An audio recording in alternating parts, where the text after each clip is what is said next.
Chapter 1. The Erasure Technique of the All-King. Year 774 of the AG era, 7th universe. Earth Satan's city. Satan bang bang. Bang. Bang. A group of robbers, armed to the teeth, unleashed a hail of gunfire upon the bank security personnel. In the blink of an eye, the guards were reduced to a mere mass of bullet-riddled flesh. Hey, hurry up and hand over the money. Faster. Do you want to die? Keep dawdling, and they'll put a bullet in you. That guy over there is your example. Move it. Do you hear me? The robbers shouted menacingly at the bank employees, who, paralyzed by fear, scrambled to comply, trembling as they stuffed cash into bags and handed them over. Boss, we got the money. One of the robbers exclaimed, excellent. Let's get out of here. The leader laughed heartily. We'll return for more once we've spent this. Rat-a-tat-tat. With that, the leader, brandishing a machine gun, unleashed a torrent of bullets into the air. In the next moment, he charged out, leading his gang into a fierce gunfight with the police outside. The robbers' firepower was overwhelming. The police cowered behind their vehicles, too terrified to show their faces. Haha, you bunch of fools. The leader cackled, intensifying his assault. Rat-a-tat-tat. However, amidst the chaos, the leaders suddenly sensed a decline in their firepower. Fire with all you've got.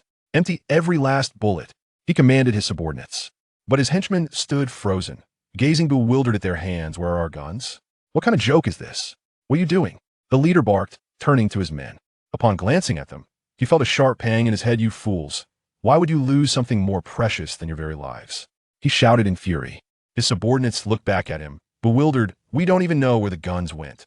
They simply vanished, as if by magic. Look at me. As robbers, where the gun is, there I am. Where I am, there's the gun, the leader declared, raising his machine gun high. Whoosh. In the next moment, the machine gun in his grasp inexplicably vanished. Right before the eyes of all present, it disappeared in a most extraordinary manner. The leader stood in stunned silence for 3 seconds, his eyes nearly popping out of their sockets. Wait, where's my gun? The one that is more important than my very life. It has suddenly vanished, boss. Your gun is gone. A subordinate exclaimed in shock. The leader, perplexed, scratched his head, but then a realization struck him, and he swiftly slapped the hapless subordinate to the ground. Your gun is the one that's missing. What kind of talk is that? As if I truly had no gun at all. I still have one crucial firearm, the one that cannot be lost, boss. What do we do now that our guns have mysteriously disappeared? The henchman cried. What can we do? Run. The leader commanded loudly. Virum. The car roared to life, and the robbers swiftly fled into the distance. However, not long after their escape, a youth radiating a golden light suddenly appeared, unleashing a flurry of punches and kicks upon the criminals.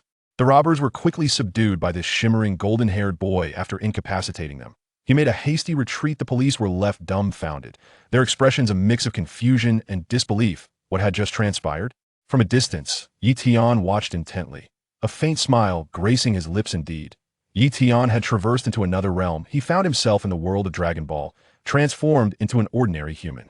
In this universe, where even the slightest gesture could annihilate stars, Tian felt his own insignificance. Throughout this period, he had endured harrowing events such as the Scion invasion of Earth and the terrifying Cell games. Fortunately, in recent years, Tian had suddenly awakened a unique system. Upon discovering the system's name and description, an exhilarating thrill surged within him. The system bore the name Erasure Technique. According to the system's details, the Erasure Technique is categorized into 7 levels: bronze, silver, gold, platinum, diamond, stellar, and sovereign. The bronze level grants one a physical strength equivalent to 100 times that of Frisia, enabling the erasure of human or animal organs, objects, or even a corner of a building. The system indicated that to advance, Tian must erase the belongings of 1,000 individuals, such as clothing or body parts, and a corner of 10,000 buildings. At the silver level, one's physical strength increases to 1,000 times that of Frisia, allowing for the erasure of an individual or an entire structure. The gold level offers strength 10,000 times that of Frisia, capable of erasing a multitude of individuals or an entire city with a mere wave of the hand. Upon completing designated tasks, the ability to restore previously erased entities is also granted. Thus, upon attaining the gold level, anything he had previously erased could be reinstated. The platinum level elevates one's strength to 10 times that of Beerus and bestows the ability to create, effortlessly erasing an entire planet. The diamond level enhances strength to 100 times that of Beerus, allowing the erasure of an entire star system with a gesture, while also mastering instant transmission and the power to erase deities of destruction. The stellar level grants strength 10 times that of angels, enabling the erasure of an entire universe and even angels themselves. Just moments ago, Tian had waved his hand and effortlessly erased the firearms of those robbers naturally. He also ensured that the other gun in their possession was completely obliterated. After all, it would be remiss not to seize the opportunity to gain additional experience at that moment. The robbers have been subdued by the police boss. Why do I feel like my gun has vanished as well? One of the lackeys inquired. What? Me too. Another lackey exclaimed, terror etched across his face. Boss, what about you? Yet another lackey asked, turning to their leader. How could my gun possibly be missing? What are you talking about? The voice of the gang leader retorted sharply, even extending a delicate finger in a flamboyant manner. Boss, your voice sounds a bit effeminate. The underlings chimed in unison. The police exchanged bemused glances, rendered speechless. You lot. A bunch of effeminate fools attempting to rob a bank. And look at what you've done to us.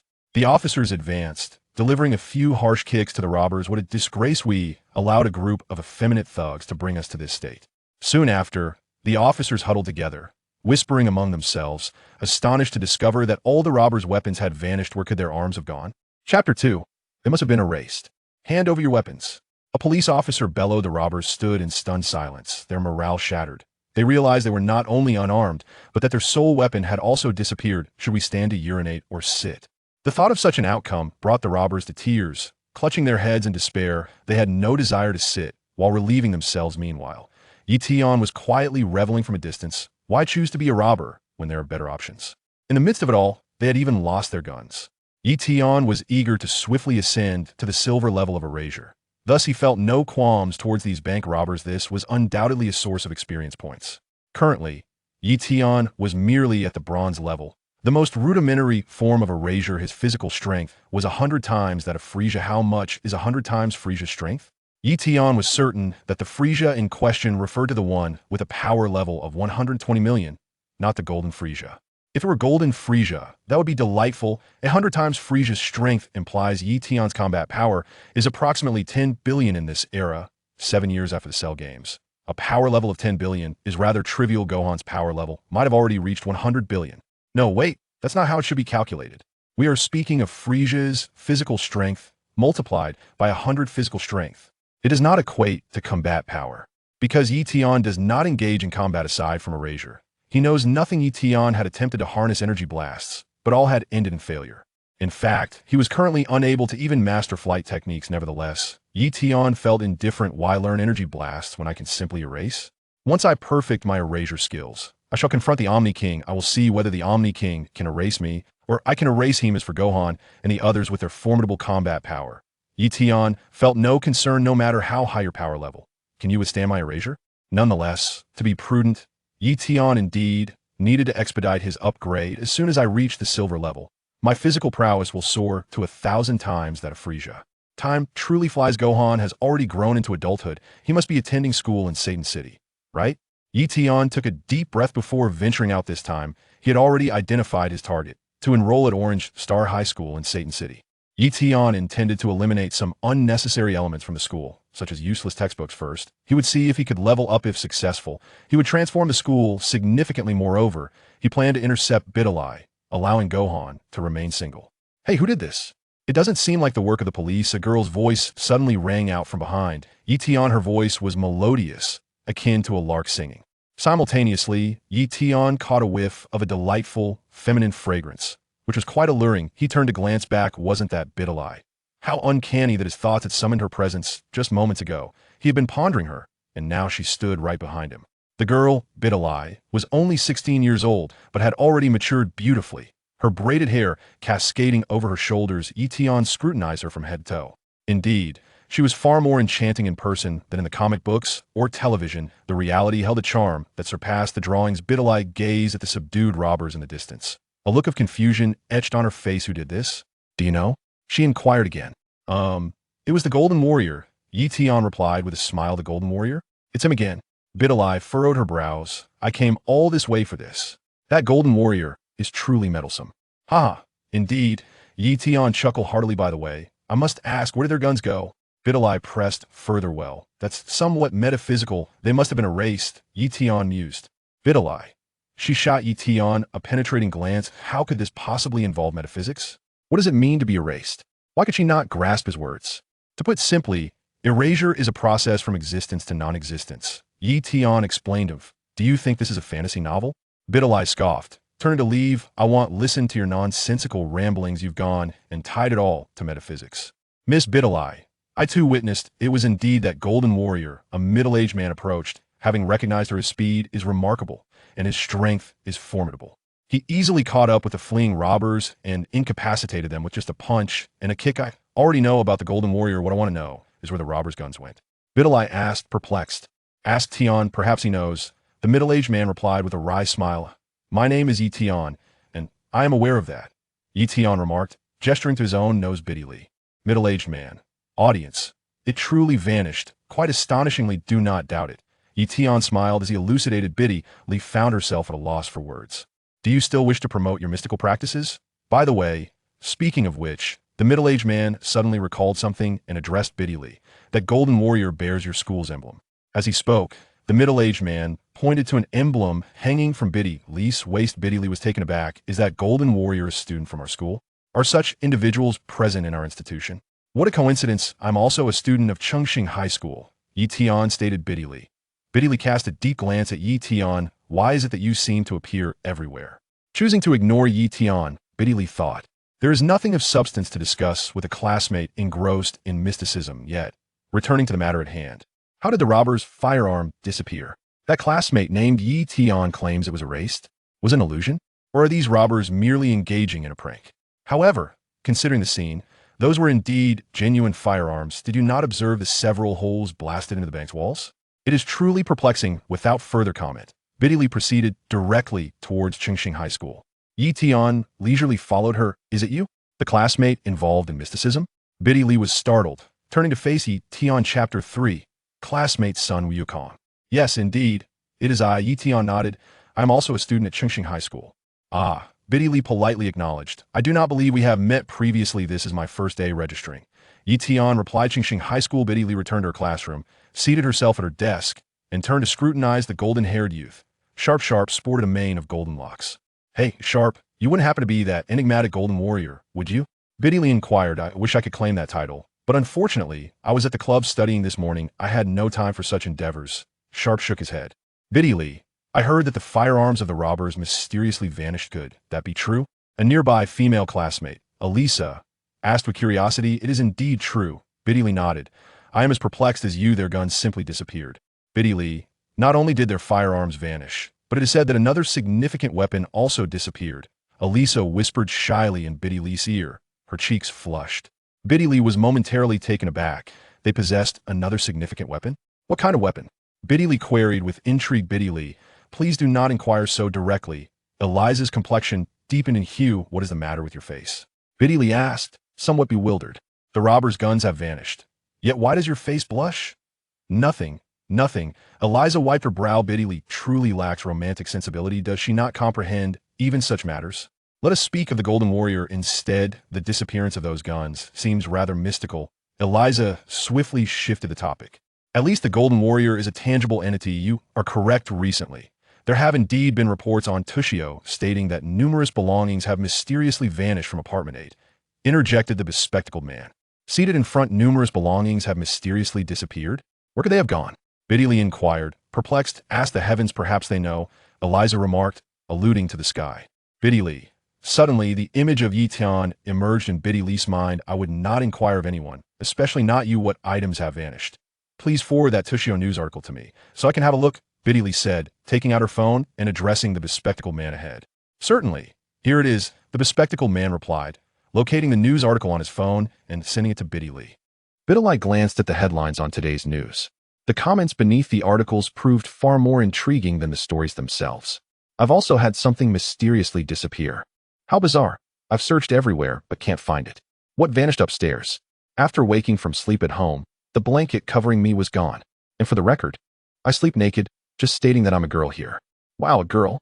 Caught a live one here. Someone replied. Girl, tell us, did a thief break into your place? No. The door was locked from inside, and I was alone at home. I'm absolutely certain no one entered. Could your blanket have rolled under the bed?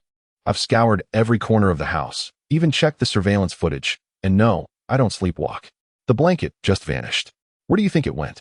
The responses varied wildly, with some even suspecting the girl was playing a prank. I'm not joking with you all. Do I look that bored to make up something like this? She retorted. This is seriously eerie. Since it's just a missing blanket, the police want to investigate. I guess I'll have to search on my own. Videl skimmed through other comments. People reported losing all sorts of things. Some even claimed missing body parts, like arms or legs. The more she read, the more surreal it seemed. That classmate Tian had been right. How could such bizarre things happen? Videl, maybe you shouldn't dwell on these stories. Experts say it's just fatigue-induced hallucinations. The bespectacled boy explained. Take that girl with the missing blanket. Investigations show she's been longing for a boyfriend. Who knows what she was doing that night? Videl coughed awkwardly. That's not something I can easily respond to. Other experts theorize these disappearances might be caused by cosmic phenomena, like black holes or something. You'll find all kinds of wild explanations, the boy continued. I've heard about these vanishing incidents too, Eliza chimed in. It's truly strange, still an unsolved mystery. Let us talk about the Golden Warrior instead, the bespectacled boy said with a grin. Honestly, I'm much more interested in him. Videl, do you think that Golden Warrior might be stronger than your father? Eliza suddenly asked. Don't be silly, Eliza, the boy laughed. Videl father is Mr. Satan, the world champion who once saved Earth. How could anyone possibly be stronger than him? Hee. Right, just a random thought. Don't take it seriously, Eliza replied playfully. Elisa giggled softly. At that very moment, the homeroom teacher entered from outside, clearing his throat with a light cough. The classroom immediately fell into silence. Meanwhile, outside, Tian and Son Gohan stood side by side. Hello, I'm Son Gohan. It's a pleasure to meet you. Son Gohan extended his hand toward Tian, his expression warm and friendly. Likewise, my name is Tian. Tian nodded, clasping Gohan's hand in return. Starting today, our class will welcome 2 new students. The homeroom teacher announced before beckoning to the pair outside. You two come in. After you, Gohan, Tian offered with a smile. Thank you, Son Gohan replied sheepishly, scratching his head before stepping into the classroom. Tian followed at a leisurely pace. Hello everyone, I'm Son Gohan. Please take care of me. Gohan introduced himself. Chapter 4 My name is Tian. Pleased to meet you all, Tian added with a gentle smile. Both of them are quite handsome. Especially that Tian, absolutely dreamy. Definitely my type, Elisa mused, her eyes gleaming. Son Gohan is also very charming. I'll take them both. Videl blinked in surprise. Isn't that Tian? He actually transferred to our class? Well, fine. If he's here, he's here. These 2 new students seem like the bookish type. Sharp remarked with a smirk. Probably. Just the kind I like, Elisa giggled. Find yourselves seats. The homeroom teacher instructed Tian and Son Gohan. Hey, over here. Elisa waved enthusiastically toward them. Tian and Son Gohan made their way toward her. Tian leading, Gohan following. Without hesitation, Tian took the seat beside Elisa, while Gohan settled next to the bespectacled boy. Thank you, Tian said politely to Elisa. I'm Elisa. Pleased to meet you. This is Videl, sitting beside me. Elisa introduced herself, gesturing to the girl next to her. You might be surprised. Her father is none other than the world champion, Mr. Satan. What could possibly surprise Tian? Did they truly believe he knew nothing of this world? Yet, while Tian remained unfazed, Son Gohan, seated in front of them, visibly startled. What, Mr. Satan? Gohan turned around, eyes wide with astonishment as he stared at Videl. Videl remained silent. See, Gohan was shocked, Elisa laughed. But Tian seems completely calm. Did you already know about Videl's background? Miss Videl, we meet again, Tian greeted with a smile. Videl, You've met before? Eliza froze in surprise. At the scene of the bank robber's arrest this morning, classmate Tian had also appeared, replied Videl. Wasn't it said that the Golden Warrior appeared as well? Eliza was stunned once more. What? The Golden Warrior? Son Gohan turned back with curiosity. What is that? Why do I feel that the Golden Warrior you're referring to has something to do with me? Student Gohan, you've just arrived here, haven't you? Eliza inquired. Yes, Gohan nodded. So it's understandable that you wouldn't know. Let me explain briefly, Eliza elaborated. In the past 10 days, that righteous warrior has appeared 3 times. He's an incredibly strong boy with spiky golden hair, and sometimes his body emits a golden glow. That's why we call him the Golden Warrior. He's quite famous around here. Gohan thought to himself, so they are talking about me. Twice before, he had come to this high school to complete formalities, and then again this morning. Videl cast a deep glance at Gohan's back. Though she was looking at him sideways, she could still catch a faint glimpse of his expression. Suspicion began to stir within her. I've also spoken to eyewitnesses of the incidents, Videl said, addressing Gohan. They mentioned that the Golden Warrior wears our school's emblem. A white shirt and brown trousers, dressed rather plainly, exactly like you. Really? Eliza also studied Gohan silently before exclaiming in surprise. Gohan chose to remain silent, pretending not to hear. Thank goodness Tian took that seat instead. If I were to sit with them, I would undoubtedly give myself away. Classmate Yi Tian. I truly appreciate it. Sun Wufan took a deep breath. Go ahead and talk all you want. Sitting right in front of you, I simply won't hear a thing. Over there, keep it down. The teacher admonished sharply. Only then did Videl and the others quiet down slightly. Let's observe more carefully before jumping to conclusions. Do you really think that fellow has the makings of a warrior? Shapu chuckled lightly. Besides, his hair isn't even golden. Fair point. He looks utterly exhausted. He barely walked from the school to our classroom, yet he's already sweating, Eliza remarked with amusement. Perhaps he should take some kidney tonifying medicine, build up his strength. Yi Tian chimed in mockingly. Sun Wufan, what are you all talking about? I am the most formidable man on this planet. No, even when considering the entire cosmos. I stand unrivaled as the supreme being. Who dares to question my prowess? Of course, from Son Gohan's current perspective, the so-called entire cosmos refers solely to the seventh universe. It does not encompass the existence of other parallel universes, for young Gohan remains blissfully unaware of their presence. My elder sister is an exceptionally skilled physician who could provide you with physical rehabilitation, Eliza suggested gracefully. Should you require such services after classes, I could escort you to her clinic, Son Gohan. Were you addressing me? Son Gohan responded with an awkward chuckle, his discomfort palpable. You are the only one here perspiring so profusely, Eliza observed pointedly. Gohan chose to retreat into silence. Is excessive sweating a sign of weakness? How could you phrase it like that? By the way, Gohan, do you live at home or rent an apartment? Eliza inquired curiously. I commute from home every day, Son Gohan replied. Oh, never mind. Eliza shook her head and immediately turned to Yi Tian beside her, blushing as she asked, What about you, Yi Tian? Gohan, so after all that, you just wanted to ask Yi Tian? You could have gone straight to him. Why bother asking me first? Gohan was exasperated. I live in apartment number 8 over there, Yi Tian answered. Apartment number 8? I've heard of that place. It's even made headlines today, Eliza exclaimed in surprise. Rumors say things mysteriously vanish in that building. Is it true or just gossip? Yi Tian scratched his head. Seems I can't keep exploiting the same place. Damn it. It's already in the news? I had no idea. Next time we should choose a different location. The most bizarre incident involved a young woman in a studio apartment who was sound asleep when her blanket mysteriously vanished into thin air, Eliza recounted. Yi Tian nodded thoughtfully. By the way, was she wearing anything when she slept? He inquired. Eliza wiped her brow in exasperation. Is that really the point? It absolutely is, Yi Tian insisted. Ahem. According to her own account, she prefers sleeping in the nude, Eliza replied. What a shame. Do you happen to have her apartment number? And, is she attractive? Yi Tian asked with unmistakable anticipation. Chapter 5. The vanishing baseball. Eliza pressed a hand to her forehead, utterly speechless. Videl rolled her eyes at Yi Tian.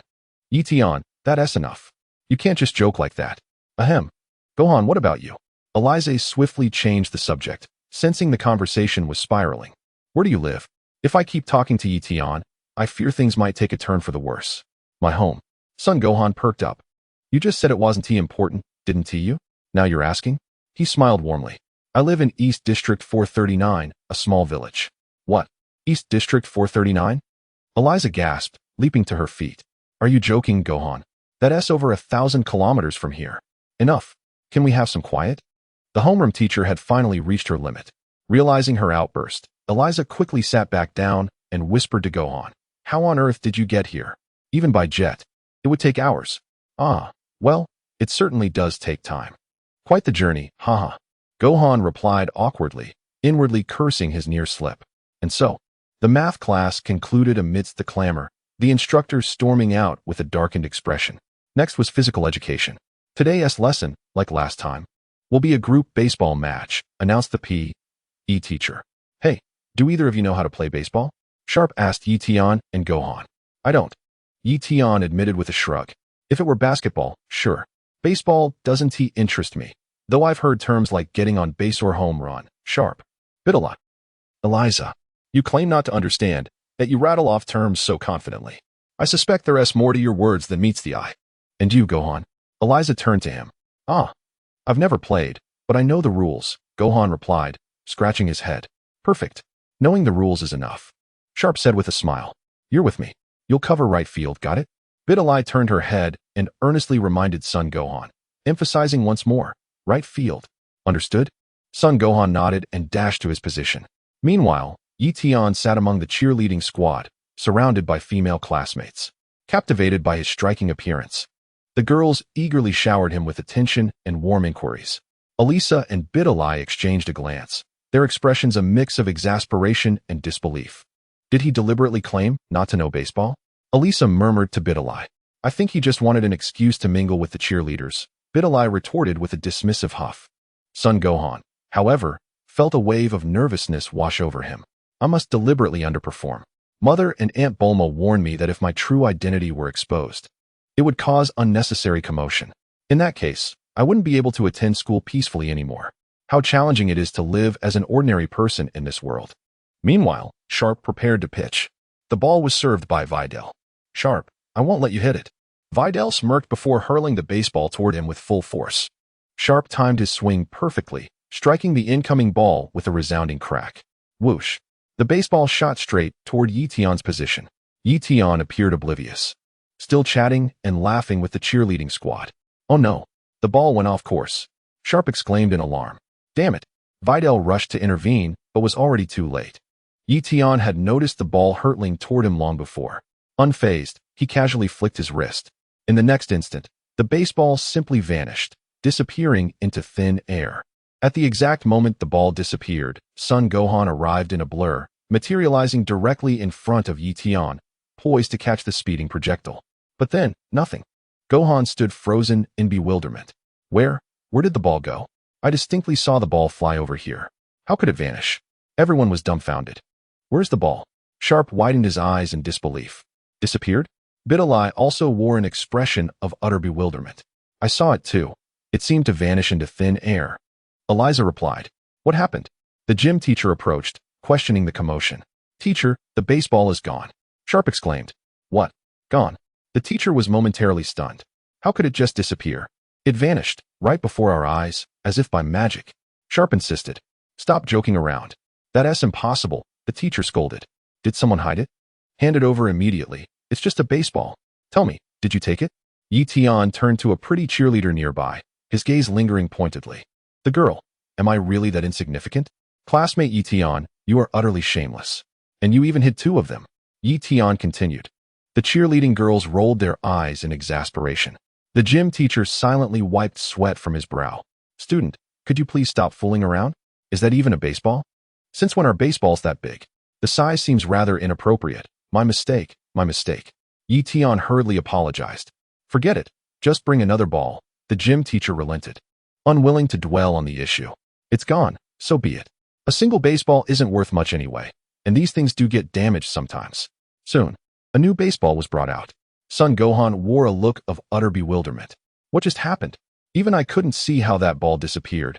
No, more accurately, I couldn't even tell where it went. It felt as though it vanished into thin air. Wait, earlier in class, Arissa mentioned something about Tian living in that so-called apartment number 8, where objects mysteriously disappear. It even made the news. I should check my phone later. What exactly is going on? But more importantly, where's the ball? Son Gohan scratched his head, growing increasingly perplexed. How bizarre. Naturally, he didn't suspect Tian. After all, Tian emitted no energy fluctuations whatsoever. Even if he had, it would be divine energy, which Son Gohan wouldn't be able to sense anyway. Meanwhile, Tian narrowed his eyes at Sharp's direction. Was that on purpose? Did you deliberately hit the ball toward me? Chapter 6. Look out. Dodge. After a closer look, Tian noticed Sharp wearing an apologetic expression. Seems like it wasn't intentional. Probably just lost his grip and sent it flying my way. Since it wasn't deliberate, I won't erase any of your body parts. Otherwise, I wouldn't mind turning you into a genuine pretty boy. At present, Tian still had a long way to go before reaching Silver Tier Erasure. Can't just go around wiping everything in sight, can I? No rush, these things take time. Maybe tonight, I'll erase the front door of that girl who sleeps naked and take a little stroll inside, admiring the scenery. After all, I've gone to the trouble of coming to the Dragon Ball world. It'd be a shame not to engage in some meaningful philosophical discussions with a few lovely ladies. Besides, my timing is a bit off. Bulma has already been snatched up by that oaf. I shall pursue Videl instead. The baseball game resumed once more. Play ball, Videl, Sharp declared. I won't let you hit a single one. Videl retorted. Bring it on, Sharp challenged. With a swift motion, Videl hurled the baseball toward Sharp at blinding speed. Crack! Sharp timed his swing perfectly, sending the ball soaring into the sky. Damn it! Videl gasped. Snap! Gohan executed a breathtaking leap, ascending 8 meters effortlessly to catch the ball mid-flight. The entire field fell into stunned silence, except for Tian. Oblivious to the astonishment around him, Gohan hovered in the air, contemplating his next move. If the runner on third base starts moving, throwing it there will get him out, Gohan murmured before gently releasing the ball downward. The third baseman gaped. Are you even human? Thud. The descending ball struck the third baseman with such force that he was sent flying out of bounds. Gohan descended gracefully, landing with ease. Haha, out of bounds, switch sides. Gohan laughed, only to freeze in realization moments later. Oh no, did I go too far just now? This is quite troublesome. You're truly remarkable. You just leaped to a height of 8 meters.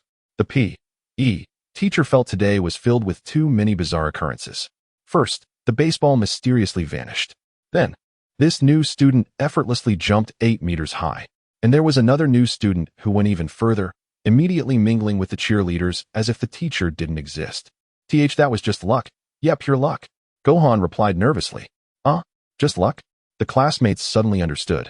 But how could that simply be luck? Some still harbored doubts. Nevertheless, the baseball game continued. Tian sat among the cheerleaders, basking in the youthful energy of the girls, feeling utterly exhilarated. The next batter was Gohan. Gripping the bat, he dashed forward swiftly. Videl wore a thoughtful expression. This Gohan seemed unusual. How will that guy hit the ball? Someone wondered. Not sure, but he looks pretty impressive, another replied. Are you batting left-handed? The P.E. teacher asked, noticing Gohan was holding the bat backward. Is that not allowed? Gohan blinked in confusion. It's fine. But your grip is reversed, the teacher explained. Reversed? Gohan still didn't quite grasp it. Never mind. Do as you please. The teacher gave up. Meanwhile, Sharp prepared to pitch. The first ball vanished mysteriously before my very eyes. That brat managed to catch the second home run as well. This time I shall strike with all my might. You'd best step aside, lest you wish to meet your demise. Son Gohan felt a twinge of nervousness. If this continues, I'll only draw more attention to myself. I must proceed with caution. It would be unwise to strike the ball again. If I were to exert even a modicum of force, this ball would likely shatter into fragments upon impact. Then it would simply vanish. Perhaps mysterious disappearances would be attributed to me. I should inquire with Uncle Piccolo about such inexplicable vanishing phenomena later. For now, I'll muddle through today's lesson. Whoosh! Sharp launched the baseball with tremendous force, sending it hurtling directly towards Son Gohan's face at blistering speed. Of course, to Son Gohan, this velocity was akin to a tortoise's crawl. As for Tian, such speed was utterly negligible. His physical prowess rivaled that of Frieza multiplied 100-fold. Though incapable of energy projection, his keen perception and lightning reflexes remained unparalleled. Look out! Bulma shrieked in alarm. Thud! The baseball struck Son Gohan's face with full force. Sharp stood aghast. You imbecile! Why didn't you dodge? Were you trying to get yourself killed? Clatter! The ball rolled off Gohan's face and dropped to the ground. Even the physical education instructor stood frozen in shock. The boy had taken the impact head-on without flinching. Would this be considered a dead ball? Gohan inquired, turning to the instructor. Why yes, the teacher stammered, wiping his brow in resignation. Gohan cheerfully retrieved the ball and dashed off. How splendid, advancing to base without batting. All while maintaining perfect inconspicuousness. I am truly brilliant. Sharp was utterly astonished. How could this fellow remain unharmed? Is his head forged from iron? Videl also sensed something amiss. This classmate named Son Gohan was becoming increasingly peculiar. The day's lessons concluded without further incident. After school, Tian and Son Gohan made their way to the storage room. Like most high schools, this one provided lockers for storing textbooks and supplies. Gohan, have you decided which extracurricular activity to join? Sharp approached and inquired. Oh, I haven't made up my mind yet, Gohan replied with a shake of his head. Why not try the boxing club? Sharp suggested. You're far stronger than I imagined. You'd make an exceptional fighter. I'd rather not commit to any club just yet. Gohan hastily declined, glancing at Tian beside him. Why not have Tian join instead? Tian? Absolutely not. Sharp sighed in exasperation. This classmate Tian was nothing but a shameless flirt. On his very first day, he had already charmed his way into the hearts of the female students. With behavior like yours, how could you possibly join the boxing club? I sense that classmate Tian seems rather feeble. By the way, classmate Gohan lives quite far away, so he doesn't have time for extracurricular activities. Eliza happened to walk over and came to Gohan's defense. Yes, Gohan nodded in agreement. Classmate Gohan, let's head back together. Could you walk me part of the way? Eliza asked with a gentle smile. Chapter 7. Son Gohan heads to Earth's sacred temple. Sorry, my car only has room for one. Gohan politely declined. Why not move to Satan City? Sharp suggested. Classmate Tian, I happen to live near the number 8 apartment complex as well. Could you give me a ride? Eliza turned to Tian. Really, Eliza? Tian rolled his eyes. Gohan already turned you down. Do you really think I'd agree? You. Eliza's expression darkened slightly. That was unnecessarily blunt. I'll be going now. You two can keep chatting. Gohan quickly excused himself and slipped away. Tian. Eliza pouted, visibly displeased. Tian really doesn't spare anyone's feelings. And Gohan too. Tian ignored her completely. After leaving the school, Gohan immediately quickened his pace. Unbeknownst to him, Videl was quietly trailing behind. Videl couldn't help but wonder, how strange. If Gohan lives so far away, why doesn't he take a car or a plane? Gohan had already noticed Videl. He swiftly turned a corner around a building and, in an instant, shot into the sky, landing atop the rooftop. Videl rushed forward only to find Gohan had vanished, leaving her utterly stunned. Gohan exhaled in relief and summoned the flying Nimbus, leaving the city behind. City life is truly exhausting, Gohan murmured to himself. The Golden Warrior has to be careful not to be discovered. And now, things mysteriously disappearing. What is going on? Muttering to himself, he pulled out his phone and opened the news, searching for reports about unexplained disappearances at the number 8 apartment complex. What he found startled him. It wasn't just the number 8 apartment. Many items across Satan City had inexplicably vanished. What in the world is happening? How could they just disappear like that? It doesn't seem like a prank. If only one person's belongings had mysteriously disappeared, it could be dismissed as forgetfulness. But with so many people reporting missing items, something far stranger is at play. I shall go inquire with Uncle Piccolo first. Even if Uncle Piccolo doesn't know, surely Dend would be aware. After all, Dend is the guardian deity of Earth. Whoosh. Son Gohan soared swiftly upon the Nimbus cloud toward the direction of the sacred temple. Videl lost sight of Son Gohan momentarily, feeling somewhat disoriented. Then, focusing her gaze, she discerned Tian advancing in the distance. Could that be Tian? Videl paused slightly in surprise. I find Tian rather suspicious as well. That baseball mysteriously vanished just as it was about to hit him. What on earth could have happened? Could this incident possibly be connected to Tian? Moreover, coincidentally, Tian resides in apartment 8. According to that sensational news headline, numerous objects have mysteriously disappeared around apartment 8. Is there truly a link between these occurrences and Tian? He mentioned earlier that it seemed as though objects were being erased. Erased? A transition from existence to nothingness? Well, since school's already dismissed, I might as well follow him discreetly to investigate further. Videl quietly trailed behind Tian. I lost track of Sun Wufan, but I certainly cannot lose sight of Tian again. At the very least, I know where your home is located. As for Sun Wufan's residence, a simple inquiry at the Academic Affairs Office should suffice to uncover it. However, that seems unnecessary now. Let us first observe our classmate Tian. Videl stealthily trailed behind Tian, who strode confidently ahead. Though Tian lacked refined combat techniques, his formidable physical prowess rendered him acutely aware of his surroundings. The faintest rustle or disturbance did not escape his perception. Videl, what business do you have following me? Did I not make myself clear? I know how those things vanished. You didn't believe me at first. Now you're beginning to doubt me? Fine, follow me if you must. You'd better come home with me. Then I'll casually erase your clothes. I can still earn some experience points. Not only can I gain experience, but I can also admire you. Tian wiped the drool from the corner of his mouth. Just the thought of it excites me. Tian walked ahead at a leisurely pace, careful not to let Biddy fall behind. If it weren't for the sake of being classmates, I'd have already stripped off your clothes. As he strolled along, Tian suddenly noticed a small house glowing with red lights. where a woman of the night beckoned to him. Tian smacked his lips in anticipation. It has been an eternity since I last encountered such a place. Never did I imagine stumbling upon it within the Dragon Ball universe. Overwhelmed with excitement, Tian couldn't resist waving at the woman. Then, in one fluid motion, he effortlessly removed all her undergarments. Clatter! Through the glass door, Tian observed the woman's bosom descending with gravity's pull, a rather spectacular sight indeed. Having trouble keeping things contained, he remarked playfully. The woman froze momentarily, utterly bewildered. What on earth just happened? Where have my clothes gone? Why is it only the inner garments that are missing while the outer ones remain untouched? Could this be the work of ghosts? Behind him, Videl noticed Tian gazing intently into the red-lit establishment and was immediately at a loss for words. That incorrigible playboy. She muttered under her breath. What are you even looking at? You're still in high school. Are you seriously interested in women like that?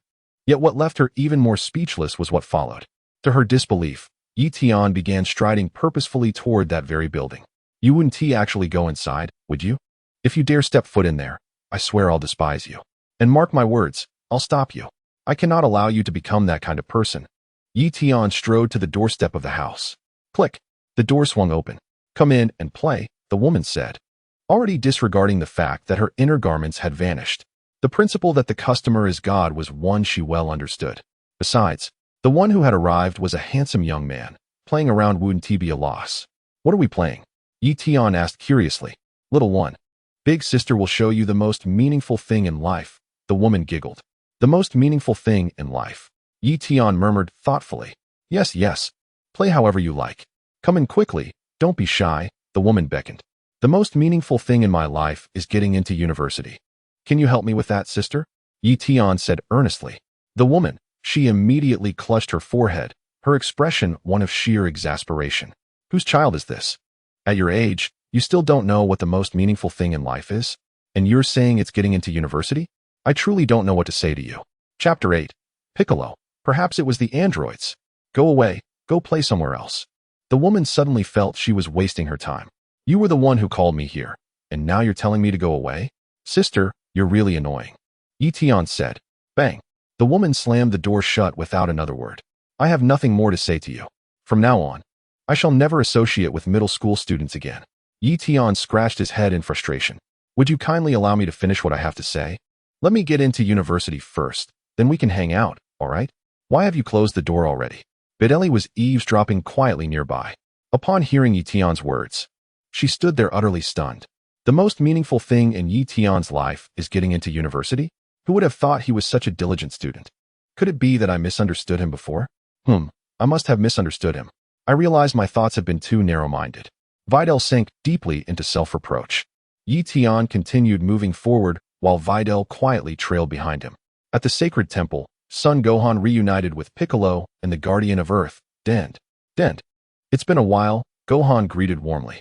Piccolo affectionately patted Gohan's shoulder, his expression brimming with paternal fondness. Uncle Piccolo, Dend, Gohan smiled. Gohan, what brings you here? Weren't you supposed to start attending Satan High School recently? Piccolo inquired. Today was my first day, Uncle Piccolo, Gohan nodded. I came to see you both right after school. What a thoughtful young man, Piccolo chuckled. Gohan, any interesting stories from school? Share them with us, Dend said with a gentle smile. Actually, I did encounter something quite peculiar. Gohan's expression turned serious as he immediately pulled out his phone, opening the trending news to show both Dend and Piccolo. Oh, mysterious disappearances? Piccolo blinked in mild surprise. That is strange. I haven't been following this, so I wasn't aware, Dend admitted with a slight shake of his head. So even you don't know, Uncle Piccolo? Gohan looked up at him. No, I haven't paid attention to this either, Piccolo replied. What do you think could be happening? How can things just vanish without reason? Gohan asked, perplexed. Perhaps it's just sensationalism. Things don't disappear without cause. There must be an explanation, Piccolo reasoned. True. I agree they wouldn't vanish without reason. Could someone be relocating them at incredible speed? Dend speculated. But who would do that? And for what purpose? Gohan pressed. Maybe it's just a prank, Piccolo mused. That doesn't make sense, Uncle Piccolo. Gohan shook his head. During P.E. today, a baseball was heading straight for one of my classmates. I was about to catch it for them, but suddenly, it disappeared. Vanished without a trace. I couldn't even see how it happened. What? Even you couldn't perceive it? Piccolo was taken aback. No, I didn't see its disappearance. It was as if it evaporated into thin air, Gohan confirmed. Perhaps you've neglected your training for too long. Your focus and reflexes may have dulled, Piccolo suggested thoughtfully. Uncle Piccolo, how could that be? Even without training, I'm still incredibly strong, Gohan laughed. Just like this, after Piccolo finished speaking, he swiftly vanished from sight in an instant. In a mere flash, he reappeared behind Gohan. With remarkable speed, Piccolo snatched Gohan's backpack and deftly placed it into Mr. Popo's hands. Once he had completed this action, he returned to his original position. Huh, Uncle Piccolo, what are you doing? Gohan exclaimed, momentarily taken aback. Take a closer look. Do you notice something missing? Piccolo inquired with a smile. Missing something? Gohan was puzzled and began to check his belongings. Upon inspection, he realized his backpack had vanished. Where's my backpack? He exclaimed in astonishment. Almost immediately, he spotted Mr. Popo holding the backpack. When did my backpack end up in Mr. Popo's hands? Gohan was utterly surprised. I just took your backpack and handed it to Mr. Popo. Piccolo replied. You see, it's been a long time since you trained, and your reflexes are now slower than mine. Haha, yes, Gohan said, scratching his head in embarrassment. However, Gohan, as long as you're willing to train diligently, you will certainly reach your former peak, Piccolo encouraged. Well, Uncle Piccolo, the world is at peace now. So I don't see the necessity to train anymore, Gohan smiled. I prefer studying. My greatest aspiration is to become a great scientist. Never mind. I understand that no matter what I say, you won't heed my advice, Piccolo sighed. So, Uncle Piccolo, are you suggesting that there are individuals in our school who are stronger than me? Gohan pondered, adding, are there anyone whose power surpasses mine to the extent that they match your current strength, Uncle Piccolo? But who could it be? Dandy questioned, perplexed. There are only a few individuals on Earth stronger than the current Gohan. Aside from Uncle Piccolo, perhaps Vegeta? There shouldn't be anyone else, right? It doesn't seem like something Vegeta would do. Don't forget about the androids, Piccolo mused. Androids? Gohan was taken aback. Androids 17 and 18 have also been revived. Krillin wished for everyone killed by Cell to be brought back to life, including androids 17 and 18, Piccolo speculated. Indeed. And these two androids do not possess any energy signatures, so it's perfectly normal for you not to sense their presence, Gohan, Dandy remarked. But haven't T17 and 18 become good people? They wouldn't have any reason to cause trouble at our school, would they? Gohan questioned, somewhat confused. Although 17 and the others aren't truly villains, they certainly aren't saints either, Piccolo analyzed. Perhaps they might engage in some mischief. But all of this remains mere speculation. Chapter 9. Gohan, do you have a girlfriend? Very well, I shall pay closer attention to those around me, son. Gohan nodded. His mind swiftly scanning through memories like frames of a film, recalling the faces near him during physical education class. Strange. I didn't notice android 17 or 18 among them. I'll keep an eye out as well, Piccolo remarked. So will I, Dend added. Thank you both. It's getting late. I should head back now. But before I go, I need to speak with Aunt Bulma, Gohan said. Here is your bag. Mr. Popo stepped forward, handing it to him. Thank you, Gohan replied gratefully, slinging it over his shoulder. Do be more careful next time. Losing your belongings isn't wise, Mr. Popo advised with a gentle smile. A brief silence fell over Gohan before he spoke again. Well then, Uncle Piccolo, Dend, I'll take my leave. With that, he soared into the sky. What do you need from Bulma? Piccolo inquired casually. I want her to help conceal my identity. Aside from objects mysteriously vanishing, my true nature poses a significant issue while attending school, Gohan admitted, scratching his head. I'll explain more later, Uncle Piccolo. For now, farewell. In an instant, he transformed into a streak of light, darting toward the Capsule Corporation headquarters. Back at the lookout, after Gohan's departure, Piccolo and Dend exchanged glances. Dend, what are your thoughts on these inexplicable disappearances? Piccolo questioned. There's no precedent for this. Perhaps we should monitor Satan City more closely, Dend suggested. Agreed, Piccolo nodded. Do you think androids 17 and 18 could be responsible? Dend speculated. Let's observe first, Piccolo replied. Didn't you mention they were working at some wildlife sanctuary? Yes. Logically, they wouldn't engage in something so trivial. Dend shook his head, perplexed. My thoughts exactly, Piccolo concurred. Then why did you suggest they might be involved? Dend asked curiously. No profound reason. Someone must bear the blame, or else how will Gohan focus on his studies? Piccolo remarked matter-of-factly. Dend, Uncle Piccolo, that makes perfect sense. Dend, I shall personally investigate Satan City, Piccolo declared. Please be cautious, Uncle Piccolo. What if we encounter a foe beyond our capabilities? Din voiced his concern. If such a monster exists, it would at least add some spice to this era of peace, Piccolo mused. Piccolo chuckled softly and leaped down from the temple, swiftly heading towards Satan City. At the Capsule Corporation headquarters. Oh, you don't want your true identity revealed and desire a completely different transformation? Bulma mused, cigarette in hand, studying Gohan thoughtfully. Yes. Do you have any good ideas? Gohan asked with hopeful anticipation. Of course. I am a genius. After all, Bulma smirked. Just like the capsule technology, we can compress the transformation outfit into particles and have it materialize instantly when needed. Really? Then I'll leave it to you, Aunt Bulma. Gohan exclaimed excitedly. Can't just stand by and let villains escape. Huh? That's the heroic Gohan I know, Bulma teased. All right, I'll help you. It'll take about 2 hours. Sorry for the trouble. Thank you, Gohan said gratefully, pulling out his phone and settling onto the sofa to wait. Bulma blinked. This isn't like Gohan at all. Gohan, since when do you use your phone like this? Playing games? She asked curiously. No. Just checking the news, Gohan murmured. Scrolling back to updates near Apartment 8. Bulma peered over his shoulder. Satan City's Apartment 8 making headlines already? She frowned. Earlier, this news was buried in searches. Now it's trending? Gohan's eyes widened. Is something wrong? Do you know something, Gohan? Bulma pressed. I asked Piccolo and Dent. They suspect it might be 17 and 18, moving things at impossible speeds. Gohan scratched his head. If it is them, their lack of energy signatures would explain why I didn't sense anything. 17 and 18? Bulma stiffened. Yeah, one of them, definitely, Gohan nodded. Well, that's beyond me.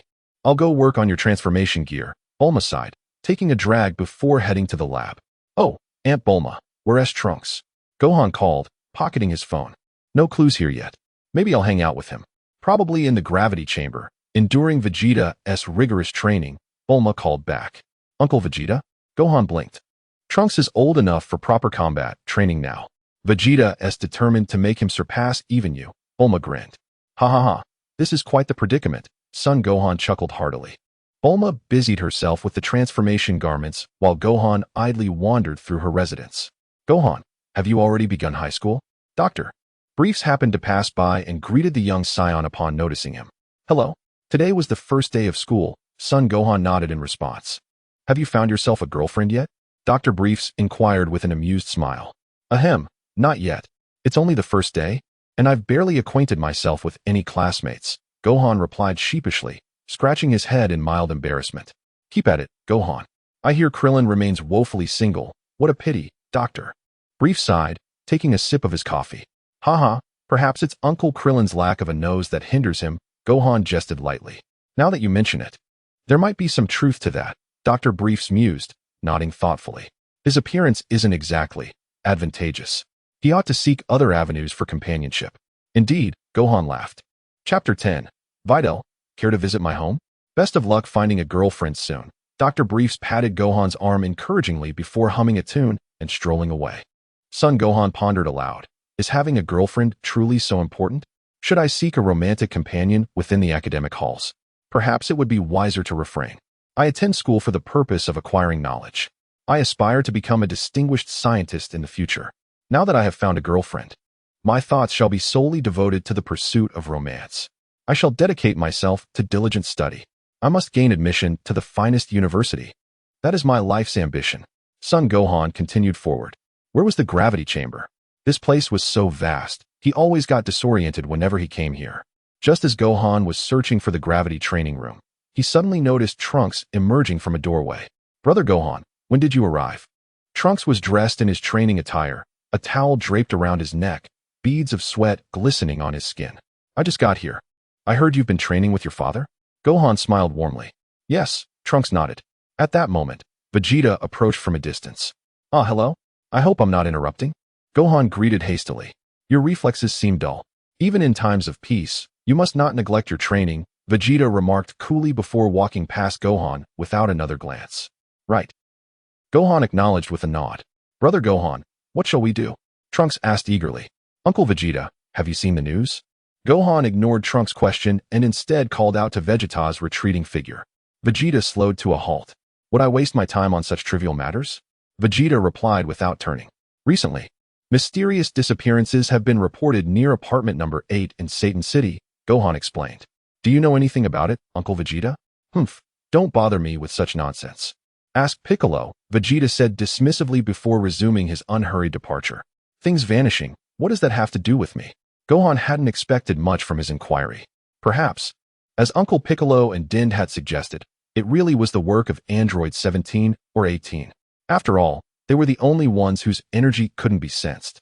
Satan City, near apartment number 8. The apartment was named for its proximity to Highway 8. After Tian crossed into this world, his parents passed away when he was 5. Fortunately, with the wisdom of his past life, he could manage on his own, cooking, cleaning, and taking care of himself.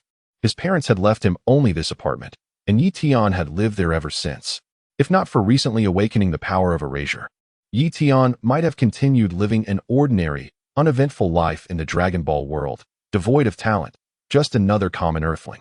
What hope would he have against the trials yet to come? Even Tian contemplated constructing an exceptionally fortified underground shelter, wondering if it could shield him from Majin Buu's relentless pursuit. However, upon deeper reflection, he ultimately abandoned the notion. During Majin Buu's reign of terror, the entire planet was obliterated. Survival seemed an impossibility. The sole conceivable method of enduring was to perish only once, with the subsequent hope of resurrection through the eternal dragon. Fortunately, Tian awakened the power of Erasure, altering his destiny irrevocably. As Tian departed school, he casually erased numerous obsolete textbooks, using them to hone his skills and accumulate experience. Now standing at the threshold of his apartment complex, he prepared to return home. Unbeknownst to him, Videl stealthily trailed behind. Concealing herself behind a corner of the building, Tian entered the lobby, and Videl swiftly pursued. Yet, upon stepping inside, she found him inexplicably vanished. Pausing in bewilderment, her gaze darted toward the twin elevators. One halted at the 10th floor, the other at the 18th. Given Tian's recent entry, ascending so rapidly seemed implausible. Could he have taken the stairs? Yes, that must be it. I pursue. With this thought in mind, Videl immediately entered the stairwell and swiftly ascended. However, just as she had climbed halfway, she unexpectedly encountered Tian face to face. Miss Videl, what brings you here? Tian gazed at her with a gentle smile. Oh, well. For a moment, Videl found herself at a loss for words. I see. Your family is quite affluent. Do you perhaps own property here? Tian inquired with a knowing smile. Why yes, that's right. Videl nodded emphatically. Mr. Tian, you truly possess remarkable insight. I haven't even thought of a reason yet. And you've already come up with one for me. Which floor do you live on? Tian inquired. By Dilly, which floor? That's a rather complicated question. I suddenly can't recall exactly which floor my home is on, so I'm checking them one by one. Taking the elevator is too slow. I decided to take the stairs instead. By Dilly giggled. Is that so? Tian nodded. What brings you here, Tian? By Dilly swiftly changed the subject. I live on the 11th floor, Tian replied. The 11th floor. Let me think, which floor is mine again? By Dilly tilted her head, pinching her chin in contemplation. No need to think about it. Since fate has brought us together in the stairwell, why not come up to my place for a while? Tian suggested. For a while? By Dilly mused. Yes, for a while. Tian nodded. I should display subtitles so you can see more clearly. After all, these two pronunciations are identical. It's perfectly understandable you couldn't distinguish them. All right. Videl didn't object. Since we've run into Tian, it would be impolite not to visit his home. Did you bring your homework? Let's do it together at my place, Tian suggested. Of course, my backpack is right here, Videl nodded. Let's work on it together. This is the perfect opportunity for me to investigate the reason behind the disappearances here. Doing homework with you seems like an excellent approach. Perhaps after several study sessions together, I might uncover the underlying cause. I usually prefer taking the stairs. The 11th floor isn't particularly high, so I rarely use the elevator, Tian said with a smile. Walking the stairs occasionally is good exercise. It's like hiking, Videl agreed. I absolutely adore hiking, Tian nodded emphatically. I would much rather ascend your majestic peaks. Conquering the summit would feel like vanquishing the entire world. The mere thought sets my heart aflame with exhilaration. Videl? You enjoy mountain climbing. Why are you gazing at me like that? Am I a mountain? The two of them climbed up the stairs. By the way, Videl, which floor did you say that girl who likes to sleep naked is on? Tian asked curiously. Videl, Tian, are you serious? Are you really that interested in that girl who sleeps naked? Chapter 11. Is number 18 living below me? I don't know. Videl huffed. Don't you want to investigate how their things disappeared? Tian asked with a faint smile. You have a point. Let me ask my police friend. Videl nodded thoughtfully, finding Tian's reasoning sound. Since you want to investigate, and I want to investigate, let us be open and work together. You want to investigate too? Videl asked casually, dialing a number to the police. No. I want to see the girl who sleeps naked, Tian declared firmly. Videl fell silent, holding her phone without moving for a long moment. Hello, Miss Videl. The call finally connected. Hello, officer. Videl snapped back to attention. What can I do for you? The officer asked. I was wondering if you could look into the case of a girl's missing blanket in apartment number 8, Videl replied. Miss Videl, cases involving mysterious disappearances have been handed over to a specialized unit, the officer responded. Could you at least tell me her exact apartment number? I'm at apartment No. 8 right now and would like to check it out. Of course, one moment. The officer was obliging and quickly pulled up the girl's residence details. 1002. Videl said. 1002? Tian blinked. That's right below my place. Below yours? Videl wiped her brow. Yeah. Tian nodded. No wonder her blanket vanished. Maybe I accidentally erased it in my sleep. Phew, what a relief. I did not wipe the floor clean. I shall proceed to cleanse the floor thoroughly. I would likely tumble straight into her bed. This sensation, unacceptable. Perhaps I should remove my floor tonight. First, let's see if she's attractive. If not, better keep my floor intact. The two soon arrived at the 10th floor. Tian was merely accompanying Videl as an observer. You wish to investigate how objects vanish? Did I not make it clear to you? These things have been erased. It is a process of transformation from existence to nothingness. I might as well have confessed it was my doing. Naturally, even if I erased evidence right before your eyes, you'd find nothing. For me, it's as effortless as a mere wave of the hand. Soon, the two arrived at the door of room 1002. Videl took a deep breath and stepped forward to knock. Creak. The door swung open. A young woman with short golden hair appeared in the doorway. The moment Tian laid eyes on her, his pupils dilated in sheer disbelief. Isn't this Android 18? 18 lives right beneath me? How could I not know? When did she move in? Wasn't she supposed to be living with Krillin? Could they have had a fight? So she moved here on the 18th? That's certainly a possibility. Who are you? Number 18 glanced coldly at Videl and then at Tian. Hello? I'm Videl. I'm assisting the police with the investigation into the mysterious disappearances, Videl quickly explained. You? Assisting the police? Number 18 frowned. Aren't you just high school students? Yes, we are, but I often help the police with tasks within my capabilities, Videl replied. Come in. Number 18 said after a brief silence, inviting Tian and Videl inside. May I ask your name? Videl inquired, nudging Tian with her foot as she spoke. Have you never seen a beautiful woman before? Look at you, utterly entranced. It's like you've lost your soul the moment you laid eyes on her. Tian suddenly snapped out of his daze. Number 18 was breathtakingly beautiful. Today truly felt like a day worth celebrating. Number 18 and Videl in the same room. Just the thought of it was exhilarating. I shall erase the garments of both of you. First, close the door, close the door. We mustn't let others see. With a gentle flick of his foot, Tian shut the door. My name is Lazuli. Please, have a seat, number 18 stated. Revealing her name. Tian's heart surged with excitement once more. So it really is number 18. After all, number 18's true name was Lazuli. As for No. 17, if memory served, his name was Lapis. Well, let Lapis go eat dirt. He's irrelevant now. Lazuli, allow me to introduce myself. I am Tian. Residing in Unit 1102, he said smoothly. Just upstairs from you. Oh. Lazuli glanced back at him, offering no further comment. Videl smirked. The moment you see a beautiful woman, you start introducing yourself? Not that she could blame him. This golden-haired woman was strikingly lovely.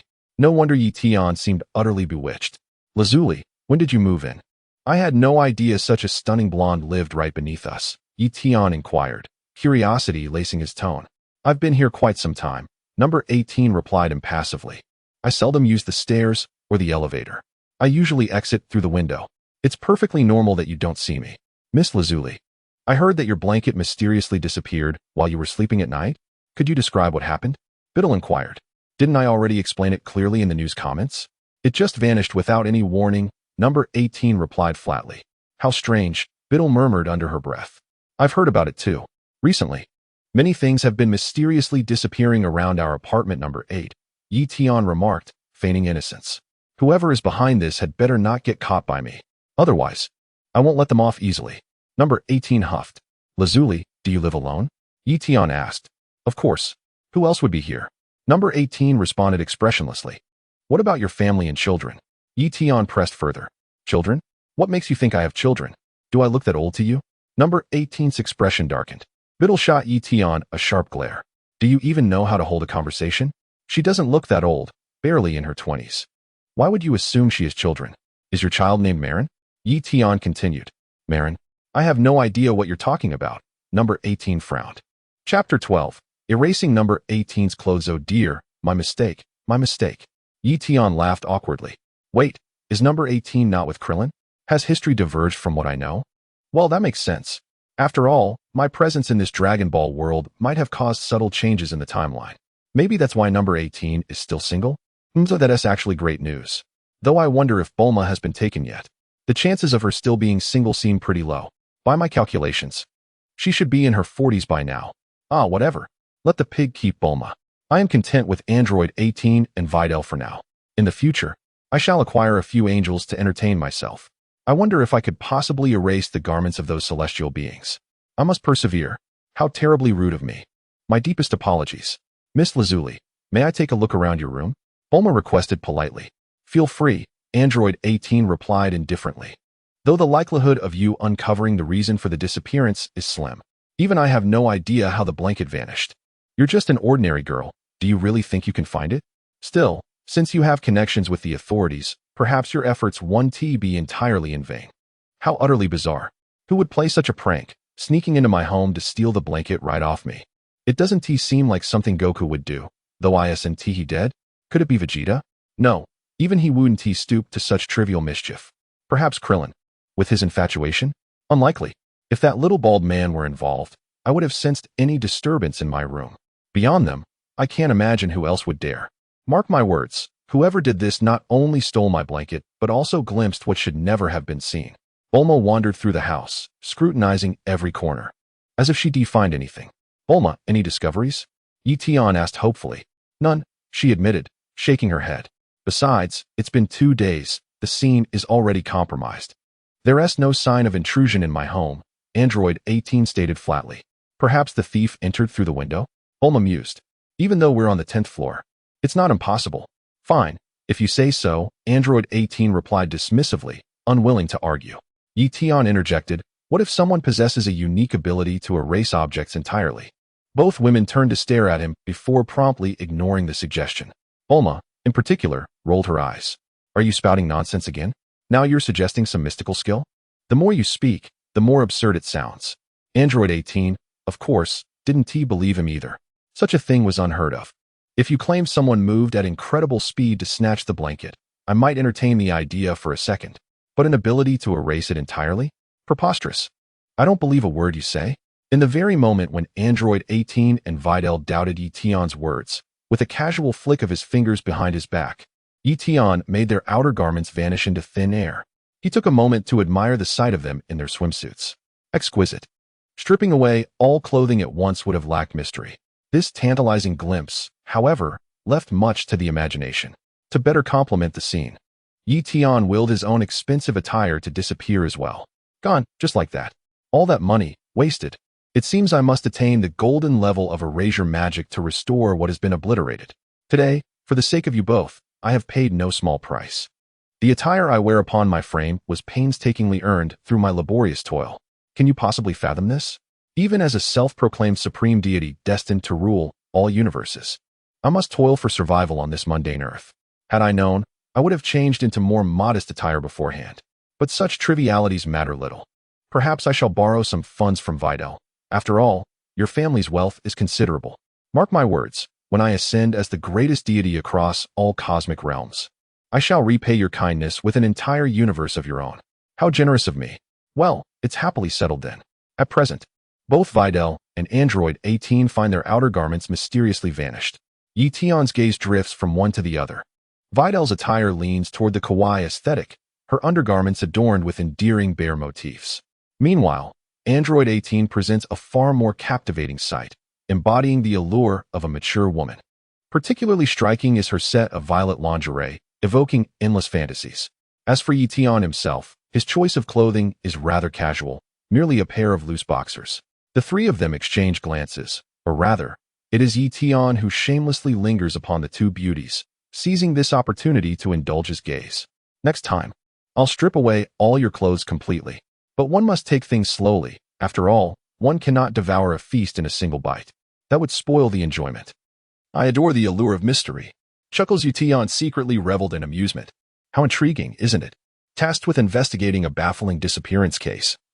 And now even your garments have vanished. You'd best get to work. Videl snapped back to reality, hastily shielding herself with her hands. Tian rolled his eyes. There's no point in covering up now. I've already admired the view. What exactly are you trying to conceal at this point?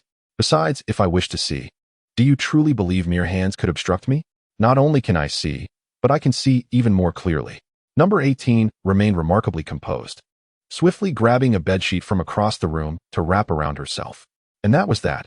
She made no move to find clothes for Videl either. Videl protested. Don't just wrap yourself up. What about me? Still shaken, she hurried into the bathroom and shut the door behind her. What just happened? Why are our clothes gone? Tian feigned ignorance, playing the innocent bystander. Get dressed first, number 18 huffed. Do you have any men's clothes here? Tian asked. No. There are skirts, want one? Number 18 retorted. Tian replied, Chapter 13. What if the clothes disappear again? Never mind, I'll go home and grab a set. With that, he hummed a careless tune and strolled out the door. Number 18 scoffed. How shameless, humming like that. As if we weren't the ones at a disadvantage here. You got off scot-free. Tian quickly went upstairs, changed into fresh clothes, then returned and knocked. Wait, your classmate is still changing, number 18 called from inside. I've already seen everything. Tell her not to worry about the details, Tian declared matter-of-factly. Number 18 and Videl exchanged a glance. Soon, Videl emerged, now dressed in one of number 18's outfits. Fortunately, their figures were similar. Yet her expression shifted uneasily as she adjusted to the unfamiliar attire. Videl didn't tease suspect Tian. After all, he seemed just as unlucky, left only in his underwear. Once all three were properly dressed, Tian mused. Feels surreal now, like it was all a dream. Number 18 and Videl stiffened. What did you just say? Number 18 snapped. You're gloating after taking advantage. But seriously, what happened? Why did our clothes vanish like that? Tian pressed, maintaining his innocent act. It is bizarre. If I hadn't seen it myself, I'd never believe it. Videl admitted, frowning. Now you understand, number 18 sighed. Even I couldn't detect how it happened. This time, my clothes just disappeared.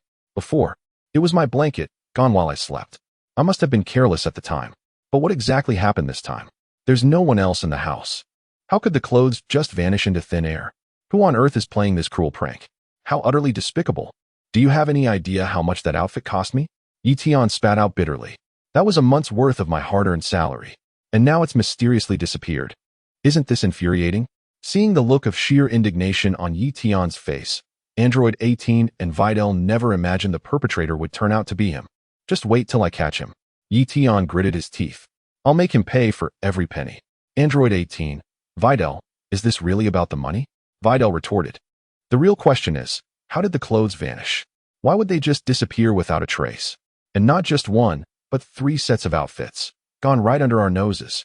Should we report this to the police? Tian asked hesitantly. Wouldn't it be embarrassing to admit? Android 18 fell silent. Videl, too, had no response. You're not wrong. Videl conceded. But if we file another report, it's hard to explain. If it were just me and Lazuli, it wouldn't be a big deal.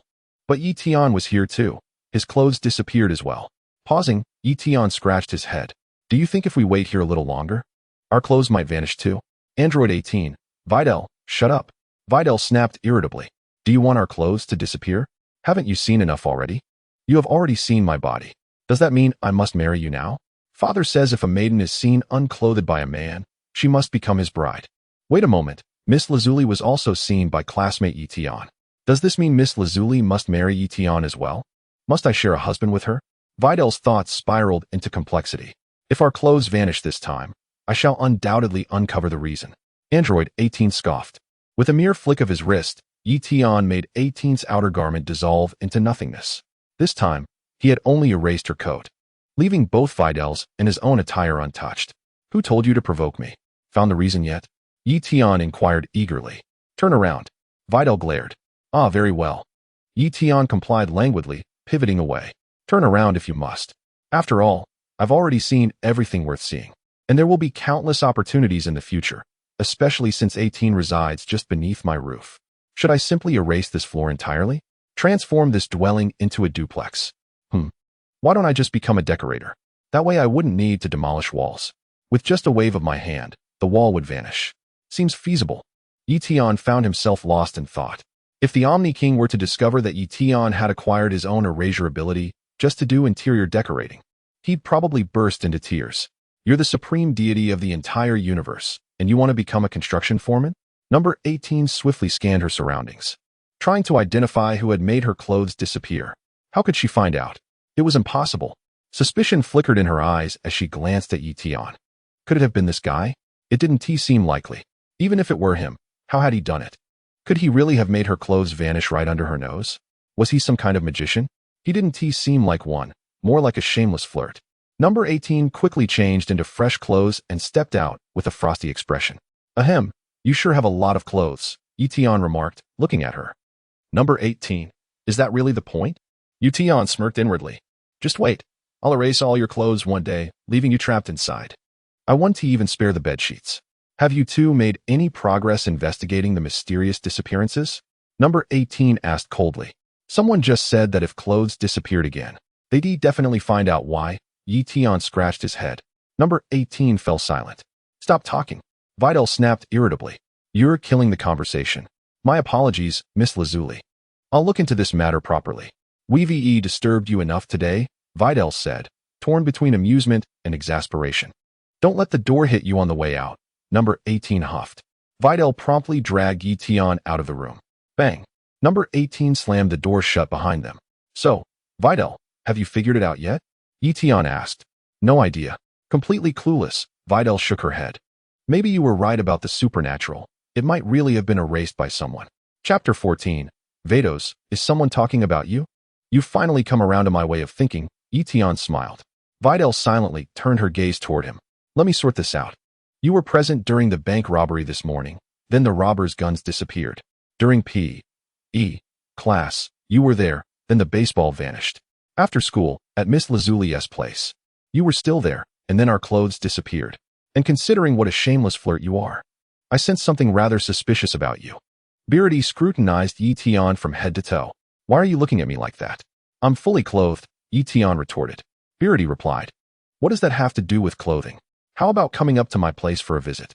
Tian suggested. Since you're already here, one more floor won't make much difference. Beerus fell silent. Was this really just about one more floor? Fine. Since I'm here, I might as well visit your place. She conceded. I do have my suspicions about you. Maybe I'll find some clues at your home. Then I'll trouble you for a while. Tian, Beerus nodded. No trouble at all, Tian smiled. Leading Beerus upstairs, he unlocked the door to his apartment. Tian's home was immaculate, not a speck of dust in sight, mainly because he had casually wiped away the grime from the table earlier. He considered it practice, even entertaining the thought of taking up cleaning jobs for extra income. With a mere wave of my hand, the house becomes immaculately clean. Should it remain untidy, a few more delicate gestures suffice. Even the superfluous items in Tian's home vanish effortlessly beneath my touch. His household lacks even a trash bin. What need is there for one? A gentle flick of my wrist, and refuse dissipates into nothingness, all while accumulating experience points, for even waste constitutes part of existence. When Biddy first stepped into Tian's abode, she stood utterly astonished. Could this truly be a young man's dwelling? The pristine elegance defied all expectations. I've heard online that boys' homes are usually quite messy. However, when Biddy arrived at Tian's residence, she was astonished to find the floors immaculately clean and gleaming. Biddy hesitated to move, afraid of leaving footprints on the pristine surface. I should change my shoes, Biddy said. No need. It's fine, Tian reassured her. Feel free to strike a pose and make yourself comfortable. Biddy? Please have a seat, Tian corrected himself. Biddy, what do you mean by strike a pose? That sounds suspicious. Unable to bear the thought of dirtying the polished floor, Biddy quickly removed her shoes. Your feet don't smell, do they? Tian asked casually. Biddy's face flushed crimson. She was tempted to storm out right then. Is that how you talk to a girl? She retorted. Just sit anywhere. Make yourself at home, Tian repeated. Biddy chose silence. You always have such a smooth way with words, she thought bitterly. I don't even know how to explain this to you. Videl had no choice but to sit on the sofa.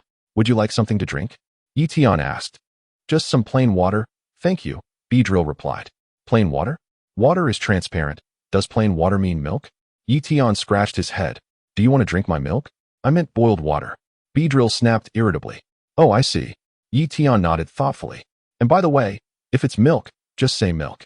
What do you mean by your milk? Videl huffed in annoyance. Well, you're in my house, so wouldn't it be my milk? That makes sense, doesn't it? Tian mused. Never mind. Videl felt her eloquence failing her. Tian poured her a glass of plain water. Videl let out a small scoff, but accepted the cup. She glanced at the transparent glass. Even the cups in Tian's home were impeccably clean, not a single smudge in sight. Who would have thought he was such a neat person? Tian, do you live here alone? Videl asked. Yes, he nodded. You could move in with me if you'd like. It gets lonely living by myself. Videl, I knew you wouldn't have anything pleasant to say. Why did I come to his house? Don't you live with your parents? Videl had no choice but to change the subject. My parents passed away from illness when I was 5, Tian replied. I'm sorry, Videl quickly apologized. It's all right, I've managed on my own all these years. Tian said with a faint smile. 5 years old, you said your parents left when you were 5? Videl suddenly realized. Yes, Tian nodded. Did you grow up in an orphanage? Videl asked with sympathy. Of course not, I lived independently. I could take care of myself, Tian replied with a gentle smile. After my parents passed, I've always lived in this house. Videl was astonished. You could take care of yourself at 5? That is truly remarkable. At the tender age of 5, I believe I was still playing with dolls. Since we have some leisure time, shall we work on our homework together? Tian suggested. Certainly, Videl nodded in agreement, setting down her backpack and retrieving her textbooks. Tian and Videl sat side by side, embarking on their homework with pleasant companionship. Let's nurture our bond through shared study, he mused. There's no need to rush, we can take it slow. After all, while the art of erasure required advancement, so too did the cultivation of affection. As long as I elevate my erasure technique to the silver tier before Majin Buu's emergence, all shall be well, he contemplated. At the silver tier, the strength of one's physique could soar to 1,000-fold that of Frisia, a staggering 100 billion in combat power. Though still incomparable to Majin Buu's might, should anyone dare provoke him. I shall erase you. For the silver tier erasure spell can obliterate a person, though it seems incapable of erasing deities. The gods mentioned here, Tian surmises, likely refer to the Kai Shin and those of higher divine ranks. Presumably, this does not include the celestial beings of Earth. Tonight, I shall erase all garments from number 18's household to gain experience. Who permitted you to reside beneath my dwelling? Even dwelling below me without extending a greeting is unacceptable. I thought that swine Clinton had taken advantage of you. Thank goodness. While Tian was doing his homework, his heart brimmed with quiet contentment. My life is about to change. As the future supreme deity of the entire universe, having a few more wives wouldn't be excessive, would it? Not at all. Once I master creation, I'll give Vados a brand new outfit. Universe 6. Destroyer God's Realm. Achoo. Vados suddenly sneezed. The destroyer god Kampa paused beside her. Vados, is someone talking about you? Kampa inquired. Chapter 15. Erasing the car perhaps, Vados replied, unconcerned. You should check. Maybe it's that guy who escaped when we destroyed a planet last time, muttering about you in some corner, Kampa suggested. If he's doing something inappropriate with your picture. TSK. Vados shuddered. What do you mean by that?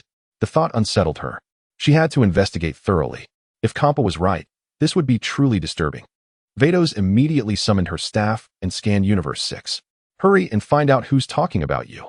I'll go destroy him right away. Kampa rolled up his sleeves. However, Vados found nothing suspicious, just someone enjoying a meal without any ill intentions. No, Vados shook her head. Not him. Were we overthinking it? Kampa mused. Yes. Lord Kampa must have imagined it. Please don't joke like that again, Vados said, rolling her eyes.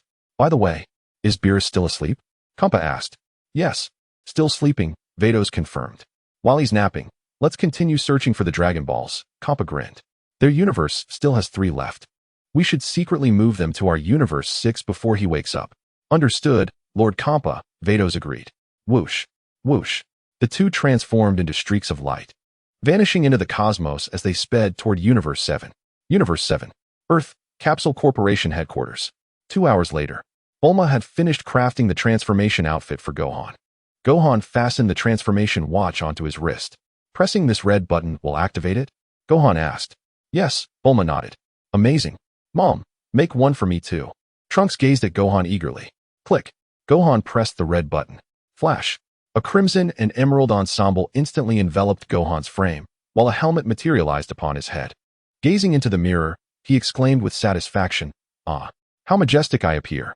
Nodding approvingly, he chuckled heartily. Magnificent. Simply splendid.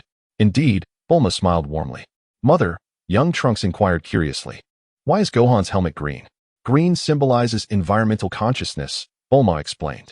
We must all be mindful of ecological preservation. Quite right, Aunt Bulma, Gohan agreed with a nod. I think I'll pass. Trunks wiped his brow nervously. Is green truly just about environmentalism? Doesn't it carry other connotations when worn upon one's head? Especially since Gohan doesn't have a sweetheart? Bulma waved dismissively. The color carries no hidden meaning. It's purely about sustainability. Aunt Bulma, what do you mean? Gohan asked innocently, unfamiliar with such implications. Never mind that, Bulma reassured him. If you find it appealing, that's what matters. It looks quite heroic. I'm rather fond of it, Gohan affirmed, pressing the blue button on his wrist. With a swift motion, the transformation suit vanished, restoring his original attire. Aunt Bulma, Trunks, I should be heading home now, Gohan announced. They escorted him to the entrance where he called forth, Flying Nimbus. The golden cloud streaked across the sky, arriving promptly. With graceful ease, Gohan leapt aboard. Do visit again soon. Trunks waved enthusiastically. Thank you, farewell. Gohan returned the gesture as the Nimbus ascended rapidly toward Pozu Mountain. Their trajectory would carry them over Satan City, situated midway between Bulma's residence and Gohan's home. Nimbus, let's return swiftly. Night approaches, full speed ahead, Gohan instructed. The cloud accelerated immediately. Grinning to himself, Gohan mused, with this transformation, none shall suspect my identity. A realization struck him. Our path crosses Satan City. If I fly transformed, I could pause there undetected while still making excellent time. Though I feel somewhat guilty toward Nimbus, my own flight proved swifter. Rising to his feet, he proposed cheerfully, shall we race, Nimbus? Simultaneously, he pressed the red button on his wristwatch. Instantly, the emerald battle suit enveloped him once more as they surged forward. Son Gohan soared into the sky, riding alongside the flying Nimbus. In the blink of an eye, however, he left the cloud far behind. Flying Nimbus, I'll keep accelerating. You won't catch up. Gohan called out with a wave. Soon, the cloud vanished from sight entirely. Before long, Gohan hovered above Satan City. Satan City, apartment number 8. The grating roar of a sports car engine pierced through Tian's home. Frowning, he muttered, You're disturbing my studies. Who has such poor manners, revving their engine so loudly? Beside him, Videl sighed in resignation. There are always inconsiderate people like this. Silently, Tian approached the window and gave the sports car a dismissive wave. Think you're untouchable? Let us see about that. Videl stepped forward as well, though from the 10th floor, she could barely make out the car below. Shaking her head, she said nothing more. Meanwhile, on the road outside, Gohan spotted the speeding vehicle. Detecting a reckless driver, he declared, descending swiftly from the sky. Though already transformed, he couldn't resist announcing, Transform. The moment his feet touched the ground, his eyes widened in shock. The car had vanished. Only 2 figures now soared through the air, utterly bewildered, their souls nearly fleeing their bodies in terror. Where's our car? Brother, where's the car? The younger brother asked desperately. Who am I supposed to ask? The elder brother sobbed. We're going to fall to our deaths. Chapter 16 Son Gohan. Android 17, Android 18, show yourselves. At this rate, we must be going 180 kilometers per hour, the younger brother wailed in despair. I just hope we stay in the air a little longer, so we can die with some dignity. The elder brother muttered grimly. No one leaves this world alive anyway. The younger brother sniffled in agreement, but the elder brother had no words left to say. Wait, brother, there's someone ahead. The younger brother's eyes widened as he spotted Son Gohan standing in their path. Run him over. At least we'll take someone with us. The elder brother growled viciously. Brother. As if we could even steer, the younger brother whimpered between sobs. Thud, thud. In a flash, Son Gohan dashed forward and caught the 2 hapless souls before they met their doom. The pair felt as though their souls had nearly left their bodies. Drenched in cold sweat, too stunned to even process what had just happened. What? What in the world just happened? Where's our car? Are you both all right? Son Gohan inquired. Kid, who the hell are you? Did you steal our car? The older brother snapped, glaring at Gohan with sudden realization. Me? Steal your car? Don't be ridiculous, Gohan replied, exasperated. Though he had no idea how their vehicle had vanished, disappearing right under his nose was no small feat. The brothers exchanged a heavy silence. You too. You can't drive at such reckless speeds. It's far too dangerous. You nearly caused an accident. Gohan scolded. Promise me you'll drive carefully in Satan City from now on. Kid, are you joking? Our car is gone. How the hell are we supposed to drive? The older brother retorted. Gohan coughed awkwardly, scratching his helmet. Ah, right. What in the world had happened? How had the car vanished so abruptly? Was it really the work of Android 17 or 18? Would he have to transform into a Super Saiyan just to track their movements? It made sense. After all, in his base form, he stood no chance against those androids. But not now. Not yet. Let me teach these two a proper lesson first. Listen here. Even if you own a car, you can't just speed like that. Son Gohan scolded. What kind of freak are you? The older thug demanded, his face darkening. Big bro. He's even wearing a green hat. Ha ha. His girlfriend must have cheated on him. The younger one burst into laughter. I don't have a girlfriend. Son Gohan snapped. Then muttered under his breath, you asked who I am? He fell into deep thought. What should I call myself? Don't tell me you're just making this up now? The older thug sneered. I am the warrior of justice, Saiyan masked Superman. Son Gohan struck a pose, raising his right hand while resting his left on his waist, convinced it looked heroic. Saiyan masked Superman. The older thug blinked in disbelief. Ha, this guy's a total hick. The younger one howled. Big bro, not only is he wearing a green hat, but his clothes are so outdated, and that name is beyond lame, no kidding. I've never seen such a pathetic loser in my life, the older one jeered. Son Gohan trembled with fury. Boom. He stomped his foot onto the asphalt, instantly creating a massive crater. Cracks spiderwebbed outward in all directions, fracturing the ground like shattered glass. I put a lot of thought into that name, Son Gohan said coldly. Such a beautiful name. So impressive. The older thug hastily praised. We're sorry. The younger one scrambled to apologize.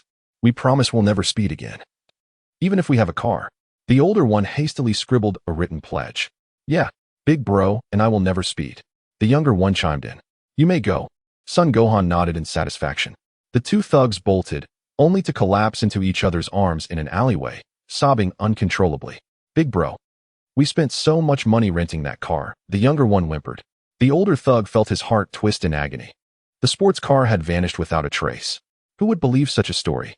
Watching their retreating figures, Son Gohan sank into contemplation.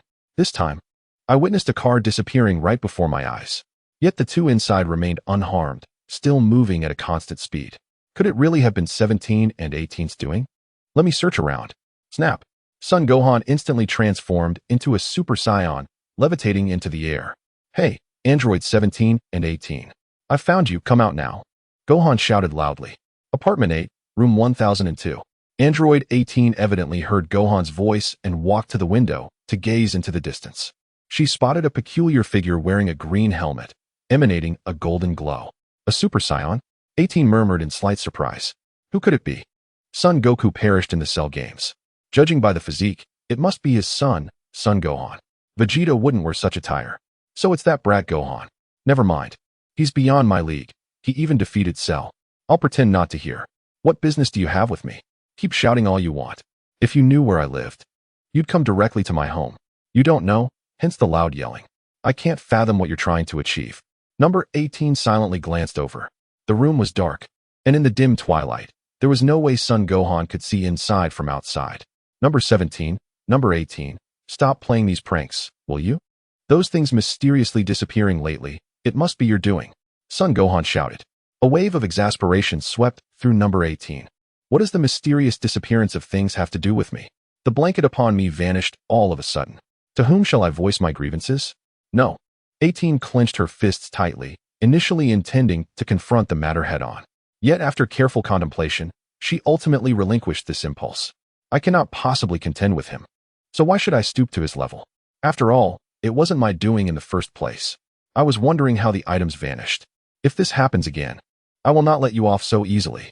Son Gohan threatened. Number 18's face twisted in fury. Son Gohan, you bastard. You're pinning the blame for the missing items on me and number 17? What makes you think either of us had anything to do with it? Let's think this through properly. Understood. Neither I nor number 17 emit any energy fluctuations, so these fellows cannot sense our presence. So you think it was me and no. 17 who did it?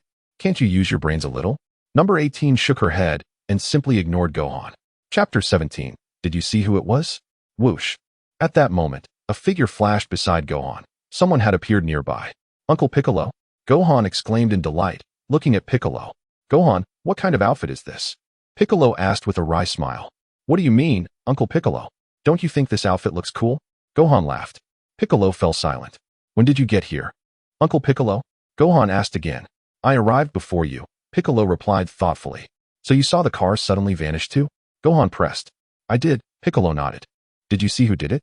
Gohan asked eagerly. Piccolo shook his head. Was it not android number 17 or number 18? Gohan continued. No. It shouldn't have been them. Whoever it was moved too fast, so fast that even I couldn't see clearly, Piccolo said gravely. At this point, it doesn't seem right to keep blaming number 17 and number 18. If this goes on, Gohan will just look foolish. You were shouting in the streets, demanding no. 17 and number 18 show themselves. Do you really think they would? If they were willing to come out, they would have done so long ago. But what about the car? Where did it go? Gohan asked, puzzled. I don't know. It felt like it vanished into thin air, Piccolo said. Why would it disappear like that? Has another terrifying monster appeared on Earth? Gohan frowned. Perhaps, Piccolo nodded. And this person emits no energy signature. No presence can be detected through key sensing. Could it be that some new androids have appeared in Trunks' future? Gohan speculated. That is not impossible, Piccolo mused. In any case, I have a bad feeling about this. Gohan, you must be careful. I understand, Gohan said, his expression turning serious. Apartment number 8 Videl stood by the window, gazing into the distance. Tian, look, those two are floating in midair, Videl said in astonishment, turning to Tian. Tian nodded. Utterly unfazed. You don't seem surprised at all, Videl remarked. Why should I be? It's just flying in the sky, Tian replied. You say that as if you can fly too, Videl said, exasperated. It's just flying in the sky. Can you fly? No. Tian shook his head. Videl, you actually say I can't so matter-of-factly. But I can learn. Tian smiled faintly. From whom? Videl asked. I'm also considering what kind of teacher would be more suitable. Tian replied. Tian, doesn't that person's outfit resemble the one who appeared during the Cell Games? Videl gazed into the darkness at Piccolo in the distance and inquired. Yes, very much so. Your eyesight is quite sharp, Tian nodded. I have 20/20 vision. Videl declared proudly, peering into the distance again. Though not entirely clear, he did bear a striking resemblance to the figure from the Cell Games. Haven't you heard of the Demon King Piccolo? Tian asked. Demon King Piccolo? What is that? Videl was taken aback. How pitiful. Back then, he was a figure who once shook the world, Tian sighed. To be forgotten so quickly. Who? Videl remained puzzled. Look it up yourself. I can't spoon-feed you everything, Tian said. Videl, might as well not have mentioned it. High above the sky. Let's South leave this place first and plan our next steps carefully, Piccolo suggested. All right, Uncle Piccolo. I should head home too, son Gohan nodded. Whoosh, whoosh. The two swiftly departed from the scene. Piccolo returned to Earth's sacred temple. Before leaving, Piccolo cautioned Gohan to proceed with extreme caution and never let his guard down. Right now, the enemy lurks in the shadows while we remain exposed. We have no idea of their true strength. Moreover, what if they possess the ability to make someone vanish without a trace? What? Make someone disappear inexplicably? Gohan was startled. It's not impossible, Piccolo mused. What if the things disappearing now are merely this monster's way of gaining experience? Uncle Piccolo, what are you talking about? Do you think this is some kind of game? Gohan wiped his sweat. Just be careful, Piccolo insisted. Until we uncover the enemy's true identity. We must all proceed with caution. I understand, Uncle Piccolo, Gohan replied with a grave nod. Gohan had no choice but to tread carefully. That car vanished right before my eyes. And Uncle Piccolo was there too. Yet neither of us saw what happened.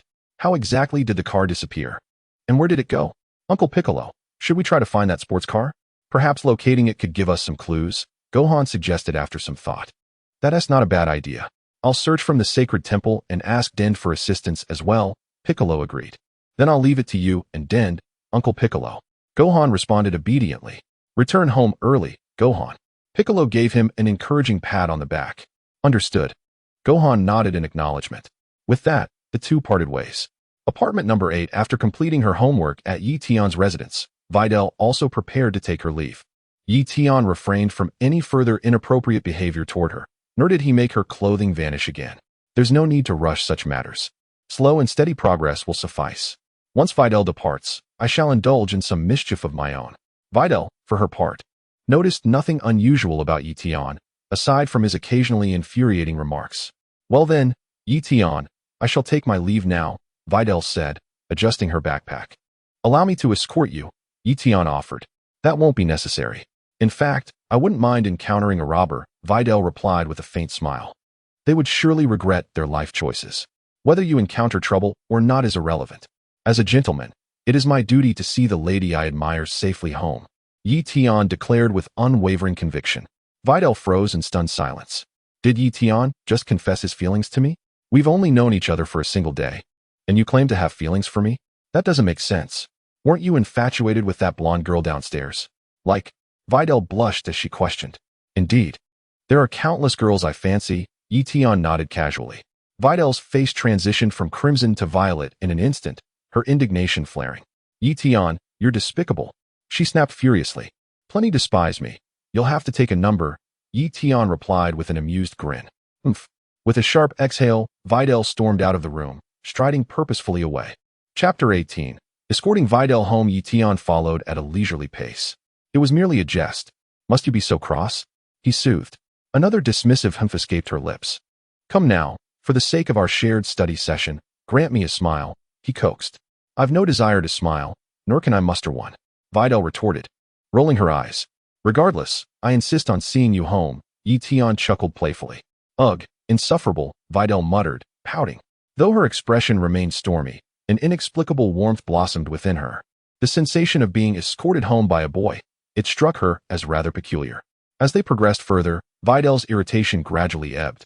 She recognized Tian's teasing for what it was and, upon reflection, found little justification for her earlier vexation. Walking side by side, Tian intermittently surveyed their surroundings, discreetly erasing any structure that displeased him with a mere wave, an act that went entirely unnoticed by Videl. This is my first time in this district, Tian mused aloud. It was originally the outskirts of Satan City, Videl explained. After the municipal government relocated nearby, the area flourished. That prison over there is evidence enough. Prison? Tian blinked in surprise. Prisons are typically built in remote, sparsely populated areas. Videl indicated a distant, imposing edifice. So that's a prison. Tian's eyes gleamed with sudden interest. Does it still house convicts? Very few. Nowadays, it mainly detains temporary offenders. Those sentenced to long-term imprisonment are transferred to facilities far removed. Videl clarified. Temporary offenders? His enthusiasm dimmed slightly. Human traffickers, for instance. The nation hasn't yet established concrete policies. Many advocate for capital punishment, though it remains unimplemented for unclear reasons, Videl continued. Perhaps there's concern that imposing the death penalty might drive traffickers to greater desperation, though that logic seems contradictory. If trafficking carried a death sentence, such crimes might decrease. So, it holds numerous traffickers? Tian pressed. Tian asked the pivotal question. Indeed. We haven't yet determined how to deal with them, Videl nodded. Apart from the human traffickers, there are also corrupt officials and the like. Tian responded with a thrill of excitement. Once I return later, I'll erase all of you. Though with my current abilities, I can't erase an entire person. But I can certainly remove a piece or two from your bodies. These are nothing but pure experience points for me. Tian continued walking alongside Videl. Along the way, he remained far from idle, casually erasing numerous irritants that crossed his path. For instance, those who walked their dogs without leashes. Tian simply erased the one part of their bodies that resembled a leash. Or those who littered or relieved themselves in public. Tian erased their tools of misconduct. Most were trivial matters, but they served well for accumulating experience. Whenever something displeased Tian, punishment followed. Good habits must be cultivated early, he mused. Lest they lose a body part, and only then lament the injustice. By then, it would be far too late. We arrived, Tian, Videl said, gesturing toward a grand building in the distance. Good night. Tian nodded. Be careful on your way back. I've heard the Knight's Haven been very peaceful lately. Videl cautioned. Don't worry, Tian smiled. With my tall, handsome stature, who would dare trouble me? Videl sighed. Suit yourself. A boy like you should be fine returning alone. See you tomorrow. She waved. See you tomorrow, Tian replied. After parting ways, Tian quietly circled the prison once. Unfortunately, nothing was visible from the outside. Yet, though he couldn't see within, it hardly mattered. Closing his eyes, he could distinctly sense the positions of every individual inside. While he couldn't perceive their auras, he could visualize their forms. How best to describe it? It was akin to the divine consciousness in the world of immortal heroes. Yes, precisely that, divine consciousness. Through this ability, one could perceive all people and objects within a 100-meter radius. Tian didn't bother with niceties. With a mere wave of his hand, he erased certain parts of the human traffickers' bodies. Whether they survived afterward would depend on their luck. At least for now, they wouldn't feel any pain. The real amusement would come when their bodies finally registered the loss.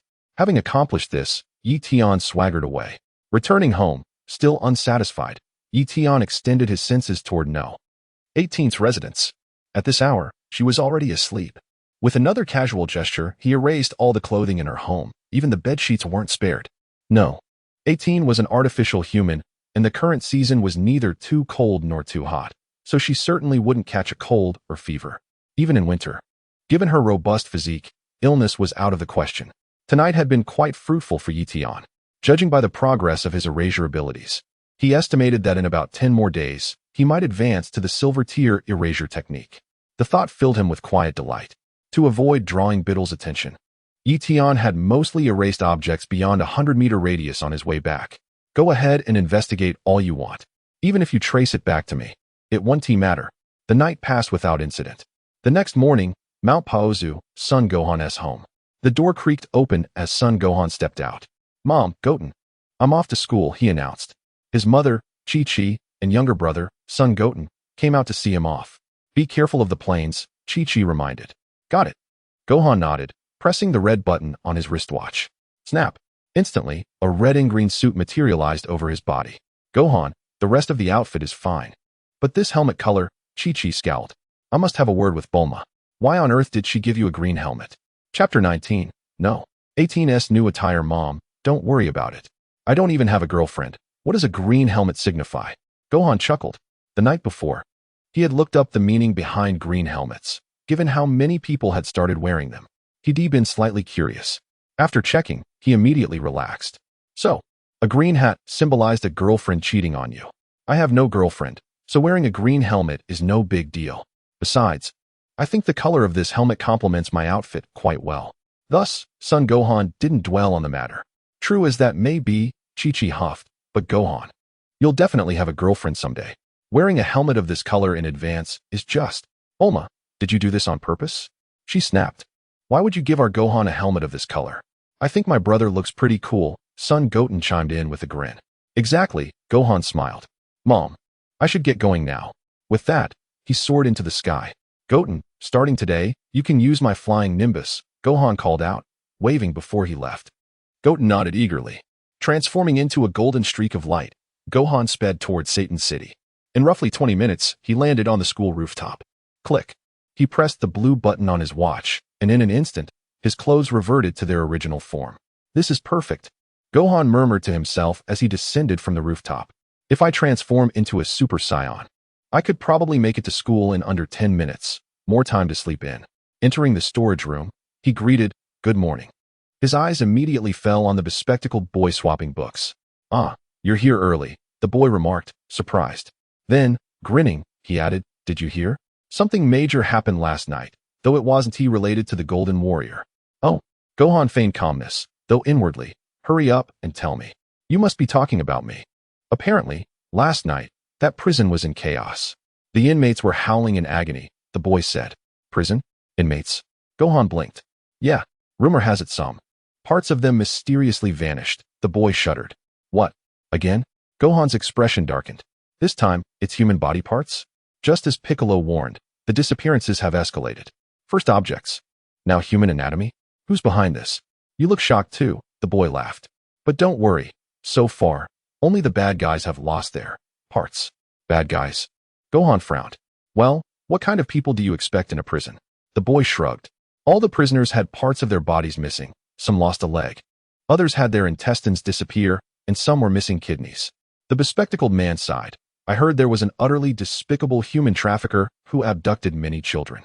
That man lost his. Well, let's just say he'll probably die from the agony. Son Gohan, at least no good people lost anything. The bespectacled man smiled. So we have nothing to worry about, right? Yeah, haha, Son Gohan nodded. By the way, there's one more thing, the bespectacled man continued, though compared to what just happened, it's rather insignificant. What? Son Gohan asked. Apparently, a new hero appeared in Satan City yesterday, the bespectacled man explained.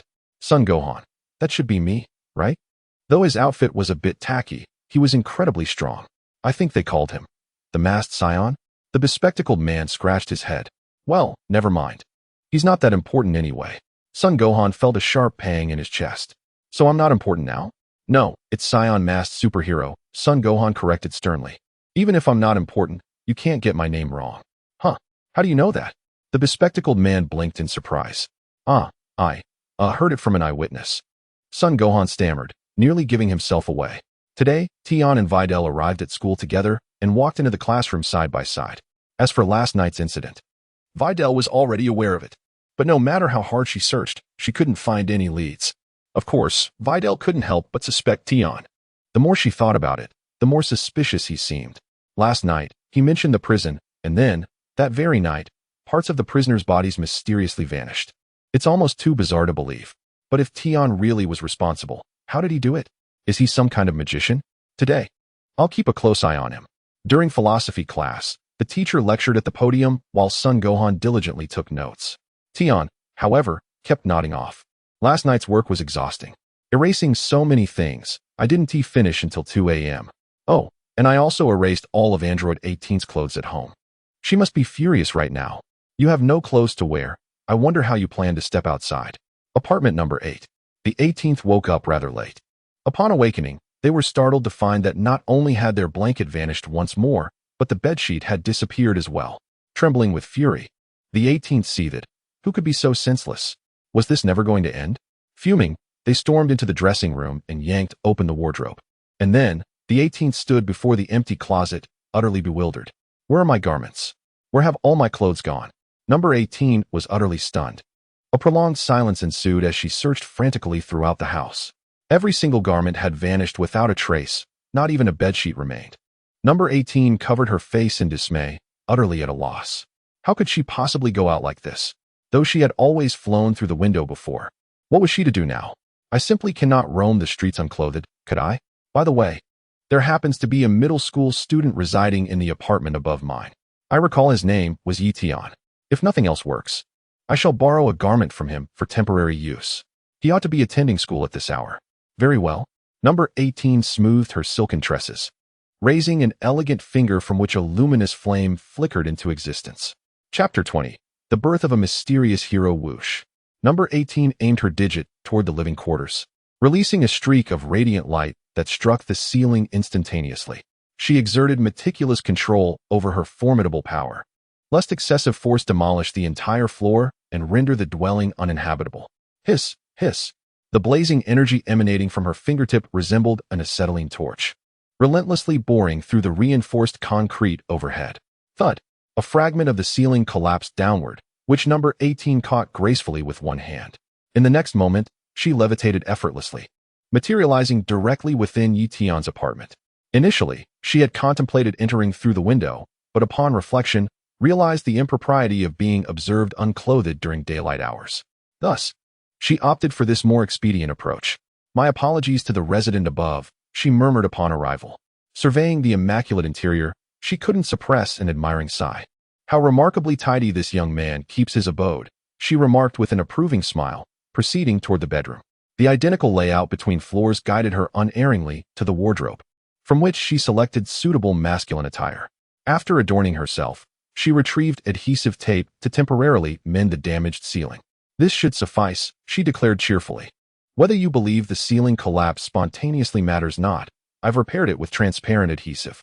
Meanwhile, at Orange Star High School, within Tian's classroom, his mobile device vibrated discreetly. Retrieving it, he observed a security alert indicating movement detected by his home surveillance system. Burglars dare invade my residence? He muttered darkly. Presumptuous vermin, do you fancy being disassembled component by component? A rueful realization followed. Beyond effective range. His current abilities permitted object erasure only within a 100-meter radius, substantial under normal circumstances, yet insufficient when separated by 1,600 meters from the 8th Avenue apartment. Thieving scoundrel, he vowed through gritted teeth, your reckoning awaits. Let me see who it is. Tian unlocked his phone and checked the surveillance footage. At first glance, he spotted a stunning beauty strolling casually through his home without a stitch of clothing. Tian scrutinized the image more carefully. Wasn't this number 18? Damn it. What are you doing in my house? Immediately, Tian saw number 18 entering the bedroom. Hastily, Tian switched the camera feed to the bedroom. In the next moment, he witnessed number 18 retrieving a garment from the wardrobe and slipping it on. Tian exclaimed indignantly, "You dare to steal my clothes to wear? Fine then. I have erased all traces of your garments. After much deliberation, this is the solution you've conceived. Yet tell me, how did you find your way into my abode?" I distinctly recall securing all the doors before leaving home and ensuring every window was properly latched, with no security alerts triggered on the door sensors. You couldn't have entered through conventional means. Did you shatter the window panes and soar inside? Tian adjusted the surveillance camera angles once more, meticulously inspecting each window frame. All remained perfectly intact. How utterly perplexing. Number 18, by what sorcery did you gain entry? Tian abandoned further contemplation, resolving to unravel this mystery upon returning home. Merely lending number 18 an outfit seems trivial now. Perhaps repayment shall be exacted through more corporeal means. Beep beep, the wristwatch adorning Videl's arm suddenly chimed. Without hesitation, she activated the communication line. Affirmative, this is Videl, she responded crisply. Armed robbery reported in neighboring Landus Road Township. 2 perpetrators fleeing westward along Highway 81 toward mountainous terrain, crackled the transmission. Videl sprang from her seat with lightning reflexes. Pausing only to inform the instructor, "Professor, I must take temporary leave." "Exercise utmost caution," the teacher acknowledged solemnly. Gohan sat frozen in bewilderment before urgently turning to his bespectacled deskmate. "What just transpired with Videl?" he inquired, utterly perplexed. The spectacled youth smiled knowingly. Championing global justice remains Videl's paramount passion, hardly surprising given her father is Mr. Satan himself. Local law enforcement frequently recruits her assistance due to her exceptional capabilities. "Surely you jest?" Gohan gasped in astonishment. "Underestimate her at your peril," interjected Sharpener from behind with an amused grin. "That young woman surpasses even my combat prowess, rivaling Mr. Satan's legendary might." "Indubitably," concurred Erasure with an emphatic nod. Gohan's complexion subtly altered. "Matching Mr. Satan's prowess? That presents considerable hazard." Sharpener continued cheerfully, "The mysterious hero, masked warrior, golden fighter, and now Videl. Remarkable how 4 guardians of justice converge within our humble township." "The mysterious hero?" Gohan echoed blankly. Erasure clarified, regarding those inexplicable vanishing phenomena. "Though the methodology remains unknown, we've dubbed the unseen architect the mysterious hero." "Hero? Preposterous." Gohan chuckled nervously. "For all we know, it could be some manner of monstrosity. Be it man or aberration," countered the bespectacled scholar. "The vanished items were universally undesirable. Rumor suggests our academy's obsolete textbooks disappeared en masse overnight. If this proves deliberate, does the perpetrator not merit heroic designation, even should they be supernatural?" Son Gohan fell silent, unable to articulate a response. What could they possibly understand? Should a terrifying monstrosity emerge, one even he couldn't subdue, the Earth would face imminent catastrophe. Shaking his head, Gohan chose to withdraw into reticence. "Mysterious hero?" Tian nodded in satisfaction, though the name carried a somewhat rustic charm. "Teehee, Tian, you speak as though you yourself are this mysterious hero," Elise remarked with a playful smile. "That's exactly right, it is me," Tian declared. "Enough of your jests, lest the very limbs you jest with vanish next," Elise teased, her laughter light. "Then I shall speak no more of it." Tian conceded with a hearty laugh. Yet within Son Gohan's heart, a subtle unease lingered. "Let us set aside this mysterious hero for now. I sense that Videl is in peril. I should go save Videl first." But leaving immediately would arouse suspicion. Chapter 21. Son Gohan. "Classmate Tian, why are you tagging along?" After waiting a little longer, Son Gohan sensed the timing was right and abruptly stood up. Teacher, I'm terribly sorry. May I please go to the restroom?" Son Gohan hurriedly asked. The teacher nodded. Go ahead. Teacher, I need to go too. Tian raised his hand.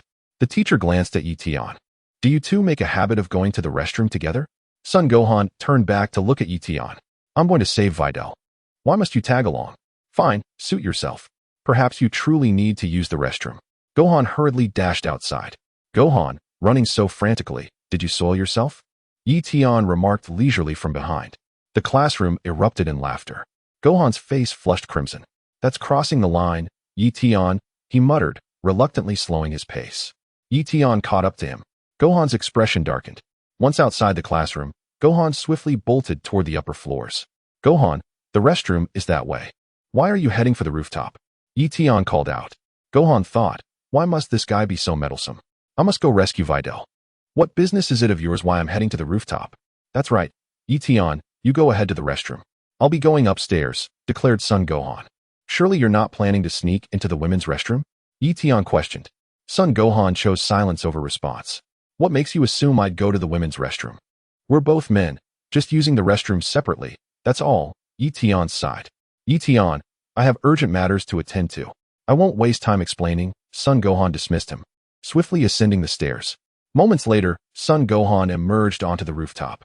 Glancing back, he confirmed, fortunately, Tian hadn't followed. The surroundings were deserted. Transform. Instantly. Son Gohan pressed the crimson button on his wristwatch, morphing into the Saiyan-masked hero. Whoosh. He soared into the sky, only to halt abruptly mid-flight. Blast it, where exactly is Highway 81? Scratching his head, Son Gohan resigned himself to sensing Videl's energy signature. Concealing himself, he focused, reaching out for her presence. Meanwhile, Tian had already descended and was sprinting toward Highway 81 at breakneck speed. Of course, Tian knew its location, having grown up in this city. He was intimately familiar with its layout. With astonishing velocity, he dashed unerringly toward the destined route. I must keep a watchful eye on Videl. I have already intercepted her. Do not let Son Gohan snatch her back. On Highway 81, a sleek hoversports car raced at breakneck speed, pursued closely by two police cruisers with sirens wailing. Inside the vehicle sat two robbers. The younger accomplice had already shouldered a rocket launcher. Boom. A missile streaked toward the police cars with a deafening roar. With a thunderous explosion, the two cruisers tumbled violently across the pavement before crashing to a halt. Ha ha ha, those idiots. The lackey burst into laughter. But as his mirth continued, he suddenly felt the ground vanish beneath his feet. The gang leader, equally bewildered, glanced around in confusion before looking down. Where is my automobile? Where has my car vanished to? Brother, where is the vehicle? The younger companion froze in bewilderment. The elder brother appeared utterly dumbfounded. Last night, there was a speeding car that disappeared just like this, the younger one muttered. Enough with the nonsense. We're about to crash. The elder brother was on the verge of tears. Their movement wasn't particularly swift. After hurtling forward for a stretch, they abruptly plummeted to the ground, tumbling violently across the terrain. Rolling. The two bandits somersaulted endlessly, losing count of their revolutions. From a distance, Videl had already landed her helicopter, lying in wait for the criminals. Then, her beautiful eyes widened in shock as she witnessed their vehicle vanish into thin air before her very gaze. Gone again. Something disappeared, right in front of me this time. The two bandits continued their rapid, uncontrolled rolling for nearly 20 seconds before finally coming to a halt beside Videl. They collapsed. Unconscious. Videl sighed. Seems my trip was for nothing. Who could have done this? That mysterious hero again. Yet, the identity of this enigmatic savior remained unknown. How bizarre. She murmured, securing the two criminals with handcuffs. High above, Son Gohan's astonishment was beyond words. He, too, had seen the car mysteriously dissolve into nothingness, just as it had the previous night. Moments earlier, Gohan had finally detected Videl's faint energy signature. Though she wasn't engaged in combat, the subtle fluctuations in her aura had caught his attention. He rushed toward her, only to witness the car's inexplicable disappearance once more. Vanished again, right before my eyes. Without a single trace. A deep sense of unease settled over him. Who could be behind this? What kind of monster possesses such power? And where do these disappearing vehicles go? This doesn't resemble anything number 17 or number 18 would do. I observed it clearly this time, in broad daylight. If it were them, I should have detected their presence. After a brief hesitation, Gohan descended from the sky, landing gracefully beside Videl. Startled, she turned to him, her gaze lingering on his peculiar green helmet. That's Quite a unique color for a helmet, she remarked. Who are you? Gohan straightened with resolve. I am the warrior of justice, one who will never let evil go unpunished. Gohan struck a series of dramatic poses, his movements fluid and confident. With a flourish, he placed both hands against his forehead and declared, the Scion masked hero. Quite impressive, he added with pride. I spent 2 hours practicing last night just to perfect that stance. Though the enigmatic figure known as the mysterious hero remained shrouded in secrecy, Gohan saw no harm in introducing himself. Perhaps this alter ego would allow him to discreetly inquire with Videl about the elusive hero. What kind of pose is that? Videl wiped her brow, bemused. Videl, have you heard of the mysterious hero? Gohan asked. No, have you? She countered. Chapter 22. The Scion masked hero's vanishing attire. I don't know either. Gohan shook his head. There are rumors that the mysterious hero is behind all these strange disappearances. I thought you might have some insight. Since you don't know, I'll take my leave, Gohan said, preparing to ascend into the sky. What? He is flying. Videl gasped, her disbelief palpable. If I hadn't seen it with my own eyes, I'd never have believed it. Though she had glimpsed Piccolo and Gohan hovering in the distance the previous night at Tian's house, the sight had been fleeting and unclear. Now, witnessing Gohan soar into the heavens right before her, her astonishment was beyond words. This isn't some cheap trick, Videl muttered under her breath. Well then, Videl, goodbye. Gohan waved down at her, ready to depart. Wait, hold on. Videl called out impulsively. Gohan paused, glancing down at her in surprise. Come down for a second. I have something to ask you, she insisted. After a brief hesitation, Gohan descended back to the ground. Do you really have to keep your identity a secret? Videl pressed. Well, yes, Gohan admitted with a nod. Whoosh. No sooner had the words left his mouth than his Scion masked hero attire vanished into thin air. Videl's eyes widened in shock. So it is you, Gohan, she exclaimed. Gohan stood frozen, utterly dumbfounded. Where's my helmet? The helmet is missing. Not only the helmet has vanished. How did my Scion masked hero costume disappear as well? Did that mysterious hero take my clothes? This guy has gone too far. Son Gohan immediately became vigilant, no longer concerned about whether his identity was exposed. Videl, don't speak for now, Son Gohan said solemnly, swiftly taking to the skies to survey the surroundings. However, he saw nothing. Unbeknownst to Gohan, Tian was hiding behind a nearby rock, quietly amused. Of course, Gohan couldn't sense Tian's presence, because Tian emitted no detectable energy. Frowning, Gohan slowly descended and reappeared beside Videl. You're Gohan?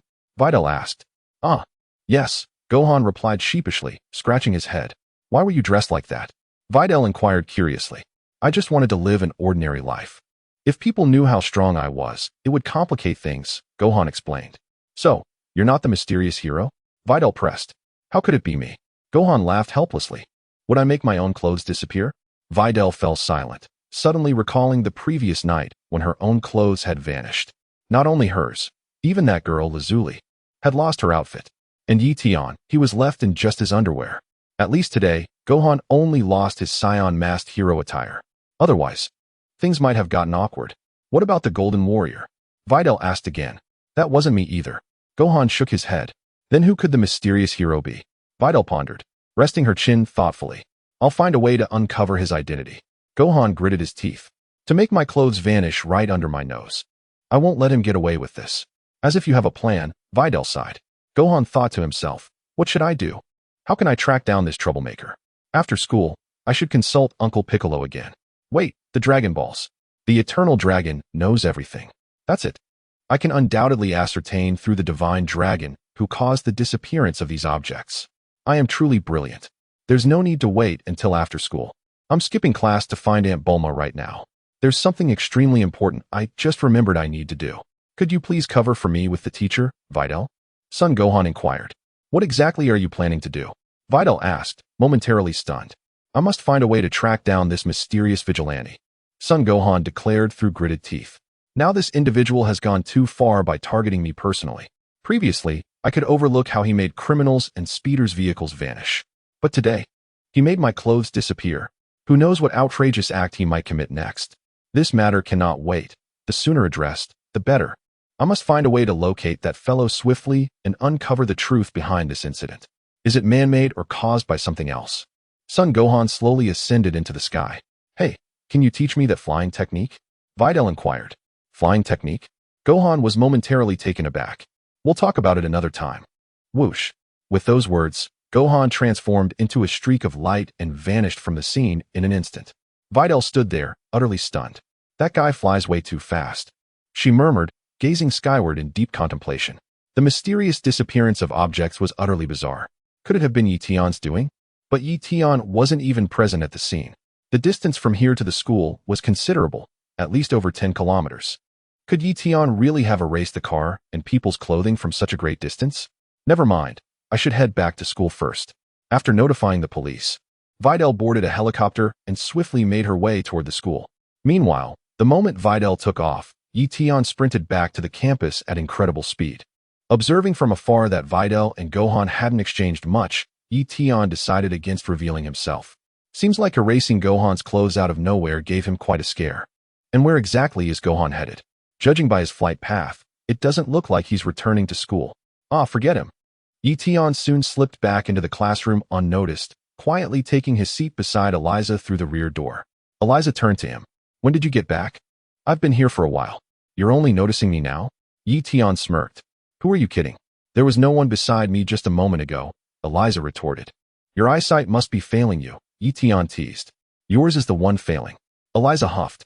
You always manage to kill the conversation. Chapter 23, Vegeta. It was the work of a sorcerer. Another 10 minutes passed before Videl finally re-entered the classroom, taking her seat to Eliza's right. Videl, are you all right? Eliza asked with concern. Fortunately, that mysterious hero showed up again, Videl sighed. You actually saw him? Eliza gasped in excitement. So, was he handsome? Didn't get a clear look. But the robber's car just vanished into thin air, Videl replied with a wry smile. I barely had to lift a finger before they were caught. Huh. That hero really is mysterious. Eliza smiled faintly. Videl nodded slightly, casting a glance toward Gohan's seat. It seems Gohan had a rather unfortunate accident shortly after you left. He rushed to the restroom and hasn't returned since, Eliza remarked with amusement. Is that so? Videl feigned ignorance. She wasn't one to indulge in gossip. If Gohan wished to keep his identity concealed, she certainly wouldn't reveal it. By the way, Yi Tian went to the restroom with Gohan. Do you think Gohan might have actually fallen in? Eliza turned to ask Yi Tian. Perhaps he went home to change his trousers, Yi Tian replied casually.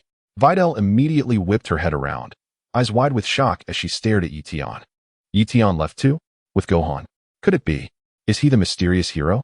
She whispered to Eliza. Videl, I heard that, Yi Tian interjected from the side. Why are you so curious about when I returned? Could it be, you've taken a liking to me? Videl scoffed. What nonsense are you spouting? I merely harbor suspicions about you. Classmate Yi Tian returned just 10 minutes before you. Eliza is speaking the truth.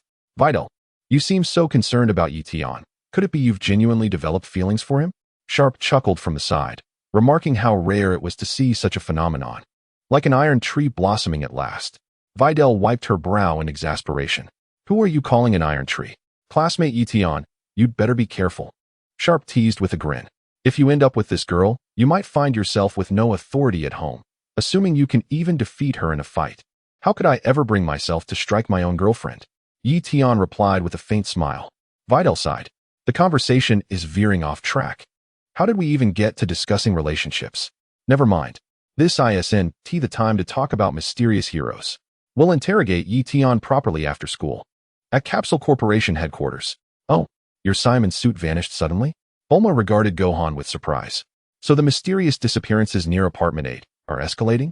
Some are calling the perpetrator a mystery hero, but so far, we still don't know whether it's human intervention or something else entirely. Gohan scratched his head in frustration. What could be the cause? Is it truly man-made? Bulma pondered. If it is human, yet even you, Gohan, can't identify who's behind it, that is peculiar. That's exactly why I'm puzzled, Gohan agreed. Before coming here, I consulted Uncle Piccolo, but even he has no clue who could be responsible. What about Dend? Isn't he Earth's guardian deity? Does he not know either? Bulma inquired. Gohan shook his head. No, Dend is just as unaware. So you came to me hoping I'd craft another Simon suit for you? Bulma guessed. Actually, I was thinking of summoning Shenron with the Dragon Balls, Gohan proposed.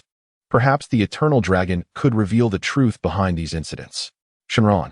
Bulma nodded thoughtfully. If anyone could uncover the answer, it would be him. Also, Aunt Bulma, while we're at it, could you make me another suit? Gohan added. Fine. I'll hand you the dragon radar and prepare a new outfit, Bulma conceded. Just then, Vegeta passed by the doorway. Ah, Uncle Vegeta. My apologies for the intrusion, Gohan greeted sheepishly. Vegeta ignored him entirely, not even sparing a glance. Vegeta, Bulma called out, halting him mid-stride. He paused reluctantly. Gohan's school district in Satan City has been plagued by inexplicable disappearances. Given your time traversing the cosmos, you must have encountered similar phenomena. Any insights? Bulma pressed. How did it vanish? Vegeta inquired, gazing at Gohan. Initially, Vegeta had no intention of concerning himself with the matter. However, since Bulma brought it up, he felt obliged to ask. It just disappeared in an instant, Gohan replied. Vanished in an instant? A trick of extreme speed. No doubt, Vegeta scoffed. No, Uncle Vegeta, Gohan shook his head. At first, I thought the same, but that is definitely not the case. He then elaborated in detail about how his clothes had inexplicably disappeared, even recounting the strange disappearance of the two vehicles to Vegeta. Vegeta fell silent. Wait, you don't know either? Bulma wiped her brow in disbelief. I am a warrior, not a sorcerer. Vegeta scowled. This seems like the work of a mage, some kind of spatial transference magic. A mage? Gohan mused. Yes, precisely. It must be, Vegeta affirmed with a nod. A mage? Do such beings even exist on Earth? Bulma questioned. I've never encountered anything like this before, Gohan admitted, scratching his head. Stay vigilant of your surroundings, Vegeta advised. If a mage is teleporting objects from you, they can't be too far away. Focus your senses. There must be traces of their presence. But earlier, I flew up and scanned the area thoroughly, Gohan said gravely.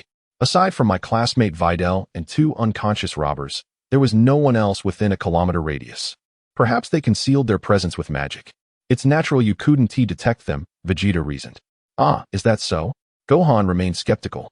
Chapter 24. Gohan's unlucky day. Now that we know it's a mage, tracking them down shouldn't be too difficult.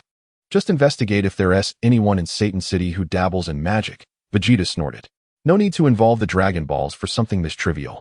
A few missing objects, hardly worth the fuss. Gohan, easy for you to say, it wasn't your belongings that vanished. Uncle Vegeta, besides my clothes.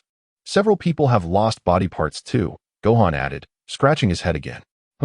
Nothing extraordinary, just more of that mage's teleportation tricks, Vegeta dismissed casually. They can teleport body parts too? Gohan gasped in shock. Only those of ordinary humans. For warriors like us, such magic would be ineffective, Vegeta clarified. That's a relief. Gohan exhaled slightly.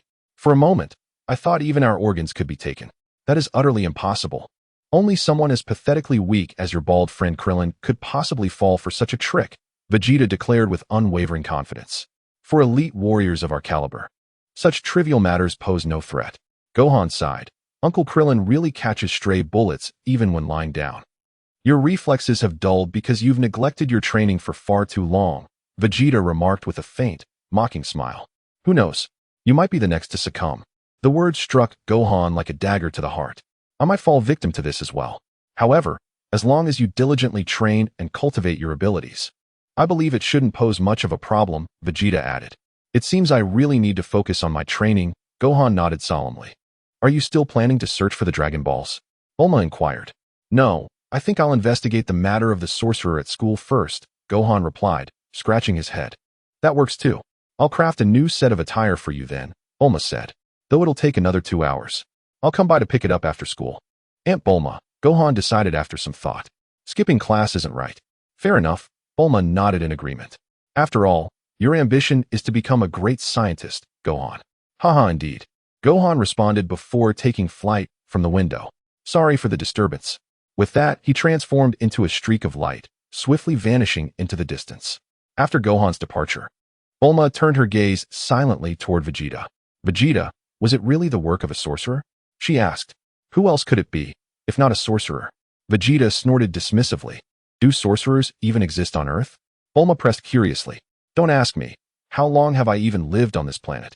Vegeta grumbled. Bulma. Before returning to school, Gohan made a detour to the lookout.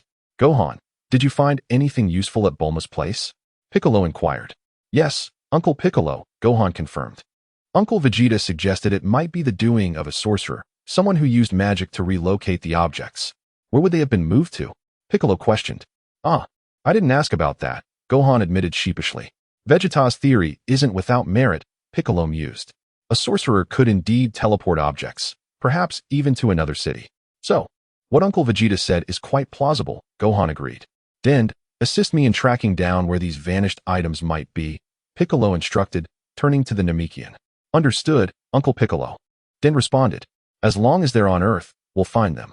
And those 2 sports cars have license plates, all registered globally, Piccolo reasoned. Right. If we locate the plates. Tracking down the missing cars shouldn't be too difficult, Gohan concurred before a realization struck him, dampening his optimism. Unless they were converted into capsule form. Then it'd be much harder to trace. Piccolo, you're absolutely right. Let's just hope the cars weren't compressed into capsules, Dend sighed. Then we'd better start praying now. Piccolo sighed. Dend, Mr. Popo, Gohan, Uncle Piccolo, your art style is off. Shortly after, Gohan bid farewell to Piccolo and Dend, swiftly returning to school. Upon his arrival, he was sternly reprimanded by his teacher, who was already infuriated by the missing textbooks. How many times must I remind you? Middle school is demanding. High school even more so, and university will be your respite. The teacher scolded Gohan harshly. Though you're only a freshman, you must understand the gravity of your studies. My apologies, teacher, Gohan murmured, lowering his head in contrition. Dismissed. Seeing his sincere remorse, the teacher relented. Dejected, Gohan trudged back to the classroom. Today has been wretched. Gohan, has your pants dried yet? A classmate teased, sparking laughter among the others. Gohan's expression darkened as he slumped into his seat. Wait, did you actually? A bespectacled boy asked. Pinching his nose. Gohan shot back. What's with the nose holding? Then, realization struck him. He turned toward Videl behind him. Videl, didn't you cover for my absence? He whispered. My apologies, I forgot, Videl admitted sheepishly. Gohan fell silent, exasperated. His gaze then shifted to Tian behind him. This is all your fault, spreading that nonsense about me soiling myself. By the way, Gohan, Videl interjected, I need to speak with you after school. Don't leave right away. Huh, about what? Gohan blinked in surprise. You'll see. Videl replied with a faint smile. Tian glanced between Videl and Gohan, curiosity piqued. What could Videl possibly want with Gohan? I should keep an eye out. Otherwise, if son Gohan intercepts Videl, things won't be so amusing. Classmate Tian, you come along too. Videl turned her head and said to Tian. Me? Tian scratched his head. Yes, I have something to discuss with you as well, Videl nodded. All right, we'll talk after school then. Tian didn't object. Chapter 25. I need to go home and catch a thief. After school, Videl led Tian and son Gohan away from the campus. Classmate Tian, could you wait over there for a moment? Later, I'll be heading to your place to do homework, Videl said. Come to my house for homework. Tian was taken aback. Not welcome? Videl blinked at him. No, you're welcome, just preferably a bit later. Tian rested his chin on his hand. Deep in thought. What do you mean by that? Videl's expression darkened. Why later? I want to go home first and catch a thief, Tian replied. A thief? Someone broke into your house. Videl asked. Exactly. My security cameras caught everything clearly, Tian nodded. The resolution is 16K. You can even see the pores on their skin. Videl, you don't need to explain in such detail. Excuse me, Videl's classmate. What exactly did you want to discuss with me? I'm in a hurry to get home. Son Gohan finally interjected, unable to hold back any longer. Are you two just going to keep chatting? Gohan, I'm inviting you to participate in the upcoming World Martial Arts Tournament in a month, Videl said directly to son Gohan in front of Tian. The World Martial Arts Tournament. Son Gohan exclaimed, frantically blinking at Videl. Tian is right here. Don't expose my identity. Don't worry about that, Gohan. Classmate Tian isn't the gossipy type, Videl replied. Son Gohan was utterly speechless. He not the gossipy type? He the one who told everyone I had an accident in my pants. Is there anyone more gossipy than him? All right then. Videl thought for a moment before turning to Tian. Classmate Tian, could you step aside for a bit? Is it because Gohan is the Saiyan masked superhero? Tian grinned. Son Gohan. Videl, you promised not to tell anyone. Son Gohan was on the verge of tears. My identity has been exposed. Even my classmate Tian knows who I am. Am I just anyone? I am Bai Di Li's boyfriend, Tian declared with a smile. Stop it. I haven't acknowledged you as my boyfriend yet, Bai Di Li retorted, her cheeks flushed with embarrassment. It doesn't matter. I've already claimed you as my girlfriend. Whether you admit it or not is irrelevant, Tian Yi asserted confidently. Videl found herself at a loss for words. I find myself utterly bewildered by your convoluted reasoning. Does my denial truly matter? Then tell me, am I your beloved or not? No. I am utterly bewildered by your convoluted reasoning. Regarding the matter of Son Gohan's identity, those assertions did not originate from me. I never told you. Let me clarify first. I didn't reveal anything about your identity to Yi Tian, Videl quickly interjected. Even if he is my boyfriend, I'm not the type to gossip. Son Gohan, a brief silence. Classmate Yi Tian, how did you figure out my identity? Son Gohan asked curiously. It's simple, Yi Tian replied with a smile. You effortlessly leaped 8 meters into the air, and during class, you snuck out under the guise of going to the restroom. If you're not the Scion masked hero, then who is? Son Gohan. Just based on those two things, you concluded I'm the Scion masked hero? Classmate Yi Tian, you're far too perceptive. A thought flickered in Son Gohan's mind. Why not seize this opportunity to ask them about the sorcerer? Then, classmate Yi Tian and Videl. Do you know if there are any sorcerers in Satan City? Son Gohan pressed. Let us not talk about sorcerers for now, Videl cut in, steering the conversation back. Let us continue discussing the World Martial Arts Tournament instead. Son Gohan, we've been talking in circles, yet you still manage to follow the thread. The World Martial Arts Tournament. Son Gohan muttered under his breath.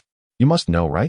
The championship deciding martial arts competition is about to be held again, Videl said with a smile. My father was the champion of the last tournament, and the one before that was won by a mysterious man named Sun Wukong, though I've never met him. By the way, nearly 20 years have passed since that previous tournament. Son Gohan's heart skipped a beat when Videl mentioned his father's name. The surname Sun is quite rare, Yi Tian chimed in. He shares the same surname as our classmate Gohan. I think it's highly likely that this Sun Wukong is Gohan's father. That's what I thought too, Videl nodded in agreement. Son Gohan, ahem, he was at a loss for words. How are these two classmates so sharp-witted? I have no secrets left before them. How about it, Gohan? Join the World Martial Arts Tournament together. Videl extended the invitation. Having the children of 2 former champions compete would surely be fascinating. I don't want to participate. Gohan wiped his sweat nervously. I have no interest in the World Martial Arts Tournament. If you refuse, I'll tell everyone at school that Son Gohan is the Saiyaman in disguise. Videl teased with a smirk. And I'll print flyers exposing your identity and distribute them everywhere, added Satan. How could you? This is too much. Gohan was on the verge of tears. Appearing as Saiyaman means no one will recognize you, Videl reassured gently. But, Gohan hesitated. You want me to compete in the World Martial Arts Tournament? Even if I hold back, I could effortlessly defeat every opponent. Fine. Since you insist, I'll do it. Must I attend? Very well, I shall participate. Son Gohan acquiesced with a resigned nod. Then it's settled. Videl's eyes sparkled with exhilaration. The others are far too weak. I've longed for a worthy opponent. Son Gohan scratched his head. Silence lingered between them. Now, could you enlighten me about these so-called magicians? He inquired. Why do you seek a magician? Videl countered. I suspect that mysterious hero might be one, Son Gohan mused. Videl's gaze immediately shifted toward Yi Tian. Are you a magician, Yi Tian? Yi Tian arched a brow.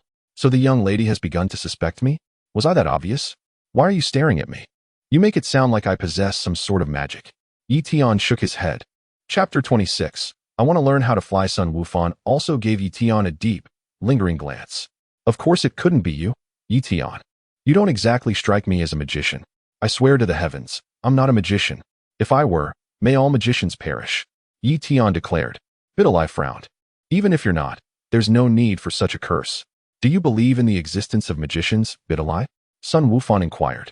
I've only ever seen them on television. Videl admitted with a wry smile. Sun Wufan fell silent, unsure how to respond. What do you think happened to all those vanished objects, Wufan? Videl pressed. I suspect a magician used their powers to teleport them elsewhere, Sun Wufan theorized. And where would they have sent them? Possibly to another city. I can understand moving a car. It's useful, Videl mused. But tell me, why would they take our school textbooks and exam papers? To finish all our homework for us? Yi Tian sighed. If I were that magician, I'd be weeping. You think erasing your exams was my way of helping you? Sun Wufan had no rebuttal. And what about those criminals' body parts? Why take those? Videl pressed further. Maybe to eat them? Yi Tian quipped. Videl gagged, nearly retching. Sun Wufan also looked queasy. Yi Tian, must you joke about such things? Videl glared. Perhaps the magician merely intended to punish them, Sun Wufan speculated. It's not necessarily for personal use. That would be too conspicuous. That does make some sense, Videl conceded thoughtfully. Fine, I'll keep an eye out for anything related to magicians. Thank you, Videl, Sun Wufan said gratefully. Don't mention it. She replied. By the way, I want to learn how to fly. You'll have to teach me sometime. It's hardly fair that you're the only one soaring through the skies. We'll see, Sun Wufan muttered, wiping sweat from his brow. Then it's settled, Videl declared with a satisfied smile. Sun Wufan. I did not consent. If there's nothing else, I shall take my leave now, said Sun Gohan, glancing around to ensure no one was present before swiftly ascending into the sky. In the blink of an eye, Sun Gohan vanished from sight. Gohan flies quite fast, doesn't he? Videl remarked in admiration. Indeed, Tian replied, a faint trace of envy coloring his tone. I shall only erase. I still haven't mastered the art of flight. Not only can I not soar through the skies, but I'm also incapable of projecting energy waves. These are skills I must endeavor to acquire. Perhaps the energy projection techniques can wait, but the inability to perform the Bukujutsu is truly vexing. It's high time I sought tutelage in this aerial art. What about seeking guidance from number 18? She possesses the ability to fly, though, if I recall correctly, she gained this capability immediately after being genetically modified into an android. I wonder if she comprehends the underlying principles of levitation? I shall inquire when the opportunity arises. Classmate Tian, shall we complete our assignments at your residence? Videl proposed. Indeed, beyond academic pursuits, we might engage in other activities, Tian replied with a subtle smile. You're suggesting we apprehend that intruder who's been targeting your home? Videl exclaimed in sudden realization. Tian sighed inwardly. Miss Videl seems rather oblivious to romantic nuances. Am I conveying that implication? Do I truly require your assistance in apprehending thieves? I shall seize it myself. I simply adore female thieves. Classmate Tian, let me see that surveillance footage. I'll have the police identify her through facial recognition, Bulma suggested. Are you sure you want to see it? Tian hesitated, looking slightly troubled. It's a bit eye-searing. Eye-searing? Bulma blinked in confusion. All right, fine. I'll show you. And honestly, it's actually quite fascinating. Tian grinned, pulling out his phone. Bulma's expression turned puzzled. Fascinating. Was it really a female thief who broke in? Driven by curiosity, she leaned closer to Tian, peering at his phone screen. He pulled up the surveillance recording. Then, Bulma saw a completely unclothed young woman casually wandering around Tian's home. The clarity of Tian's surveillance footage was impressively vivid. See, even when zoomed in, every detail is crystal clear. Tian deliberately enlarged a particular section of the image. Stop zooming in on specific parts. Bulma's face flushed crimson with embarrassment. How shameless can you be? Shouldn't you delete this kind of footage immediately? Don't tell me you deliberately saved it. Wait. Isn't this Miss Lazuli from downstairs? Bulma suddenly recognized Android 18. Yep, that's her, Tian nodded. What was she doing in your room in broad daylight? Bulma frowned in bewilderment. The timestamp on the footage confirmed it was daytime, when Tian had been in class. Seems like she was looking for my clothes to wear. Kind of bizarre. Tian switched the footage to his bedroom. Bulma then watched as Lazuli rummaged through Tian's wardrobe and put on a set of men's clothing. Bulma, a beautiful girl insists on wearing my clothes. Tell me, who do I complain to? Tian sighed dramatically. Maybe she had an unspeakable reason? Bulma mused before quickly countering. If a boy wore girls' clothes, that would be weird. But a girl wearing boys' clothes? Perfectly normal.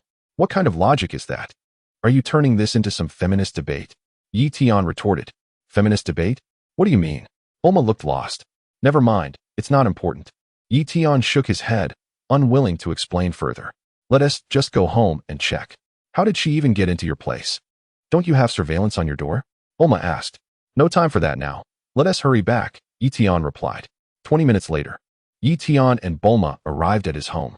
Upon entering, Tian noticed an unusual amount of dust coating the surfaces.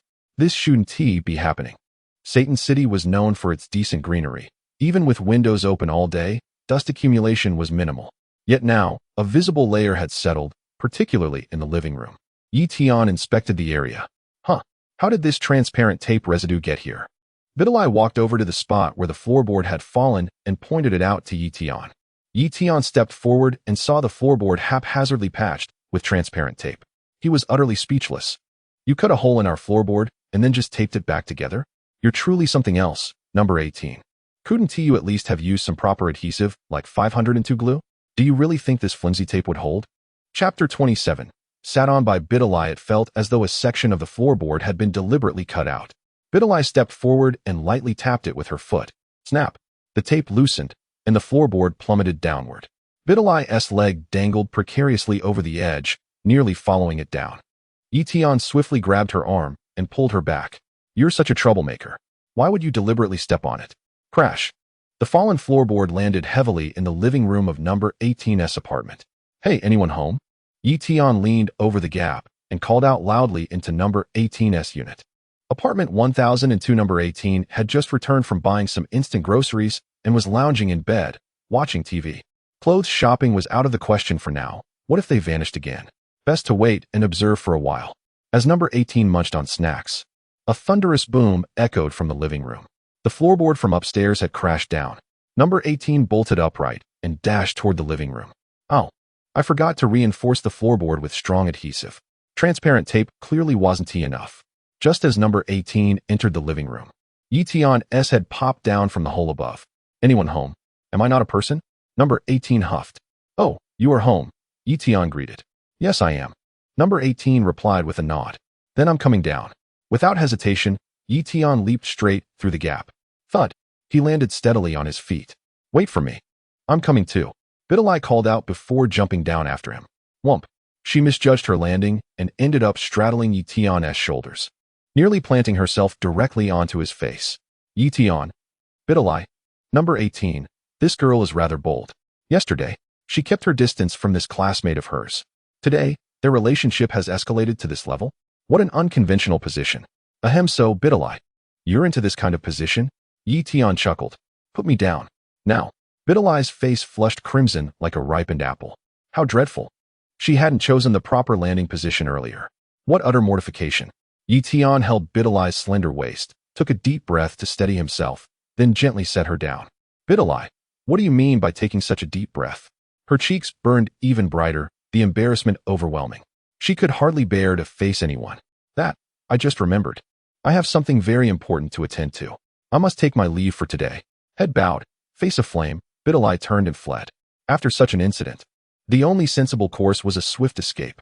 Otherwise, all three of them would be left in unbearable awkwardness.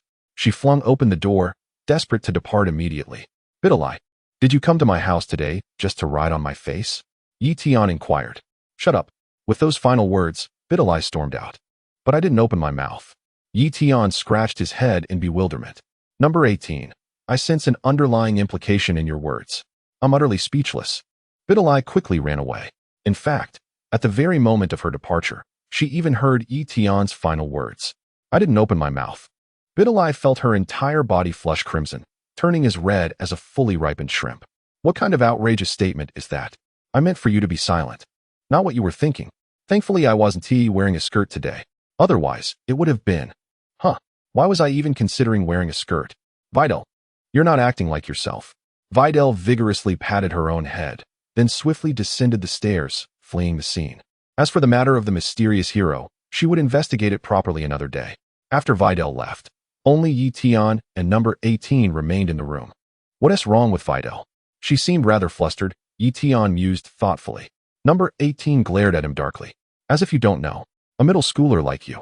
Pretending to be naive in front of me? Crossing her arms, number 18 observed him coldly without responding further. Miss Lazuli, care to explain the situation with our floor? Tian asked, eyeing her. As you can see, the floor collapsed on its own, number 18 replied calmly. Tian, on its own. You didn't cut it down? You should take that up with the developers. I'm a victim here too, number 18 retorted matter-of-factly. While you were at school, this section of the floor just fell and crashed into my apartment. It even shattered our vase. I understand the logic, but the edges look like they were sliced cleanly. Tian pointed at the broken floor. Sliced? Number 18 smiled faintly. Are you suggesting I did it? Then who else? Tian countered. Do you really think I could cut through a floor? And with such precision? Number 18 chuckled lightly. I don't even own any tools capable of that. A mere middle schooler like you, trying to argue with me? I could make you cry, believe it or not. What you say seems somewhat reasonable. Tian nodded, appearing genuinely convinced it had fallen on its own. Now do you believe me? Number 18 said with a smile. Then what about the clothes you're wearing? Tian inquired. My clothes? Aren't these mine? Number 18 retorted, though a faint trace of resignation flickered in her heart. What a miscalculation. Earlier, she had been too preoccupied with going out to buy snacks. She should have at least gotten herself a proper outfit. Even just one set would have sufficed. But mainly, she was short on funds lately. How pitiful. Earning money is so difficult. I can barely afford to buy clothes anymore. Some wretched scoundrel has taken all my garments. If I ever catch you, I shall ensure you regret it profoundly. How utterly despicable. They didn't even leave me bedsheets. Those were my clothes, Tian lamented. Whatever is on my person now belongs to me. Number 18 retorted smugly. Fine. Tian wiped away his tears. Number 18 was overjoyed, her face brimming with triumph. A mere middle school student dares argue with me? Now you're crying over it, aren't you? Well, the clothes in my wardrobe haven't been washed. They've all been worn directly against the skin. Tian scratched his head. I was going to fetch you a fresh set. But since you insist they're yours now, so be it. Number 18's expression shifted slightly. I remarked that this outfit carried a rather distinct masculine scent. Turns out it was unwashed clothing. Do you actually hang unlaundered garments in your wardrobe? Number 18 demanded angrily. Chapter 28. Number 18 is furious again. Well, yes. I change outfits daily and accumulate a week's worth before tossing them all into the washing machine, Tian replied. Number 18 fell into speechless silence. The urge to immediately strip off the contaminated garment nearly overwhelmed her. Yet, after a moment of contemplation, I've been wearing this outfit all day. Taking it off now would serve no purpose. Besides, what would I wear if I removed it? Though come to think of it, where are your clothes? Tian asked knowingly. Number 18 immediately felt a pang of discomfort. Don't tell me you've lost all your clothes? Tian inquired. Shut up. Number 18 snapped. I wasn't even speaking just now. Tian replied with a hint of grievance. Your classmates aren't here. Number 18 retorted angrily. Never mind. Actually, the reason I came down was to inform you. The surveillance cameras in our home now have a resolution of 16K, Tian remarked with a sigh. Since you're not wearing anything from our household, forget I mentioned it. Number 18 froze, her expression shifting repeatedly. They have surveillance cameras? This is truly unfortunate. I failed to perceive these subtle nuances. To put it this way, did you capture my unclothed state on your surveillance when I visited your home? The resolution is 16K? What does that even imply? It seems every strand of body hair would be discernible. Number 18's expression darkened instantly. Hand it over, she demanded, extending her palm. Rest assured, it's already been deleted, Tian reassured her. I had to review it several times before confirming it was you. No. 18, you watched it multiple times? You. Her face flushed crimson with indignation. Well, initially, I wasn't looking at your face and couldn't recognize you, Tian explained. Number 18's composure shattered. You watched it repeatedly, yet not my face? Then what exactly were you scrutinizing? Are you certain it's been erased? She pressed, skeptical. My girlfriend, Videl, deleted it, Tian sighed. What a pity. Had I known, I would made a backup. If you dare create a backup, I won't hold back. Number 18 snapped furiously. I merely came to inform you. If you need more clothing, I have some to spare, Tian offered casually. No. 18's chest heaved with suppressed rage. That insolent brat is infuriating. So you came just to taunt me about the surveillance? Just wait, tomorrow. I'll obliterate every last camera in your home. Then those compromising images will vanish for good. Even if you haven't deleted them, it won't matter. In that case, I'll take my leave. Tian waved, tilting his gaze toward the gaping hole in the ceiling. You're not planning to leap up there, are you? Number 18 questioned. Our apartment isn't particularly tall. It should be manageable, Tian affirmed with a nod. Suit yourself, Number 18 replied flatly. Oh, one more thing before I go, Tian added as he prepared to depart. Don't even think about sabotaging my surveillance system while I'm at school tomorrow. It'd be as futile as deleting a game shortcut from your computer. What are you talking about? I don't follow. Number 18 frowned in confusion. What shortcut? The surveillance footage is stored in the cloud. Only I have access. Destroying the cameras won't stop me from retrieving the recordings remotely, Tian clarified. Number 18, no. 18 chose silence. This is utterly disastrous. I must find a way to verify whether he has truly erased that footage. Perhaps I should disguise myself as a masked intruder tonight to intimidate him? Wait, our home only has towels. No black fabric. And no spare clothing either. No. This one do. I disguised myself in black attire, concealing my face with a mask solely to have him delete the surveillance footage.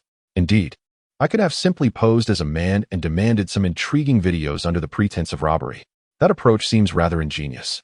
Should he dare produce any footage of me, I'd shatter his legs without hesitation. Perhaps I should wait a couple more days. Acting today would be far too conspicuous. Thud. With effortless grace, Tian vaulted directly into his living room. Number 18 stood momentarily stunned. The boy's leaping ability was remarkable. To ascend so effortlessly. He doesn't seem like an ordinary human. Could he be one of those warriors acquainted with Sun Wukong and his companions? No matter. As long as he's neither a Scion nor Piccolo, I can handle him. Upon returning home, after careful contemplation, Tian ultimately refrained from erasing the clothes from number 18's body. Those were my garments after all, and unwashed ones I'd worn previously. Sniff 'em. By now, you must be thoroughly imbued with my scent, aren't you? Chuckles. Tian's grin stretched from ear to ear. That very evening, buoyed by his exhilaration, Tian ventured out once more to obliterate numerous unnecessary objects, thereby accumulating experience points. At this rate of progression, in approximately 9 days, I might ascend to Silver Tier Erasure. Silver Tier Erasure. Physical prowess surpassing Frisia's by 1,000-fold. In other words, combat capability would reach 100 billion. Most significantly, Silver Tier would finally permit the erasure of entire individuals or buildings. When I speak of erasing a person, it implies absolute annihilation, regardless of one's might. A mere flick of my wrist would render you non-existent. Except deities. True gods would presumably remain beyond my reach. Yet this presents no true obstacle. The awakening of that nuisance Beerus remains distant indeed. And even the Kai Shin. What could they possibly do about it? Though I cannot erase you, I can certainly make you grovel in the dirt, provided you dare provoke me. At the headquarters of Capsule Corporation. Gohan, the transformation suit isn't ready yet. You'll have to wait a little longer, Bulma said apologetically. Something came up this afternoon, sorry about that. Oh, it's no problem, Gohan replied with a gentle smile before casually asking. How much longer until it's finished? Just the helmet is left, Bulma answered. Your mother thought the green one didn't suit you, so I'm changing the color. Actually, could we set the helmet aside for now? Gohan responded with a troubled expression. Why? What's wrong? Bulma asked. I might have to participate in the World Martial Arts Tournament, Gohan admitted. What? You're entering the tournament? Bulma blinked in surprise. Why? There's a girl in my class, Mr. Satan's daughter, Gohan explained. Mr. Satan? That nuisance who kept getting in the way during our fight with Cell? Bulma mused. I heard Satan City was even named after him. I just didn't expect his daughter to be your classmate. Chapter 29. A Message from Heaven. Son Goku's voice. She's actually a kind-hearted girl, with a strong sense of justice, just like me. She never lets wrongdoers go unpunished. Gohan continued. But she figured out my identity, because that mysterious hero teleported my clothes away. I was exposed right in front of Videl. Well, that is certainly unfortunate, Bulma nodded sympathetically. She said if I don't compete with her in the tournament, she'll reveal my secret to the whole class, Gohan sighed. Have you found that so-called mysterious hero, the magician? Bulma inquired. Still searching. Videl's helping too, Gohan replied. Videl, that's Mr. Satan's daughter, right? Bulma confirmed. Yes, Gohan nodded. This magician is becoming quite the headache, Bulma remarked. If we can't find him, we might have to gather the Dragon Balls and ask Shenron. I don't think I'll have time to search for them. My studies have been pretty demanding lately, Gohan admitted. Obviously, Vegeta wouldn't bother with something so trivial. He'd never go after the Dragon Balls. Bulma shook her head. It's fine. I'll keep an eye out for the magician, Gohan assured her. Oh, and Bulma, helmets and armor aren't allowed in the tournament. So, not finishing the helmet actually works out. Is there anything else I could use instead? Here, try this. Bulma handed him an orange headband, draping it over his head. People still recognize me like this? Son Gohan gazed into the mirror. Now put on these sunglasses. Bulma instructed. Gohan took the shades and placed them over his eyes. Perfect, no one will recognize me now, he murmured, nodding in satisfaction. Not bad, right? Bulma smiled. Go tell Chi-Chi that this time, I didn't get you a green hat. Ha ha ha, Aunt Bulma, you're joking, Gohan laughed, utterly unfazed. I don't even have a girlfriend. Even if I wore a green hat, it wouldn't matter. What if you do someday? What if your girlfriend gets stolen? And Chi-Chi blames me? Bulma countered. Nah, that won't happen. Gohan shook his head, just as Trunks passed by. He waved at him. Hey Trunks. How do I look in this gear? Pretty cool, right? Dunno, Trunks replied flatly. Bulma chuckled. If you enter the World Martial Arts Tournament, no matter how much you hold back, you'd crush your opponents instantly. Where's the fun in that? Yeah, that's what I think too, Gohan admitted, scratching his head. But Videl keeps insisting I join. If I really have to, I'll just pretend to lose to her. In that case, Vegeta interjected, striding over with a confident smirk. If you're entering that so-called World Martial Arts Tournament, I'll join too. Gohan froze, lifting his sunglasses slightly to study Vegeta with a deep, measured gaze. There used to be a vast gap between our strengths, Vegeta mused, but what about now? While you've been basking in peace, I've been honing myself relentlessly. Oh, please, Bulma huffed. You don't even work, all you do is train. Are all Saiyans like this? You and Goku both. Vegeta shot back, your family is already the wealthiest in the world. Do I really need to work for money? Even if we're the richest, there's always someone catching up. If we lose our spot as the wealthiest, it'd be humiliating, Bulma retorted indignantly. Vegeta fell silent. Money is just a means to live. Why obsess over being number one? It's the same logic as your warrior race, always needing to prove who is stronger. Bulma pointed out. Vegeta sighed. You might have a point. I shall refrain from contradicting you. How marvelous. Father is going to spar with Gohan. Trunks also became exhilarated. I want to join too. At that very moment, another voice abruptly resonated through the chamber. Gohan froze momentarily. Vegeta too exhibited a trace of astonishment. Bulma gazed skyward, her countenance brimming with emotion. Yet Trunks wore an expression of utter bewilderment. Who is speaking? Is that father? Gohan's eyes welled up with tears. It was indeed his father's voice. Kakarot? Vegeta suddenly comprehended. Father? Is it truly you? Gohan inquired with palpable excitement. It's me. It's been far too long, everyone. Son Goku's voice echoed once more. Father, how fares your health? Gohan asked joyfully. Goku responded with a cough. Well, I am deceased, after all. I shouldn't have asked that. Can Dad really participate in the World Martial Arts Tournament? Gohan quickly changed the subject. I asked fortune teller Baba to give me one day, so I chose that day, Goku explained. Aren't Gohan and Vegeta also participating? I want to compete too. That's great. Absolutely wonderful. Gohan excitedly raised his hands. Trunks looked puzzled. Who is that? Your father? I'll be waiting for you, Kakarot. Vegeta smirked. Be prepared. I'm not the same as before. Neither am I, Vegeta, Goku replied with a grin. Then we'll meet again at the World Martial Arts Tournament. After saying that, Goku ended the call. This is fantastic, Gohan. Shouldn't you hurry and tell your mother, Goten, and Krillin the good news? Bulma suggested. Yes. Gohan was brimming with excitement. This is going to be lively, Vegeta muttered. By the way, Uncle Vegeta, maybe you should wear something special to avoid being recognized? Gohan proposed. No way. I don't care if people recognize me. Vegeta snapped. I'll take my leave now. Gohan waved. What about the wizard situation? Vegeta asked. Hard to find. I'll keep an eye out. Gohan replied before flying out the window. Bye, Gohan. Trunks waved. See you. Gohan nodded, then soared into the sky. Chapter 30. Maybe the wizard will join the tournament too. Gohan first arrived at the island where Master Roshi lived. Krillin was still staying with him. Goku was coming to the World Martial Arts Tournament? That's amazing. Krillin was thrilled. Uncle Krillin, why do you have hair now? Gohan blinked in surprise. What are you talking about, Gohan? Krillin rolled his eyes. I always had hair. I just shaved it off before. Why grow it out now? I think you looked better bald. Gohan studied him. What do you know? Krillin huffed, sighing.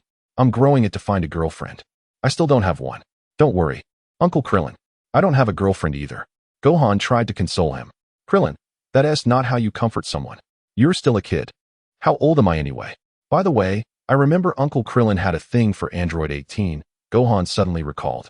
He had previously suspected that the mysterious disappearances might be connected to Android 17 or 18. Now seemed like a perfect opportunity to inquire about 18's whereabouts. Perhaps this incident was related to the androids. Let's not bring up the past. Krillin snapped irritably. Uncle Krillin, do you know where Android 18 and the others live? Gohan asked. No, and I don't want to know. Krillin shook his head. My standards aren't high these days. I just want a decently pretty girlfriend. That's all. Gohan, you call that a low standard? I wouldn't mind a pretty girlfriend myself. Master Roshi chimed in from the side. Same here. Gohan fell silent. Master Roshi, you're way too old to be thinking about girlfriends, Krillin retorted. Krillin, tomorrow you're back on milk delivery duty. Master Roshi huffed, his beard bristling. You've got some nerve, kid. Krillin wiped his brow in resignation. Tell me, What have you accomplished all these years? Master Roshi grumbled. Do you even have a job? Or are you just mooching off others forever? Krillin hung his head in shame, thoroughly chastised. Forget it, Master Roshi muttered. Speaking of which, it's been ages since we last saw Goku. I do want to enter the martial arts tournament, but if Goku, Gohan, and Vegeta are competing, I don't stand a chance, Krillin lamented. You should still participate. The top 5 winners all receive prize money, Gohan suggested. How much? Master Roshi's eyes gleamed. First place gets 10 million, second place 5 million, third place 3 million, fourth place 2 million, and fifth place 1 million, Gohan listed. Krillin, sign up. I'll join too. Master Roshi immediately urged. Krillin, Master Roshi, your era has passed. Maybe you should sit this one out. Have you forgotten who taught you everything you know? Master Roshi snapped. Well, Krillin chuckled awkwardly. Master Roshi, are you really planning to compete? Gohan asked. Just idle talk. This is a tournament for the younger generation. I want to interfere. Master Roshi waved it off. Gohan, whatever you do, don't tell Piccolo, Krillin pleaded. Otherwise, my chances of making the top 5 shrink even further. That's not fair, Gohan shook his head. I won't tell anyone else, but I must inform Uncle Piccolo. By the way, why are you dressed so strangely? Krillin asked curiously. What are you talking about, Uncle Krillin? Isn't this outfit stylish? Son Gohan retorted, hands on his hips. No wonder you can't find a girlfriend. Your taste keeps getting worse. Krillin felt a sharp sting in his heart. Kid, what are you saying? Don't use my lack of a girlfriend as a punchline. Well, I'm off then. Gohan waved and swiftly departed from Master Roshi's island. Soon after, Gohan arrived at Earth's lookout. Uncle Piccolo, any luck finding the missing car? He asked. Not yet. Piccolo shook his head. I'll keep an eye out. If it really was the work of a sorcerer. All right. Gohan nodded. Is that all you came for? Piccolo inquired. No, there's something more important, Gohan replied. Dad is coming back for the World Martial Arts Tournament, just for one day. Will you join too, Uncle Piccolo? Oh, is that so? Goku's returning? A flicker of joy crossed Piccolo's face before he nodded. Fine, I'll participate. What about you, Dend? Will you compete? Gohan turned to the Namekian. I'll pass. I'm not a warrior-type Namekian, Dend declined. Then I'll head home now, Uncle Piccolo, Gohan said. If I'm entering the tournament, I'll need to train hard. That might leave me no time to search for that sorcerer. Who knows? Maybe that sorcerer will join the tournament too, Piccolo mused. If he does, we'll definitely find him, Gohan agreed. But so far, this so-called mystery hero hasn't he done anything evil. His actions seem to uphold justice. Still, we must remain vigilant. Piccolo said gravely. I have a bad feeling about this. Really? Then we should be careful. Gohan nodded solemnly. Go home early, Gohan.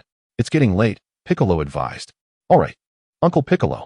With a wave, Gohan left the lookout and flew toward home. As he traveled, Gohan fell into deep thought. I'll need to take some time off. It'd be embarrassing to lose in the first round. After all, I was once the world's strongest fighter. No, even the universe's mightiest wouldn't be an exaggeration. But will Mom agree? That evening, during dinner, what? Goku is returning to the living world for the World Martial Arts Tournament? Chi-Chi was both surprised and overjoyed. Why are you telling me such important news only now? She exclaimed. Son Gohan hastily shoveled rice into his mouth. That's wonderful, Goten. You'll get to spend a day with your father, Chi-Chi said, affectionately ruffling son Goten's hair. The young boy wore a bewildered expression. How dreadful, Chi-Chi sighed wistfully. I'm the only one growing old. Goku in the afterlife must remain ageless, right? I should visit a beauty salon. How many years has it been? 7, perhaps? Time flies so swiftly. Chapter 31, Videl's invitation. Mom. I was thinking of entering the World Martial Arts Tournament. Would that be all right? Son Gohan asked hesitantly. The champion wins 10 million zeni, and the runner-up gets 5 million. 10 million. Chi-Chi gasped, her eyes transforming into dollar signs. Instantly, she gave her approval. Gohan, you must compete. Between you and Goku, we could claim 15 million, couldn't we? But the outcome isn't certain yet, Gohan replied sheepishly. Nonsense. One of you is bound to win, Chi-Chi declared with conviction. However, this means I'd have to take a break from school for special training, Gohan murmured. That is perfectly fine. Focus on your training. You can catch up on studies later, Chi-Chi assured him. Gohan exhaled in quiet relief. She agreed just like that? This is truly a blessing from heaven. Chi-Chi clasped her hands in prayer. My father left behind so little. I've been worrying about finances. That evening, Gohan turned to Goten. Starting tomorrow, you'll train with me, all right? Sure. Goten agreed cheerfully. The following morning, Tian deliberately waited at the crossroads for Videl, intending to walk to school together. Before long, he spotted her approaching with her backpack. Videl, over here. Tian waved.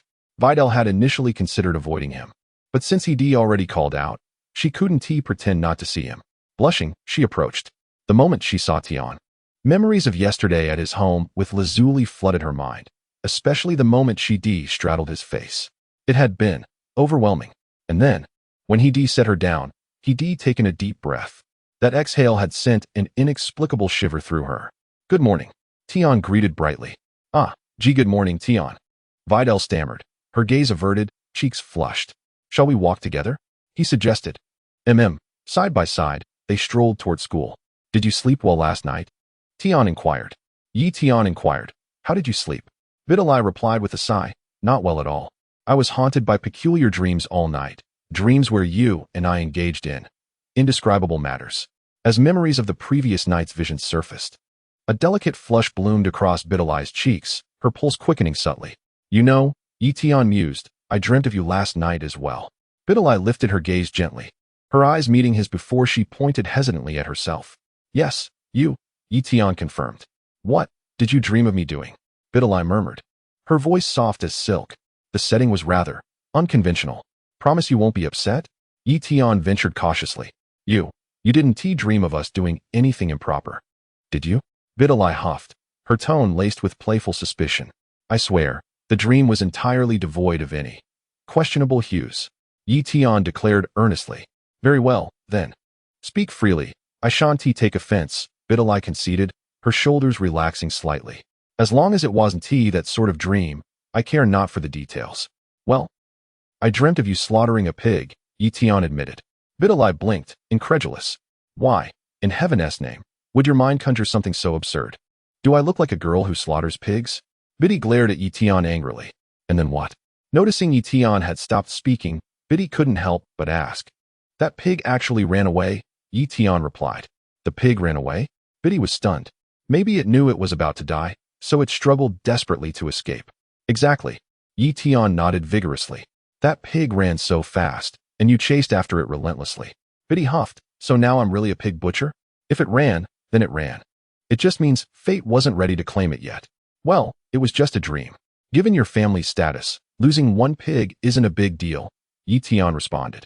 Did I catch up to that pig in the end? Videl asked. You chased it for a long time and finally cornered it in a dead-end alley, Tian said. And then, did I kill it? Videl pressed. You were about to, but the pig suddenly knelt down, Tian continued. Kneeling to beg for mercy? Videl laughed. Your dream is quite amusing. After kneeling, the pig even spoke, Tian added. What did it say? Videl blinked in surprise, curiosity piqued. It recited a poem. Tian revealed. What poem? Videl grew even more intrigued. What are the same root? Why such haste to torment each other? Tian recited slowly. Videl flushed red. You're the pig. You're the pig. She snapped indignantly. You're adorable, Videl, Tian said with a soft smile. And you look even more beautiful when you're angry.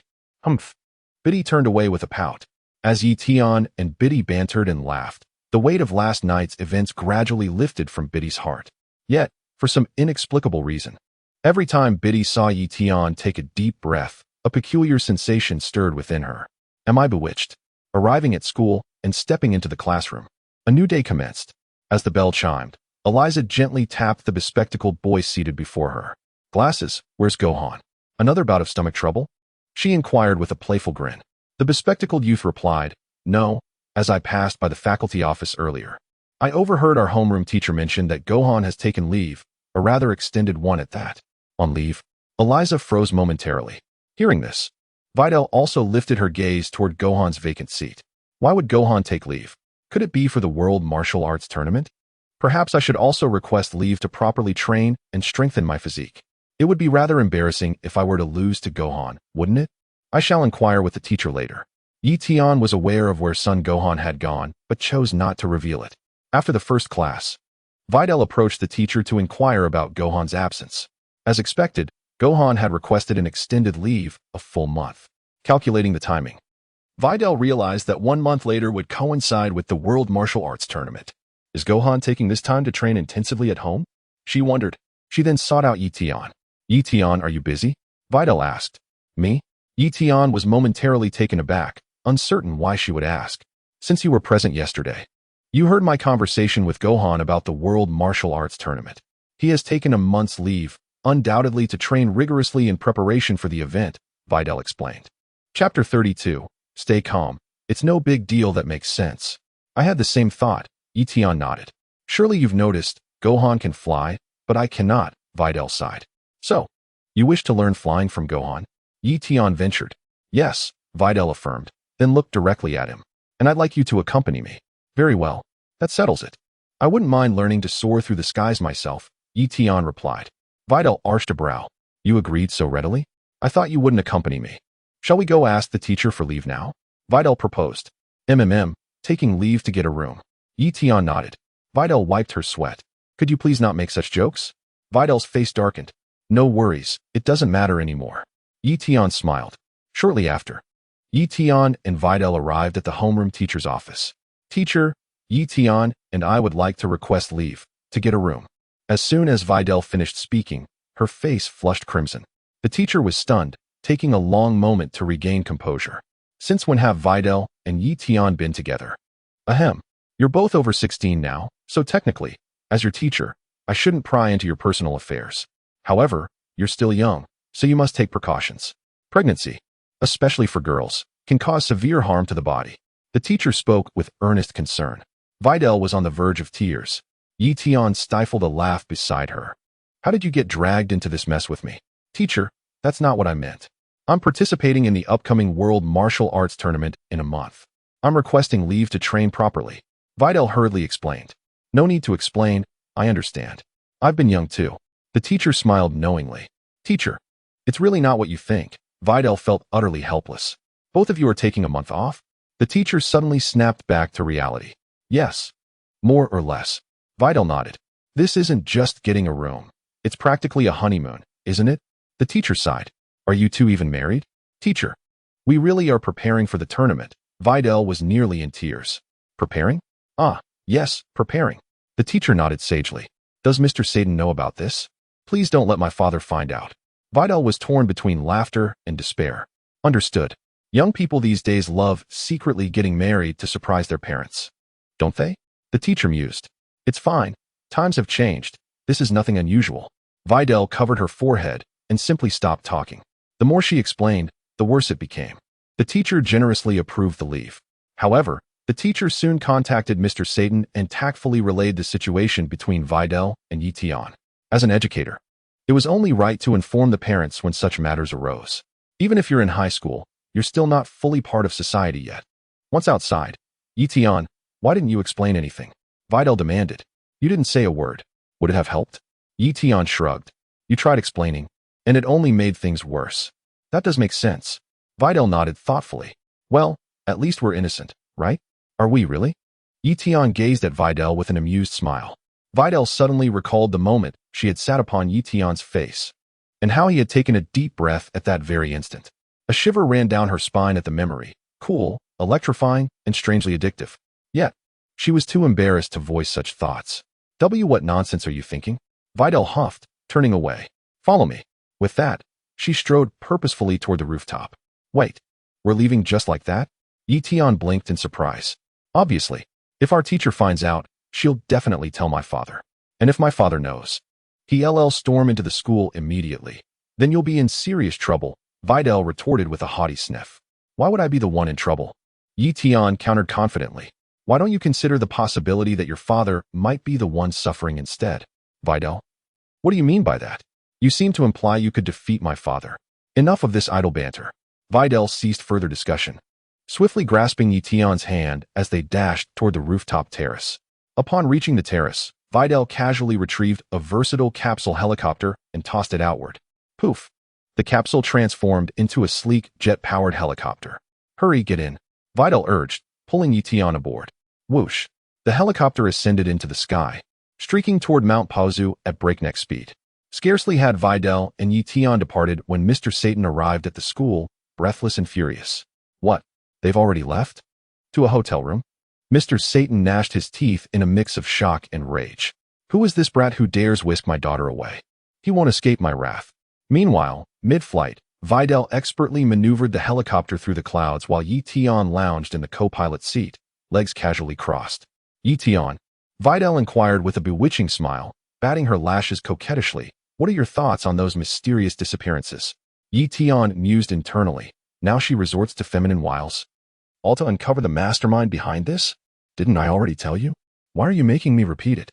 Erased. I think someone erased those things. Tian said with a faint smile. Gohan said it was a magician who transported those things away, Videl mused. That does sound plausible. Tian nodded in agreement. Videl sighed. Let's not dwell on what disappeared. If it's gone, it's gone. Tian snorted. Then let's talk about something more meaningful. What could be more meaningful? Videl asked. For instance, when are you going to wear a skirt? Tian inquired. Why would I wear a skirt? Videl blinked in surprise. Tian grinned. So you can jump from my house to Lazuli's while wearing one. Videl gasped as if startled, her face flushing crimson. The helicopter above wobbled unsteadily in response. Steady now, it's not that big a deal. Tian called out.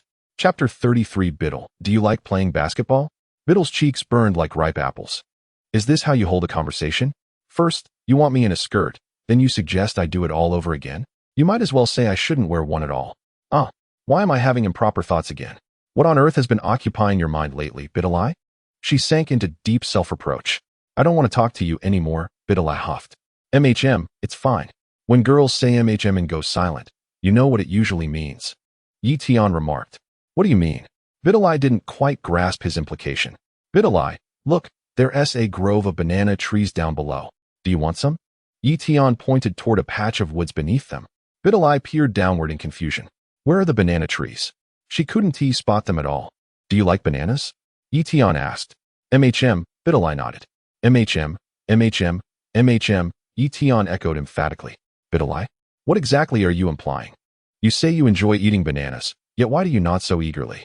Videl, after all, remains an innocent young girl, unaware of such intricate subtleties. Lately, I've been listening to someone discussing a basketball program. Quite fascinating, really. Tian sighed. Basketball. Videl blinked in confusion. Your shift in topic is rather abrupt. What kind of multi-core brain would I need to keep up with your rhythm? How do you play basketball? Videl asked curiously. Since we're just idling along the way anyway, it'll take several hours to fly from here to Mount Paozu. That guy mentioned some people like kissing the basketball hoop while playing. Honestly, I think that's quite nice. Of course, only if it's my personal hoop. You definitely shouldn't go around kissing random hoops in public courts, Tian explained. Videl grew even more confused. Do all boys like kissing the basketball hoop when they play? She asked. Tian nodded vigorously again. I've never seen that before. Videl scratched her head. Those things are done privately during casual play. You can't just do it in front of outsiders, Tian smiled. But the hoop is so high. How do you even kiss it? Videl couldn't comprehend. There are ways, Tian replied. Videl fell into brief silence. Tian, are you good at basketball? She asked. I'm very good at basketball. Tian nodded solemnly once more. Videl studied him. Why do I feel like your nodding is a little odd? Do you also like kissing the hoop? She pressed. Love it, Tian answered. Next time, show me how you kiss the hoop, Videl grinned. Sure. From this angle, you should be able to see it, Tian said. Angle? See it? Videl was baffled. I don't understand what you're saying. You'll get it eventually, Tian chuckled. What else did that guy say? Videl continued. Time for a science lesson. He said the reason hoops turn black is due to time, not the number of shots made, Tian explained. Hoops can turn black? Videl asked, intrigued. Yeah, Tian nodded. So, Tian, can you dunk? Videl inquired. I love layups, but I adore dunking. The feeling is just, Tian began. Videl, why do I feel like there's something off about how you play basketball? But I can't quite put my finger on it. Mount Paozu. Deep within the forest, Son Gohan led his younger brother, Goten, into the secluded area. First, transform into a Super Saiyan, Gohan said. A golden aura erupted around him, his hair spiking upward as he achieved the transformation. He smiled at Goten. All right, Goten, let's begin. Okay. Goten raised his hand in agreement. Gohan gathered a large pile of stones, stacking them together. It's been a long time since I last trained. My body's grown stiff. First, I need to regain my agility. Son Gohan spoke while drawing a line on the ground with his foot, then turned to Son Goten and said, Goten, stand here and throw stones at me. Got it. Son Goten stepped forward and picked up a rock. Alright, come on. Son Gohan stood only about 3 meters away.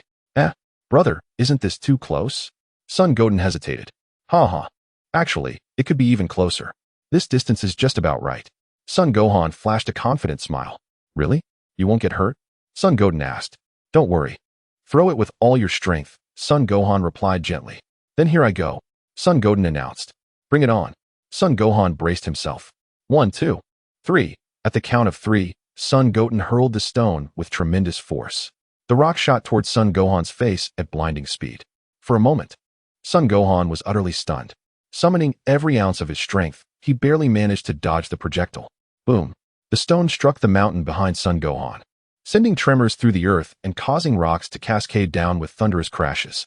Son Gohan stood frozen in shock. Wow, that was amazing, brother. Son Goten giggled. Son Gohan turned to stare at his younger brother, completely taken aback by his unexpected power. I'll keep going.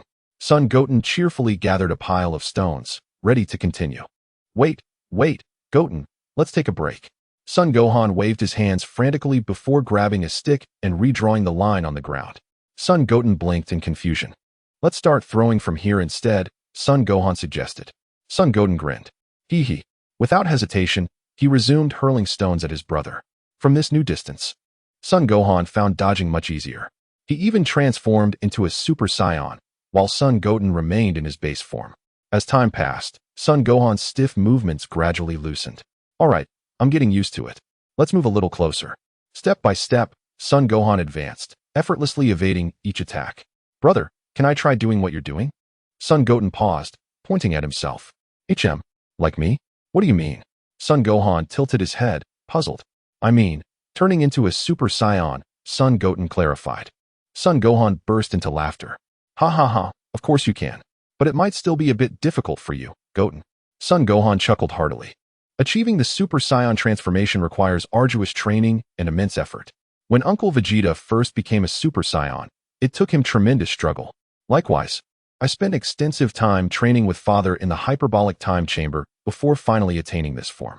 Chapter 34, Vados, who's talking about me? With a sudden burst of golden energy, Son Goten's hair stood on end as he effortlessly transformed into a Super Saiyan. Son Gohan was utterly speechless. Goten, when did you learn how to become a Super Saiyan? He asked in astonishment. Oh, I can't really remember when I learned it, Goten replied, scratching his head. This is truly unbelievable, Gohan mused with profound emotion. It took brother and our late father so much hardship to achieve this form, and even Uncle Vegeta struggled. Really? Goten tilted his head. Is this transformation supposed to be difficult? Trunks, and I find it quite easy to change like this. Would you like to spar with me, brother? Gohan asked. Do you understand what sparring means? Yes, Mother taught me while you were at school, Goten answered. Does Mother know you can transform into a Super Saiyan? Gohan inquired. She knows, but she says I look like a troublemaker and forbids me from doing it, Goten admitted. Gohan laughed. That's because Mother doesn't care for Super Saiyans. His expression then turned serious. Come, Goten, let's have a match. Nodding, Goten charged toward his brother. Boom, boom, boom. The two engaged in a fierce battle across the mountainous terrain. Gohan primarily maintained a defensive stance, but as the fight progressed, he noticed his younger brother's attacks growing increasingly powerful, each strike carrying noticeable force. Whoosh! Gohan suddenly soared into the sky, leaving Goten grounded. That's not fair, brother. Goten shouted from below. How can you fly up there? What? You mean, you can't fly? Gohan asked, perplexed. But you've already achieved the Super Saiyan transformation. I haven't learned how to fly yet, Goten admitted. Gohan was dumbfounded. You can become a Super Saiyan but can't fly? How does that make sense? Just as he pondered this, the distant hum of an aircraft caught his attention. Turning, he spotted Videl's jet approaching, with none other than his classmate Tian seated beside her. Tian is here too, Gohan observed. He must have accompanied Videl. I suddenly recalled that Videl asked me to teach her the Erasure Technique. Well, it's just as well. I can have her train together with Goten, which saves me some trouble. Student Tian, look. This is Mount Pozu, Videl said to Tian. This is my first time traveling so far, Tian mused. Really? You've never left Satan City before? Videl asked, slightly surprised. No, the farthest I've been is about 1,000 kilometers away from Satan City, Tian replied. Well, today I'll broaden your horizons, Videl chuckled. Just ahead is Gohan's home. So you want to learn how to fly? Tian pondered. Yes, though I wonder how long it'll take me to master it, Videl said. Given your talent, it shouldn't be too difficult, Tian smiled. Oh, you think I'm talented? Videl asked softly. Honestly, I'd prefer if you focused more on basketball. Why insist on martial arts? Tian sighed. Basketball. Maybe I'll give it a try sometime, Videl nodded. How about a pickup game? Tian suggested. The woods below are deserted, perfect for basketball. You could even kiss the rim without anyone noticing. Videl narrowed her eyes. I feel like there's an underlying meaning to your words. Well, I do like blue rims. The color might be unusual, but it's worth a try, Tian mused. Life is about daring to experience new things. Blue rims? Videl blinked. I've never seen a blue rim before. Aren't most of them red? MHM, Tian nodded. You really know your basketball. What's so special about blue rims? Videl asked curiously.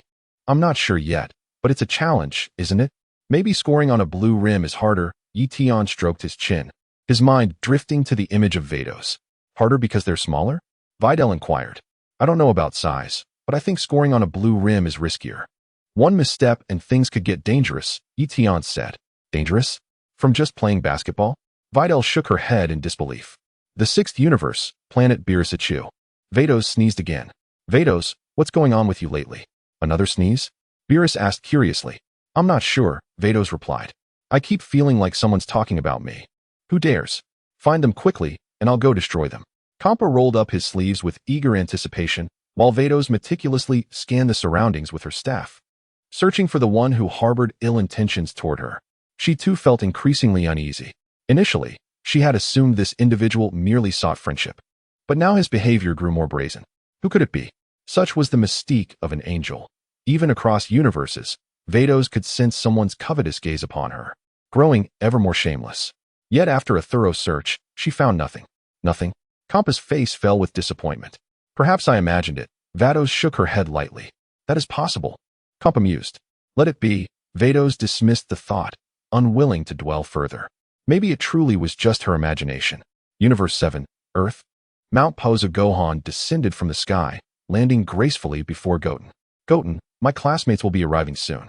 Don't let them see how strong you are, Gohan cautioned. Especially not in your Super Saiyan form. Would they think I'm a bad kid? Goten asked innocently. Exactly, Gohan nodded. Let us head home first.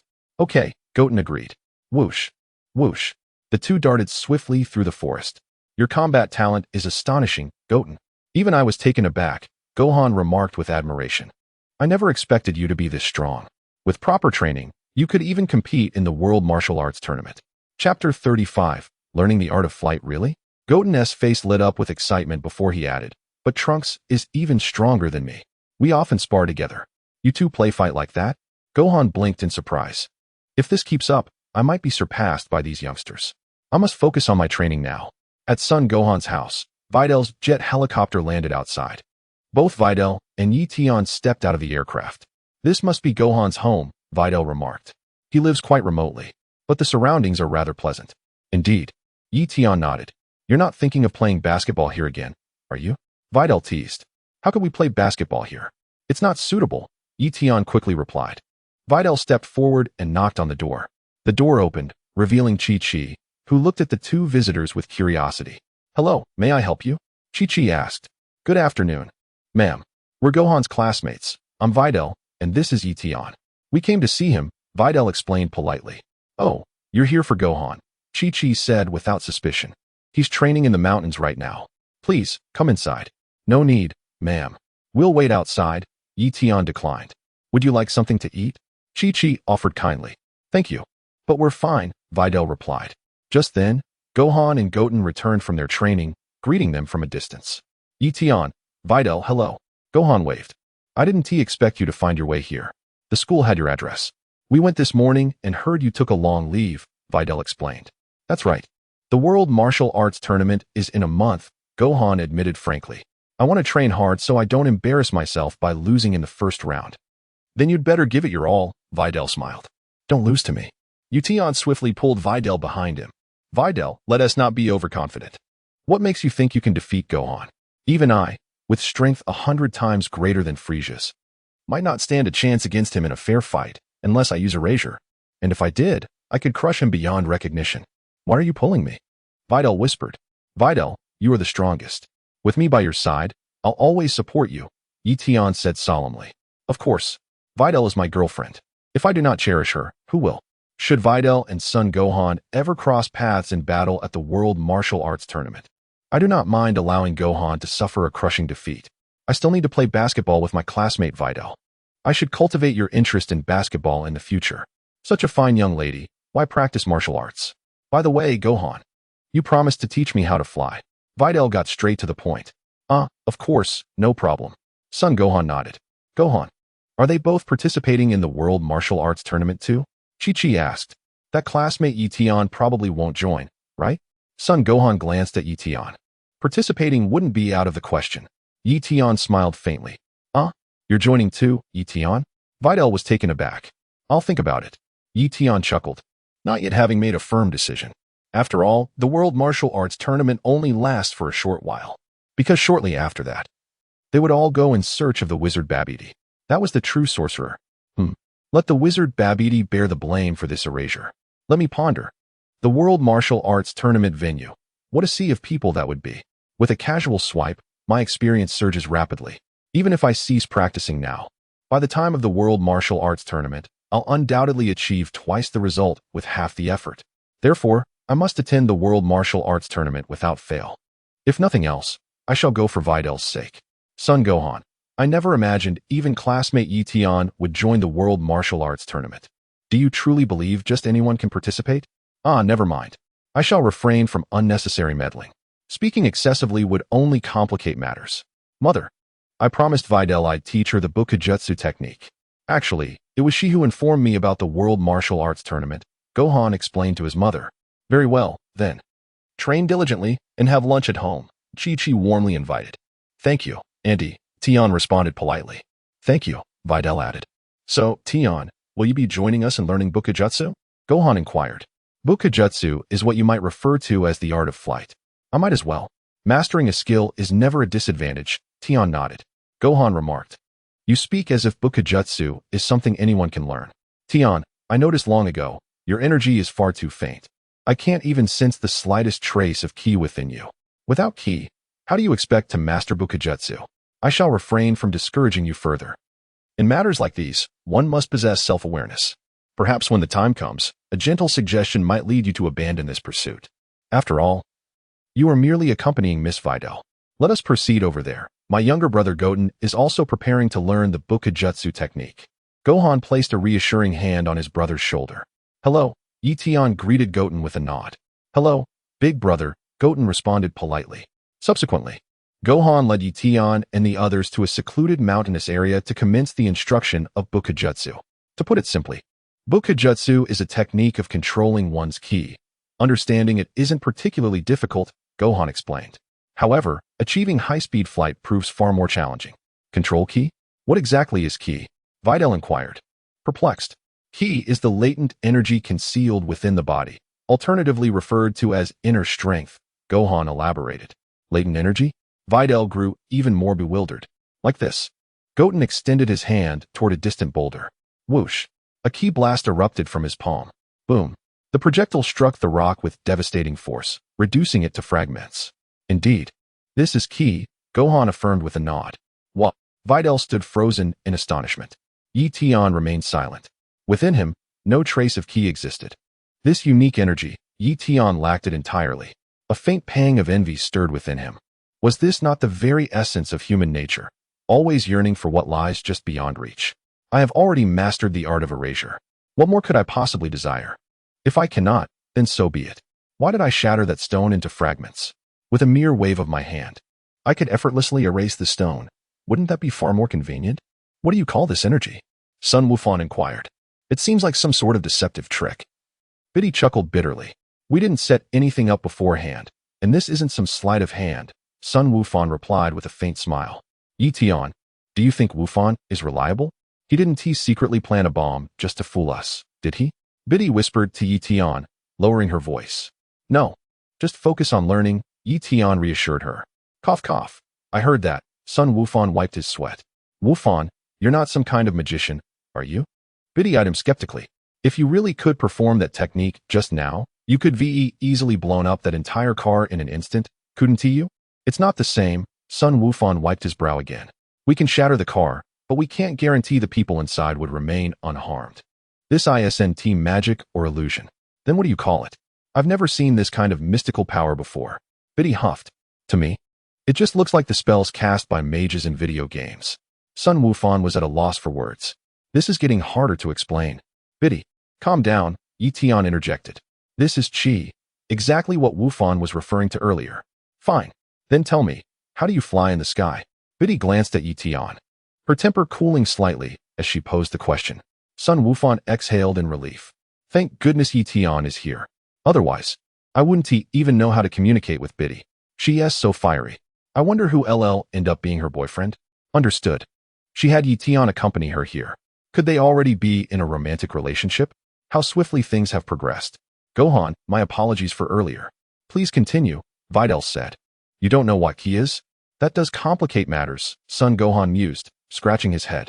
Does that mean we can't fly without ki? Videl pressed anxiously. Don't worry, everyone possesses ki. They simply lack the knowledge to harness it, Son Gohan reassured with a gentle smile. Take Tian, for instance. I can't sense any ki emanating from him. Likely because he's never trained before or engaged in much physical activity. Tian enjoys playing basketball. That counts as exercise, doesn't it? Videl interjected on his behalf. Tian, let's not bring up basketball in front of others. Is that so? Then with some training, his ki should manifest, Son Gohan nodded. Videl, you actually possess a considerable amount of ki yourself. You just don't know how to control it. I have a lot of ki. Videl brightened with pleasant surprise. Goten, I'll teach you the book. Jutsu another time, Son Gohan said, turning to his younger brother. For now, I'll instruct Tian and Videl on how to sense and wield their ki. All right, brother, Son Goten obediently nodded before scampering off to play. First, both of you must calm your minds. Only then can you perceive the presence of ki, Son Gohan instructed.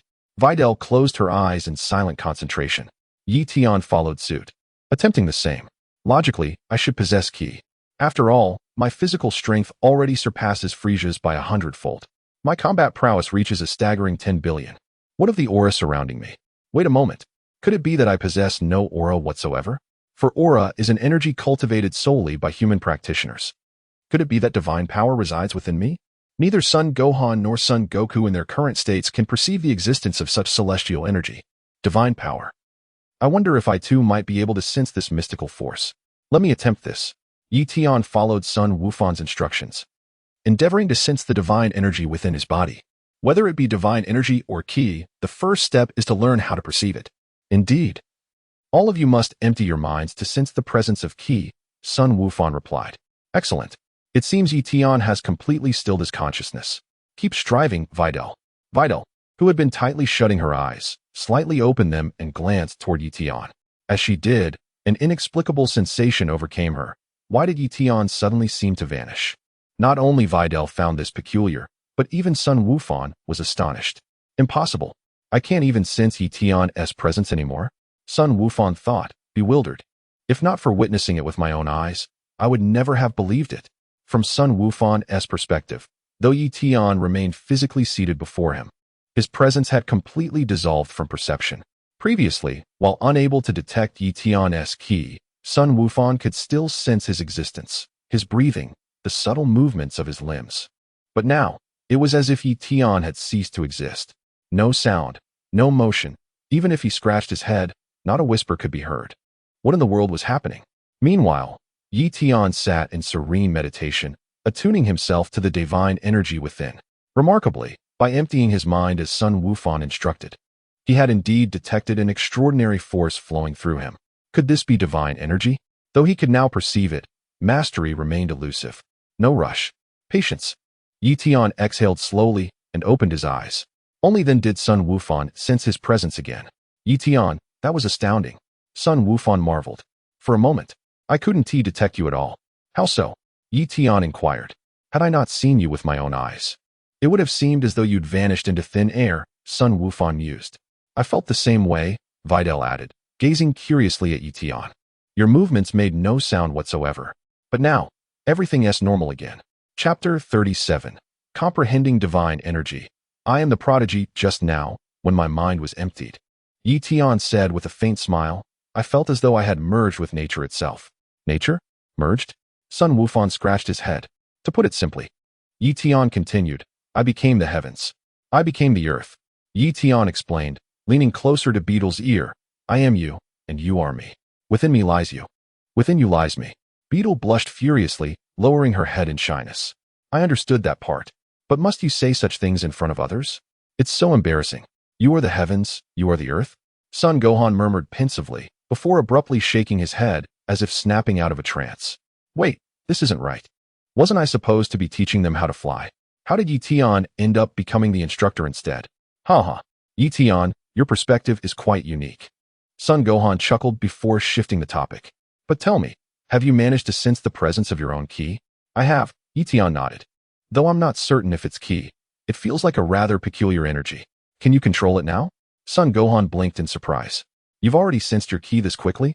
Videl, too, was visibly astonished. I haven't sensed the presence of ki yet. Is your talent better than mine? I can't control it, I need more practice. Yi Tian murmured thoughtfully. It's getting late. Why don't we have lunch first, and continue training in the afternoon? Son Gohan checked the time and suggested. Alright, thank you for your trouble, Gohan. Yi Tian nodded. No trouble at all, Son Gohan replied with a friendly smile. Thank you, Videl quickly added. Goten. We're going home for lunch, Son Gohan called out. Okay, brother. Son Goten hurried over. On the way back, Son Gohan and Son Goten walked ahead while Yi Tian and Videl followed behind. Yi Tian, have you really sensed the special energy within you? Videl asked. Yes. My talent isn't bad, right? Yi Tian smiled.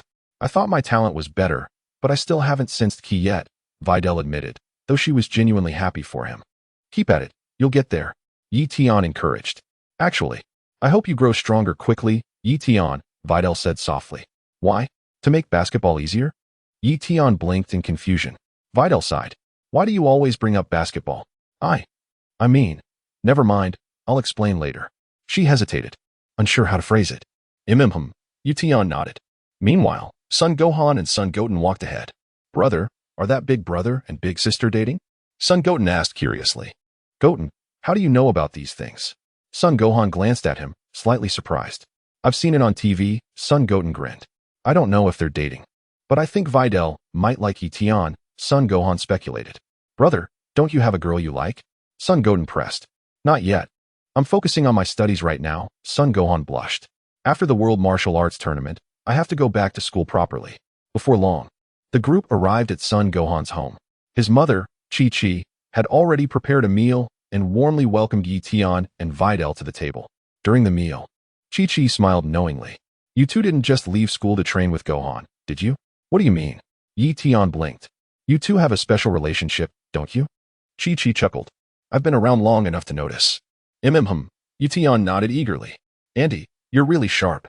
Auntie, it's not what you think, Videl said, slightly embarrassed. It's fine. Young people dating is normal, Chi-Chi reassured. Just don't let it affect your studies. It won't, Yi Tian agreed. Yi Tian replied. Yi Tian, how are your academic results? Chi-Chi inquired. Before I transferred, I ranked first in my grade, Yi Tian answered. What? First in the grade? Chi-Chi exclaimed in astonishment. Turning to Sun Wufan. Wufan, from now on, learn more from Yi Tian. If there are problems you don't understand, seek guidance humbly. Understood? Understood. I will earnestly seek Yi Tian's advice, Sun Wufan responded, then praised, I never imagined you were so remarkable. Yi Tian, ranked first in the entire grade. By the way, Yi Tian, which school were you at before? Haven't you always lived in Satan City? Videl asked curiously. Well, I was previously at National First High School, Yi Tian replied. National First High School. Videl was stunned, just as the name suggested. It was the most prestigious institution in the entire nation, a gathering place for the most outstanding students, where every pupil possessed extraordinary talent. I've heard of First High as well, Sun Wufan remarked wistfully. Unfortunately, I wasn't, he admitted. Neither was I, even with financial means. It's incredibly difficult to enter that school, Videl sighed, then pressed further, but why did you transfer to Orange Star High then? It's closer to home, Yi Tian stated. Sun Wufan. Videl, you left the best high school. Just because it's closer to home? Yi Tian smiled faintly. Why did I forsake the prestigious first high school for Orange Star Academy? Are you truly unaware of the reasons? It was all for you, Videl. No wonder the teacher looks at you differently. I thought it was simply because you were handsome. Videl sighed deeply, her emotions profound. She had always found it peculiar before. I misspoke to the teacher, claiming I had gone out to rent a room with classmate Tian. Surprisingly, the teacher didn't reprimand Tian at all. Turns out he's a transfer student from the prestigious First High School. As expected, teachers always treat top students with special regard. Impressive. Even I've heard of First High School. Auntie remarked with admiration. To think you're one of their elite students. Simply remarkable. It's nothing, Tian replied with a modest smile. Studying is just one part of life. I understand that learning is a lifelong journey, but constantly being first doesn't hold much meaning for me. Sun Wufan and Videl exchanged exasperated glances. Tian, must you be so insufferably humble? They groaned in unison. If you're always first, how are the rest of us supposed to keep up? If the exams were out of 200 points, I believe I could score a perfect 200, Tian continued casually. Chapter 38. The prodigy's trial flight. Sun Wufan and Videl fell into stunned silence. This was a true academic prodigy in their midst. Deep down, Sun Wufan felt a small flicker of relief. At least I still far surpass Tian in martial arts. My heart finds a semblance of equilibrium. Perhaps as a scion, I am more suited for combat. After lunch, the afternoon training session officially began. Videl continued to focus on sensing her own ki. About an hour passed. Ah, that's it, this is ki. Son Gohan nodded approvingly. Miss Videl, as someone trained in martial arts, you grasped the technique remarkably fast. Really? That's wonderful. Does this mean I can fly now? Videl asked excitedly. Not yet. You must first learn to wield your ki freely, Gohan replied with a wry smile. What about Tian? Didn't he say he had already sensed a special energy? Videl pressed. Is it the same as mine? I'm not sure what's going on. Tian's ki. I can't sense it at all. This is the first time I've encountered such a strange phenomenon, Gohan admitted, shaking his head in confusion. You can't sense it? But you can sense mine? Videl asked. Yes, I can sense yours clearly. But Tian's ki remains elusive, Gohan confirmed. Tian, what's going on? Videl turned to question him. Perhaps my ki is simply more refined, Tian chuckled. Ki has levels of refinement? Gohan mused. Well, I suppose it's possible. He chose not to argue further. If you insist your ki is superior, then so be it. A prodigy's energy might naturally stand apart, Gohan conceded. Now, let me teach you both how to channel your ki. To make yourselves hover, Gohan instructed. Understood, Tian nodded. It's quite simple. Focus your ki beneath your feet. And through this energy, your body will lift, Gohan explained. I'll try, Videl said, then glanced at Tian uncertainly.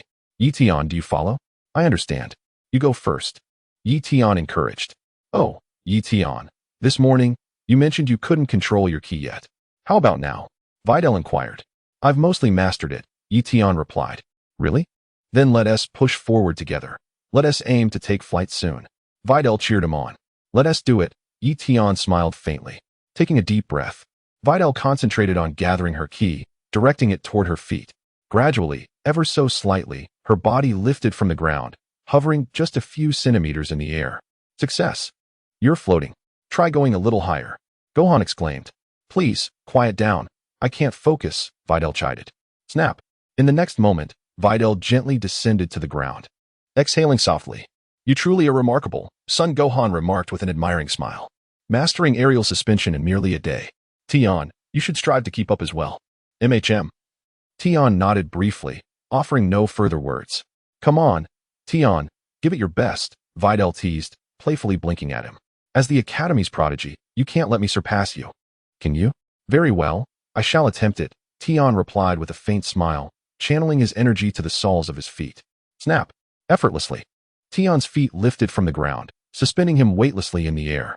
Videl. Son Gohan. When did he learn this? How can he comprehend it so effortlessly? Truly befitting of a prodigy.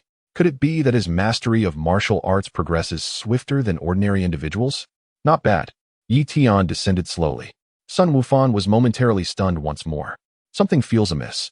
Classmate Tian was just airborne moments ago, yet I still cannot sense his energy signature. Logically, this shouldn't be possible. He must be utilizing ki to levitate. Moreover, had I not witnessed it with my own eyes, I still wouldn't be able to detect his presence. How utterly perplexing. Success. Brother, look.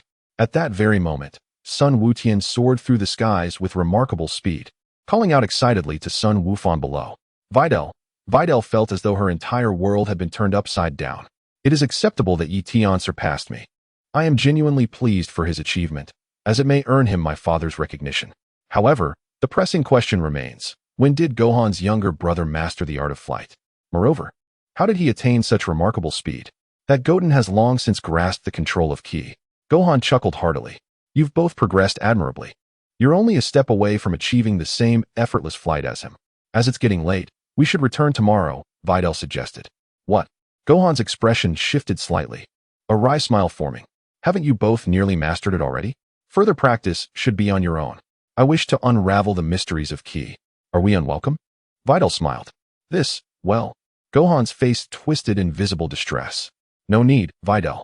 We can continue learning independently without troubling Gohan further, Yi Tian proposed. Are you serious? Videl blinked in surprise, swiftly pulling Yi Tian aside. Learning from him would accelerate our mastery of flight. Actually, the remaining technique is quite simple. By channeling Ki through your feet, similar to a jet's propulsion, you can achieve flight, Yi Tian explained with a grin. Isn't that correct, Gohan? Indeed. Alternatively, distributing Ki throughout your entire body allows for even swifter movement, Gohan nodded approvingly. Perhaps it's best if you refrain from seeking my guidance further. I must continue my training. Time is running short. If I keep squandering precious moments on trivial matters, how can I possibly claim victory at the World Martial Arts Tournament? Yi Tian, are you truly determined to train alone? Videl inquired softly. Let us return to our own practice, Yi Tian suggested. Gohan has his own path to follow. We cannot monopolize his time indefinitely. Very well, Videl nodded in agreement. Then let us compete.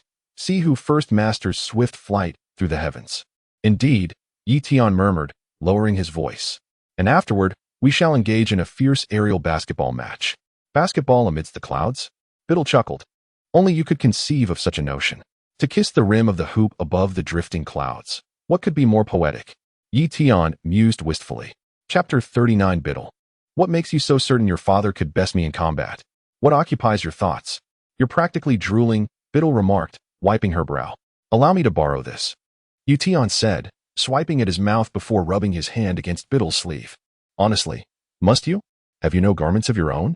Videl huffed in exasperation. Yours carry your fragrance, Yi Tian declared with shameless conviction. Son Gohan interjected. Must you too insist on flaunting your affections here? I implore you all. Well, the hour grows late, and my classmate Yi Tian and I must take our leave. Videl addressed Son Gohan. Very well. Son Gohan exhaled slightly in relief, silently raising a thumb in Yi Tian's direction. You truly are decisive, Yi Tian. Were it not for you, who knows how many more days Miss Videl might have troubled me.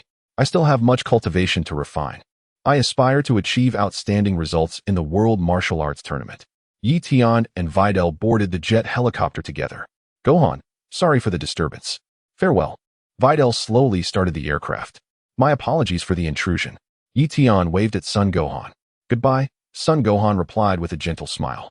Big brother, big sister, take care. Son Goten waved both hands enthusiastically. Whoosh. The jet helicopter soared into the sky, swiftly heading towards Satan City as dusk gradually settled. How about coming to my place tonight? Yi Tian suggested. Your place? Videl's cheeks immediately flushed crimson. What exactly would we do there so late? We could practice basketball or flight training, Yi Tian explained. No, my father insists that I must return home before 9 in the evening, Videl declined, glancing at the time. It's already 6 in the afternoon, and the flight back will take over 3 hours. Ah, what a shame, Yi Tian murmured, slightly disappointed. Tonight, I'll seek out Android 18 instead. Maybe challenge her to a basketball match? Heh, here I come, 18. Are you comfortable in my clothes? If not, I can find you another set. What are you thinking about now? Videl wiped her brow, flustered. Your eyes are darting around, clearly up to no good. I was just reminiscing about that time you sat on my face, Yi Tian mused. Ah, don't even think about it. Videl scolded, her voice tinged with embarrassment. Why don't you wear skirts? Yi Tian inquired. Could you not say such things?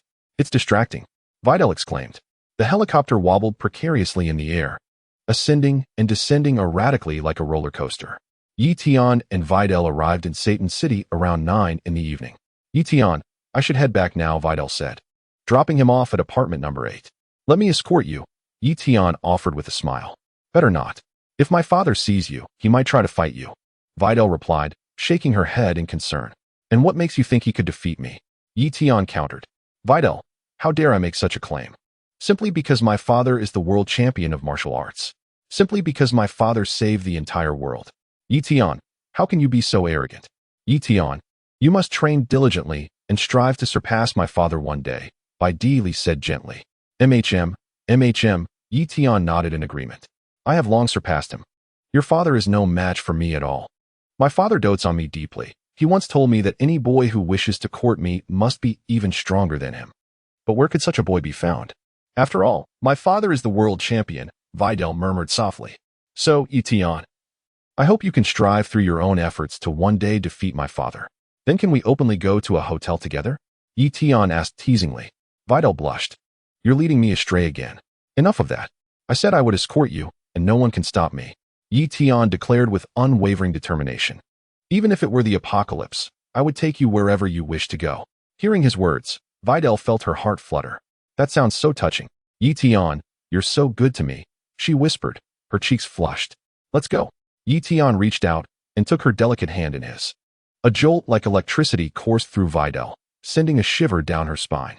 Never before had she been this intimately close to a boy. Tian led her gently toward her home, her hand soft and delicate, almost boneless in his grasp. Though Videl was trained in martial arts, she still possessed all the tender grace of a young woman. And perhaps due to nervousness, her palm grew slightly damp with perspiration. Yet she allowed him to guide her forward, her face growing warmer, her heart pounding wildly in her chest. Secretly, she rather enjoyed this sensation. Under the night sky, their silhouettes merged into one as they walked side by side. Then, as they strolled, Tian spotted a familiar figure ahead. Isn't that Android 18? Wandering the streets in my clothes? Do you think that's appropriate? He suppressed the urge to strip the garments right off her. Not here. Even if I do, it should be somewhere private. It wouldn't be proper for others to see. I shall keep this for my own perusal. The two parties happened to cross paths. Oh, already holding hands, I see. Your relationship is progressing quite swiftly, remarked number 18 with a smirk. Videl, being a rather bashful young woman, immediately withdrew her hand from Tian's grasp upon hearing number 18's teasing words, lowering her head in silence. Lazuli, return my clothes to me, Tian said. Who said these are your clothes? If they're on my body, they're mine. Number 18 retorted with unshakable conviction. That wasn't my intention. I merely meant that this outfit is somewhat soiled, and you could come to my place to change into a fresh set, Tian replied. Oomph. Number 18 scoffed, turning away without another word. Wait, hold on a moment, Tian called after her. Number 18 paused, her steps slowing to a halt. What is it? She asked. The World Martial Arts Tournament is in a month. Will you be participating? Tian inquired. The World Martial Arts Tournament? Number 18 blinked in confusion. What is that? Chapter 40. Videl, my father will kill you, you don't know? Tian was momentarily taken aback. But after a brief consideration, it made sense. It was only natural that no. 18 remained unaware of the tournament. After all, she had never ended up with Krillin. Thus, the existence of the World Martial Arts Tournament had never crossed her path. It is a grand competition where the strongest martial artists in the world gather to test their skills, Tian explained. The champion is said to receive a prize of 10 million. 10 million? Number 18's interest was instantly piqued. The runner-up receives 5 million, Tian added. No. 18's eyes gleamed with anticipation. And the third-place winner earns 3 million. If I recall correctly, Tian continued. Fine. I'll participate. Number 18 agreed without hesitation. This was, after all, an excellent opportunity to make some money. I've been rather financially constrained lately. Thank you, handsome young man. On the 18th, I expressed my gratitude as you provided me with invaluable information. Should I achieve outstanding results in the World Martial Arts Tournament, I could offer you my garments to wear. Your worn clothes? Inquired Tian. Tian interjected Videl with evident displeasure. Do you find it appropriate to converse in such a manner with this golden-haired beauty in my presence? Wearing them might be somewhat eccentric, but I wouldn't mind preserving them as a keepsake, Tian responded. The 18th remained silent, turning away abruptly. Were it not for the consideration that I might wear your attire, she remarked coldly, your earlier remarks would have warranted launching you into the cosmic void with a single kick. I shall refrain from holding this against you. Tian. You, Videl snorted in displeasure, glaring at him with a mix of anger and embarrassment. What? Tian feigned innocence, acting as though nothing had happened. Do you like Miss Lazuli? Biddy bit her lip before finally asking the question. Yes, I do. I genuinely like her, Tian admitted with a nod. I don't want to talk to you anymore. Biddy huffed, her chest rising and falling with indignation. If you like her, then why are you still with me? I truly don't understand how you think. Let me walk you home, Tian offered. No need. Biddy retorted stubbornly, quickening her pace ahead of him. Tian followed at a leisurely distance behind her. Regarding matters of romance, it would be best to clarify things with Biddy beforehand. Otherwise, if I were to bring the angelic sister home one day, she might throw another tantrum. That would be far from harmonious. Besides, since number 18 lives right below us, it must be fate that brought us together. Could I possibly let her go? Was she not a divine gift bestowed upon me by the heavens? To relinquish such a treasure would be an unforgivable waste. Yet, Tian's affection for Videl is genuine. Though he may be a philandering scoundrel, it does not negate the sincerity of his feelings. Tian is determined to cherish every maiden who captures his heart with equal devotion. Swiftly, he escorted Videl to her doorstep. Tian, Videl turned and inquired, if you harbor affection for Miss Lazuli, why then do you seek my company? Because, he replied with quiet conviction, my heart holds affection for you as well. I find myself utterly speechless. My greatest aspiration is to wed several wives and indulge in an uninhibited existence with them, declared Tian. Videl covered her face, tears streaming down. How can you articulate such shameless desires with such righteous conviction? I am truly at a loss for words, she murmured, rendered mute by disbelief. Videl, return home and ponder this carefully. I speak in earnest, Tian continued solemnly. In the future, I shall court multiple sweethearts, perhaps even of varied origins. But fear not, I shall exercise restraint. 5 at most. I vow never to exceed 5. Videl wiped her brow in exasperation. You proclaim this quintet with such dignified eloquence? Well, one must reserve Saturdays and Sundays for repose.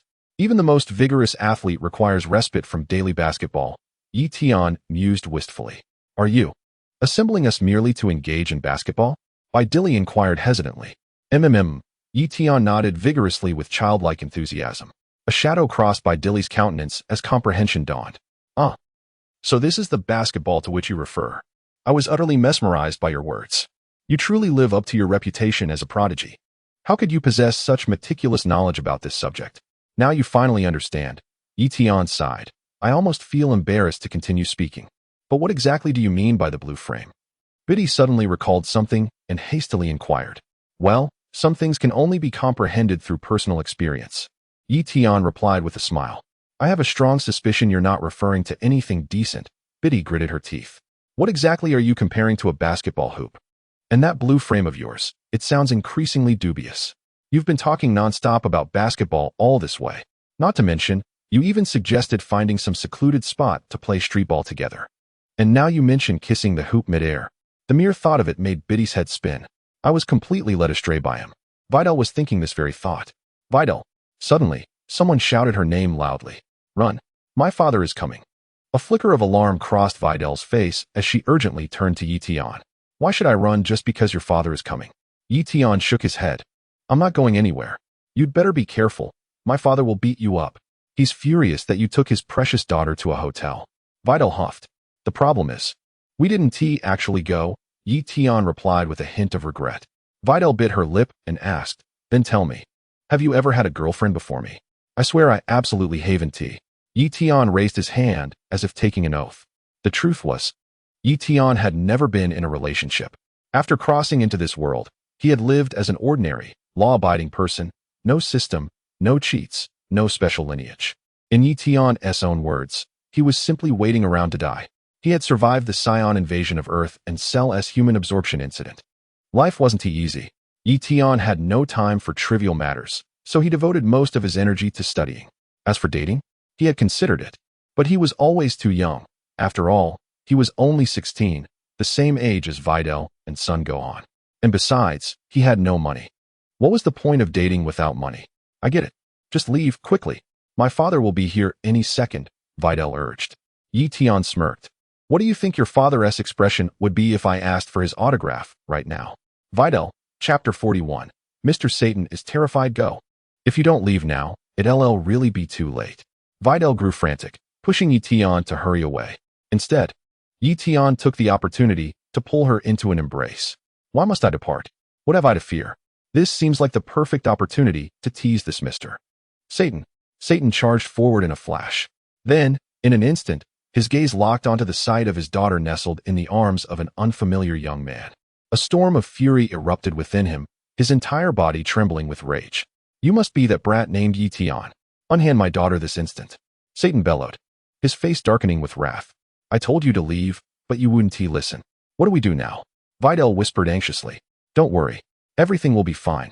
Tian replied with a confident smile, his eyes shifting to meet Satan's imposing figure under the night sky. The man was undeniably tall, towering, and powerfully built. It was hard to imagine how Videl had inherited such delicate charm from him. Standing there, Satan seemed to loom at least 2 meters tall, exuding an aura of intimidation, though such pressure was meaningless to Tian. After all, what coursed through Tian's veins was divine power. The fact that he hadn't unleashed it yet was already a courtesy to Mr. Satan. Dad, it's not what you think. Today, Tian and I weren't out doing anything inappropriate. Videl stepped forward to explain.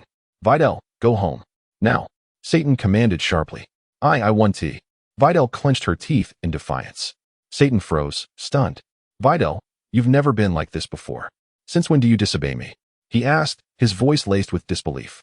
Dad, you can't bully him. Videl insisted. Videl, why don't you head back first?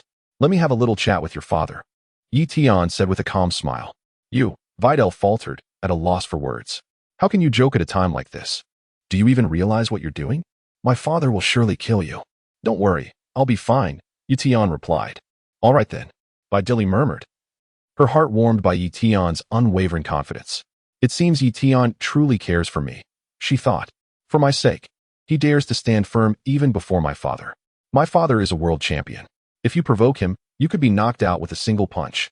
Speak carefully, my father doesn't appreciate jokes, Videl whispered to Tian. Understood, Tian nodded. Dad, I like him. But nothing inappropriate has happened between us. It's definitely not what you're imagining, Videl then said to Mr. Satan. Satan studied his daughter with a deep gaze. As someone who had been through life's trials, he could tell she hadn't crossed any boundaries with this young man. His tense heart finally eased. Perhaps this boy isn't scrupulous as I feared, he thought. Videl soon departed, leaving only Tian and Mr. Satan at the entrance. Young man, I must admit, your courage is commendable, Satan said with a smile. You were once a top student at National First High School, weren't you? Correct, Tian affirmed. With your academic record, your future prospects would be promising. In an ordinary family, entrusting their daughter to a man like you would be perfectly acceptable, Satan remarked, eyeing him. Tian remained silent, sensing there was more to come. But our family is different. We are a martial arts dynasty. I, Mr. Satan, began training at 3, killed a tiger at 7, became invincible by 10, vanquished Cell at 40, and by 43, claimed the title of World Martial Arts Champion, Satan boasted with grandiose pride. Tian, I thought I was quite the braggart, but this future father-in-law of mine spins tales without batting an eye. Martial arts family lineage, you say? Did your father and grandfather practice martial arts too? Tian didn't wish to press Mr. Satan too hard. After all, the man was destined to become his father-in-law. Videl had trained in martial arts since childhood and even won the youth division championship in the last World Martial Arts Tournament. Moreover, Satan continued, Videl frequently assists the police in cracking major cases. I'm sure you're well aware of all this. I know, Tian nodded. Therefore, our future son-in-law must possess formidable strength. Not be some frail scholar, Satan declared. Understandable, understandable, Tian agreed repeatedly. Satan narrowed his eyes. This kid, damn it, he's making me speechless. And yet, he seems rather agreeable. But then again, that's only natural. Who wouldn't be humbled in the presence of my overwhelming charisma? Name your price, Satan said, fixing Tian with a stare. How much to stay away from my daughter? Tian, this is supposed to be a hot-blooded, absurdist novel, not some domineering CEO romance.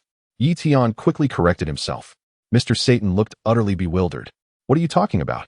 If Uncle insists on calling me a martial arts prodigy. Tian grinned. Then perhaps you'd recognize this technique? With a casual wave toward the stone lion guarding the entrance, whoosh. The lion vanished into thin air. Satan's eyes bulged. Where did that stone lion go? How did it disappear? What kind of joke is this? He rubbed his eyes furiously. It was truly gone. Did this kid just make it disappear? Couldn't see clearly? Tian chuckled. Watch closely this time. He pointed at the remaining stone lion. Satan stared intently. Erase. Tian murmured, flicking his wrist. Whoosh. Under Satan's watchful gaze, the stone lion vanished in an instant. Satan's face turned deathly pale, his legs trembling uncontrollably. As a prominent figure in the city, even renowned worldwide, it was impossible for Mr. Satan to be unaware of the recent mysterious disappearances. Even if he wished to remain ignorant, those around him would surely inform him. After all, the vanishing cases were simply too bizarre. And the enigmatic hero behind them had yet to reveal himself. Rumors swirled that a figure known as the mystery hero was responsible, someone who performed righteous deeds. Yet school teachers despised this hero with seething contempt. Countless exam papers they had painstakingly prepared were erased by this elusive figure. And not just the papers. Even the computers used to create them had disappeared. It was akin to borrowing someone's USB drive only to have all its contents cut away. At the very least, they pleaded, leave us the computers. Mr. Satan was no fool. He quickly pieced together Tian's true identity. Why you're the mystery hero? He stammered. I prefer not to reveal my identity just yet, Tian replied with a faint smile. Ah, yes, of course. Satan nodded vigorously, like a pecking chick. Chapter 42, The Greatest Deity in the Universe? Besides making lions disappear, I can also make parts of you vanish, Tian remarked with amusement. Would you like to test it, uncle? No, absolutely not. Satan recoiled in terror, frantically waving his hands. Then, about your daughter and me. Tian ventured. When will the wedding be? Satan burst into laughter, his demeanor shifting instantly. You change your tune too quickly, Tian remarked dryly. Rest assured, I'm not the kind of man who toys with affections. I will treat Videl well, Tian vowed. In time, when my power reaches its peak, I will grant you absolute dominion over this planet. True, unrestrained freedom. Satan blinked in surprise before his expression melted into eager anticipation. This boy's future achievements will be beyond measure. With a mere flick of his hand, one stone lion had vanished. Another gesture, and the second was gone. What kind of power is this? Could you teach me that technique? Satan implored, eyes gleaming with hope. Don't bother. You'd never master it. Tian shook his head. This is an ability only the greatest deity in the universe can comprehend. Erase. The greatest deity in the universe? Satan balked. You're setting the bar impossibly high. How could a mere mortal like me converse with you? So, in the future, my child with Videl would also be a descendant of the gods, Tian remarked. Satan fell silent. Don't drag my daughter into everything. Though you are exceptional, I can't help feeling like my precious cabbage has been trampled by a boar. Then, why don't you come to my place for a visit? Satan hastily extended a polite invitation. It's too late today, Tian shook his head. I shall pay you a visit another time. Very well, Satan conceded. If there's anything unnecessary, you might as well set it aside beforehand. Next time I come, I might casually erase it for you. Tian smiled faintly. Of course, if anything displeases my eye, I may just as effortlessly remove it. Satan, perhaps it's best if you don't come at all. If you do, our household will be doomed. Are we destined to lose many things for no reason? I'm leaving. After speaking, Tian turned and walked away without hesitation. Safe travels, hero, Satan said with an ingratiating smile, bowing obsequiously. Just call me by my name. Tian replied without looking back. Yes, I'll remember. Satan quickly responded. Soon, Tian vanished into the darkness. Satan watched the direction where Tian had disappeared, his hunched posture gradually straightening. With hands on his hips, he stared defiantly ahead. That damn brat. I'd better not run into you again, Satan muttered through gritted teeth. Then, shoulders slumped in defeat, he trudged home. Father, you didn't do anything to Tian, did you? Videl asked, her face etched with concern. Satan sighed. If that boy didn't do anything to me, it's already a stroke of luck. And you're worried about him? Unbelievable. It seemed Videl was unaware of Tian's true identity. Videl, do you even know who that boy really is? Satan began, on the verge of revealing the truth, when suddenly, Tian's warning echoed in his mind. I don't wish to expose my identity yet. Satan immediately bit back his words. Father, what were you saying? Videl blinked in confusion. Who is Tian? What do you mean? He is a top student from National First High School. Rumor has it he ranked first in his grade before transferring. Satan hastily amended, forcing a smile. Videl. She stared blankly. He is an academic prodigy? She ventured. Yes, a prodigy. Truly remarkable, Satan agreed, nodding emphatically and giving a thumbs up. Videl frowned. Father, what exactly do you mean? I approve of you dating him, Satan declared. Videl bewilderment deepened. Father actually agreed? This isn't like him at all. Videl, you're 16 now, a young woman. I trust your judgment, Satan said solemnly. Videl could only wonder, what on earth did Tian say to father? Has my father truly given his consent to our union? I sense something amiss. However, you must take precautions, especially as a young woman. Protect your well-being. While Satan consented to his daughter being with Videl, it doesn't mean he remains silent. Moreover, when a man obtains a woman too easily, he seldom treasures her. Dad, we're truly innocent. Videl blushed. I know, I've been around, Mr. Satan replied. I just don't want you to be taken advantage of. Would he dare? He can't even beat me. Videl giggled. Satan fell silent. With a mere wave, he could erase a person's limbs. Such terrifying power. How could you possibly fight him? Soon, Tian returned to apartment number 8. Outside, at a convenience store, he spotted number 18 slurping instant noodles. Tian entered and took a seat beside her. Reduced to instant noodles? He teased. Then treat me to something better, number 18 huffed. Of course. Name your craving. Tian agreed readily.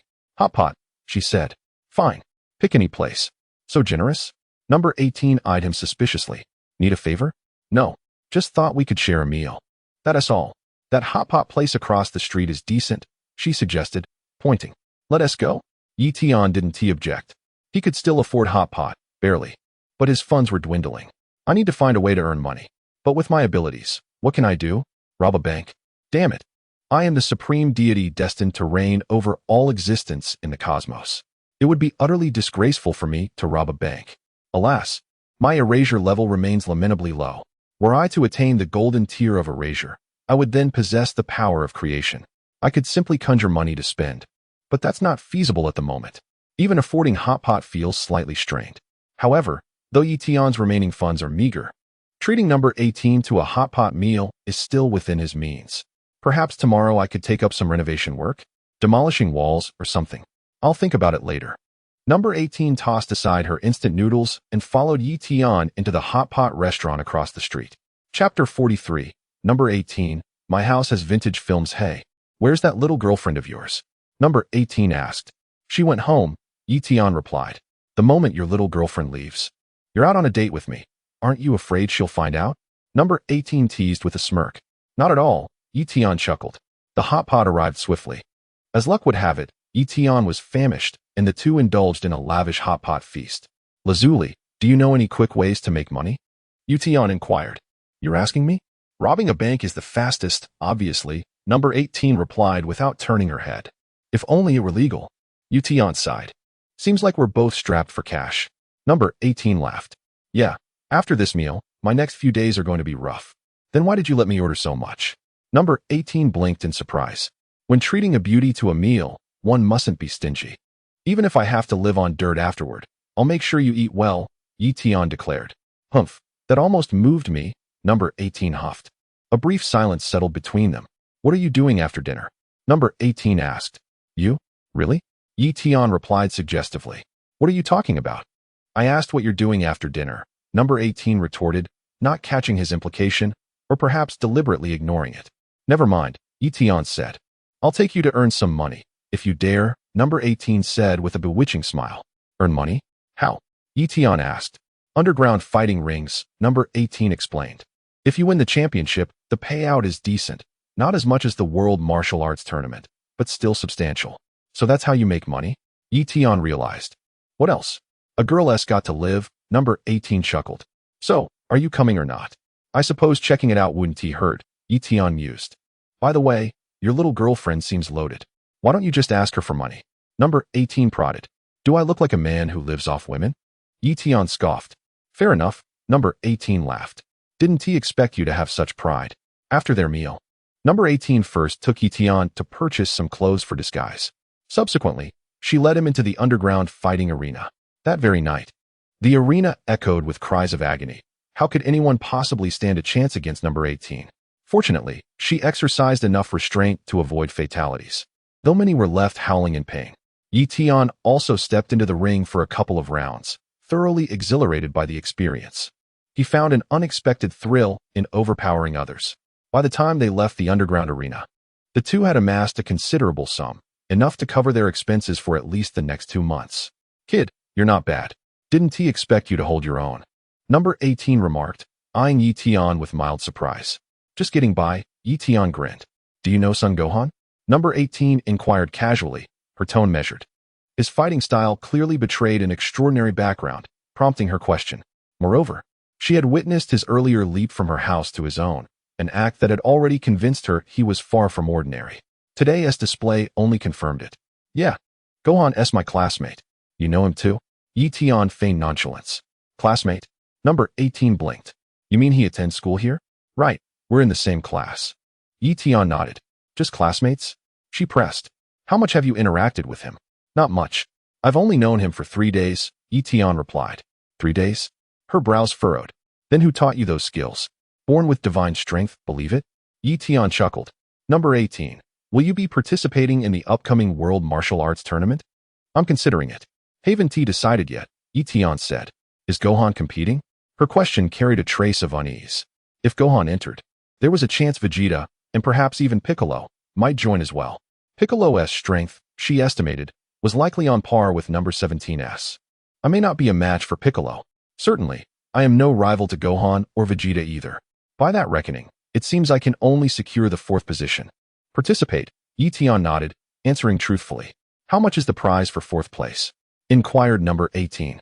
About 2 million, I believe, replied Tian. Number 18 immediately lost interest.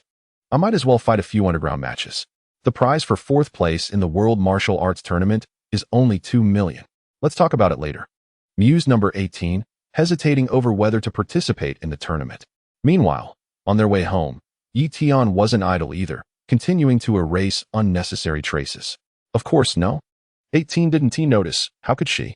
It was already midnight. Tian checked the time. Number 18 remained silent. How about an all-nighter? Tian suggested. An all-nighter? Doing what? Number 18 blinked in surprise. Come to my place and watch movies. I've got a few great ones saved, Tian said. And my TV is huge. You've been to my place before, haven't you? What kind of movies? Number 18 asked. Action films. You'll definitely like them. Tian replied. Fine, might as well. I can't sleep anyway, number 18 agreed without objection. Soon, Tian led number 18 back to his home. Want to shower first? Tian proposed.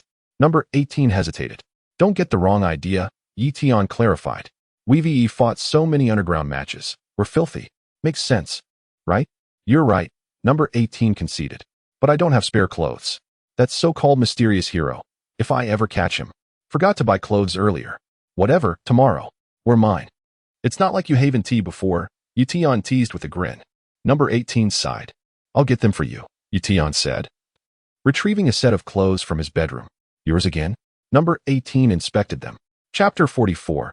Bringing number 18 home for a movie night. Yes, they're mine.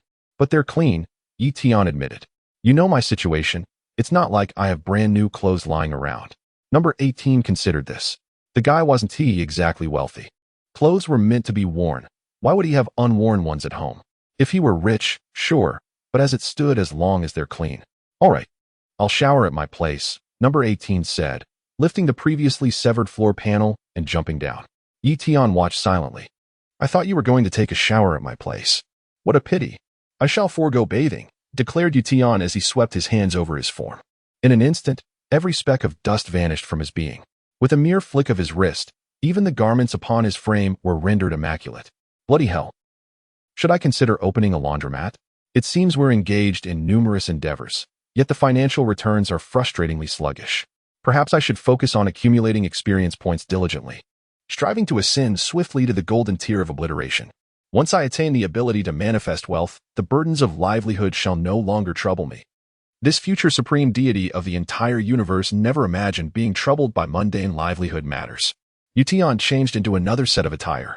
Number 18 finished her laundry with remarkable swiftness. With a crisp sound, number 18 leaped directly from her own residence and tossed her previously worn garments to Tian. Wash these for me, she commanded. Tian held number 18's clothing, bringing it close to inhale its fragrance. What are you doing? Number 18's expression darkened immediately. What a miscalculation, Tian lamented inwardly. How could I have given you my clothes? What if this guy does something inappropriate with them? What a shame to get them dirty during the fight. Tian shook his head and tossed the clothes aside. I'll just wipe off the stains later. Didn't you say you wanted to watch a movie?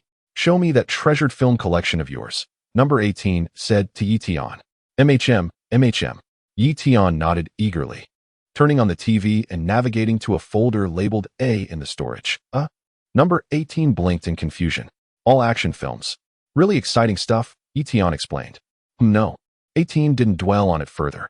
Then, Tian selected one of the action films and pressed play. The movie featured a female superhero soaring through the sky, swiftly spotting criminals on the ground.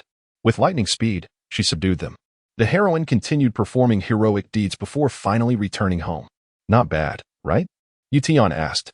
It's passable, Number 18 conceded with a nod. But why does it feel a bit off? Upon arriving home, the superheroine suddenly sensed something amiss. Her powers seemed suppressed. Her gaze sharpened as she noticed a peculiar stone in the room. What is that rock? It seems to be nullifying her abilities. Number 18 mused. That's kryptonite. It originates from her home planet. If it's within a certain range, it strips her of her powers, reducing her to an ordinary person, Tian explained. Number 18 sighed. What an absurd weakness. I never imagined such a flaw existed. Yeah, pretty ridiculous. Probably the writer's way of nerfing her, Tian remarked. Bang. Suddenly, the heroine's door was kicked open.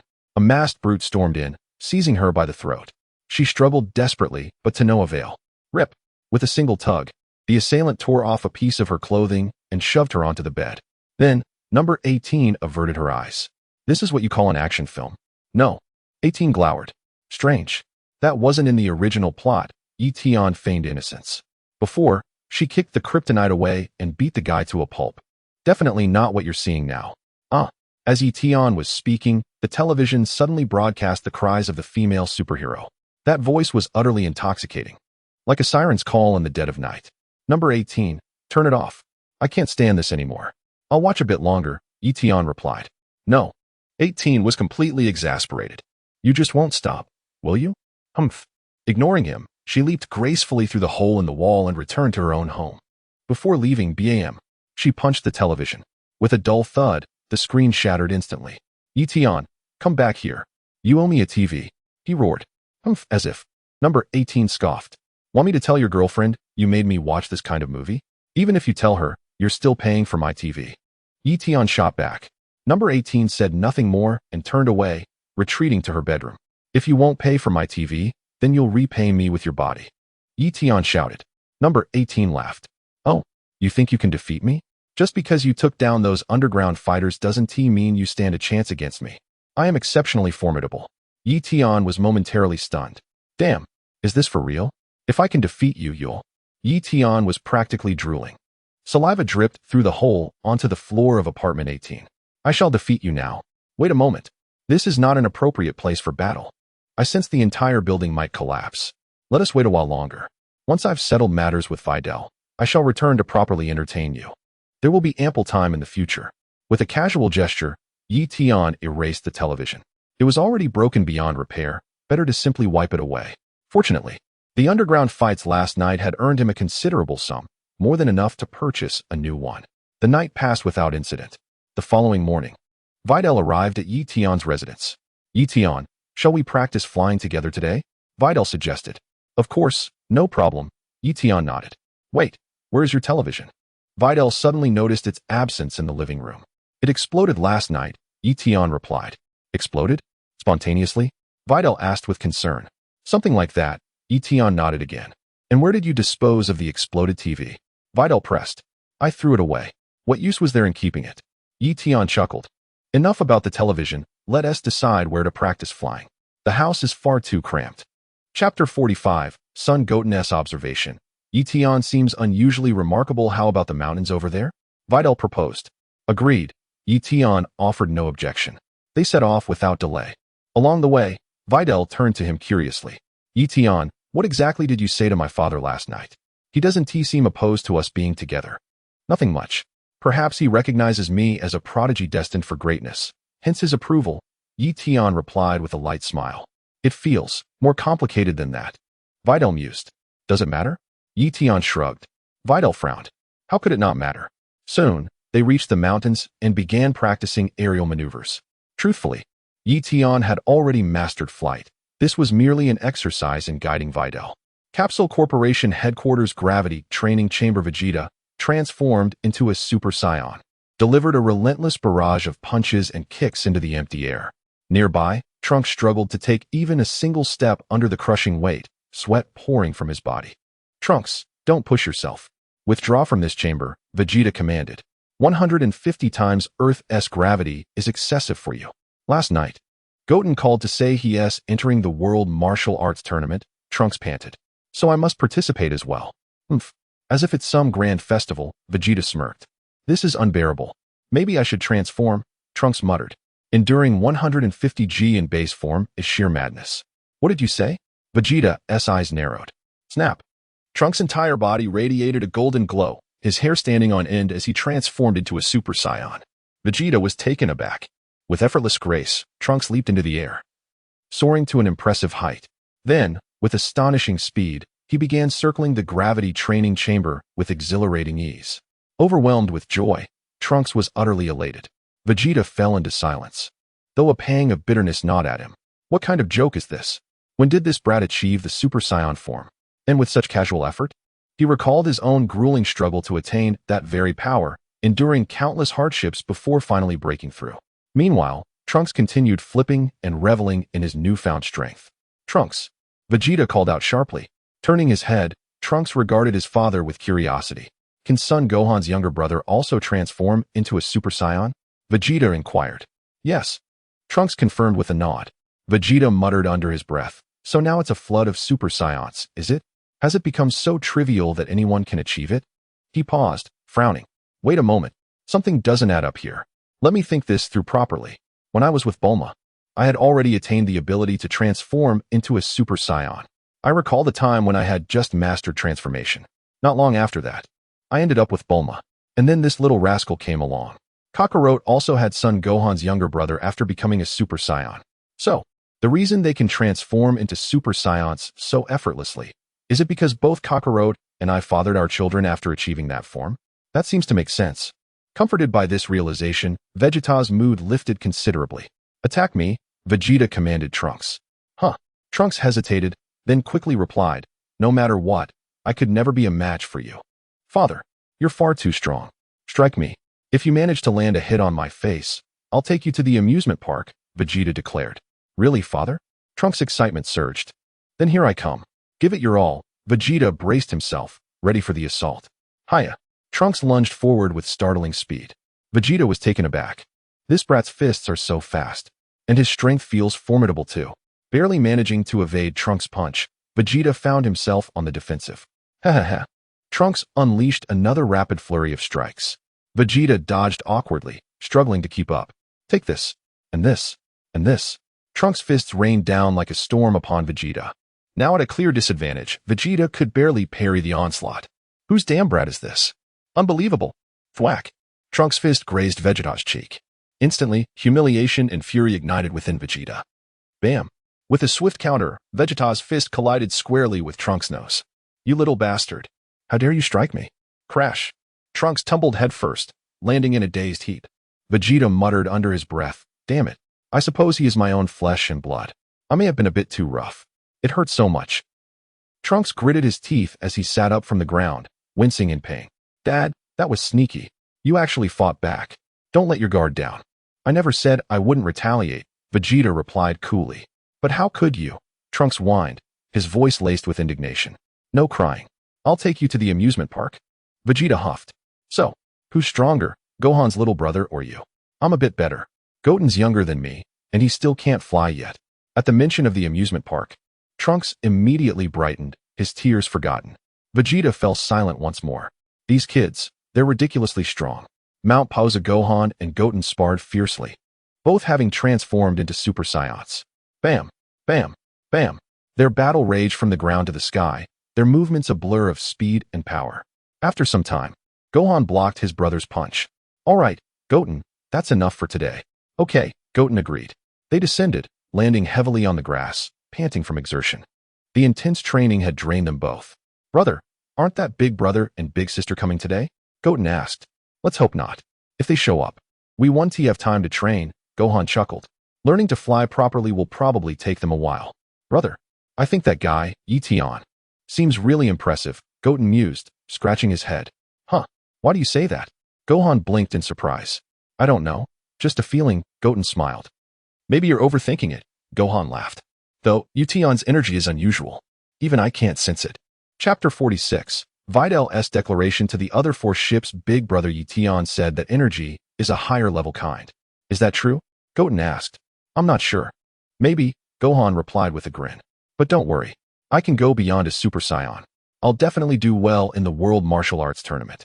But if you transform there, won't your identity be exposed? Goten pointed out. You're right. Then let us all agree not to use Super Saiyan during the matches, Gohan decided after a pause. Okay, I don't mind, brother. Goten nodded obediently. I'll tell Trunks too. Satan City. A desolate mountainous area on the outskirts. Tian, look. I can already hover at this height, Bikini boasted. Floating about 2 meters above the ground. You practiced again last night after going back, didn't you? Tian smiled. Yes, Bikini nodded. Impressive, very impressive. Tian praised repeatedly. What about you, Tian? Bikini asked. Me? Tian sighed helplessly. Why must you compare yourself to me? Well, who else should I compare myself to? Bikini blinked playfully. Fine, I'll show you then. With that, divine energy surged around Tian as he gradually lifted off the ground. Soon, he soared to a height of 10 meters. Bikini's lips parted slightly, her beautiful eyes widening in astonishment. Are you kidding me? Even in martial arts, the genius scholar excels? She marveled. Bikini. The way you just opened your mouth was quite lovely, Tian remarked, descending to her level with a smile. Really? A rosy hue returned to Bikini's cheeks. I'll see if there are any bananas nearby, Tian said. Bikini? Why are you always trying to make me eat bananas? Whoosh. Without another word, Tian immediately flew off. He just flew away? Bikini gasped, her lips parting once more. Wait, Tian. You can already fly freely? Yes. Tian glanced back with a grin before muttering, there should be banana trees around here. The environment is suitable for them. Bikini, aren't we supposed to be practicing flying? Why the obsession with bananas? I'm not hungry, she called out. But Tian was already gone. After circling the area fruitlessly, he soon returned. Find any bananas? Bikini asked. No, Tian replied, slightly disappointed. I'm not hungry. I ate this morning, Bikini said. Tian, are you hungry? I'll buy you bananas later. Tian coughed, suddenly craving abalone, he remarked. Abalone? Sure, I'll treat you to some tonight, Bikini offered. Really? Tian smacked his lips. It's just abalone. I'll buy it for you. It's not that expensive, Bikini said matter-of-factly. MHM. Tian nodded eagerly. Actually, no need to buy any. We can just have it fresh. Fresh? Bikini scratched her head in confusion. We'll talk tonight, Tian said, a hint of anticipation in his voice. Bikini, I sense you're trying to maneuver me again. By the way, what was that hoop you mentioned yesterday? I still haven't figured it out yet. By the way, Tian, did you practice flying at home last night? Biddy asked. No. I stayed with Lazili and watched a movie together, Tian answered truthfully. You mean you watched a movie with that girl downstairs? Biddy asked, clearly irritated. Yes. The film was quite intense. The television even exploded, Tian replied. Tian, what on earth were you thinking? Biddy huffed. Are you really trying to play both sides now? Both sides? That's not nearly enough, Tian countered. Didn't I tell you? At least 5. Biddy, you always make your shamelessness sound so noble. Should I leave you? Videl truly wished to turn and walk away. Yet for some inexplicable reason, she felt as though she could no longer part from Tian. What exactly do I see in him? Is it merely his handsome appearance? Surely not. There are plenty of attractive men out there. Unconsciously, I've gradually become drawn to you. Tian, have you truly never been with another girl before? Videl whispered hesitantly. No, I can swear to that. I told you last night, Tian nodded solemnly, raising his hand as if taking an oath. I don't care. Your first time must be with me. This is my declaration to the other 4 ships. Videl huffed indignantly at Tian. Deal. Tian nodded vigorously. What incredible fortune. It seems Videl isn't entirely unreasonable after all. Finally managed to persuade her. Thus passed over 20 days. The date of the World Martial Arts Tournament drew ever nearer. Son Gohan, Vegeta, Trunks, Goten, Piccolo, Krillin, and others trained diligently. Goku honed himself in another world, while Videl too polished her skills relentlessly. Only 2 individuals abstained from training, Tian and Mr. Satan. Tian required no practice, having mastered complete control over his divine energy. However, his power showed no increase, seemingly tied to the level of his Erasure technique. Presumably, higher technique levels would augment his divine might, something unattainable through mere training. Yet Tian remained unperturbed, spending these days diligently erasing unnecessary objects to accumulate experience. After continuous efforts, Tian stood merely one step away from advancing to silver-level Erasure technique. By the tournament's commencement, casually eliminating a few items would suffice for the upgrade. Meanwhile, legends of the mysterious hero grew increasingly fantastical. Authorities persisted in their fruitless search. If even Earth's deities couldn't locate him, what hope had mere humans? Notably, since returning home with Videl after their flight trial, Tian found Android 18 absent. From that day onward, she vanished without trace. Chapter 47. The arrival of Supreme Kai and Babidi on Earth. Tian grew perplexed. Where could 18 have gone? Did she embark on training too? Do androids even require practice? Indeed, androids can grow stronger through training. Did you not witness the exceptional performance of Android 17 during the Tournament of Power? By the time of Dragon Ball Super, his strength had surpassed even Goku's Super Saiyan 3 form, rivaling the might of Super Saiyan Blue. Moreover, 17 was the last warrior standing in that very tournament. Tian speculated that Android 18 must have secluded herself for training. Where else could she have gone? The fourth-place prize money held little allure for her, though how much she could improve remained uncertain, likely not by an overwhelming margin. In a remote, scarcely populated village on the outskirts, whoosh, a massive spaceship descended stealthily upon the area. The villagers stood frozen in shock and terror. A spaceship? Had aliens arrived on their land? Creak, the hatch opened, and several extraterrestrial figures emerged.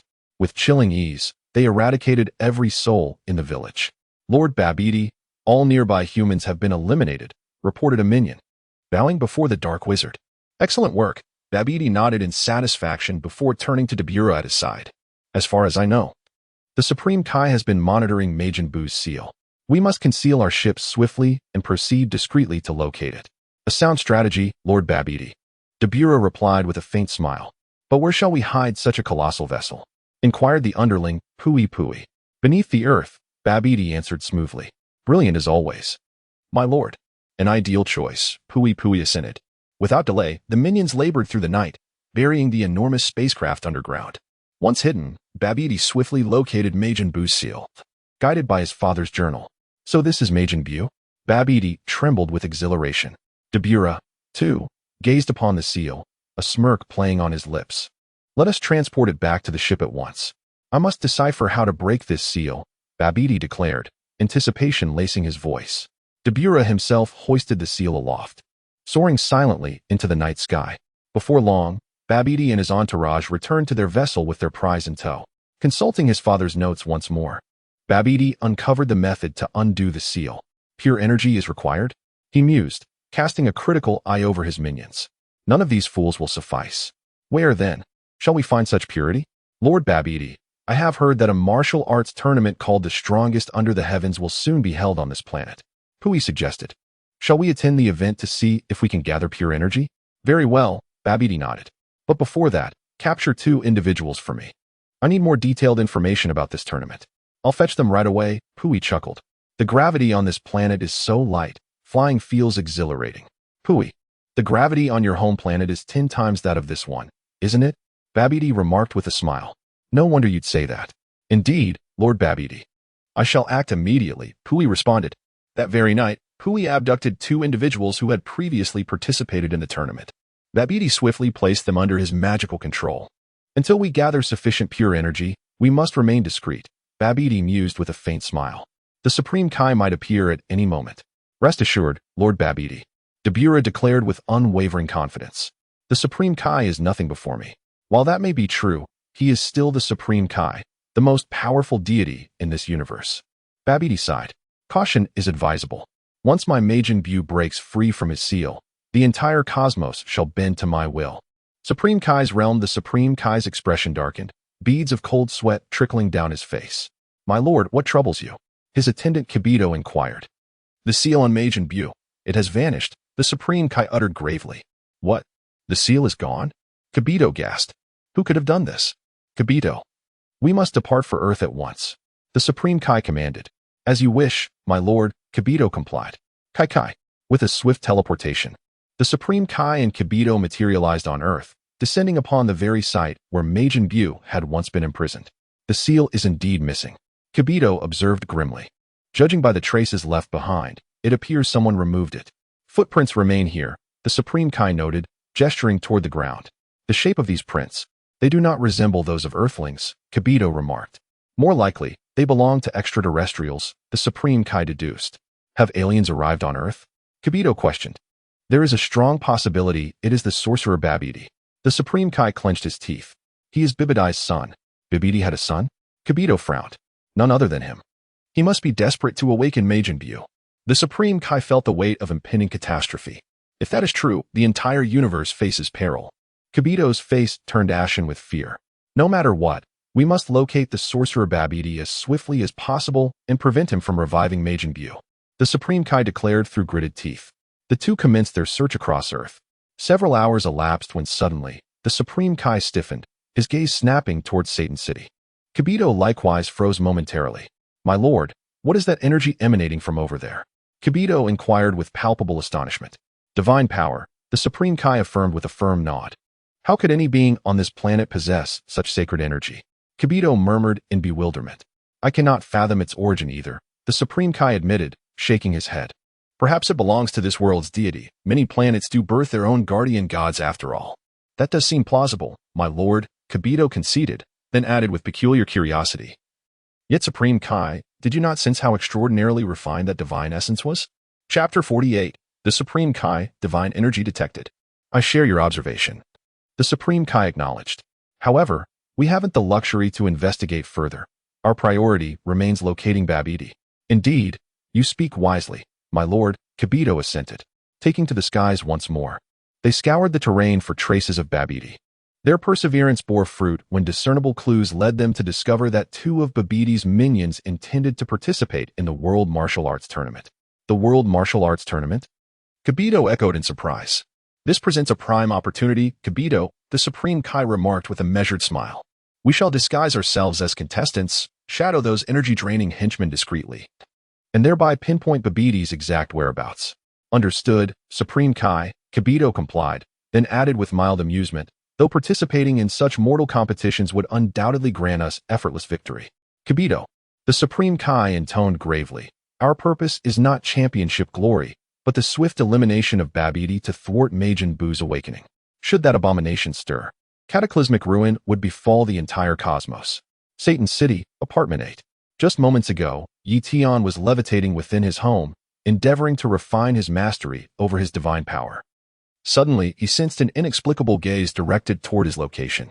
Immediately, Tian extended his perception, seeking to discern the presence of the observer. Upon this probing, he detected two peculiar energies. These energies bore a faint resemblance to his own, yet they felt tainted, impure. If the purity of Tian's divine power could be quantified as 100, the clarity of one intruder's energy hovered around 70, while the other S was even more diluted, perhaps no higher than 60. Who were these individuals? Tian pondered deeply. Could they possibly be the Supreme Kai and Kibito? The notion was not entirely implausible.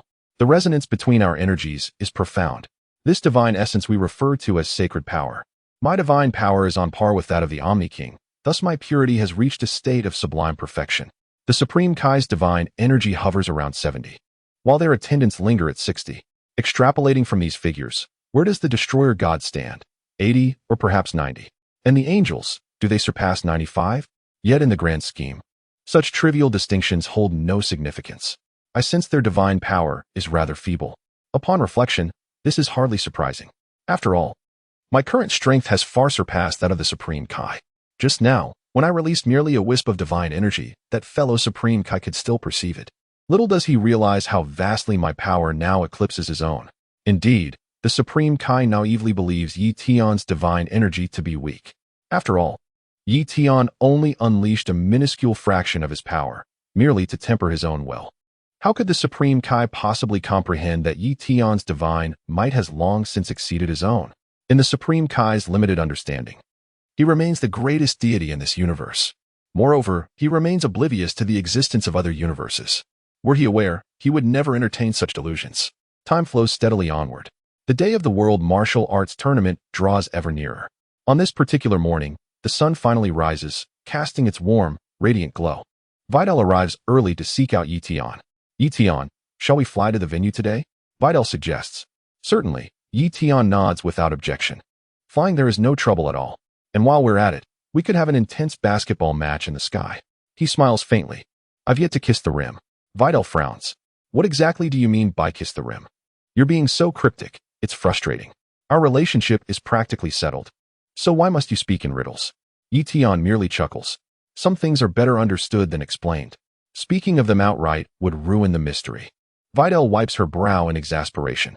The more you talk, the more I suspect this rim isn't as simple as it sounds. Enough talk. We should get moving, she urges. Are you ready? Nearly there, Tian replies, swiftly stripping off his clothes.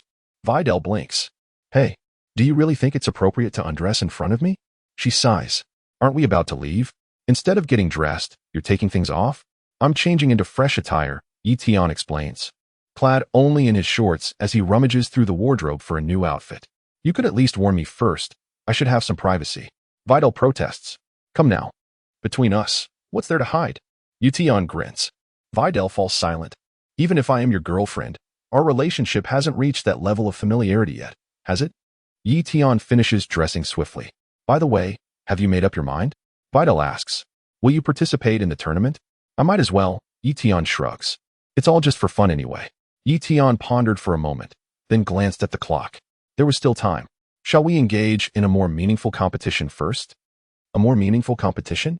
Videl was taken aback. Where? What kind of competition? Of course there. Tian gestured toward the sleeping area beside them. Videl, I knew you wouldn't have anything decent to say. Yet why do I keep trying to steer you in that direction? Lie down. Let me help you relax first, Tian said softly. Tian, look at the time. Even by jet. It would take 2 hours to reach that little island where the World Martial Arts Tournament is held. We need to get moving. Videl murmured, her cheeks flushed. No need to rush. Sit down first, Tian said, gently taking Videl's small hand and guiding her to sit on the edge of the bed.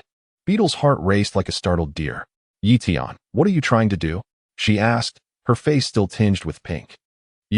Tian uttered only a single word. Videl? At least finish your sentence. What kind of explanation is just one word? Tian held Videl's hand, then softly grasped both of her wrists. Today is a day worth commemorating. First, I'll deal with Videl. Then I'll head to the World Martial Arts Tournament venue and casually erase a few things. I shall soon advance to the silver tier Erasure Technique. What a splendid day this is. Chapter 49. An intimate encounter with Videl. Videl blushed, torn between resistance and surrender. Wait, no? Today marks the commencement of the World Martial Arts Tournament. What should Tian and I do? 20 seconds later. Who cares about the so-called World Martial Arts Tournament? Let's do something more meaningful instead. Biddy's thoughts shifted swiftly. During this period, Biddy and Tian had been inseparable day and night. Reaching this point felt only natural. In truth, all they lacked was the right moment, or more precisely, Tian taking the initiative. Tian had hesitated because he was honing his Erasure technique. Until he reached silver rank, he couldn't shake off the unease. But now, I'm almost there. It's time to be with Biddy. Snap. Just as Tian leaned in to kiss Biddy, suddenly, a faint rustle echoed from inside the house. Tian froze. Who's in my home? He swiftly extended his senses and immediately detected the intruder. Number 18. After vanishing for nearly half a month, she had returned and barged into his house, no less. Couldn't you have picked a better time? I was about to do something far more meaningful. Well, why not join us? Without hesitation, Tian flicked his hand backward, stripping number 18 bare in an instant. Over the past 2 weeks, no. 18 had visited a wildlife sanctuary, staying with number 17 while training. She also mentioned the World Martial Arts Tournament to him. I can't leave. These animals need me, no. 17 replied with a smile. You go ahead. Winning shouldn't be hard for you, unless son Gohan competes. Second place still earns 5 million, number 18 countered. I'm well paid here. Money isn't an issue. Oh? Then why were you so stingy when I asked to borrow some last time? She rolled her eyes. That wasn't borrowing, it was giving. Remember the last time I lent you money? Did you ever return it? Number 17 scoffed. Even as siblings. You can't keep treating your brother's wallet as your own. Cheapskate, number 18 muttered coldly. A high salary doesn't mean endless funds. Do I look like the world's richest man? He sighed. Fine. She gave up. You should find a real job, You know what they say about idle hands. No. 17 advised. You can't keep fighting in underground rings forever. I like it that way. Number 18 spoke indifferently. After staying at number 17's place for a while longer, she found it utterly tedious. She might as well return and tease that young lad. He was rather amusing. Bidding farewell to number 17, she flew back to her own home. Only upon arriving did she realize her clothes were overdue for a change. Glancing down, she frowned. Why was she still wearing Tian's outfit? It suddenly struck her she had forgotten to buy new clothes again. There was nothing to change into at home. That detestable, mysterious hero. She muttered under her breath. Where on earth did you take my clothes? Left with no choice, she decided to retrieve some from Tian's place. At this hour, he should be at school. Shouldn't he? Even if he weren't, taking a piece of clothing from his home wouldn't be a big deal. After all, that little brat had already dragged her into watching that kind of movie. May I borrow a piece of clothing? Do you mind? Number 18 leaped directly from her own home into Tian's residence. It's worth mentioning that since that day, Tian never bothered to patch up that hole. In fact, he even casually removed the floor slab around the opening. How utterly convenient. All that's missing now is a staircase. With some spare time to construct one, this dwelling would essentially become a duplex. Number 18 landed softly in Tian's living room. Without hesitation, she proceeded toward his bedroom. However, just as she approached the doorway, an unexpected chill crept over her. She glanced down in bewilderment. Where had her garments vanished to? Where have my clothes gone?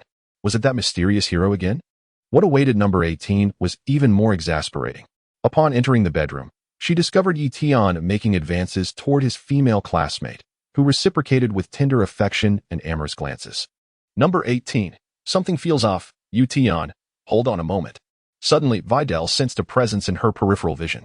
What could possibly be wrong? Tian found no. 18's interference utterly vexing.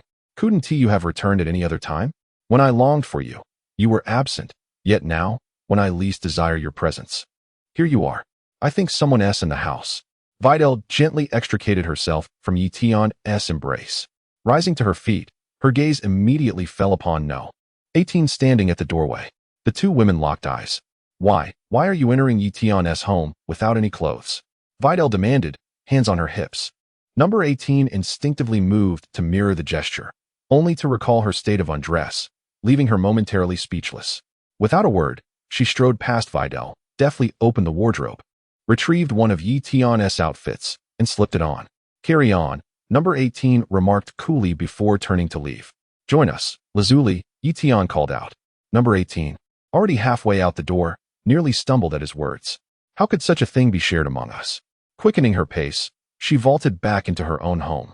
Taking a deep breath, she exhaled slowly. That scene was undeniably awkward. But at least it's over now. With my composure, I diffused the awkwardness. No, the awkwardness was theirs, not mine.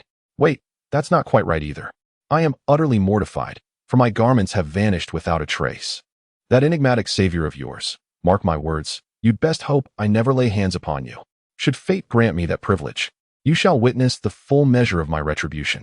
But stay, allow me a moment to collect my thoughts. Let me ponder this. Could that enigmatic hero possibly be Tian? I sense something rather dubious about him. Is he not attending the celestial martial arts tournament later? Even if he abstains, that petite companion of his is bound to participate. I observed him stealthily in the shadows. Perhaps I might uncover some subtle clues. The decision was made with delight. In Tian's bedroom. Bulma, don't press pause. Keep going, Tian urged. Bulma retorted, do you think this is some kind of movie? How can we just continue? The whole mood was ruined by that woman downstairs.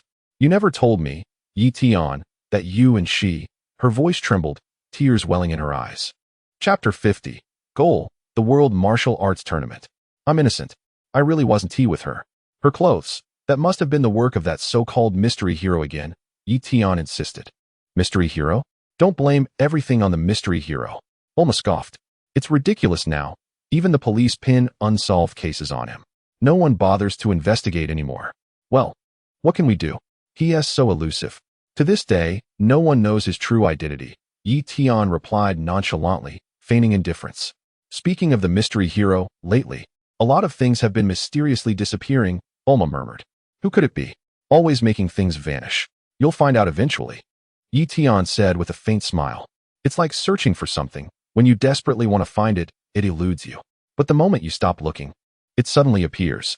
Many things in life are just magical. You're right, Bulma nodded thoughtfully. Many things are magical, Tian repeated. You already said that. Bulma pointed out. I'm saying it again, Tian replied, his gaze lingering over her. Just like when I look at you. It's as if you're a lavish feast, and I want to savor every part, leaving nothing untouched. Bulma understood his implication all too well. That's too blunt, she stammered, feeling her entire body flush. Couldn't you phrase it less directly? We still have time. Let us continue what we've barely started. Only 1% completed, Tian suggested. 1%? Bulma blinked, then checked the time. Realization dawned. At this rate, we won't be going anywhere all morning. Attending some world martial arts tournament? What is the point? Tian scoffed. Besides, you're a girl. Fighting and killing, it's unbecoming. No, I will go. Videl no longer felt the same as before. The physiological structures of women and men differ significantly. What truly matters is the sensation. That delicate, ephemeral feeling Videl had experienced earlier had been utterly shattered by Android 18's intrusion. Now, abruptly, the World Martial Arts Tournament seemed infinitely more important to her. Truth be told, the primary reason lay in that unsettling scene of 18 appearing in Tian's home moments ago. To claim Videl harbored no lingering discomfort would be disingenuous. After all, how could one remain unperturbed when another woman casually enters a man's abode without so much as a stitch of clothing? I harbor deep suspicions about the nature of your relationship. The World Martial Arts Tournament is held only once a year. I don't want to miss this opportunity, Videl said. Then let us go, Tian conceded without pressing further. As I suggested, we shall fly there, Videl proposed. Certainly, no issue at all. Tian nodded in agreement. In the next moment, Tian and Videl soared through the open window, ascending into the boundless azure sky, gliding effortlessly amidst the clouds. Android 18 followed discreetly behind them. It had never occurred to her that Tian's so-called girlfriend could also take flight through the heavens. Ah, of course. If Tian is son Gohan's classmate, then this girl named Videl must be son Gohan's classmate as well. Let me witness your true strength. At the World Martial Arts Tournament, I shall properly test your mettle. And incidentally, I'll observe whether that Tian is indeed the mysterious hero. Elsewhere in the skies, a massive jet helicopter advanced steadily through the air. Aboard sat numerous individuals. Faces Tian would instantly recognize, were he present. These were all familiar to him. Seated within were Vegeta, Son Gohan, and others. Nearly all surviving warriors had gathered, save for Tian Shinhan and Kaiatsu. Piccolo had chosen to travel separately, flying directly to the tournament grounds. Bulma herself piloted the aircraft, guiding it toward the island hosting the World Martial Arts Tournament. Do you think Goku will truly come? Bulma inquired with hopeful anticipation. Father will definitely arrive, Gohan affirmed with a nod. How delightful. It's been far too long since we last saw Goku. Master Roshi remarked with a chuckle. Yamcha, are you participating in the competition? Chi-Chi asked the man seated beside her. No, I'll abstain. I'd rather not embarrass myself, Yamcha replied, shaking his head. Ha. It's been ages since we've had such a gathering, Ox King boomed with laughter. Meanwhile, Goten gazed out the window at the passing scenery, with Trunks peering alongside him. The entire group radiated warmth and camaraderie. Uncle Krillin, father might not recognize you now, Gohan teased with a smile. Ha, he certainly won't. Krillin laughed in return. Krillin, how's it going? Yamcha suddenly asked. How's what going? Krillin blinked in confusion. Your love life, Yamcha clarified. Krillin felt the sting of the question. Don't tell me. Krillin, you still don't have a girlfriend? Yamcha gaped at him in disbelief. Can we please change the subject? Krillin wiped his brow in exasperation. Is it any of your business whether I have a girlfriend or not? Speaking of which, you're almost 40 this year, aren't you? Yamcha sighed. Time really flies. I remember when we first met, you were only about 13. Krillin remained silent. Uncle Yamcha, what about you? Do you have a girlfriend? Gohan casually asked. Gohan, maybe you shouldn't ask him that. Bulma sighed from the side. Aunt Bulma, why do you say that? Gohan asked curiously. Never mind. It's not suitable for children. You're still too young to know such details, Bulma replied. Gohan turned to Krillin. After the World Martial Arts Tournament, I'll take you somewhere fun. I know a place with lots of girls. Yamcha lowered his voice as he spoke to Krillin. You mean nightclubs, don't you? Krillin wiped his forehead in exasperation. Oh, you already know about that? Yamcha scratched his head sheepishly. You brat. I'm still your master, aren't I? Master Roshi grumbled. If there's such an entertaining place, shouldn't you bring your old master along? All right. Next time, I'll definitely take you, Master Roshi. Yamcha laughed. That is more like it. Rashi nodded in satisfaction. Bulma covered her forehead, speechless. You're all derailing the conversation. By the way, Uncle Vegeta, Goten, and Trunks, should we avoid turning into Super Saiyans during the World Martial Arts Tournament? Gohan suggested. Why? Vegeta frowned. Your battles against Cell were recorded when you transformed, Bulma explained. If you turn into Super Saiyans during the tournament, people might recognize you. Chapter 51. The return of Goku. If that happens, the media will probably come after us. Gohan agreed. I could just punch those annoying pests away. Vegeta scoffed. That doesn't seem very appropriate. Gohan scratched his head. It's fine. If none of you transform, the competition remains fair.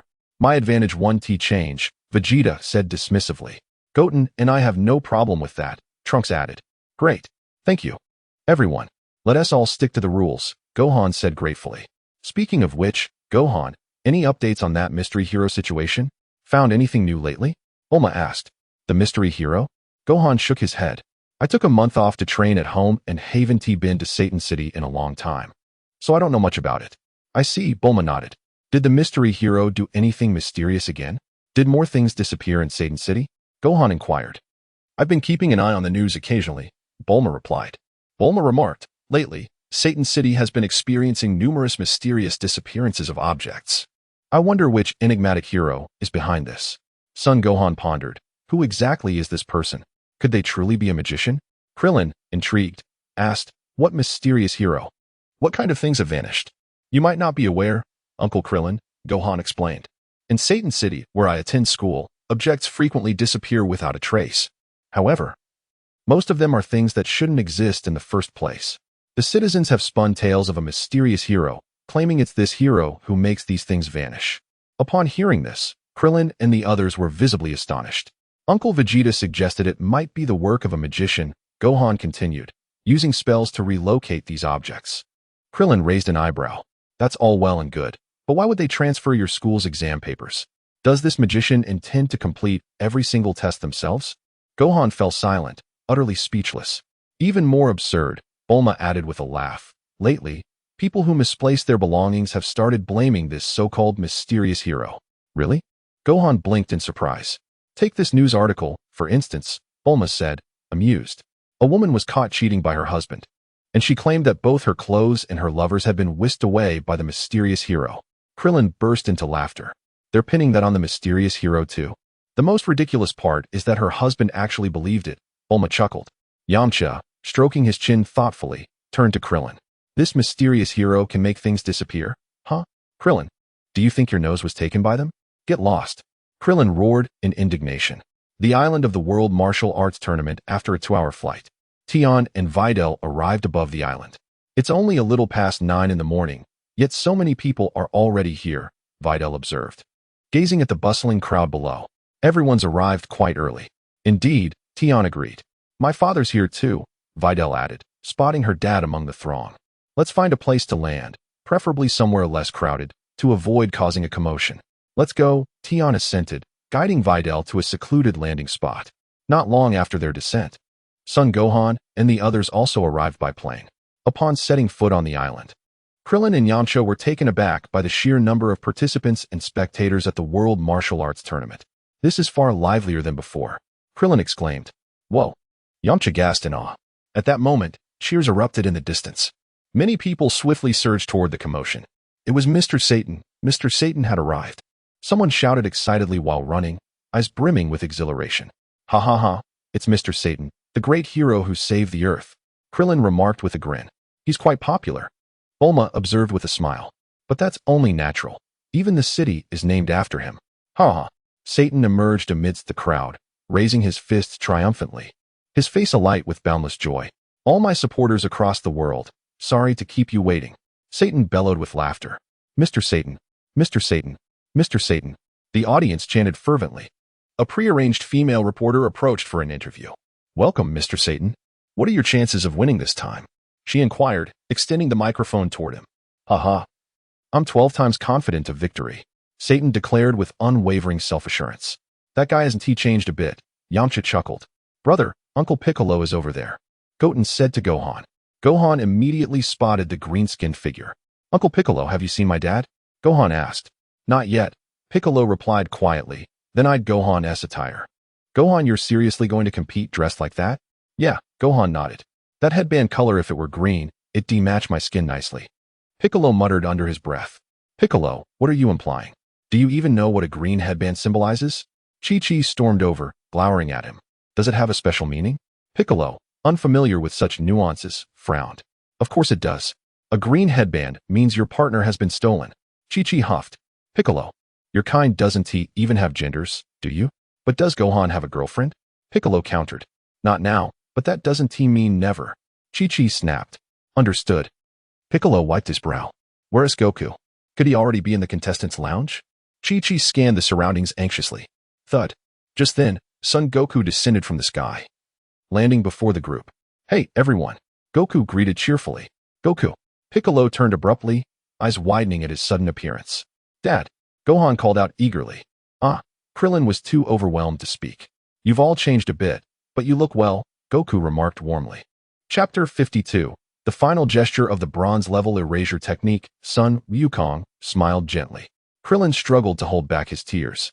Father Gohan's eyes welled up with emotion, tears streaming down his cheeks and dampening his sunglasses. Wukong, Chi-Chi murmured softly, her eyes glistening with hopeful tears. Piccolo wore a warm smile. Welcome back, he said. Master Roshi was visibly moved. Bulma too found tears rolling down her face, while Ox King laughed heartily without restraint. Yamcha and Puar were equally overwhelmed with joy.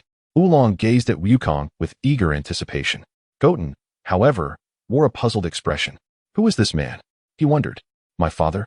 He looks so much like me.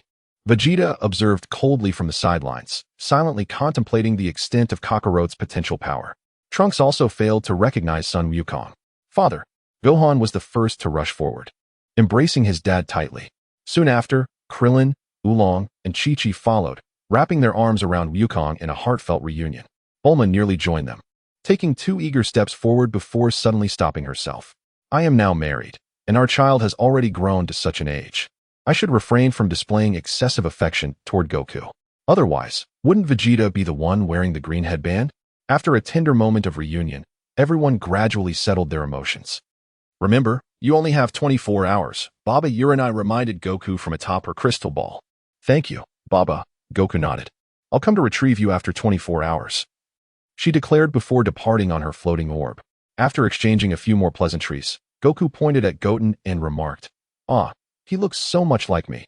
Is he my child? Goten, timid, hid behind his mother Chi-Chi, clutching her dress tightly. Goten, this is your father, Chi-Chi said with a smile. We should hurry and register before the deadline, Piccolo suggested. Goku and the others proceeded to sign up. Simon Mask. Goku blinked in confusion. Gohan has school and doesn't want his identity exposed. So he is competing under this alias, Piccolo explained. Oh, I see, Goku nodded in understanding. What? Junior division? Trunks exclaimed, turning to Goten. Goten, those under 15 can't compete with the adults. Huh. Goten's face fell in disappointment. They have such rules now? Bulma sighed. We're not joining the junior division. We want to fight with the adults. Trunks insisted. Not allowed. Those are the tournament rules, the official refused. But I'm actually 18. I'm just short. Trunks argued. The official scoffed. Who are you trying to fool, kid? Nearby, Krillin chuckled to himself. Good thing these two are in the junior division. Otherwise, I'd probably be eliminated in the first round. After registration, the group continued forward. At a crossroads, Goku and the others bid farewell to their families. Do your best, everyone. Bulma waved. Ahead lay a long corridor leading to the preliminary arena of the World Martial Arts Tournament. As they walked, Goku turned to Krillin curiously. Krillin, weren't you bald? You have hair now? I shaved it before. I always had hair, Krillin replied. At the rear, Trunks and Goten whispered among themselves. Your late father looks just like you. Trunks mused. Yeah, Goten agreed. Was he strong? Trunks asked. From his appearance, he doesn't seem that powerful. My father is definitely stronger. Big brother said Dad was the strongest in the universe, Goten replied. Your brother was lying to you. Trunks refused to believe. Ahead, a beautiful female reporter and cameraman waited to interview the tournament participants. Vegeta strode at the forefront. The radiant reporter approached with a smile. May I inquire where you're from? Are you traveling together as a group? She asked cordially. Vegeta ignored her completely, brushing past without a word. Piccolo followed closely behind. The reporter persisted. Have I lost all my charm now? Even Mr. Satan finds me quite attractive. Yet these two are completely ignoring my presence. They seem somewhat familiar. The beautiful reporter scrutinized them for a moment before whispering to the cameraman. Really? Now that you mention it, they do look vaguely familiar. The cameraman nodded in agreement. Just then, Son Goku and the others approached. The reporter quickly stepped forward, extending her microphone toward Goku. May I ask where you're from? She inquired politely. Where am I from? I came from another world. Goku pointed toward the sky. The reporter's face clouded with confusion. Hee, you're quite the humorist. And that unusual headpiece of yours is rather peculiar. She laughed awkwardly, attempting to diffuse the tension. You mean this halo? This isn't an accessory. It's what we wear after death, Goku explained matter-of-factly. What absolute nonsense are you spouting? I can't make heads or tails of what you're saying. The reporter exclaimed in bewilderment. Piccolo cast a glance in Goku's direction. You absolute buffoon, Goku. How do you expect your son to attend school normally after this? Perhaps I should destroy their equipment. Just as Piccolo was about to utilize his extraordinary abilities to demolish the camera, whoosh. In the blink of an eye, the camera vanished from the photographer's grasp. Piccolo's expression shifted repeatedly as he swiftly grew vigilant, immediately seeking the perpetrator of this act. Yet where could Piccolo possibly search? Tian had already relocated 100 meters away, casually erasing unnecessary objects. Tian's experience points continued to rise steadily. Congratulations on completing the bronze-level erasure trial. Congratulations on advancing to silver-level erasure. Silver-level erasure. Physical strength is 1,000 times that of Frisia during the Namek saga. Capable of erasing any human or planetary deity, excluding supreme kai's, destroyers, angels, grand priests, and the Omni-King, along with entities such as living beings, entire structures, demonic races, and other species. Chapter 53. Silver-level erasure. Erase 1,000 individuals or 10,000 structures to advance to gold-level erasure. Tian froze in momentary surprise. After advancing to the silver-tier erasure technique, I never anticipated the system would evolve alongside me. This time, the system's notifications were far more detailed. Indeed, it was equivalent to Frisia's power during the Namekian era, multiplied by 1,000-fold, approximately 120 billion in combat strength. If we were to assess purely based on battle power, Tian took a moment to sense his own physical fortitude. The sudden surge was overwhelming. After all, a 10-fold increase was no trivial matter. He felt almost unaccustomed to this newfound might. I dare not even touch Videl now. One careless move, and I might deflate her. Then I'd have one less girlfriend. Videl. For the next hour, you mustn't lay a finger on me, Tian warned. Huh, why would you say that? Videl blinked in confusion. No reason. I've been studying a rather peculiar martial art, and by some accident, I've leveled up, Tian mused. My strength has increased roughly 10-fold. What? 10-fold? Videl gasped. It doesn't matter now, Tian chuckled. Soon after, even Tian himself felt a restless eagerness stirring within. I have now advanced to the silver-tier erasure technique. Perhaps I should find someone to attempt erasure? Though presently, I cannot allow recovery. Who would be suitable? I wonder if this small island even has a prison? Tian isn't the type to act recklessly. If he were truly that kind of person, casually erasing 1,000 individuals would swiftly achieve advancement. Yet for Tian, such measures hold no necessity. What meaning lies in rapid progression? After all, there remains ample time before Beerus awakens. Merely attaining platinum-level erasure before his awakening would suffice. With platinum-level erasure, physical prowess would surpass Beerus 10-fold, coupled with the capacity for creation. Thus achieving this level would enable overwhelming Beerus through sheer capability alone, provided. Of course, the destroyer provokes me first. Unprovoked, all remains harmonious. Dare to cross me, and I shall obliterate what ought not exist upon you. Admittedly, even platinum-level erasure cannot erase a destroyer. Yet this poses no true concern. Moreover, the path to platinum-level erasure stretches long before me. No need for haste, none whatsoever. Let me find someone to test this out. I'll be right back, Tian said to Videl. Where are you going? Videl asked. I'll return soon. Just wait here for me, Tian replied before swiftly flying away. Videl muttered to herself, so mysterious. What's he up to? He wouldn't be sneaking off to meet another woman, would she? After a moment of contemplation, she decided against following him. Meanwhile, Tian soared to a remote location. The moment he arrived, a desperate cry pierced the air. Help. Someone's robbing me. A young woman's voice echoed in distress. Without hesitation, Tian approached the scene. There. He saw two burly men assaulting a strikingly beautiful girl. Not only had they snatched her bag, but they were now attempting to strip her of her clothes. The girl's face was etched with despair as she screamed for help. "Let her go," Tian commanded, his voice sharp and authoritative. The two thugs turned to glare at him. One brandished a knife menacingly. "Where did this brat come from? Mind your own business, scram." The other drew a dagger, sneering. "This isn't the place for heroics, kid. Leave now, or we'll cut you down." The girl's voice trembled with terror. "Please, don't abandon me. Save me." Her hope dwindled. The boy who had arrived seemed frail, hardly a match for the brutes. With a mere flick of his wrist, whoosh, one of the thug's arms vanished into thin air, along with the knife he had been wielding. The man stood frozen, bewildered, as if unable to comprehend the sudden absence of his limb. His companion blinked in shock. "Why your arm? Where is it?" "My arm? What about it?" The thug glanced down. His scream shattered the silence. Horror consumed him as he collapsed into madness. "Where are my arms?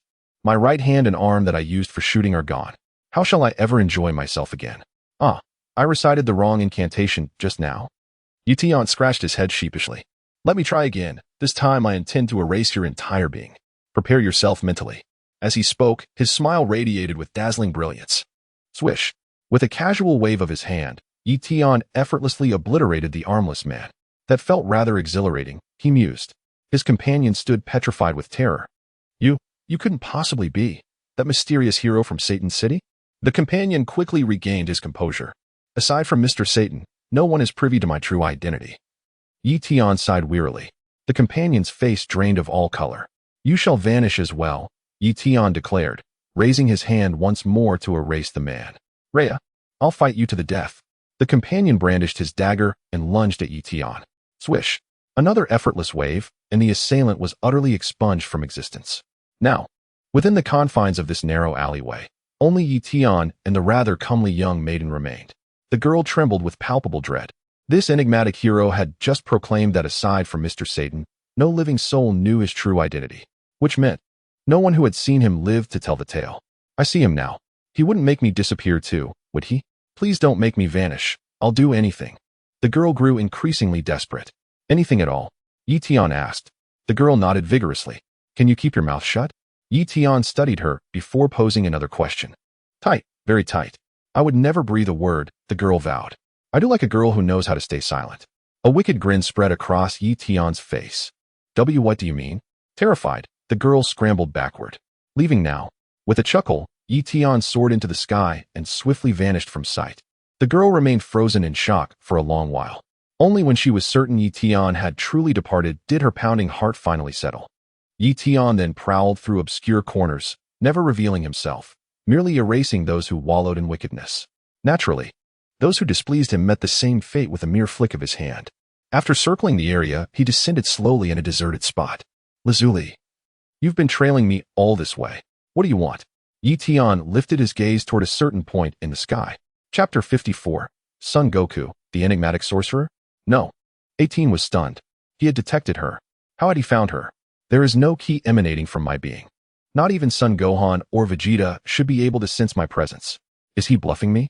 Number 18 shows no intention of revealing herself. "Still hiding?" Tian chuckled and said, "You're up there in those clouds. Did you really think I wouldn't notice you?" Number 18. The next moment, Number 18 swiftly descended from the sky. "How did you detect me?" Number 18 was taken aback. "I sensed your presence," Tian replied with a smile. "Impossible. I emit no ki. There's no way you could have sensed me." Number 18 refused to believe it.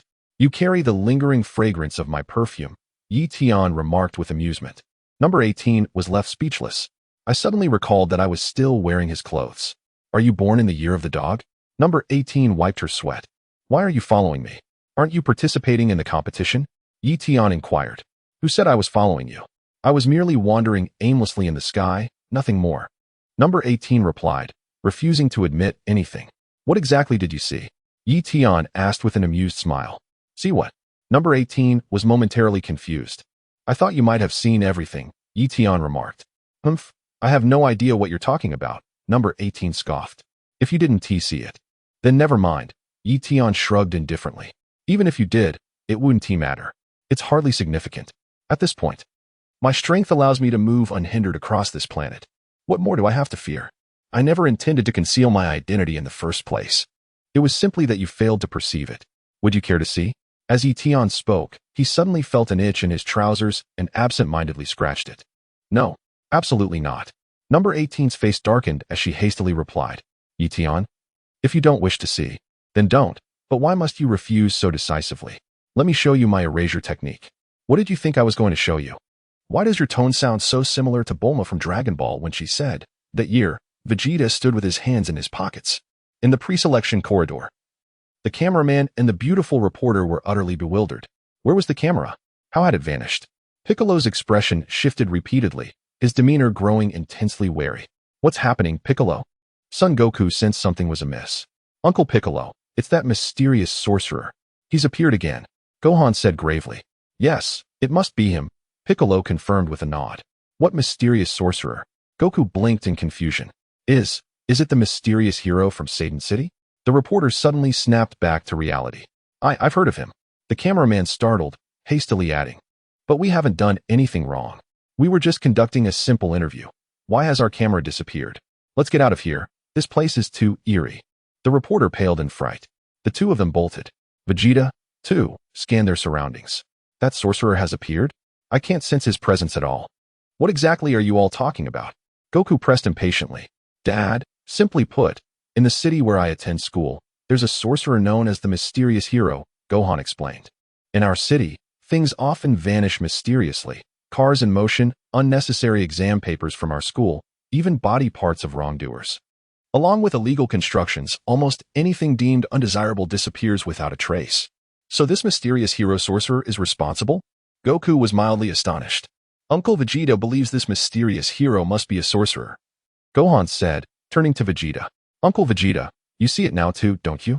I speak not to alarm without cause. Mere moments ago, that camera vanished into thin air most mysteriously. How utterly peculiar, wouldn't you agree? Vegeta remained silent. For even his keen senses had failed to detect the manner of its disappearance. No trace of the perpetrator could be found. Humph. Keep your wits about you, Vegeta snorted. This undoubtedly bears the mark of some sorcerer's handiwork. With another derisive sniff, he added, the ability to conceal one's energy signature explains our inability to locate him. But what purpose could this camera's relocation serve? Gohan frowned in bewilderment. Perhaps it's a challenge, Vegeta mused with a faint smirk. Yet this coward dares not show his face.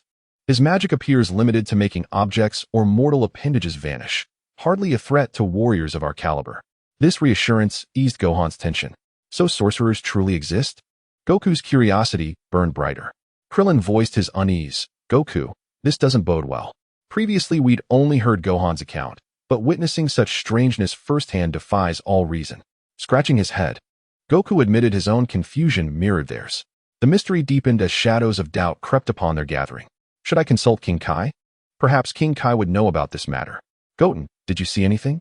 Trunks inquired. I wasn't looking over there, so I didn't see. Son Goten shook his head.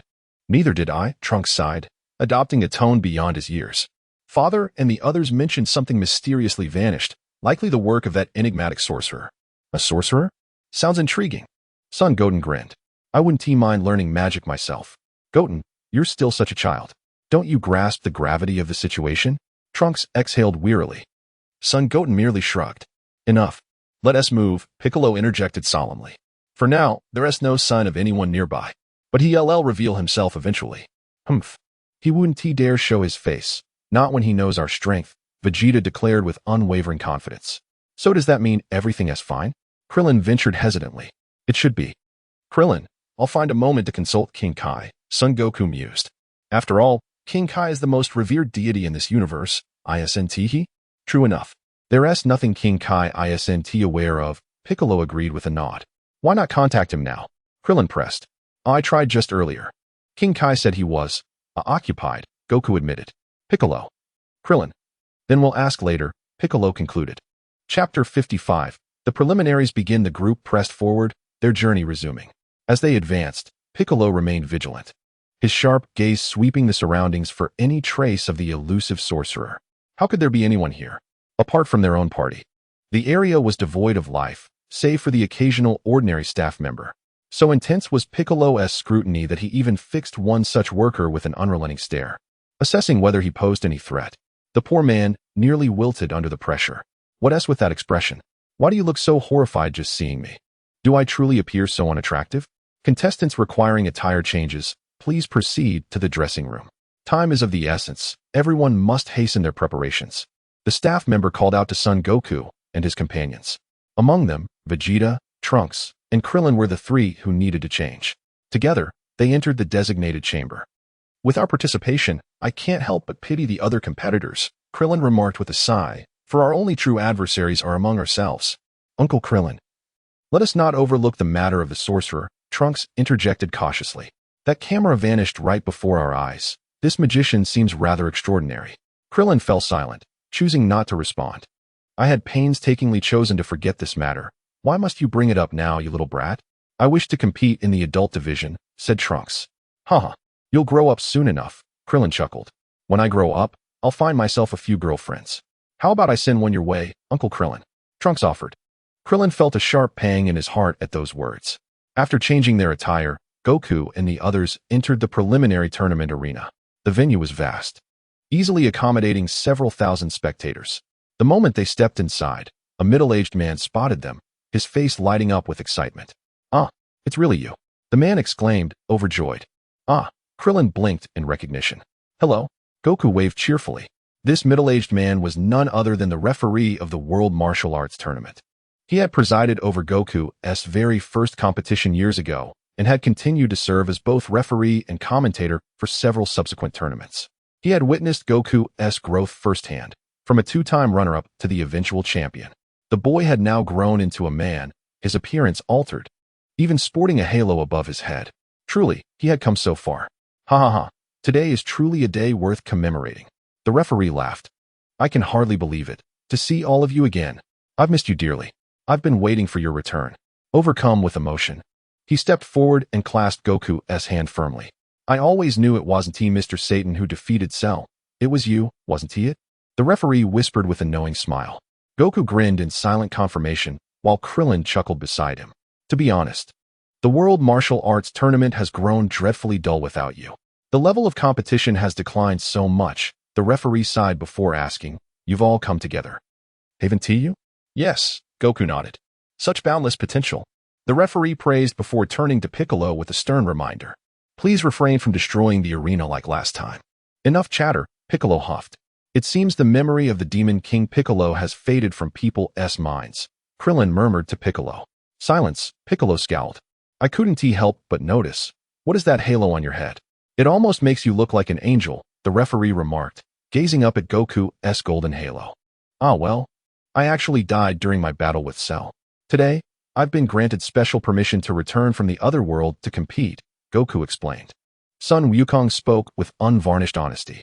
The middle-aged man was startled, hastily retreating 2 steps backward to distance himself from the Monkey King. Are you a ghost? He inquired with trepidation. I should probably keep my distance from you. No problem, though it seems a bit unbelievable. Anything is possible with you guys. The middle-aged man chuckled heartily. Even if I die, it doesn't matter. Just then, the loudspeaker crackled to life. Attention, all participating fighters. The preliminary rounds of the World Martial Arts Tournament are about to begin. Excluding the youth division, there are a total of 194 contestants this year, but only 16 will advance to the main tournament.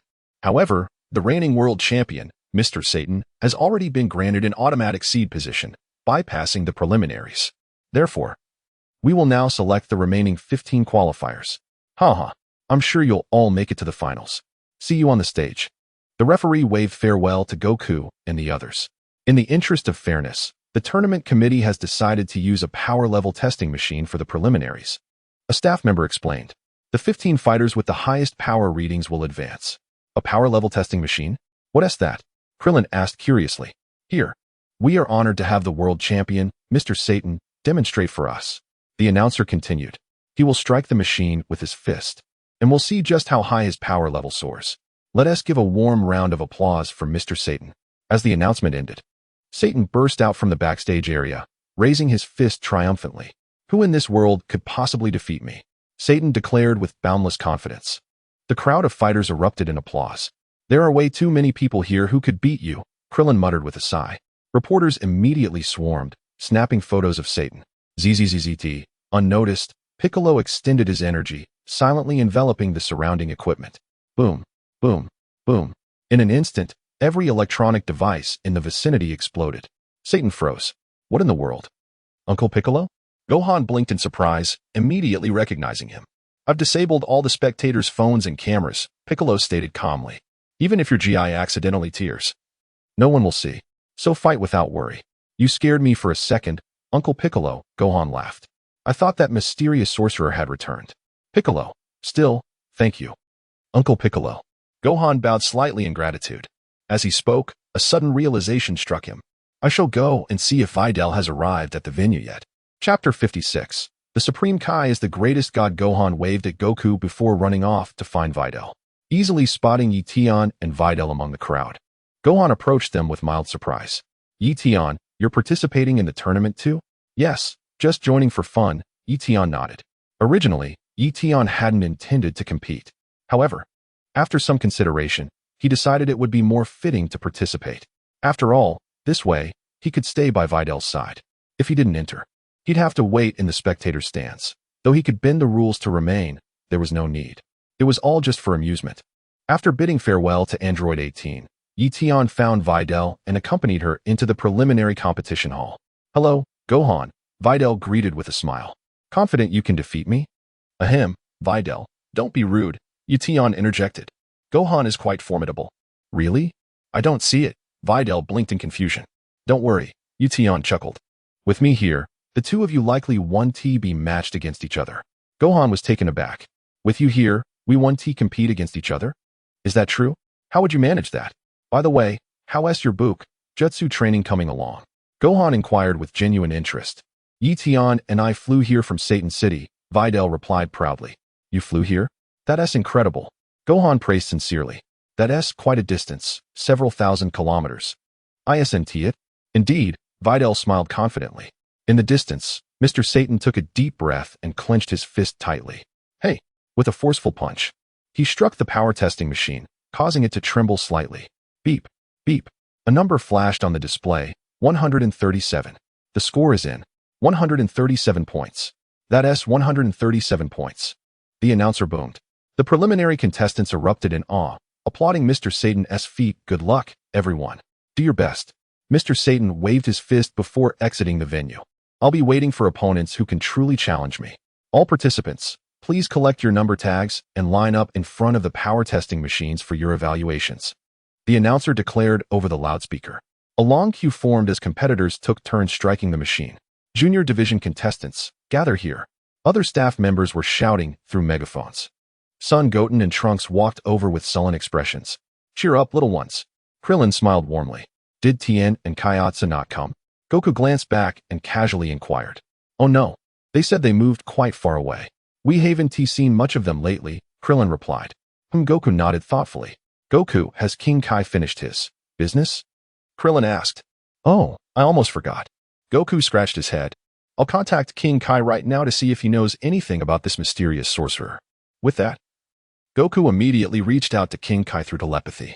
You stinking brat, what do you want now? Can't you leave me alone? King Kai's irritated voice echoed in his mind. King Kai, why are you in such a bad mood? Goku blinked in surprise. Were you just in the restroom earlier? What about now? Fool, now I'm taking my afternoon nap. And you're disturbing me. King Kai snapped. All right, fine. I'll ask later, Goku conceded. Enough, enough. Just spit it out. What is so urgent? King Kai grumbled. You only have 24 hours in that world, and yet you bother me when there's no real emergency?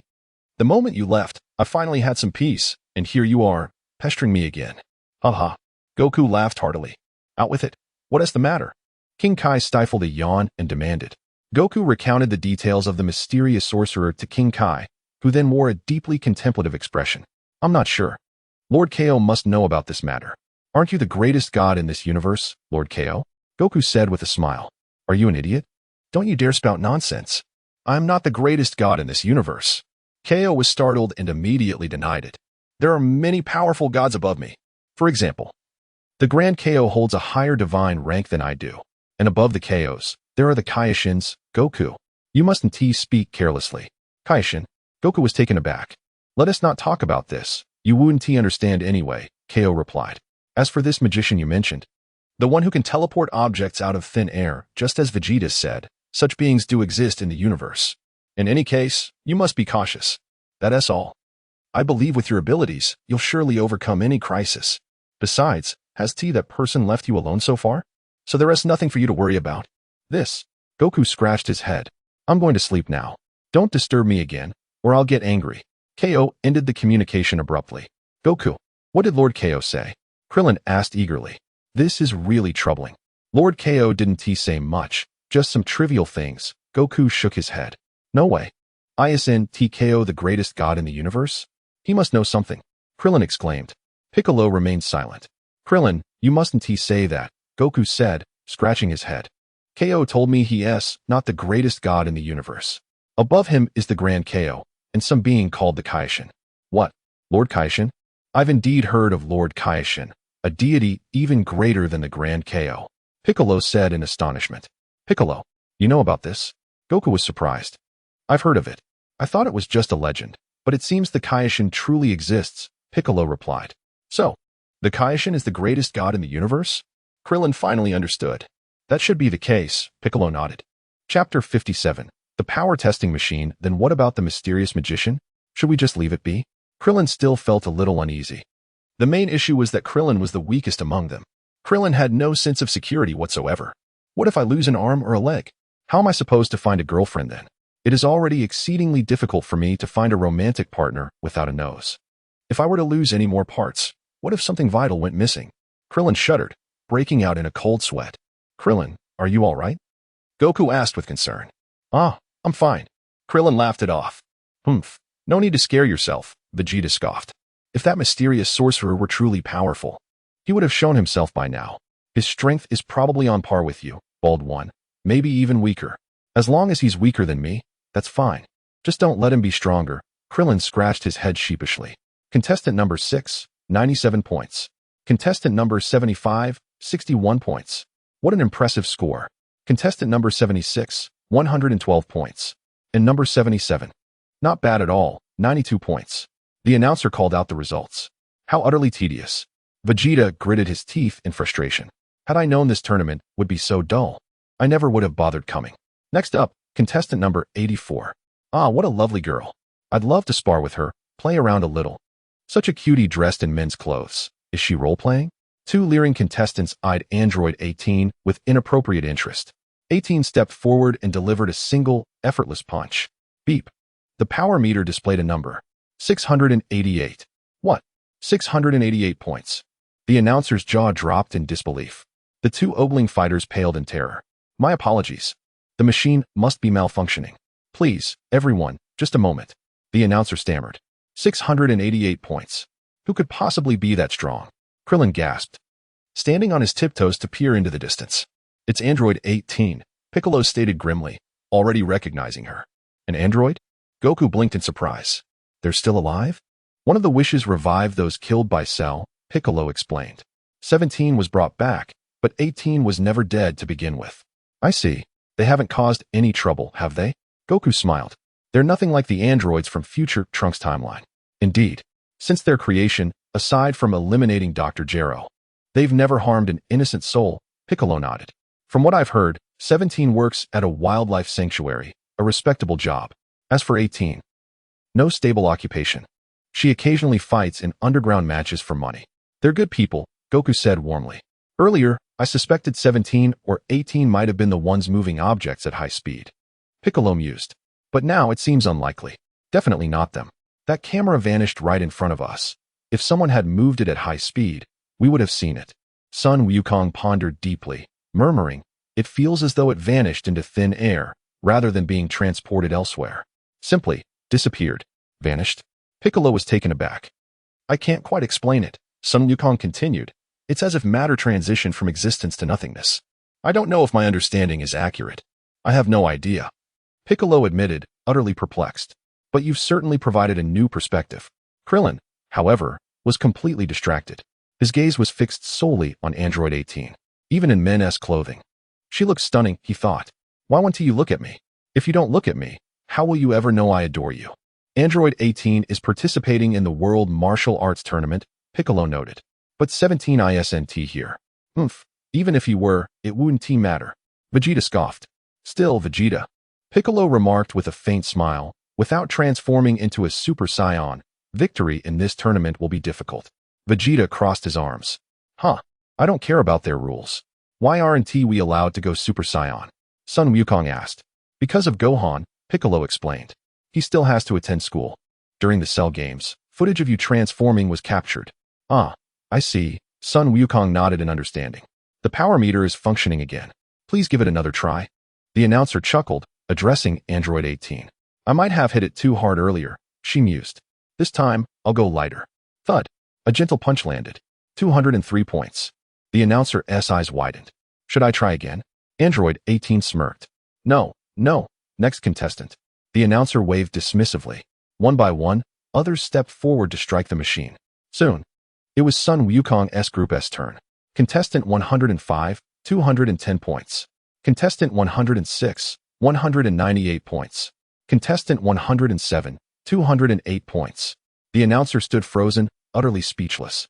The power meter is beyond repair. Prepare a new one immediately, he instructed the staff. Yes, sir. They responded.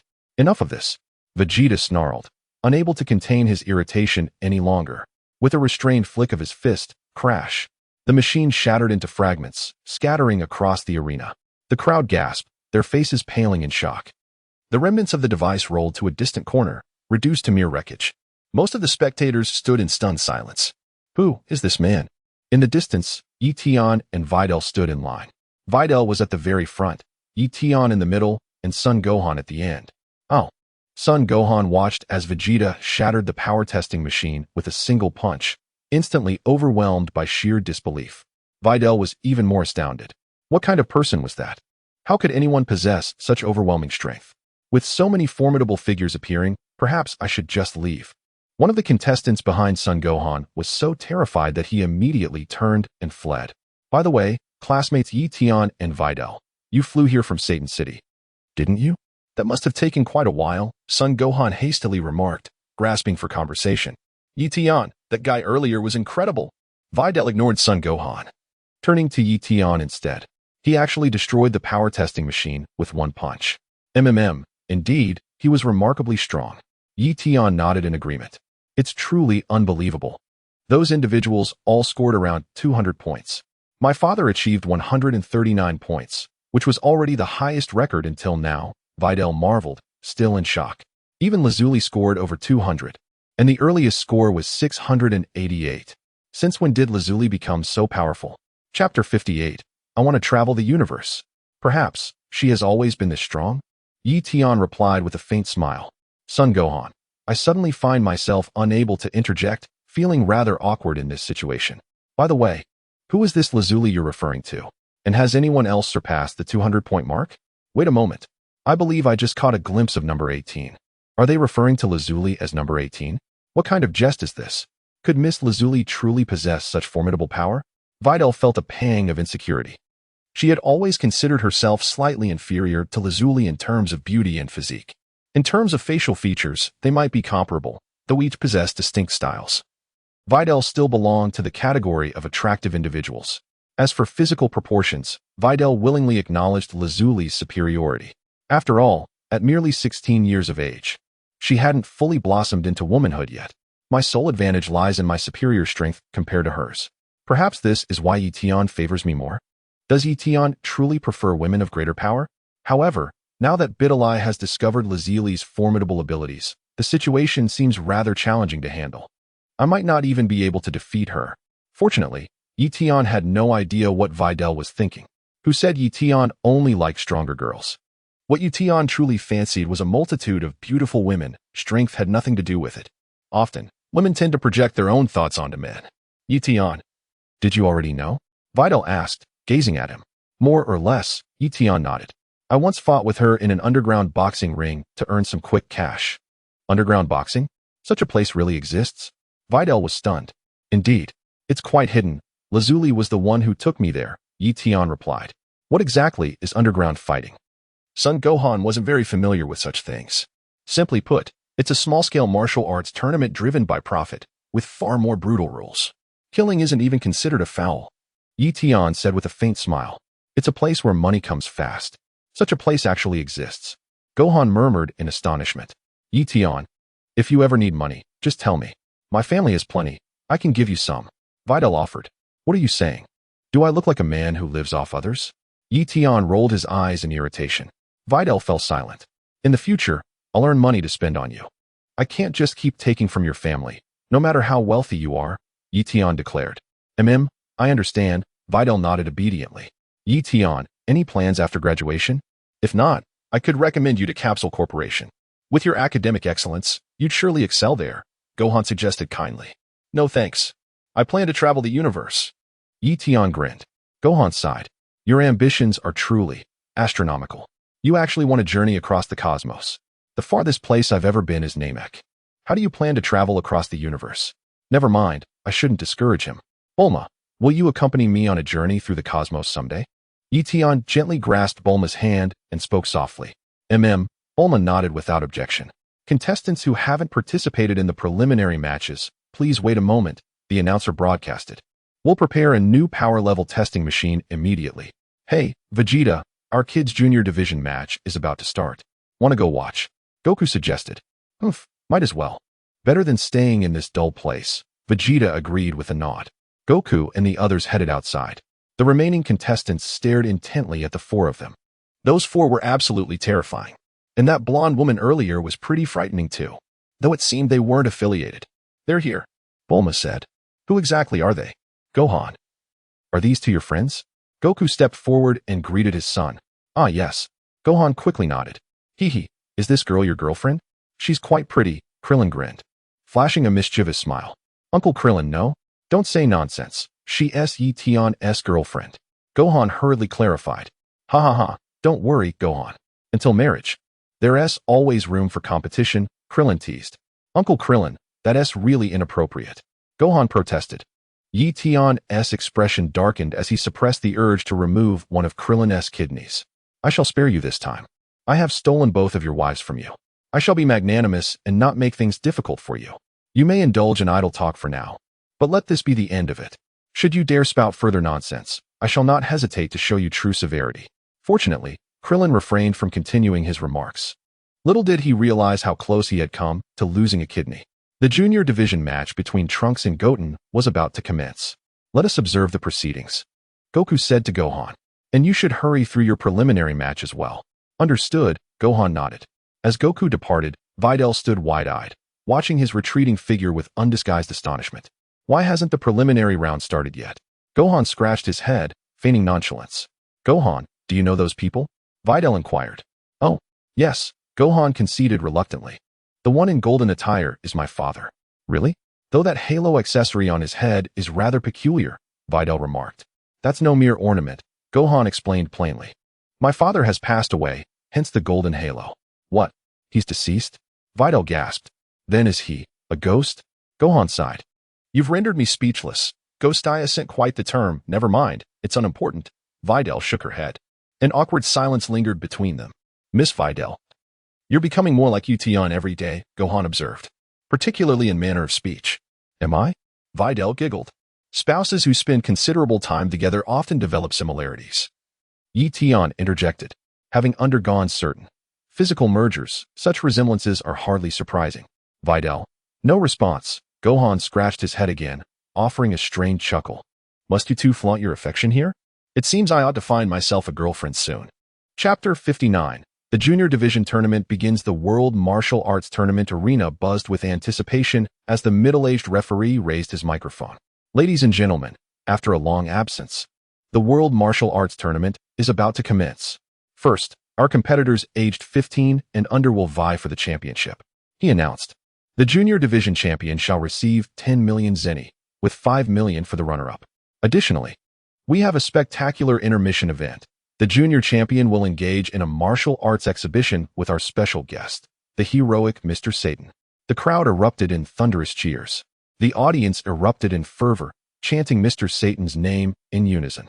Without hesitation, Mr. Satan strode confidently from the competitor's chamber, raising both arms triumphantly in a dual victory pose. With swift momentum, he dashed toward the wrestling ring, merely 3 steps away. In a graceful leap, he vaulted onto the platform, only to lose his footing upon landing, tumbling backward as his skull made abrupt contact with the mat. Dazed and nearly crying out in pain, the crowd gasped in collective concern. "Mr. Satan, are you all right?" The referee inquired anxiously. In a flash, recognizing the awkwardness of the moment, Mr. Satan sprang upright, straightening his posture with exaggerated bravado. "Ha ha, just a little joke, folks, wah."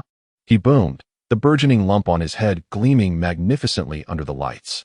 The spectators roared anew, their cheers reignited. Meanwhile, in the junior division's lounge, Goten, "What do you plan to buy with the prize money?" Trunks inquired. "Snacks and toys." Goten replied cheerfully. "How about you, Trunks?" "Honestly, I'm stumped," Trunks mused, rubbing his temples. "You're such a kid, Goten." Goten grinned. "You're already the wealthiest person alive. What more could you possibly want?" Nearby, two brothers conversed. "What is your first opponent like?" The younger brother asked. "Lucky me. It's that run over there," the elder sneered, tossing his golden mane. "Funny. Mine's the little one beside him," the younger chuckled. "Let us go rattle them," the elder proposed. "Perfect. They'll probably wet themselves," the younger agreed. Approaching Trunks and Goten, the elder taunted, "Got your diapers on, brat? Buzz off, moron." "Your haircut's a disaster," Trunks retorted coolly. What did you say?" The elder spluttered before regaining composure. "Big talk now. Just wait till I pummel you senseless." "Really? Well then, best of luck," Trunks smirked. Back in the ring, the referee conducted a staged interview, part of the event's orchestrated spectacle. "Mr. Satan, how is your condition today?" the referee prompted, extending the microphone. "Terrible news for the other competitors. I'm in peak form today," Mr. Satan declared, flexing theatrically. Satan chuckled and said, "The tournament has arranged for the champion of the junior division to face you. What are your thoughts?" the referee inquired. "I'm terrified, truly terrified. I hope he'll go easy on me." Satan laughed heartily. The audience erupted in laughter along with him. "Mr. Satan, you're too humorous," the referee remarked. "Let us once again thank the world champion, Mr. Satan." Then, he announced, "Now, the junior division of the World Martial Arts Tournament officially begins." In the spectator stands, Goku, Vegeta, Piccolo, and Krillin stood at a higher vantage point, gazing down at the arena below. "The tournament has become so extravagant," Goku mused. "The fighting stage is much wider than before," Krillin added. "Humph. Just a bunch of dull and pointless spectacles," Piccolo scoffed. Vegeta remained silent. Having never participated in the World Martial Arts Tournament before, he found the entire event utterly foolish. So this is the environment where Kakarot grew up? He thought bitterly. But the moment he recalled that Kakarot had surpassed him in strength, a sharp pang of frustration struck him. That bastard Kakarot. He became stronger than me in a place like this. I have been waging battles across the cosmos since childhood. One must admit, this fellow possesses remarkable innate talent. A scion born with a mere power level of 2, yet he has grown to such formidable heights. Though I dare say my current strength surpasses his now. Difficult to say for certain. We shall see when the time comes. Ah yes, there is also that enigmatic sorcerer to consider, though I dismiss him with words. An ominous premonition lingers in my heart. As all are aware, the youth division proceeds directly to the main tournament without preliminary rounds. 35 overconfident youngsters have gathered to compete in this junior championship. The referee explains the rules, identical to the adult division: surrender, voluntary withdrawal, falling outside the ring, or being unable to rise for 10 seconds constitutes defeat. Ladies and gentlemen, the matches commence now. The first bout features 12-year-old. Thus begins the youth tournament. Meanwhile, Tian and Videl still wait in line for the power level testing machine. Next is the 9th match, 8-year-old Trunks versus 15-year-old Idesa. The referee couldn't suppress his amusement at the glaring age disparity between these contestants. The gap is no trivial matter. An 8-year-old versus a 15-year-old, what does this imply? At 8, one is merely a third grader, still physically underdeveloped. 15 approaches junior high graduation age, capable of standing toe-to-toe with grown men in a real fight, perhaps even overpowering them. This amounts to a high schooler bullying an elementary pupil. As Idesa and Trunks step onto the platform, the older boy taunts, "You must be regretting this now, you snot-nosed brat." Trunks merely smirks. "How tiresome your prattle is. You truly know how to provoke me. I'll teach you proper manners for daring to challenge me." Idesa retorts, "More empty words. Must you incessantly babble?" Trunks scoffs. From the stands, an obese middle-aged woman shrieks, "Idesa, Mommy's here." She laments while fumbling with her camera. What a pity Idasa cannot properly demonstrate his prowess against such a diminutive opponent. Still, I must capture this moment. Why won't this wretched device function? Even my phone refuses to work. How am I to immortalize my Idasa's magnificence? Bulma and company sit nearby. The former visibly nauseated by the spectacle. Trunks, hurry up and defeat that insufferable fool. Bulma shouts. Chapter 60. The power level testing machine vanishes. The corpulent woman sneers. How utterly tedious. Bulma sticks out her tongue. You're the tedious one. The referee declares. Begin the match. Idasa leers. Come here, you wretched brat. Let me teach you a lesson. A radiant smile adorned Ida's face. You detestable fool. I shall pummel you into silence. Trunks scoffed with disdain. Swish. With an elegant sweeping kick, Trunks effortlessly sent Ida crashing to the ground. Thud. A powerful follow-up kick launched the opponent airborne. Turning on his heel, Trunks strode away indifferently. Consider yourself fortunate I showed mercy by not ending your life. Crash. Ida plummeted headfirst onto the arena floor, rendered completely unconscious. The corpulent woman spectating paled in shock. How childish of me to lose composure over such trivial matters, Trunks muttered with self-reproach. Knockout. Victory goes to Trunks. The referee bellowed. Krillin sighed heavily. What an anticlimactic interval before Goten and Trunks face off. The youth division matches continued. Young Goten effortlessly defeated Ida's younger brother, further enraging the obese matron until she trembled violently. Bulma's mocking gestures proved the final provocation. With a shriek, the woman lunged claws first toward her. Wham! Chi-Chi's fist connected instantly, sending the assailant crumpling to the floor. Much better, Chi-Chi remarked, flexing her knuckles as Bulma smirked approvingly. Remarkable, your brother defeated a 14-year-old opponent. Videl observed to Gohan with impressed admiration. Gohan nodded silently. You seem unusually composed, Videl noted, studying his expression. I'm not actually calm, Gohan admitted sheepishly. Scratching his head, Videl shrugged. Regardless, any post-tournament plans, Gohan? Gohan blinked. Why stop mid-question? Ask properly. How about marriage and children? Tian suggested playfully. You're getting married right after the tournament. Gohan gasped. Videl burst into laughter. Don't be absurd. We're far too young for that. More schooling would be sensible. Tian mused, then sobered. Though I foresee a global catastrophe following this world martial arts tournament. Videl stiffened. Global catastrophe? Explain. Patience, Tian replied cryptically. The new power level detector finally arrived, though many contestants withdrew after witnessing Vegeta's devastating punch and the Science astronomical scores. Why remain and risk becoming minced meat? Muttered one retreating fighter. Thus, the number of contestants gradually dwindled. After several participants took their turns striking the power testing machine, it was finally the turn of Tian and Videl. Videl, do your best. Son Gohan cheered for her. Tian remained silent. Thank goodness I decided to participate in the World Martial Arts Tournament. Otherwise, I have a feeling that Son Gohan might just steal my girlfriend. I have already intercepted Videl, and I absolutely cannot let you snatch her back. Videl clenched her fists, stepped forward with focused determination, and delivered a powerful punch to the strength testing machine. Boom. The machine trembled slightly before displaying a number, 186 points. The staff member adjusted his glasses in astonishment. Truly, the pupil surpasses the master. Has Miss Videl already exceeded Mr. Satan? Videl stared at the score in disbelief. How did it suddenly become so high? Have I truly surpassed my father? Perhaps he was merely concealing his true strength. How could I possibly outmatch my dad? Videl giggled playfully. Ahaha, indeed. The staff member suddenly understood. Right. It must be that Mr. Satan was holding back. Otherwise, if he were to unleash a strike of 400 or 500 points, or shatter the power testing machine with a single punch, who would dare compete in the World Martial Arts Tournament? This event has brought our committee substantial profits, all thanks to the resources Mr. Satan has provided. Thank you, Miss Videl. The staff member hastily expressed his gratitude. Tian remained silent beside them. Videl, just how deeply do you revere your father? You'd go to such lengths to defend his honor? Gohan quietly wiped his brow, offering no comment. Next, the staff member announced. Tian stepped forward and delivered a light punch. Bang! The power testing machine flickered briefly, displaying the same score as Videl's, 186. The staff member adjusted his glasses, scrutinizing the screen. Has this thing malfunctioned again? Why isn't the score changed? He muttered under his breath. My score is identical to Videl's, so it didn't change, Tian explained. What? How is that possible? Are you suggesting your strength is equal to hers? The staff member refused to believe it. You may interpret it that way, Tian replied. Please, try again. The staff member insisted. Tian scoffed. Try again? Absolutely not. With a casual flick of his wrist, he utterly obliterated the power testing machine. That's what you get for disrespecting me. I have shown you great mercy by not erasing you outright. Try that again, the staff member exclaimed. Just as he spoke, he turned his head and realized the strength testing machine had vanished. Huh, where's the machine? The staff member froze in bewilderment.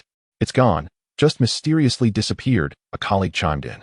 What do you mean, mysteriously disappeared? What's happening? The staff member gaped in shock. Son Gohan's expression shifted repeatedly as he witnessed the strength testing machine vanish before his very eyes. Immediately, he scanned his surroundings, searching for any suspicious figures. As if you'd find anything. The real culprit is standing right beside you, isn't he? It's the mysterious hero. Videl widened her eyes in astonishment. The mysterious hero? The one from Satan City? The staff member snapped back to reality. Probably, Videl nodded. Oh, right. My classmate Tian scored the same as me, so he should pass. Hurry and record it, then prepare a new strength testing machine. Chapter 61. Son Gohan. The mysterious mage strikes again. Understood. The staff member quickly agreed. So this is your classmate? Fine, if you want to cheat him through. Then so be it. Not my problem if he gets beaten on the stage. The staff member recorded Tian's score as an impressive 186. Well then, Gohan. See you at the tournament, Videl waved at him. Ah, right, Gohan nodded. Let's go, Tian, Videl said. There's still some time before the match. Let's get a room and rest for a bit, Tian murmured. Tian, don't say it so bluntly. Videl flushed crimson. Videl, let us go play basketball, Tian suggested. Too subtle. Videl didn't know how to respond. You don't like it when I'm subtle? And you don't like it when I'm direct. What exactly do you want? Tian huffed in exasperation. Unless you want to watch the junior division matches? That's not entirely out of the question, Videl giggled. Fine, fine. If you want to watch, I'll humor you, Tian conceded. There would be plenty of opportunities to play basketball with Videl later. Besides, technically speaking, she was still a minor. Engaging in such activities with an underage girl was inappropriate. Young girls were fragile, prone to injuries, especially the kind that weren't easily healed. So Tian merely indulged in some harmless teasing. If I really wanted to play basketball, wouldn't seeking out number 18 be the better choice? Videl nodded and led Tian to the spectator seats. The junior division matches were still ongoing. Son Goten and Trunks, with their formidable prowess, had effortlessly defeated their opponents, securing their places in the finals. Ladies and gentlemen, the championship match of the junior division is about to commence. Will it be Trunks or Son Goten who claims the ultimate victory? The referee stepped onto the arena, microphone in hand, his voice booming across the stadium. Both contestants, Son Goten and Trunks, have dominated their adversaries with overwhelming superiority to reach this final showdown. Rumor has it they are also the closest of friends. Just as the referee made this announcement, Videl tugged Tian into the stands.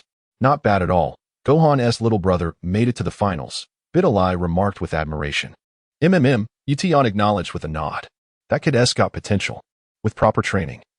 I think it'd be no trouble for my father to take him on as a disciple, Videl mused under her breath. Tian sighed. Videl, let us not get ahead of ourselves, shall we? Without certain advantages, I wouldn't even dare assume I could defeat a member of the Sun family. Their energy waves are simply too overwhelming. Engaging them in a beam clash is a guaranteed loss. And here you are, suggesting your father mentor Son Goten? You're lucky you met me. Otherwise, do you really think Gohan would have fallen for your endearing naivety? I recall you being quite intelligent. Tian pondered carefully. In truth, Videl wasn't foolish. The primary reason was her ignorance that an individual's power could shatter the heavens and earth, obliterate entire planets, even entire solar systems. Much like how Son Gohan and others couldn't comprehend that someone could erase a planet with mere wave of their hand. Having neither witnessed nor experienced such power, they would foolishly challenge it with their own limited understanding. Son Gohan remained at the preliminary venue, awaiting the arrival of a new power testing machine. He felt utterly exasperated. Just as my turn was approaching, the machine was destroyed. Then that enigmatic sorcerer reappeared. I must inform Uncle Piccolo about this immediately. Son Gohan quickly attempted to communicate with Piccolo through telepathy. Gohan, what's happened? Piccolo inquired. Has that mysterious sorcerer appeared again? Uncle Piccolo, you already know? Gohan was taken aback. I merely guessed, Piccolo replied. Indeed, he has appeared. The new power testing machine was just brought in, and after only a few people had used it, the sorcerer made it vanish. Right before my eyes, Gohan lamented, frustrated that his turn had been approaching when the machine disappeared. Stay calm for now. Observe your surroundings carefully and see if you can spot anyone suspicious, Piccolo advised. Understood, Uncle Piccolo, Gohan nodded. Suspicious individuals. Suspicious individuals. Who could it possibly be? Gohan scrutinized each contestant one by one. Honestly, every one of them seemed somewhat suspicious. Piccolo, has that mysterious sorcerer appeared again? Son Goku asked. Indeed. He emerged near Gohan and made the new power testing machine disappear. Piccolo wiped his brow. What a strange fellow. What could he possibly want? Goku was perplexed. Humph. He is merely attempting to challenge us in a cowardly manner, Vegeta scoffed. That fool is too timid to show himself properly. All he does is make objects vanish around us. Nothing to fear. Vegeta is right, Piccolo agreed. We'll take it step by step, Goku responded. Still, I have an uneasy feeling about this. Goku, you're saying you have a bad premonition? Krillin grew nervous. Let us hope nothing disastrous happens. I still haven't found a girlfriend yet. Tian, look over there. Videl suddenly pointed in a certain direction. Tian glanced toward the indicated spot. Isn't that Gohan's father? Videl remarked. Yes, Tian nodded. They don't seem ordinary. Videl mused. Indeed, Tian replied. As of now, they rank among the top 10 strongest beings in this universe. Videl's expression filled with bewilderment. Tian, why are you suddenly bringing up a universal ranking? I'm utterly bewildered. Top 10 in the universe? Videl questioned. Indeed, among humans at least, Tian replied. Do you even comprehend the vastness of the cosmos? Videl pressed. Videl, don't turn such questions back on me. Tian chuckled. Have you forgotten I'm a prodigy? I achieved perfect scores in every subject. I recall Gohan also entered school with full marks, but his were on standard exams. Mine were on the advanced ones. Videl fell silent. I'd nearly forgotten your genius status. Never mind. Let's watch the match, she sighed.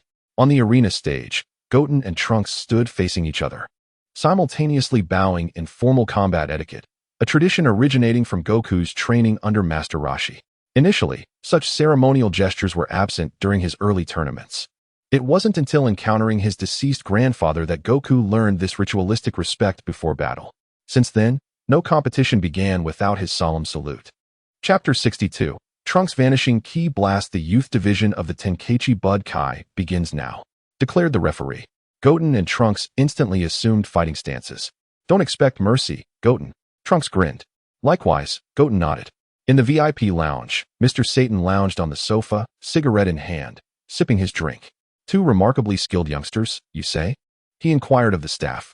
Would Mr. Satan care to observe? This promises to be quite an intriguing match, they suggested. Better than rotting in this dull box, Satan sighed. Where's that companion I requested last time? No such arrangement was made. The staff member wiped his brow. Pathetic organization. I shan't participate next year. Satan glowered. Can't even procure simple entertainment. I must replace all the tournament committee's management staff. Satan strode out, glancing toward the arena. Are those the two? Satan inquired. Yes, it's them. The staff member nodded. Satan scrutinized son Goten once more. Strange, that fellow looks somewhat familiar. As if I've seen him somewhere before. Hey, on the arena? Son Goten and Trunks finally erupted into fierce combat. In an instant, their arms collided, each refusing to yield in their contest of strength. Thud, thud, thud.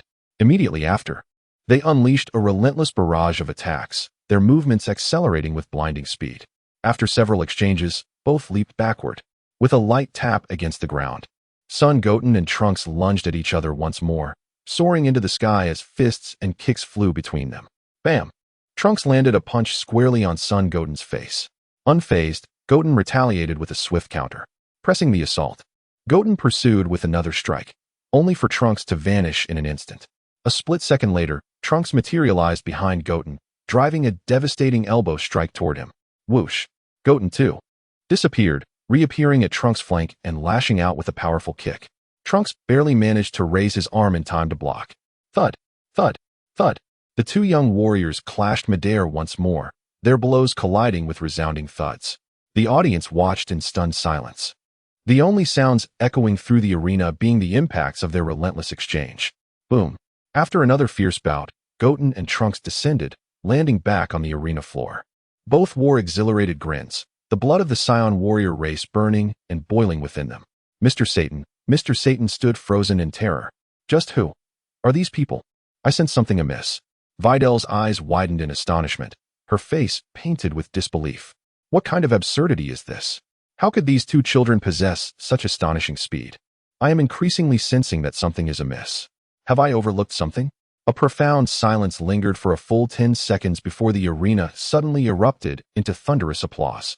The audience was electrified, erupting in cheers and exclamations. Magnificent. Absolutely magnificent. It defies imagination. It was as though they were suspended midair. How did they accomplish such a feat? Surely this isn't some deceptive trickery? Murmurs rippled through the crowd. What did you say? All cameras and phones have vanished? What a travesty. Some gasped, speculating. Could it be the work of that enigmatic sorcerer from Satan City? How despicable. Why would he render all recording devices useless? They haven't vanished. They've malfunctioned, a subordinate corrected. It matters not. The true injustice is that we cannot capture such a breathtaking duel. The man lamented, howling at the heavens. Just then, a passing bird bestowed upon him an unfortunate gift, dropping its waste directly into his open mouth. Even the referee trembled with exhilaration. That young one must be Son Goku's son. They remain as formidable as ever. This is the spectacle I yearn to witness. I have long awaited their emergence. The World Martial Arts Tournament truly needs an infusion of fresh blood. The previous competitions were utterly tedious. Tian remained silent, simply appreciating the spectacle. Goten, your skills are remarkable. To achieve such progress in such a short time is truly impressive, Trunks remarked with a smile. My brother taught me quite a few techniques. Goten replied with a playful grin. Let me show you this move. Let us see if you can handle it. Trunks declared, his hands sweeping back gracefully as two golden orbs of energy materialized in his palms. Does Trunks intend to unleash a Kamehameha from that position? Krillin gasped in alarm. He hit the spectators. Don't worry, I don't sense any real danger, Goku reassured with a faint smile. Huh. Krillin blinked in confusion. You shouldn't underestimate them, Goku chuckled. Hey. With a swift motion, Trunks hurled his hands forward, merging the two golden spheres into one before launching it toward his opponent. Goten leaped lightly into the air, evading the surging energy wave. The Kamehameha roared like a rocket, hurtling straight toward the terrified audience. Their faces paled as the attack closed in. Just as the energy blast was about to strike, swish. Tian, unable to resist, flicked his wrist ever so slightly. And in an instant, Trunks' Kamehameha vanished, disappearing before the eyes of the stunned crowd. Trunks, where's my Kamehameha wave? The referee also wore a bewildered expression. Son Goten scratched his head, staring at Trunks in astonishment. Son Goku, Vegeta, Piccolo, Krillin, the four warriors tensed up once more. Enough already. That mysterious sorcerer. Goku gritted his teeth. He's blatantly provoking us right before our eyes. Especially Vegeta, who trembled with barely contained fury. Unlike before, when the interference had been subtle. This was an outright challenge, a brazen taunt in front of the entire nation. And to make Trunks' energy wave vanish. Vegeta scanned the surroundings, searching for the elusive mage. Goku, too, sharpened his focus. As if they could find him. After all, Tian emitted no detectable energy. That bastard. Piccolo growled through clenched teeth. He even redirected Trunks' attack. Chapter 63 Supreme Kai. Could it be? Babidi has arrived at the scene? Better pray I don't find him. Vegeta snarled. Still hiding in the shadows like a coward. Piccolo, can Den sense anything? Goku turned to the Namekian. No. Piccolo shook his head. If we could, we'd already know who he is. Yeah. Goku rubbed his temples in frustration. Is he really a sorcerer? On the arena, Trunks stood speechless. My Kamehameha wave mysteriously vanished just like that? Thud. Son Goten descended from the sky, landing beside Trunks. Trunks, how did you pull off that move? I can't do anything like that. Goten scratched his head in confusion. I can't make my energy waves disappear mid-flight. What are you talking about, Goten? Trunks snapped. It wasn't me who made the Kamehameha vanish. It was that mysterious sorcerer. That sorcerer again. How incredible. He can even erase our energy attacks. Goten gasped in astonishment. Who knows? Trunks shook his head. The audience was utterly dumbfounded. However, they remained unaware that the sorcerer had caused the energy wave to disappear. To them, it simply seemed as though the golden flame had dissipated on its own. Even Mr. Satan was completely stunned. I feel like I've seen something like this before. This is bad. Really bad.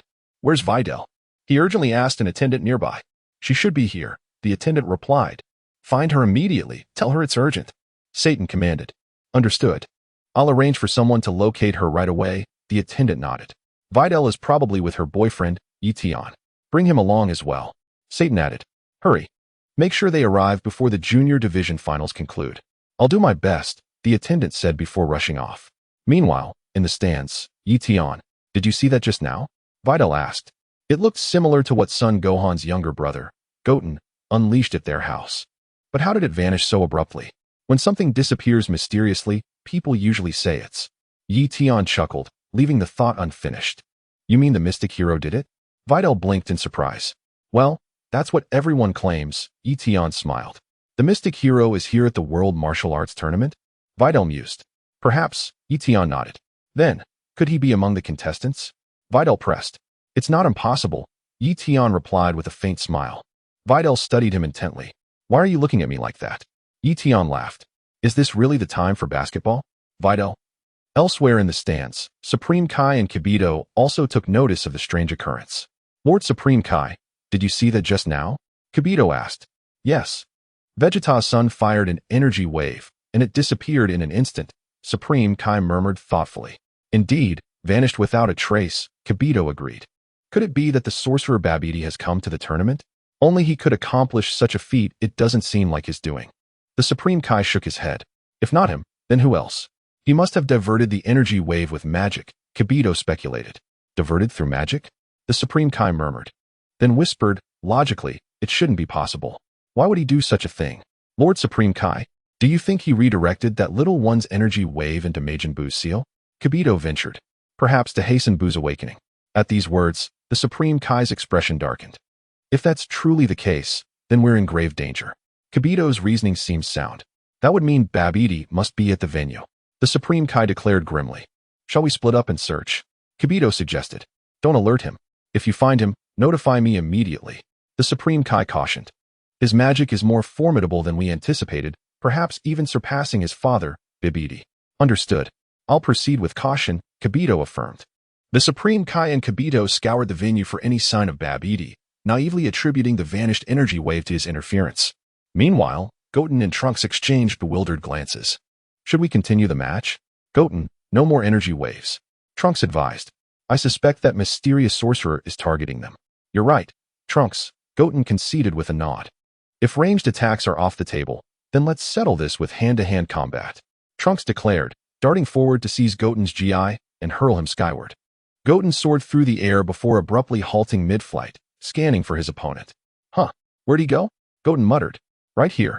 Trunks materialized behind him, locking his arms around Goten's shoulders. Stunned, Goten writhed in midair, struggling to break free. Come on, Goten. Just surrender. Trunks urged. But Goten refused to yield. Stubbornness won't help. You can't escape my hold. Trunks insisted. Seems Trunks has this in the bag, Vegeta remarked with satisfaction. Vegeta, is now really the time to discuss the match? Piccolo interjected. Would you rather speculate about that elusive sorcerer? Can you even locate him? Vegeta countered. Piccolo fell silent. Weren't you once this planet's guardian? Shouldn't you know these things? If even you're clueless, how are we supposed to find him? Vegeta snorted. Piccolo immediately felt a pang of heartache. Moreover, that guy had been lurking in the shadows all along, just waiting to see us squirm. Vegeta grumbled. There was some truth to Vegeta's words. They had to keep their composure. Krillin nodded solemnly, as if deep in thought. Above the arena, crack, forced into a corner. Son Goten erupted in a golden radiance, instantly transforming into a Super Saiyan. With a mere flick of his wrist, he effortlessly broke free from Trunks' grip. Trunks, Chapter 64, Satan's plea for help. Whoosh. Son Goten descended swiftly from the sky, with Trunks hot on his heels. You're so sneaky, Goten. Didn't we agree not to go Super Saiyan? Trunks snapped, irritation lacing his voice. Goten snapped back to reality and hastily reverted to his normal state. Sorry. I didn't mean to transform. It just happened. Goten scratched his head sheepishly. Videl's eyes widened as she stared at Goten in the arena. Did I just see his hair turn golden? Could he possibly be the Golden Warrior? Is Gohan's younger brother the Golden Warrior? Or can Gohan himself transform into this form as well? Can Goten become a Super Saiyan? Son Goku exclaimed in astonishment. Yes, Piccolo nodded. Kakarot. Don't pretend you didn't know. Vegeta snapped. No one told me. Son Goku scratched his head. Mr. Satan paled in fear. Just as I thought. This boy must be that man's son. I knew there was something off about him earlier. Has Tian arrived yet? Hurry up and save me. Have you found Videl's boyfriend yet? Mr. Satan urgently asked one of the staff members. Mr. Satan is looking for Miss Videl's boyfriend. The staff member finally caught on. Enough talk, hurry up. Mr. Satan barked. We're already searching, the staff member replied. After a while, Videl arrived with Tian. Dad, you wanted to see me? Videl asked. She hadn't intended to bring Tian along, but the staff had repeatedly insisted that Mr. Satan specifically asked for him. Videl was slightly worried that her father might give Tian a hard time. However, Tian seemed entirely unbothered and insisted on coming along. Left with no choice, Videl reluctantly brought him. Tian, my dear son-in-law, you're finally here. Mr. Satan was overjoyed and immediately grabbed Tian's arms. Videl, what is going on? Tian inquired. Let us talk inside. Mr. Satan glanced at the arena and quickly added, this matter is urgent. Otherwise, I'll be in serious trouble. Fine. Tian agreed without protest. Videl, wait outside for a bit. I need to discuss something with Tian, Mr. Satan said before pulling Tian away. Videl stood frozen, unable to process what had just happened. I sense that father seems to be seeking some kind of help from Tian. How peculiar. Satan pulled Tian into the room, his knees suddenly buckling as he was about to kneel before him. Absolutely not, absolutely not. Tian hurriedly stepped forward to support him. Thud. Satan still ended up kneeling. My apologies, I miscalculated that step. Please, rise quickly, Tian said. Satan, but it doesn't matter. I am destined to be the greatest deity in the entire universe. You kneeling before me is hardly inappropriate. Tian replied, still. There is no need for such gestures in the future. After all, you are to be my father-in-law. Tian, you saw those two little demons on the arena. Didn't you? They're terrifyingly strong, Satan said urgently. Help me think of something. The champion of the youth division is about to spar with me. So that's why you sought me out? Tian understood now. Yes, I might as well confess the truth, Satan admitted with a bitter smile. The ones who truly defeated Cell back then were them, their group. It wasn't me. I regret having claimed the credit so carelessly. And now we've ended up in this predicament. You are my future father-in-law. If you wish to remain a hero on this planet, I can certainly assist you in maintaining that image, Tian said with a gentle smile. Really? Satan was both shocked and overjoyed. As for your match against the youth champion, simply step onto the stage with confidence. Leave the rest to me, Tian reassured him, grinning. Play the part as boldly as you wish. Wahaha. Satan immediately straightened his back, laughing heartily in excitement. But after a moment, his laughter faded as a thought struck him. Wait, can you actually defeat them? Satan asked, suddenly uneasy. What do you think? Tian countered with a smile. I believe you absolutely can, Satan declared. Then there's nothing to worry about, is there? Tian chuckled, giving Satan's shoulder a reassuring pat. I understand. Satan nodded eagerly, his earlier anxiety completely dispelled. As they stepped out of the room, all traces of concern had vanished from Satan's heart. Videl? What on earth were father and Tian discussing in there? How utterly bizarre. Meanwhile, on the arena, the battle between son Goten and Trunks raged on. Goten, I've made up my mind. I'll yield my left hand to you. I'll defeat you using only my right. Trunks declared confidently. You're lying. There's no way you can beat me with just one hand. Goten refused to believe him. I'm not lying. Victory is assured. Trunks' face radiated absolute certainty. Come at me, then. Goten braced himself for the attack. You'll never win with just one arm. Then here I come, Trunks announced before launching his assault. Bam, bam, bam. The two young warriors engaged in a fierce battle once more. After exchanging blows for several seconds, Son Goten delivered a swift kick that landed squarely on Trunks' face, eliciting a pained howl from the latter. Thud, thud. Goten accelerated his assault, striking Trunks again with another punch to the opposite side of his face. Overwhelmed and fighting single-handedly, Trunks staggered backward, nearly losing his balance. Regaining composure, Trunks leapt into the air and unleashed a surge of energy from his palm. Crack! Goten instantly propelled himself upward, narrowly evading the blast. Trunks, be careful with your energy waves. That mysterious sorcerer might nullify them. Goten warned before ascending higher, hovering midair with an imposing stance. Trunks, initially intending to continue his ranged assault, reconsidered upon hearing Goten's words. From his elevated position, Goten gazed down at Trunks, who in turn squinted skyward, uncertain of his opponent's next move. Aerial assault. Goten bellowed, diving toward the ground at breakneck speed. Trunks braced himself, sidestepping at the last moment. Crash into the earth. Trunks taunted. Rhea? Goten roared, redirecting his momentum with a forceful swing of his arms. His body grazed the ground before he lunged again toward Trunks. Chapter 65, Trunks' Super Saiyan power vanishes. Trunks' expression twisted in alarm. In this critical moment, he attempted to transform into a Super Saiyan, only to realize, to his horror, that the power had inexplicably abandoned him. What? Goten froze mid-charge. Before he could react, an energy sphere Trunks had hurled earlier struck him squarely in the back. The impact sent Goten stumbling onto the spectator stand steps, his eyes wide with shock. Yet Trunks' astonishment eclipsed even Goten's. His Super Saiyan form, gone. What is happening? Where is my Super Saiyan? I have not yet recovered. I felt as though my Super Saiyan transformation had vanished in an instant. In the distance, a faint smile curled at the corners of Tian's lips. Just moments ago, he had attempted to erase Trunks' Super Saiyan state, and to his surprise, it had worked. With merely a casual wave of his hand, Tian could effortlessly strip away Trunks' transformation. He had never tried this before, mainly because the opportunity had never presented itself. A quiet thrill of satisfaction flickered within him.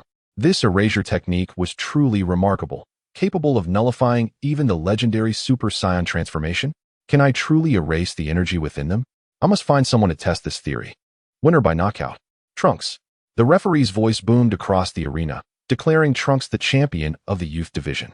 Trunks clenched his teeth, his body once more radiating a brilliant golden aura. Crack. In an instant, Trunks transformed back into a Super Saiyan. He startled at the sudden surge of power.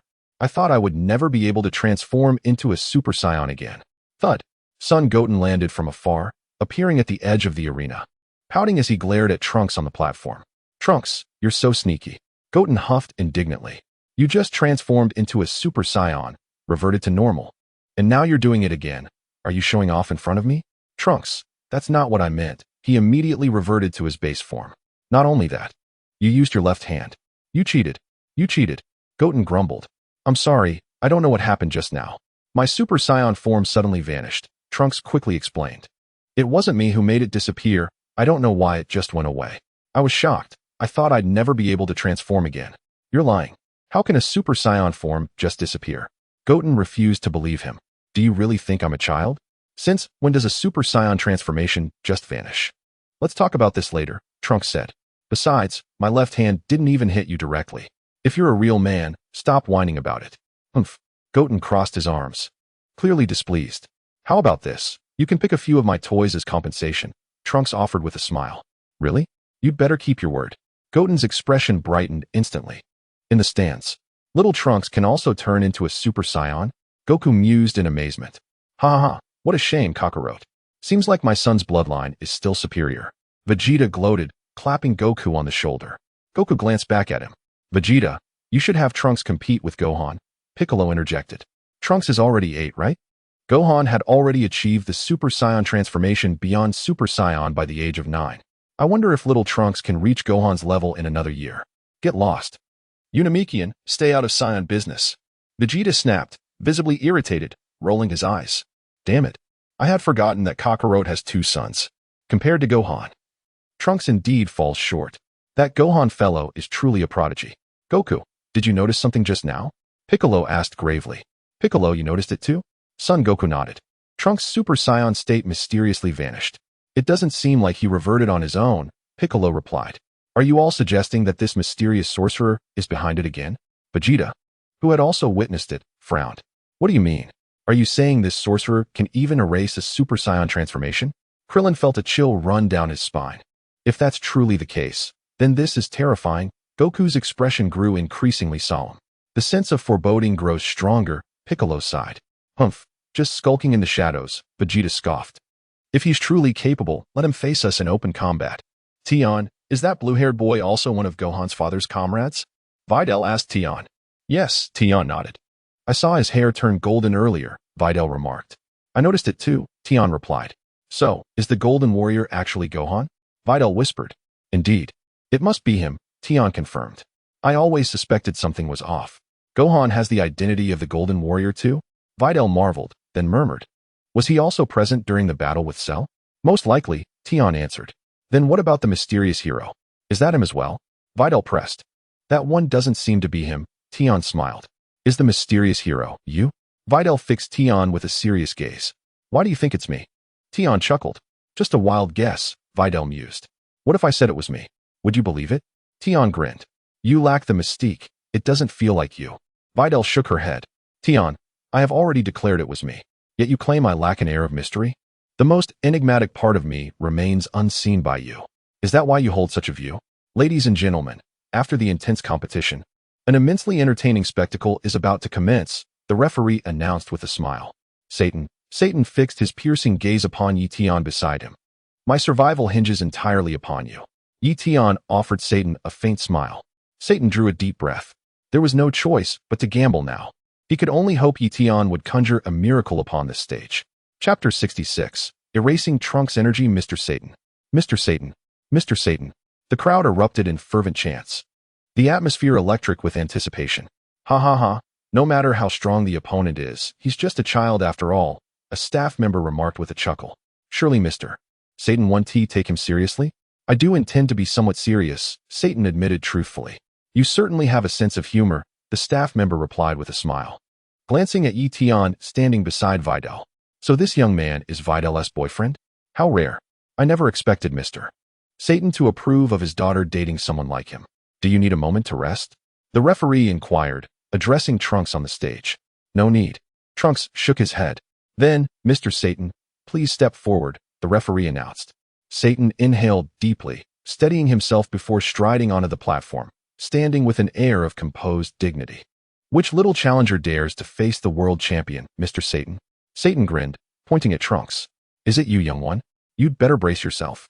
Despite his confident words, panic surged within Satan. Will my future son-in-law be able to assist?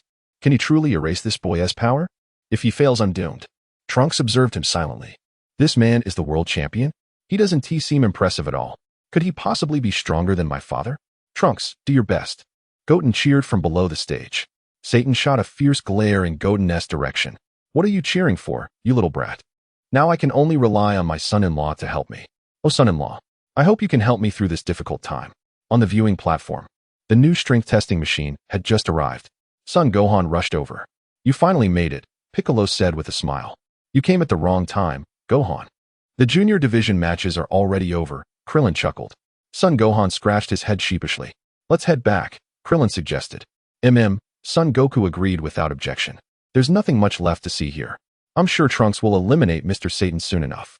Vegeta crossed his arms and turned to leave without another word. On the arena stage, Mr. Satan dramatically unfastened his cape and flung it behind him with flair. Then, with great care, he removed his championship belt and handed it to the referee standing nearby. Afterward, he wrapped a silk sash tightly around his waist and secured it firmly. Taking a deep breath, Mr. Satan let out a fierce battle cry, "Wow!" and proceeded to unleash a flurry of punches and kicks into the air. Once his display was over, he panted heavily, beads of sweat trickling down his face. Lately, I've been too preoccupied with chasing women. I must be out of shape, he muttered to himself. Mr. Satan, Mr. Satan, Mr. Satan. The crowd erupted in cheers, chanting his name. Raising his arms triumphantly, Mr. Satan struck a victorious pose. Trunks blinked in confusion. What was that just now? He didn't seem strong at all. Is he deliberately holding back?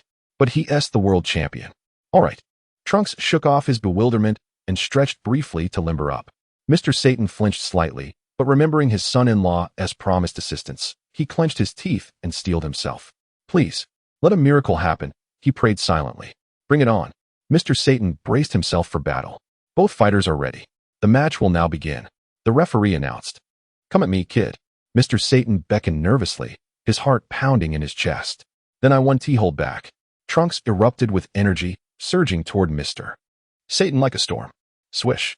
Yet, with a mere flick of his hand, Tian effortlessly dispersed the energy radiating from Trunks. Huh? Trunks, mid-charge, suddenly felt his power vanish. Why? Mr. Satan swung a desperate punch, landing squarely on Trunks' face. Ow! Trunks yelped in pain as he was sent flying out of the ring, eliminated instantly. Mr. Satan stood frozen, stunned by the abrupt turn of events. I actually managed to knock that little brat away? Ouch! Trunks fell flat on his backside, feeling utterly miserable. Where's my energy? Trunks' expression shifted repeatedly as he urgently unleashed his own power. Boom. An overwhelmingly formidable aura once again surged from Trunks' body. My energy remains intact. What on earth just occurred? Why did the power suddenly vanish? How utterly bizarre. Out of bounds. Out of bounds. Truly befitting of Mr. Satan. None other than our champion Mr. Satan has eliminated the Junior Division champion Trunks with a single move. The referee bellowed through the microphone. Satan drew a profound breath before swiftly turning his gaze toward Yi Tian's direction. Yi Tian responded with a radiant smile, causing Satan's heart to blossom with uncontainable joy. My son-in-law is truly formidable. He actually managed to secure my victory in the competition. Ha ha ha. The kid is indeed remarkable. Uncle thought you were quite impressive just now. Uncle might have gone a bit too hard earlier. My sincere apologies. Satan laughed heartily, quickly expressing his regret to Trunks. Trunks was utterly dumbfounded. Nearby, Goten widened his eyes in disbelief as he glanced at Satan. In the stands, Goku and the others, who had been about to leave, clearly witnessed this bizarre scene. Did you notice? Trunks' energy vanished in an instant. Piccolo exclaimed. Was it that mysterious sorcerer again? Gohan said gravely. Gohan, you weren't here earlier. But that sorcerer also nullified Trunks' Super Saiyan transformation, Piccolo added. He can even cancel a Super Saiyan transformation? Gohan was stunned. This mysterious sorcerer is far more powerful than we imagined. We underestimated him, Goku remarked, his expression growing increasingly serious. That damn sorcerer. Why is he targeting Trunks alone? Vegeta seethed with rage, nearly transforming into a Super Saiyan to obliterate the entire place. How despicable. Picking on Trunks, is he? Even daring to bully my son. You'd better hope I never find you. Where the hell is this person? Vegeta gritted his teeth. Do you think it could be that Satan guy? Krillin asked. Chapter 67, The Supreme Kai. So, you're Goku? Unlikely, Piccolo shook his head. If that Satan truly had such power, he wouldn't have performed so poorly during the Cell Games. Piccolo's right, it probably isn't Satan, Goku agreed. Perhaps Mr. Satan himself doesn't know where the sorcerer is either. He might have just accidentally defeated Trunks. Is Trunks hurt? Krillin inquired. No injuries, Piccolo confirmed. Though his energy vanished momentarily, it was only the energy he had unleashed. His internal energy remains intact. Besides, Satan's attack was far too weak to harm Trunks. Do you think this sorcerer could erase the energy within us? Krillin asked nervously. Humph, the energy we unleash could obliterate the entire solar system. If he had that kind of power, he'd be ruling Earth by now. There'd be no need for these petty tricks, Vegeta scoffed. Vegeta's right, Goku nodded. Still, we should stay cautious and find a way to locate this sorcerer. Vegeta and Piccolo nodded in unison, their expressions unusually solemn. Son Goten appeared beside Trunks at that moment. Trunks, is this man truly so formidable? Son Goten inquired with astonishment. I cannot gauge his strength. But my energy suddenly vanished just now, Trunks replied, shaking his head in bewilderment. What do you mean, your energy disappeared? Son Goten questioned, perplexed. It simply vanished. Trunks stated gravely. Do you recall when I transformed into a Super Saiyan earlier? That state dissipated abruptly as well. How could this be? Could it truly be the work of that enigmatic sorcerer? Son Goten scratched his head in confusion. I do not know, Trunks admitted, his face clouded with puzzlement. Meanwhile, Mr. Satan stood at the center of the arena, raising his right hand triumphantly. I exclaim, my son-in-law is truly remarkable. The audience erupted in cheers for Mr. Satan. Amidst their fervent cries, Mr. Satan strode down from the arena. Upon seeing Yi Tian, he was overcome with emotion, nearly embracing him tightly. You are my savior. How could I live without you? His gaze toward Yi Tian grew oddly affectionate. Yi Tian, when are you and Videl getting married? Mr. Satan blurted out impulsively. Previously, such a question would have been born of fear, but this time, it was sincere. Videl? Dad, what are you saying? She was utterly bewildered. Why would you ask that? Uncle, we're still in school, Yi Tian replied with a gentle smile. School? Forget school. Drop out immediately, come back, get married, and have a child. Mr. Satan laughed heartily. I can't wait to hold my grandchild. Videl, completely speechless. Are you really my biological father? What has gotten into you? We're only 16. Marriage isn't appropriate right now. We're not even of legal age, Yi Tian reasoned. Mr. Satan scratched his head. Ah, right, the age restriction. Well then, hurry up and grow up. He clapped Yi Tian on the shoulder and sauntered off, humming cheerfully. Yi Tian, what kind of spell did you cast on my father? Videl tilted her head, scrutinizing him. What kind of question is that? Tian wiped his brow. I'd only cast spells on you. What would be the point with your father? I have zero interest in him. Videl, must you phrase it so bluntly? Before the adult division of the World Martial Arts Tournament commenced, the referee announced over the loudspeaker, "We will now take a 30-minute intermission. The highly anticipated adult division matches will officially begin at 1:40 p.m. It's halftime. Let us grab something to eat," Tian, Videl suggested. Sure, Tian nodded. What would you like? She asked. Tian replied. Videl. Meanwhile, Goku and the others were also heading outside. Is this the intermission? Goku inquired. Let us get lunch first, Krillin proposed. We can worry about that sorcerer later. Maybe he has gone to eat too. Fair enough, Goku agreed. The group made their way toward the restaurant. Apologies, but only contestants who have passed the preliminary rounds are permitted entry, a staff member stopped them. The preliminaries are already decided, right? Krillin pressed. I believe we've all qualified. One moment, please state your names. The staff presented the roster of participants. Sun Wukong and the others each announced their names one by one. The staff member was slightly astonished. All 5 of them had actually passed the preliminary rounds. You've all advanced to the next stage. Please proceed this way. The drawing ceremony will commence at 1:30, the staff member explained, gesturing forward. Sun Wukong and his companions continued onward. Soon, they arrived at the dining hall and indulged in the feast laid before them, except for Piccolo, whose physiology as a Namekian required only water to sustain him. Isn't this excessive? Krillin marveled. Do the dead even get hungry? Eating isn't necessary in the afterlife. But the food in the mortal realm is simply too delicious to resist, Sun Wukong replied between hearty bites. Beside him, Vegeta tore into a roasted boar leg with equal fervor, while Gohan relished his meal with visible delight. The food here is incredible, Sun Wukong remarked with satisfaction. What is it about Saiyan's stomachs that makes them so insatiable? Krillin mused. Once the meal concluded, the group stepped outside. Ah, finally full, Sun Wukong sighed, patting his stomach. Check the time. The drawing ceremony is about to begin, Krillin reminded them. Just then, their attention was abruptly seized by the appearance of 2 unfamiliar figures standing opposite them. One was tall, the other short, both with snow-white hair. The shorter one hovered slightly above the ground, his skin a pale blue, while the taller, elder figure bore a crimson complexion. Their expressions carried an air of detached indifference. Sun Wukong froze. Piccolo was momentarily stunned. Vegeta frowned. Could these 2 be the sorcerers? Krillin dared not speak aloud. Greetings, the Kai Shin said warmly, his gaze settling on Sun Wukong. You must be Sun Wukong. You know me? Sun Wukong blinked in surprise. I've heard tales of your exploits and have long desired to test my skills against yours, the Kai Shin replied with a smile. I, too, have passed the preliminaries. It would be splendid if we were grouped together, though I harbor no illusions of victory. Still, I yearn to witness firsthand the extent of your power. Shall we shake hands? With that, he extended his hand. Chapter 68. Are they sorcerers? Sun Wukong hesitated briefly before clasping the Kai Shin's hand. The moment their palms met, an unmistakable surge of extraordinary energy coursed through him. His energy, it's remarkably refined. Why is his power level so immense? The Kai Shin, however, merely smiled. Truly, your reputation precedes you. Your aura is nothing short of extraordinary, he remarked. Oh, Sun Wukong tilted his head, perplexed. Until we meet again, the Kai Shin said, withdrawing his hand. After speaking, the Supreme Kai turned and walked away without another word. Goku was utterly baffled. Who is that guy? Piccolo watched the retreating figure of the Supreme Kai and turned to Goku. I have no idea, Goku shook his head. Do you think he could be the mysterious sorcerer we've been hearing about? Piccolo asked. Hard to say, Goku mused, but the energy inside him feels unusual. How so? Piccolo pressed. It's incredibly pure, Goku replied. Pure energy? Piccolo frowned in confusion.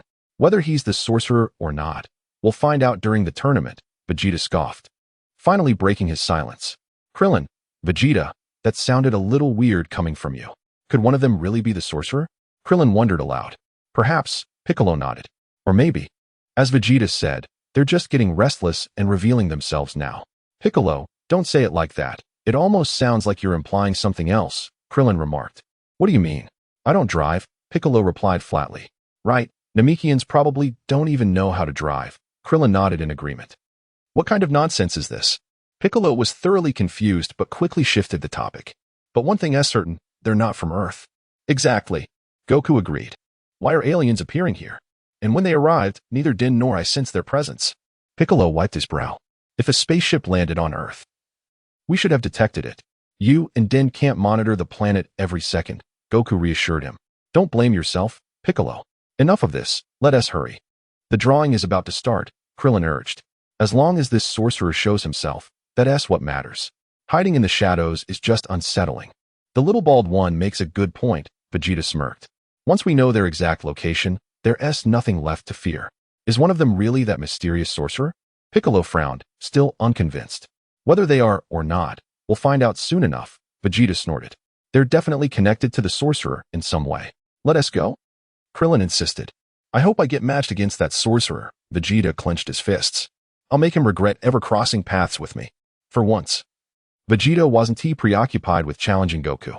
That despicable sorcerer has gone too far. Targeting Trunks, a child, not just once, but twice. Trunks is my son. Can I, Vegeta, endure this? Son Goku and his companions arrived at the preliminary competition venue. Before their arrival, Tian and Videl had already made their way there.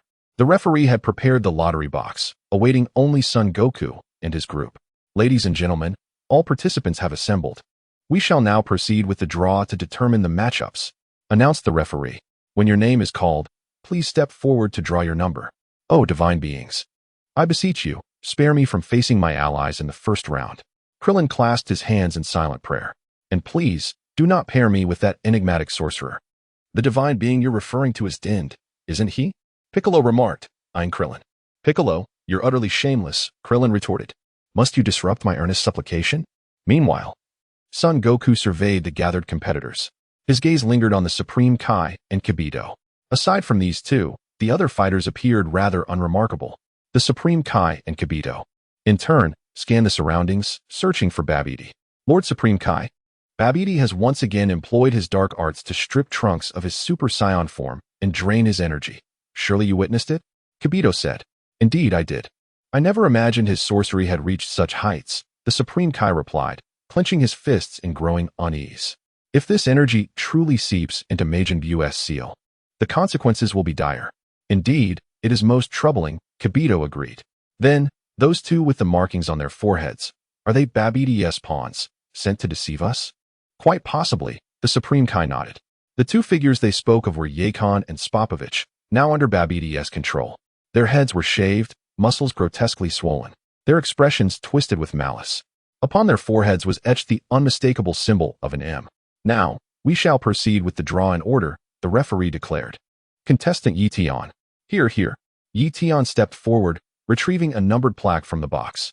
Contestant Tian, number 14, the referee announced. A staff member recorded Tian's name on a large display board. Next, contestant Kibito. The referee continued. Kibito strode forward, drawing number 7. Krillin, meanwhile, drew number 1. Son Gohan, disguised as the Great Saiyaman, drew number 8, placing him against Kibito in the first round. Gohan, do not underestimate him. He is no ordinary opponent, Son Goku cautioned. Understood, Gohan nodded firmly. If he truly is that mysterious sorcerer, I shall make him regret it. Son Goku said nothing further. Contestant number 18, is this your name? The referee inquired. A name is of no consequence, came the indifferent reply. Number 18 replied indifferently. You're called number 18? What a peculiar name. Tian leaned in and whispered. Humph. Number 18 snorted, unwilling to engage with Tian. Will anything special happen on the 18th? Tian inquired curiously. No. 18. I merely wish to refrain from using my true name. After all, even Sun Wukong and his companions have come to participate in this competition. There's no need for them to know my real name. Has your relative arrived today, the 18th? Tian whispered. Chapter 69. The first intimate encounter with No. 18. Could you just shut up? Number 18's expression darkened. Is it always this punctual, every month? Tian inquired. Must you keep talking? Number 18's anger flared. Just making conversation. No need to get worked up, Tian chuckled playfully. If you keep spouting nonsense, I won't hold back, number 18 retorted coldly. Threats don't faze me in the slightest, Tian declared. You dare threaten me? If you provoke me further, I'll strip you bare in front of everyone. Well, perhaps I hesitate a little. Someone as beautiful as you. Only I should have the privilege of seeing you like that. Others shouldn't lay eyes on you. So you do admit it, number 18 scoffed. Yes, I do, Tian nodded. And you wouldn't regret this? Number 18 challenged. Why would I? Don't mistake my restraint for weakness. I simply don't wish to. Before he could finish, number 18 seized his chin and silenced him with her lips. Tian's words dissolved into the kiss. So this is what you meant by not holding back, he mused afterward. You should have said so earlier. I wish you wouldn't hold back with me. Such delightful occurrences could happen a few more times without complaint. Tian silently savored the moment, even playfully extending his tongue. Number 18 was startled and hastily withdrew her lips. How utterly shameless. To think he dared to flick his tongue like that. Wait, where's that little girl called Videl? Where did you go? Didn't you witness what transpired between me and your boyfriend? Number 18 froze momentarily. Looking for my little girlfriend Videl, are you? Tian inquired with an amused smile. Where is she? She was right here moments ago, number 18 questioned. She's gone to the restroom, Tian replied. So she hadn't witnessed their little interlude after all. Number 18 felt like weeping. I did it on purpose. Turns out this kid's girlfriend isn't here. Didn't he just take advantage of the situation? Should we wait for her to come back and do it again? Tian said. Number 18, in the distance. Krillin was grinding his teeth in fury. Gohan, isn't that kid your classmate? Since when did he get close to number 18? Krillin asked. I have no idea. Son Gohan shook his head. If he just got involved with number 18 alone, fine. But isn't he also on good terms with your classmate?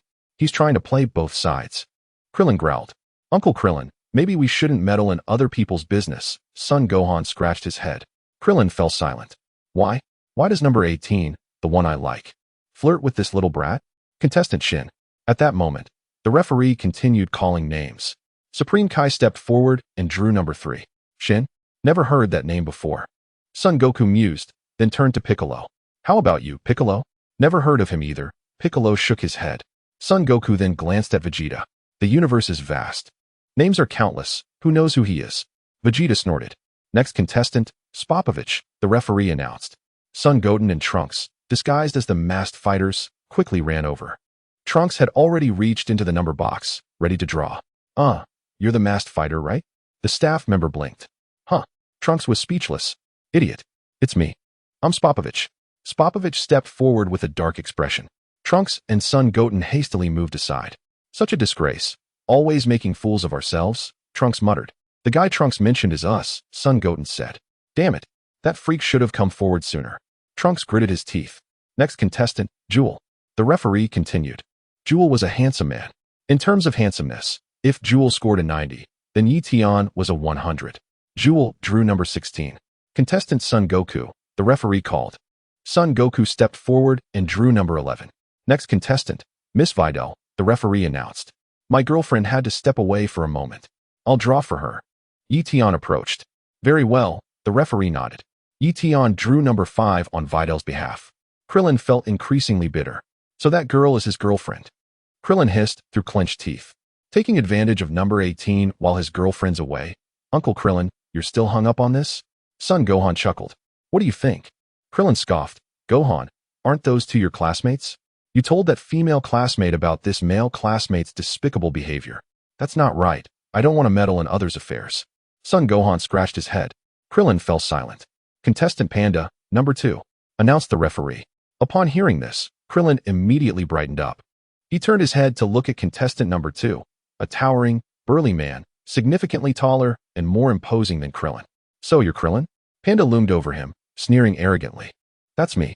Krillin's earlier gloom dissipated somewhat.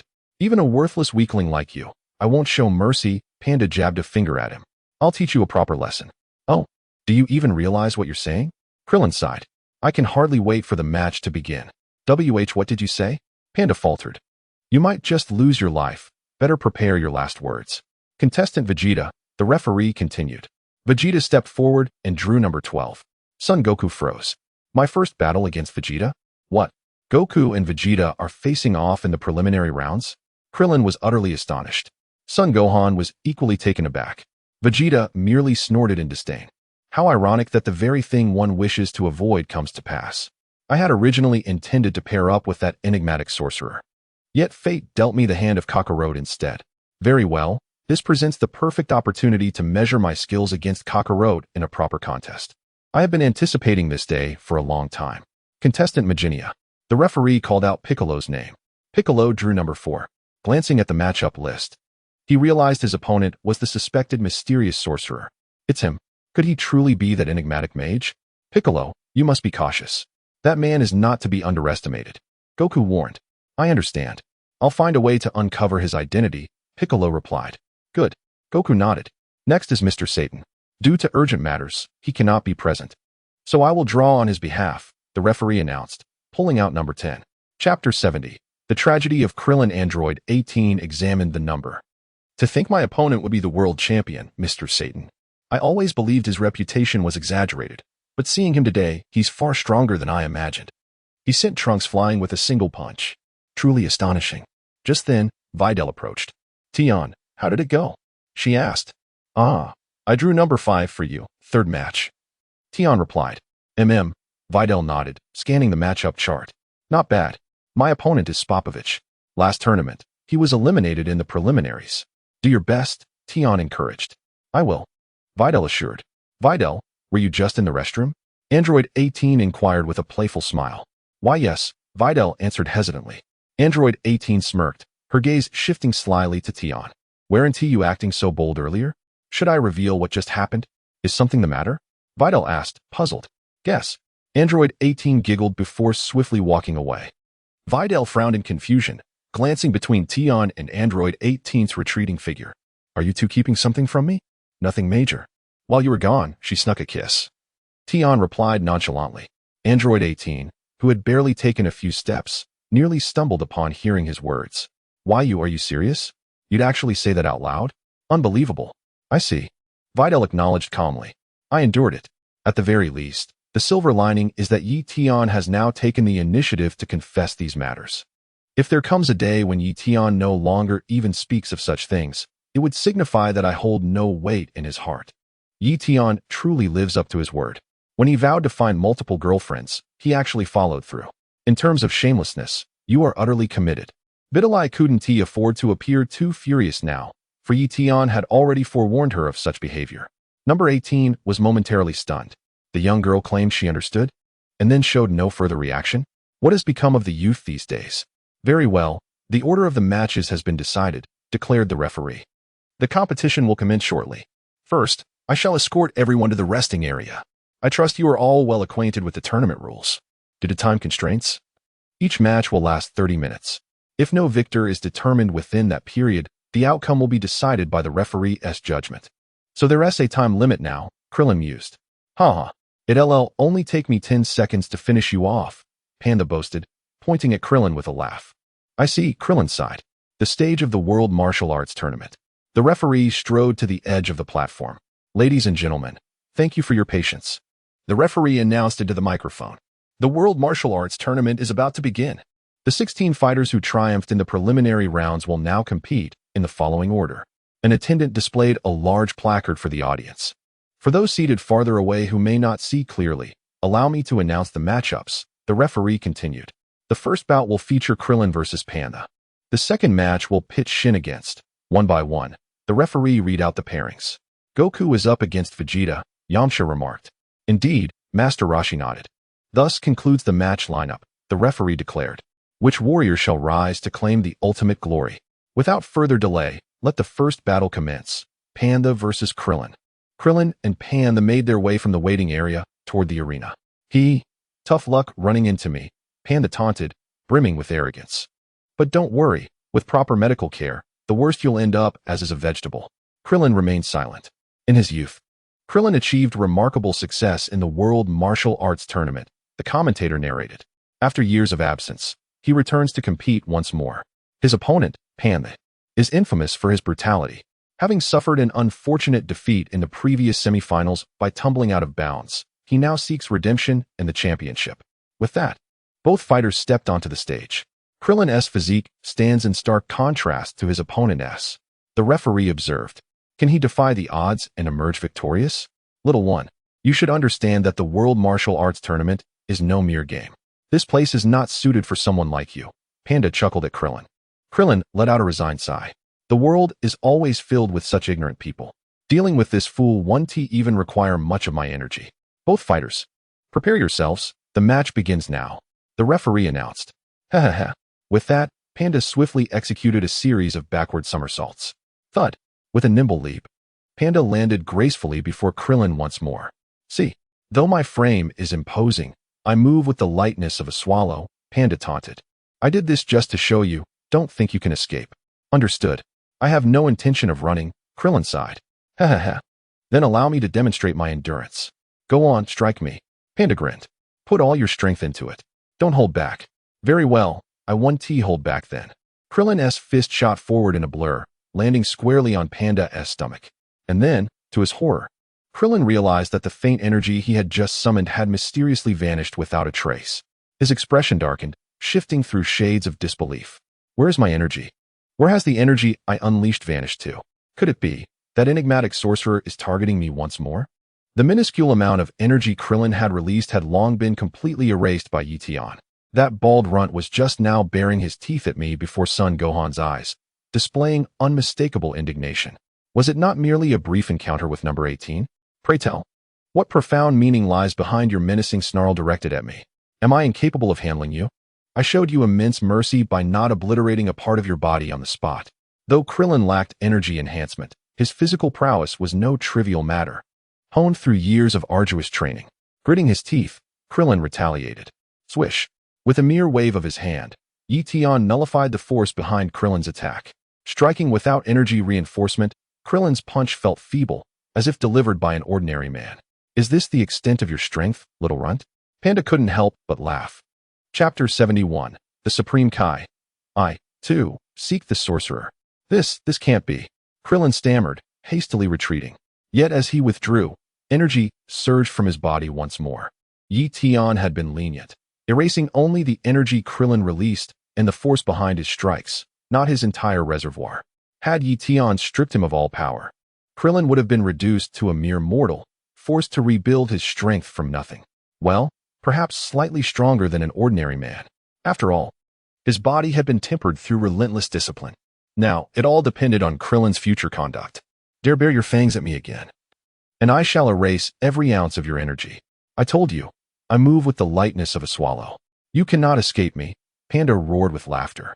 Swiftly closing the distance, Krillin tensed to leap skyward, swish. Another effortless gesture from Tian, and his energy vanished. What? Krillin paled in horror. Before he could react, Panda seized his arm in an iron grip. No. Krillin's expression twisted in dismay. His energy refused to manifest. Even when he managed to summon it, the power dissipated inexplicably. Something's wrong with Krillin. Goku's voice was grave. That sorcerer again. Piccolo growled through clenched teeth. His ki vanished the moment it flared. Goku's frown deepened. Even his striking force is gone. This sorcerer is no ordinary foe, Piccolo muttered, seething. Meanwhile, the Supreme Kai and Kibito observed the scene. That Babidi, how audacious. Casting spells right under our noses. Kibito scoffed. The Supreme Kai scanned the surroundings, searching for Babidi's presence. Yet, there was no trace of him. I sense no sign of Babidi here, the Supreme Kai murmured. What? He can cast magic from afar now? Kibito gasped. It is not impossible. The Supreme Kai conceded. If true, his sorcery surpasses even his father's by an immeasurable degree. This complicates matters. Cold sweat trickled down Kibito's face. As the two were conversing, they noticed Son Goku approaching briskly from a distance. Goku's expression was rather grim as he scrutinized the Supreme Kai and Kibito up and down. Is something the matter? Inquired the Supreme Kai. Magic users. Goku gritted his teeth. The reason for Goku's fury was that Krillin was currently being mercilessly pummeled by the rotund fighter on the arena floor. Krillin was utterly defenseless. The moment he mustered even a sliver of energy, it was completely nullified. Even the force behind his strikes dissipated into nothingness. Krillin felt utterly wretched. Goku's expression darkened further. You already know? The Supreme Kai blinked in surprise. So you are the magic users. Goku stiffened, immediately heightening his guard. What? I am no magic user. Why would you assume that? The Supreme Kai shook his head, replying with a mix of exasperation and amusement. You're not. Goku frowned, gesturing toward Krillin in the arena. Then how do you explain his vanishing energy? It is the work of a magic user, but not us. The Supreme Kai clarified. You're aware of the magic user's involvement? Goku's astonishment was palpable. We came precisely because of the magic user. Kibito interjected. Rest assured, we are not the ones you suspect. Believe us or not. It makes no difference. All right, I suppose you don't seem like the culprits. Goku conceded with a nod. But then, who are you? Care to enlighten me? Our identities can wait, the Supreme Kai replied. Since you, too, seek the magic user, let us join forces and locate them swiftly. Goku pondered. They're also after the magic user? How peculiar. This grows stranger by the moment. Bam. After thoroughly dominating Krillin, Panda delivered a final kick, sending him hurtling out of the ring. Krillin has been eliminated. Fallen outside the arena, contestant Krillin is defeated. Contestant Panda advances victorious. The referee bellowed. Upon hearing the announcement, Goku abandoned further interrogation of the Supreme Kai and Kibito, dashing instead to Krillin's side. The referee could only stare in bewilderment. I recall Krillin being quite formidable in his youth. How has he become so inept upon growing up? Defeated with such ease? Krillin, are you all right? Goku hastily helped Krillin to his feet. Fine, damn it. Krillin gritted his teeth as he rose from the ground. You can still stand? More resilient than I anticipated, Panda remarked with mild surprise. Krillin ignored Panda's taunt. If that mysterious sorcerer hadn't nullified the energy I unleashed, do you honestly believe I'd lose to you? Krillin, are you hurt? Goku asked with concern. I'm fine, Goku. Krillin shook his head. Only my released ki and strength vanished. But my physical endurance remains intact. An attack of this caliber won't injure me. Good to hear, Goku nodded slightly. Humph, the toughest one here. Panda sneered before striding off the arena. Goku then guided Krillin back to the contestants' lounge. So, Goku, what did he say? Piccolo inquired. He claimed they aren't sorcerers. They're searching for the sorcerer as well, Goku replied. What? They're also seeking the sorcerer? Piccolo was taken aback. You believe that, Kakarot? Vegeta scoffed. It didn't sound like a lie, Goku affirmed. Let us proceed with the second match. Contestant Shin versus contestant Majin. The referee announced loudly through the microphone. My turn. I'll use this match to uncover his true identity, Piccolo mused. Whether he's the sorcerer or not, we'll know soon enough. Piccolo, be extremely careful. The ki Krillin released disappeared completely, Goku warned. During combat, it was as if he were an ordinary person, physically sturdier, but devoid of any other abilities. Right. I couldn't even unleash a ki blast. Krillin confirmed. Understood. I'll remain cautious, Piccolo responded gravely. Vegeta, too, turned his gaze toward the Supreme Kai nearby. This match warrants close observation. Is he truly that sorcerer? He denied it. Claims he's searching for the sorcerer as well. Chapter 72. Supreme Kai. How do you know about the sorcerer? The Supreme Kai and Piccolo strode toward the arena. Contestant Shin is making his debut in the World Martial Arts Tournament. His opponent, contestant Majin, once achieved second place in this very tournament. An impressive feat that remains fresh in my memory, the referee remarked, nearly revealing Majin as the reincarnated King Piccolo. However, the referee refrained from indulging in gossip. Please refrain from destroying the arena like last time. The referee nonetheless cautioned Piccolo. Piccolo, destroy the arena? I truly lack the inclination to damage the arena at this moment. Hey, have you noticed? Isn't he one of those who caused trouble for Mr. Satan during the Cell Games? A spectator recognized Piccolo. Yes, I've seen him on television before. Another audience member nodded in agreement. Goku, Vegeta, Gohan, and Krillin all fixed their intense gazes upon the Supreme Kai, standing in the ring. The second match will commence immediately, declared the referee. Piccolo and the Supreme Kai stood facing each other. Goku just approached you earlier, and you claimed not to be the wizard. Piccolo addressed the Supreme Kai. Indeed. I have no reason to deceive you, the Supreme Kai nodded. I informed Goku that Kibito and I are also searching for the wizard. But I shall elaborate on this matter later. Then, could you reveal your true identity to me? Piccolo inquired. God of Earth, do you still not comprehend my true nature? The Supreme Kai smiled faintly. A sudden realization flashed through Piccolo's mind. His expression shifted dramatically. My apologies, I forfeit, Piccolo declared decisively. Upon hearing Piccolo's announcement, Gohan stood frozen in shock. Uncle Piccolo is forfeiting? Having spoken, Piccolo turned and descended from the ring. Forfeit? You wish to withdraw from this match? The referee appeared equally stunned. Affirmative, Piccolo nodded. The Supreme Kai maintained his serene smile. So he has finally realized it. Very well, if he wishes to know my identity, so be it. Coincidentally, I require their assistance as well. However, how did Goku and the others learn of the wizard Babiti's affairs? Could they have already sensed Babiti's energy signature? Why have I failed to detect his whereabouts? Contestant Majin forfeits. Contestant Shin wins by default, announced the referee. The audience collectively expressed their disappointment. What's the point if you're not going to fight? What's wrong, Piccolo? Goku asked. Is he truly that mysterious wizard? No, absolutely not. They are definitely not the mysterious wizard, Piccolo asserted. Is that so? Why are you so certain? Goku scratched his head in puzzlement. Enough questions for now.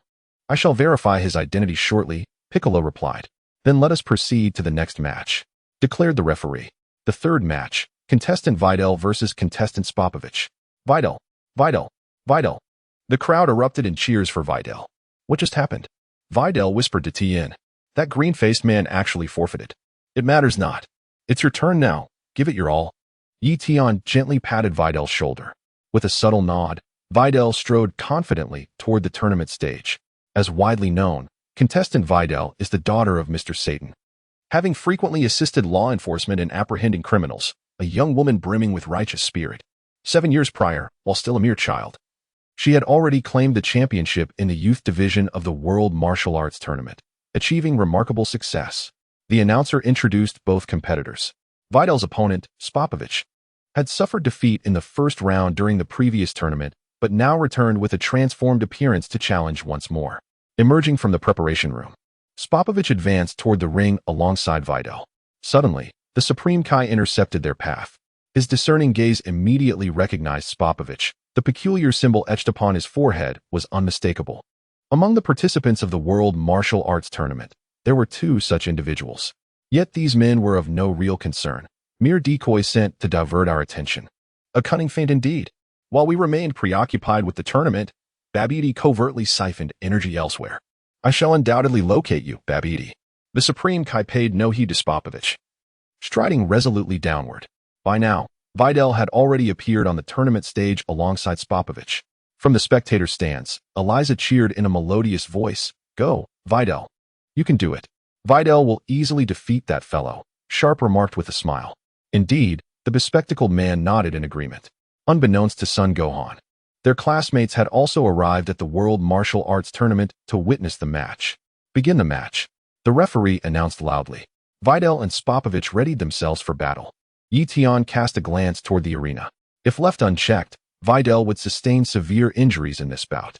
Yet intervening was a simple matter. Merely restoring Spopovich to his normal state would suffice. Let me see if I can dispel the magic controlling him under Babidi's influence. Whoosh. Tian gently waved his hand towards Spopovich. In the preliminary waiting room, the Supreme Kai had already returned from outside, passing directly by Goku and Vegeta. Neither Goku nor Vegeta spoke a word. The Supreme Kai continued inward. Piccolo stood at the innermost position, having waited there for quite some time. Perhaps I was mistaken. Could you be Piccolo? He ventured cautiously. And what do you think? The Supreme Kai replied with a faint smile. Why you? Are you the Grand Supreme Kai? Piccolo asked, his voice tinged with nervousness. Piccolo had once been Earth's guardian deity. If this figure truly was the Grand Supreme Kai, his divine status would far surpass Piccolo's own. This was why Piccolo had surrendered without resistance, though he believed he might not necessarily lose in an actual battle. Yet, to engage in combat with a deity of higher standing seemed to him an act of profound disrespect. No, I am not, the Supreme Kai answered with a light chuckle. Not. Then, may I ask who you are? Piccolo faltered, bewildered. This person isn't the Grand Supreme Kai? Then who could he be? This is the Supreme Kai. Kibito interjected smoothly as he approached. Piccolo's pupils contracted sharply, his expression shifting repeatedly as overwhelming astonishment seized him. The Supreme Kai? I had always believed him to be the Grand Supreme Kai. Never did I imagine he was the Supreme Kai, a deity of even higher stature than the Grand Supreme Kai. It is said that the Supreme Kai is the most exalted god in this universe. How truly remarkable. Tell me, how did you come to know about the sorcerer? The Supreme Kai inquired with a gentle smile. Chapter 73, Babidi. Has that man lost control? This matter traces back to a month ago, Piccolo replied. Gohan, the son of Son Goku over there, I have heard of him. A young man of considerable strength. The Supreme Kai acknowledged with a nod. Was it he who discovered the sorcerer? After speaking, the Supreme Kai exchanged a glance with Kibito. A month ago? Could it be that Babidi had already arrived on Earth by then? Their expressions grew increasingly grave. Piccolo proceeded to recount the mysterious disappearances to the Supreme Kai. At first, I assumed someone might have relocated the objects at an imperceptible speed, Piccolo explained. Since Gohan rarely trained after defeating Cell, dedicating most of his time to scholarly pursuits, it would not be unusual for him to overlook such a swift theft. That must have been the sorcerer's doing, using magic to transport those items. The Supreme Kai mused before turning to Kibito. What do you think, Kibito? I, too, believe it was the sorcerer, Kibito agreed. Anything else? The Supreme Kai pressed Piccolo. Just as Piccolo prepared to continue, Son Goku approached from a distance. Piccolo, you're all gathered here? Goku called out. Goku, what has happened? Piccolo asked, startled. You should see for yourselves. It seems the sorcerer has reappeared, Goku said. What is strange this time is that Spopovich seems like an entirely different person. The Supreme Kai and Kibito immediately rushed to the scene. Surveying the arena, the Supreme Kai observed Spopovich, his once bulging muscles had vanished. Most perplexing of all, the M symbol on his forehead had disappeared as well. Spopovich stood bewildered, glancing around in confusion before his gaze settled on Videl across from him. Isn't this the World Martial Arts Tournament? How did I end up here? Spopovich scratched his head. I recognize you. You're Mr. Satan's daughter, Videl. Enough talk. Are we fighting or not? Let us begin, Videl retorted. Fighting? Spopovich blinked in disbelief. I am indeed preparing to participate in the World Martial Arts Tournament. However, it seems I've experienced an extraordinarily prolonged dream, wherein several extraterrestrial beings made their appearance. I seem to be under the control of extraterrestrial beings. They manipulate me, compelling me to participate in this so-called number 1 under heaven martial arts tournament. How utterly bizarre. Spopovich glanced around once more when suddenly his gaze fell upon Yamu, standing atop the wall. Fragmented memories of their past encounters instantly flashed through Spopovich's mind. That fellow. I recognize this fellow. He seems to be my accomplice. What mission did the aliens send us here to carry out? How could Subbitch possibly be in the mood to continue the competition now? I concede. Subbitch hastily declared, and with those words, he promptly leaped off the arena platform. The referee was utterly bewildered. Videl, too, widened her beautiful eyes in confusion, her delicate features painted with perplexity. Why would he forfeit? Outside the ring. Contestant Subbitch has voluntarily withdrawn. Contestant Videl is declared the victor of the third match, the referee announced helplessly. Yet another match ended with a contestant surrendering. How could the tournament proceed like this? Was this any way to conduct the World Martial Arts Tournament? What a strange man, Videl murmured, offering no further comment before turning and striding back to the preliminary waiting room.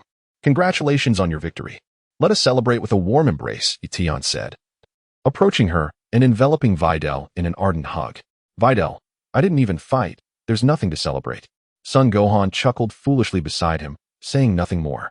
The Supreme Kai and Kibito stood there in stunned silence for a long while, unable to snap out of their daze. What in the world was happening? The Supreme Kai and Kibito had clearly noticed the fighter called Spopovich seemed to have recovered, returned to normal, no longer under the control of the wizard Babidi. From the Supreme Kai's perspective, Babidi must have relinquished his hold over him. But why? Why would Babidi release his control? More and more. It feels like this Babidi is playing some unfathomable game, the Supreme Kai muttered gravely. Indeed, even now, we still don't understand what he's doing. Kibito said with a bitter smile. His schemes are truly masterful. Whatever he's doing now, his ultimate goal remains the same, to break the seal on Majin Buu. The Supreme Kai mused. All these seemingly unnecessary actions are merely preparations for that moment. You're absolutely right, Lord Supreme Kai. Kibito nodded. Kibito, you heard what Piccolo said earlier. The Supreme Kai said, his expression darkening. Babidi arrived on Earth a month ago. He's been laying the groundwork since then. No wonder we've been one step behind him this entire time. Has he really spent this long without awakening Majin Buu? Kibito muttered under his breath. It makes sense. It would take time to locate Majin Buu's seal, and even longer to track down Son Gohan and Vegeta. The Supreme Kai speculated. After all, when they're not fighting, they suppress their energy signatures completely. Detecting them through energy fluctuations alone would be nearly impossible.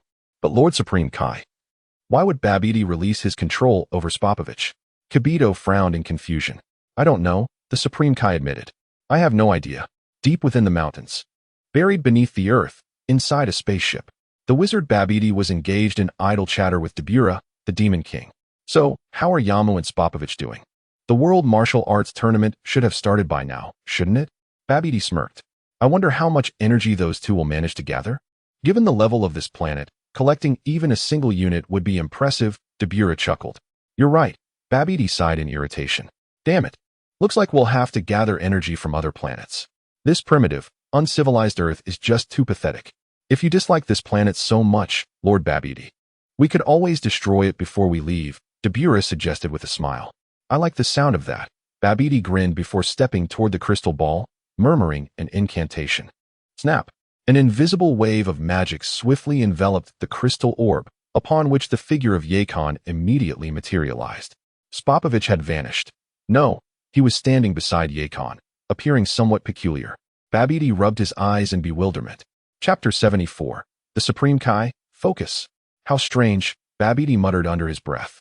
What is it, Lord Babidi? Beerus inquired. Come and see. Spopovich seems off, Babidi said, gesturing toward the crystal orb. Beerus leaned closer to observe. The symbol on his forehead, it's gone, he exclaimed in surprise. That means he appears to have broken free from my control, Babidi mused, his voice laced with contemplation. I've never encountered such a phenomenon before. How could someone under my influence simply slip away? His gaze then shifted to Beerus. This is the Demon King himself. Even he remains bound to my will without resistance. How could a mere earthling escape it? Moreover, Babidi had openly admitted his control over Beerus in his presence, yet nothing had happened. Try controlling him again, Beerus suggested. Very well. This time, I'll observe him closely, Babidi agreed with a nod. At the World Martial Arts Tournament. After landing, Spopovich looked up at Yakon, who stood perched atop the wall. Get down from there. Spopovich called out. Aren't you afraid of falling? Yakon glanced down at him, silent for a brief moment before leaping gracefully to the ground. What is it? Yakon asked. Were we controlled by aliens? Were we sent to the World Martial Arts Tournament for some purpose? I vaguely remember a mission, something about becoming the mayor of West City if we succeeded. Spopovich said uncertainly. Correct, Yakon confirmed, scrutinizing Spopovich with narrowed eyes. But you seem different. I don't know what happened to me. It's like I just woke from a long dream, Spopovich admitted, scratching his head in confusion. Then, Arg. Spopovich suddenly let out a series of agonized cries. What is wrong with you? Yakon demanded. In the next instant, the M symbol reappeared on Spopovich's forehead.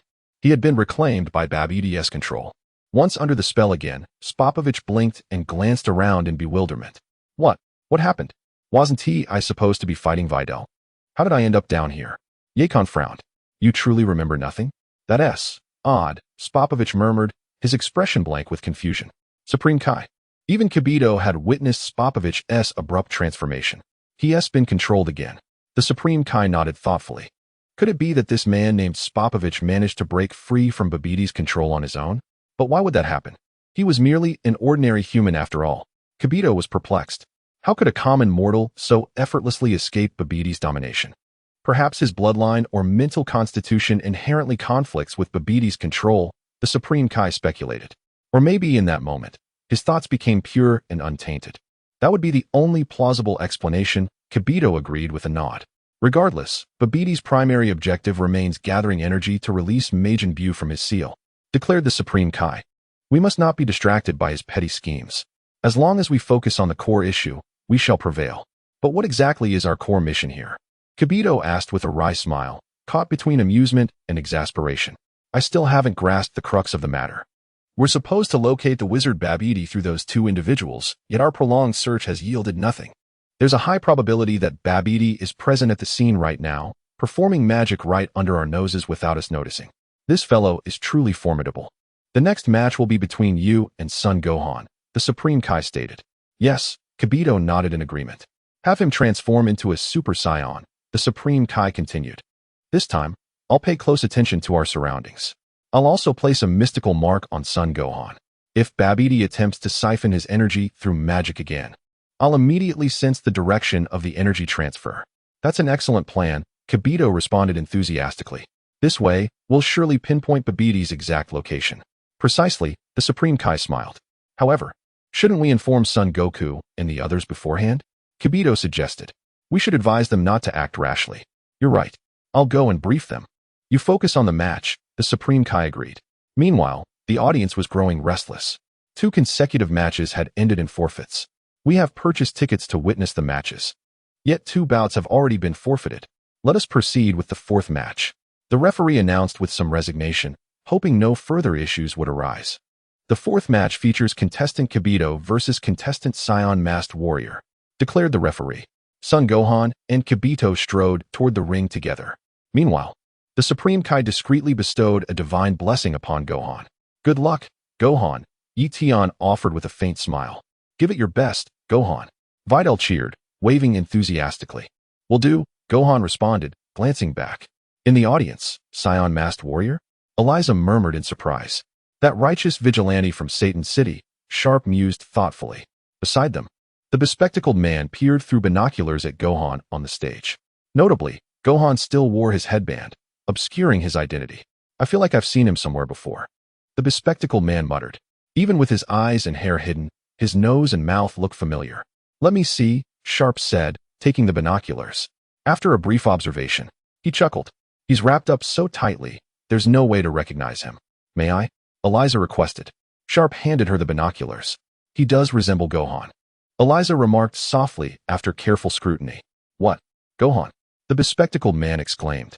Don't be ridiculous. How could it possibly be Son Gohan? Sharp dismissed the idea. You boys lack attention to detail. Look closely. His build, nose, mouth, and chin all match Gohan's, Eliza insisted. The more I observe, the more convinced I am. But why would he disguise himself as the Scion Masked Warrior to compete? The bespectacled man wondered aloud. Perhaps he borrowed the name, Eliza speculated. Does he really need to conceal his identity? Sharp questioned skeptically. Because he's shy, Eliza teased with a smile. But is he capable? Sharp remained doubtful. Regardless, let's cheer for him, Eliza suggested. Maybe we should wait. If it isn't Gohan, we'd be embarrassed, the bespectacled man cautioned. Fair enough, Eliza conceded. Eliza did not object. Originally, the three of them had intended to cheer for Gohan, but then decided it might be more prudent to wait a little longer. After all, there could be others with similar facial features, noses, mouths, chins, and builds. At that moment, Son Gohan and Kibito had already stepped onto the arena. All right, the fourth match is about to begin, the referee announced. Son Gohan immediately prepared himself for battle. Kibito, however, stood motionless across from him, his expression unreadable. This opponent won't be easy to handle, Gohan thought. Uncle Piccolo said they aren't sorcerers, but they seem to know about them. Do you also know about the sorcerers? He asked aloud. Yes, Kibito nodded. We came to Earth specifically because of the sorcerers. Is that so? Many things have been vanishing mysteriously. Are you here to investigate? Gohan pressed. Correct, Kibito replied calmly. And we will need your assistance regarding the sorcerers. Me? Gohan blinked in surprise.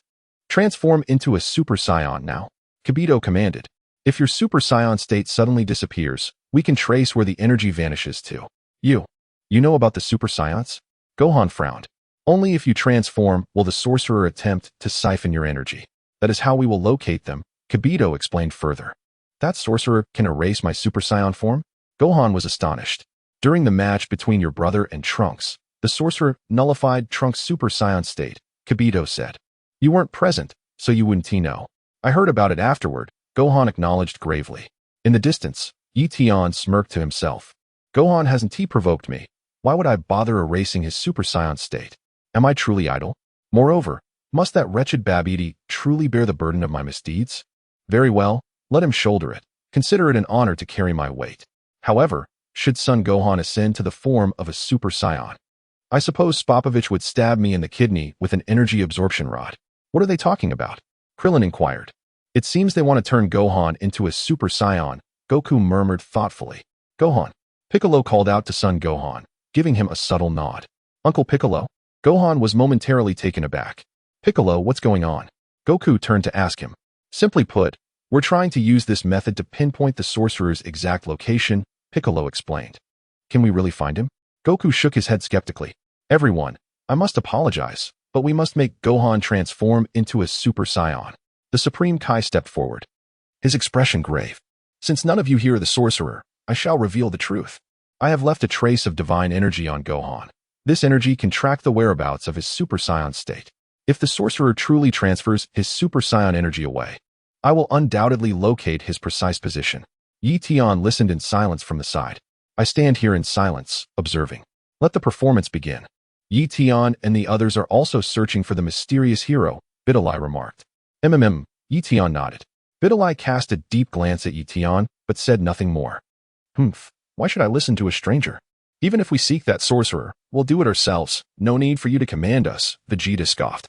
But if you reveal your true identity, I might consider cooperating. This is the Supreme Kai. Piccolo turned and addressed Vegeta. Vegeta froze, his expression shifting repeatedly in shock. Goku's eyes widened, disbelief written across his face. I've heard Lord Kai mention you, so you're the Supreme Kai. Goku stammered. Krillin broke into a cold sweat. Even the Supreme Kai has descended to Earth. They say the Supreme Kai is the greatest deity in this universe. What brings him to Earth? Now that my identity is known, I expect your full cooperation in locating the sorcerer as swiftly as possible, the Supreme Kai intoned gravely. Goku and the others immediately straightened, their focus sharpening.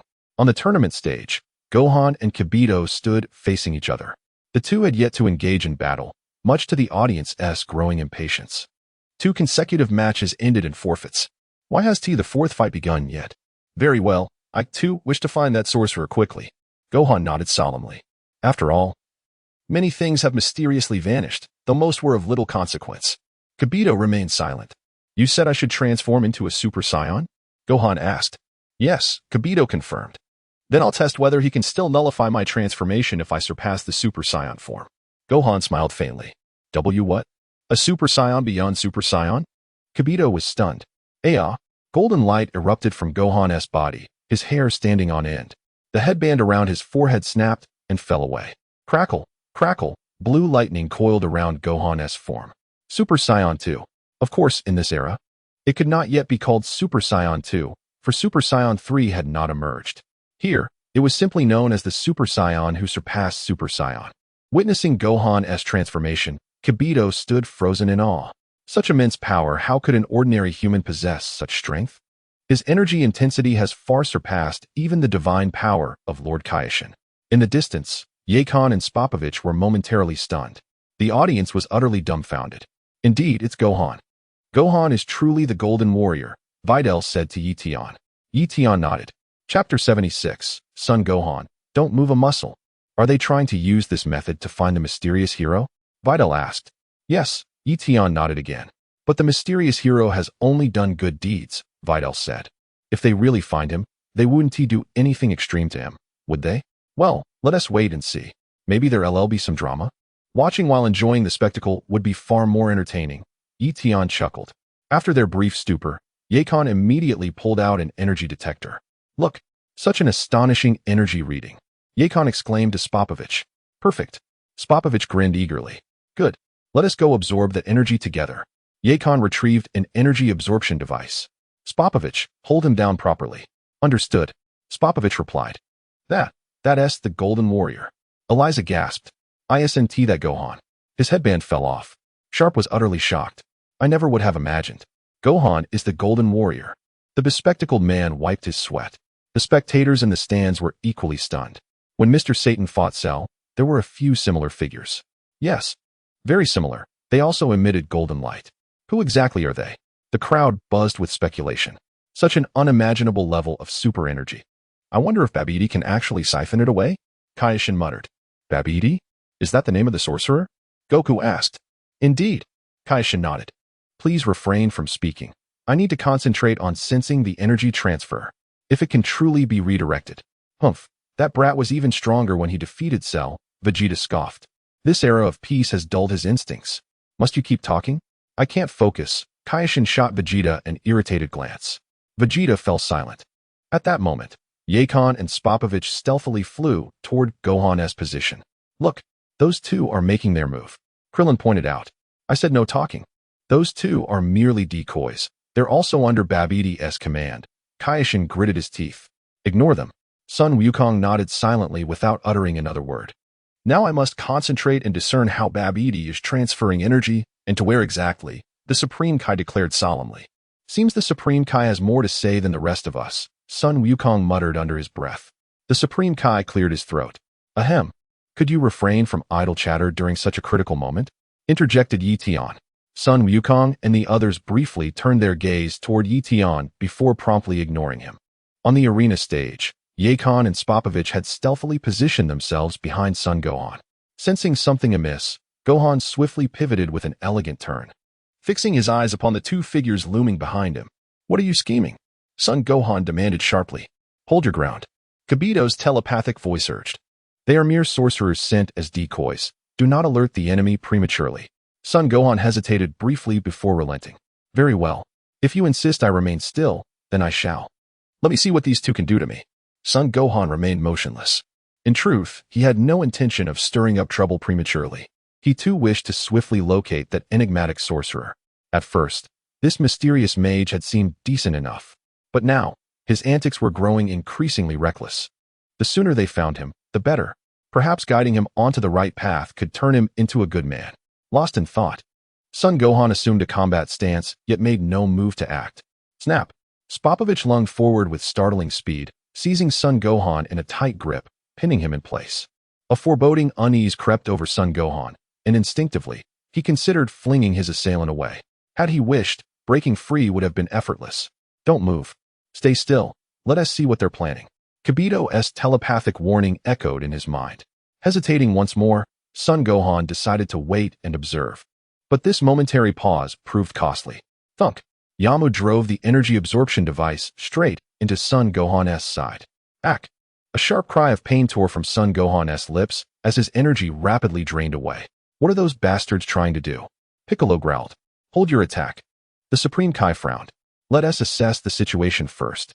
Gohan's life force is fading fast, Piccolo noted grimly. No matter. Kibito can heal him. Rest assured, he'll recover. The Supreme Kai reassured. I'll fetch Korin. Maybe he still has some sins of beans, Son Goku declared before vanishing in an instant. A mere heartbeat later, he materialized atop Korin Tower. Korin, long time no see, Goku greeted with a wave. Yajirobe, you're here too? Where else would I be? Yajirobe grumbled. Korin, you've heard about the situation below, right? About that mysterious sorcerer? Goku inquired. I've heard rumors, but his identity eludes me, Korin admitted with a nod. He is indeed an enigma. Even the Supreme Kai is at a loss. Seems we've encountered a formidable foe, Goku mused with a faint smile. Here, only 3 senzu beans left. Haven't been cultivating much lately, Korin said, handing them over.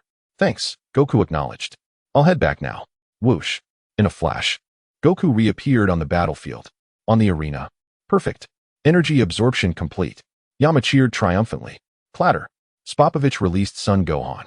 The young scion lay limp on the ground, the golden aura around him having long since dissipated. Haha, I didn't expect it to be this easy. Spopovich laughed heartily. We should leave quickly, Yama suggested. Whoosh, whoosh. The two swiftly took to the skies and vanished without a trace. Tian, is Gohan going to die? Videl asked fearfully. He'll be fine. We can save him. Tian reassured her. Also, Tian, did you notice Gohan's father? He disappeared suddenly and then came back just as fast, Videl remarked in astonishment. That's called instant transmission. It allows him to move anywhere in an instant, Tian explained. Instant transmission?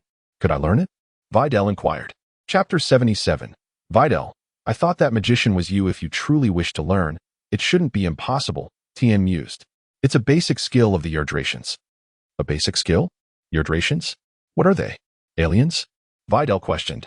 You could say that, Tian nodded. You know so much, Videl marveled. It's nothing, Tian smiled faintly. Groan. Son Gohan lay sprawled across the tournament grounds, utterly drained. His energy had been completely sapped. A wound still throbbed at his side. Only the resilience of a scion's body had kept him from perishing on the spot. I'll give Gohan a senzu bean, Goku offered. No need. Kibito will restore him immediately. Supreme Kai shook his head, addressing Goku. So, what do we do now? Goku asked, puzzled. Weren't we supposed to transfer Gohan's Super Saiyan energy? What exactly did those two do to him? This is indeed a baffling turn of events, one beyond my expectations, Supreme Kai admitted, rubbing his temples. Clearly, they used that device to absorb Gohan's energy, intending to deliver it to the wizard Babidi. But what does Babidi even want with that energy? Krillin pressed. I'll explain in detail later, Supreme Kai said gravely. First, let me gather my thoughts. The situation was growing stranger by the minute. In the next moment, Supreme Kai appeared beside Kibito in an instant. Kibito, what do you make of this?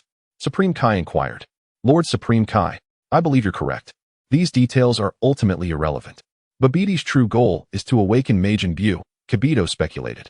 Everything else, nullifying Trunks' Super Saiyan state, draining Krillin's energy, was merely a distraction to conceal his real objective, absorbing Gohan's true power. So, we've been deceived after all. The Supreme Kai's expression shifted repeatedly with growing dismay. Never had he anticipated that the sorcerer Babidi's schemes could be so cunningly executed. It had all been an elaborate illusion in the end. The ultimate outcome was allowing those two individuals to inject Son Gohan and drain a substantial portion of his energy. Evidently, everything prior had been mere deception. All our conjectures about energy transference were mistaken. Babbidi's true objective was to absorb Son Gohan's power through this very method. Therefore, if we simply follow those two, we should be able to pinpoint Babbidi's exact location, correct? The Supreme Kai's eyes gleamed with realization. I share that line of reasoning. Kibito nodded in agreement. But this doesn't make sense. Wouldn't this expose him more conspicuously? The Supreme Kai found himself perplexed. I'm equally puzzled, Kibito admitted, equally bewildered. I've got it. He must have gathered numerous formidable subordinates by now. Believing himself capable of confronting us directly, the Supreme Kai hypothesized. That possibility cannot be dismissed. Kibito concurred with a nod. Son Gohan lay sprawled on the ground in a dazed stupor, barely conscious as he listened to the Supreme Kai and Kibito's discussion. Could you perhaps come help me? He managed to utter weakly. I still feel there might be hope for me. Where's father? Didn't you go to Master Karen to retrieve some senzu beans? I feel as though I am on the verge of collapse. I am utterly drained, bereft of even the strength to speak. I shall pursue them immediately, the Supreme Kai declared through gritted teeth. Bring Goku and the others along as well. Understood, Lord Kai. Kibito nodded. Once I've healed Gohan, I'll see if he wishes to join us. Your efforts are appreciated, the Supreme Kai replied before swiftly returning to Goku's side. I must follow those two to locate the wizard Babidi. If possible, accompany me, your assistance would be invaluable. With a whoosh, the Supreme Kai soared into the sky, vanishing into the distance. What should we do, Goku? Krillin asked, completely at a loss. I'm going. I want to see what this so-called wizard is truly like. Goku affirmed with a nod. Then I'll go too, though I'm not particularly eager, Krillin admitted. Don't jest, Kakarot. What of our battle? Vegeta scoffed, glaring at Goku. Is now really the time for that? Goku countered. Vegeta, have you forgotten how that wizard drained Trunks' energy? Twice? Humph. You've convinced me, Vegeta relented after a moment's consideration. Very well. I'll deal with that wretched mage first, then settle our score once and for all. That insolent fool has targeted Trunks one too many times. He'll pay dearly for it. Let's move, Piccolo said, immediately taking flight. Meanwhile, Goku appeared beside Kibito and Gohan in an instant. Gohan, you should take a senzu bean, Goku urged, reaching to offer one. That won't be necessary. I can heal him immediately, Kibito interjected. And who exactly do you think you're underestimating? My healing abilities are truly exceptional. How long will it take for him to regain his strength by eating these beans? Very well, I trust you. Son Goku nodded solemnly. Rest assured, once Gohan recovers, I shall immediately follow.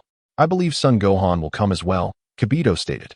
Son Goku gave a slight nod and, without another word, transformed into a streak of light, swiftly pursuing the direction of the Supreme Kai. Son Gohan, Father, I want to eat, but I lack the strength to speak. Wouldn't it be simpler if you just fed me the senzu bean directly? Vegeta, too, took off in pursuit. That sorcerer, you'd better pray I don't find you. I will make you pay in blood. Vegeta clenched his fists tightly, his voice dripping with fury. Tian, why did everyone leave so suddenly? Videl asked, puzzled. They must be searching for the sorcerer, Tian replied. Searching for the sorcerer? Videl stared intently at Tian. Why are you looking at me like that? Tian chuckled. Tian, are you really not that mysterious sorcerer? Videl whispered cautiously. I am no mere sorcerer. I am a god, the supreme deity of this universe, Tian answered with a faint, knowing smile. Videl, if you're not the sorcerer, then you're not. But why the grand boasting? As long as it's not you, that's a relief. You startled me. I thought you might be that enigmatic sorcerer. Videl exhaled softly, her tension easing. Let me reiterate. I am not the sorcerer, Tian said with amusement. I understand. Videl nodded. So what now? Do we stay and continue the tournament, or should we go see what this sorcerer looks like? Chapter 78. Why did the sorcerer erase the school's exam papers? Let's go see the sorcerer, Tian decided. I'll follow your lead, Videl agreed without objection. On the arena stage, Kibito had already placed his hand upon Son Gohan's back. A surge of healing energy enveloped Gohan's body. Almost instantly, Gohan could feel his strength rapidly returning. At the same time, Kibito sensed the immense power lying dormant within the young warrior. This boy's energy is unfathomably deep, and his potential is staggering. Who would have thought a human could possess such might? If his full power were ever unleashed, it would defy the heavens themselves. Kibito stood in silent awe, his mind reeling from the revelation. Upon a distant high wall, Son Goten and Trunks, disguised as masked figures, stood motionless, watching. Goten, your brother doesn't look too good, Trunks murmured. And our fathers, They just flew off. No idea where they're headed. No clue. Goten shook his head. But, is brother going to be all right? That strange red-faced guy is healing him, Trunks observed. Trunks replied, it's all right, son Gohan. Kibitoshin turned to Gohan and said, are you okay? Gohan quickly rose from the ground, assessing his condition. Indeed, he felt no lingering discomfort. His energy had fully restored itself. At that moment, Tian arrived with Videl in tow. Gohan, are you unharmed? Tian inquired. I'm fine now. Thank you, Gohan responded with a grateful nod. Come with me. I'll explain everything about the sorcerer, Kibitoshin urged.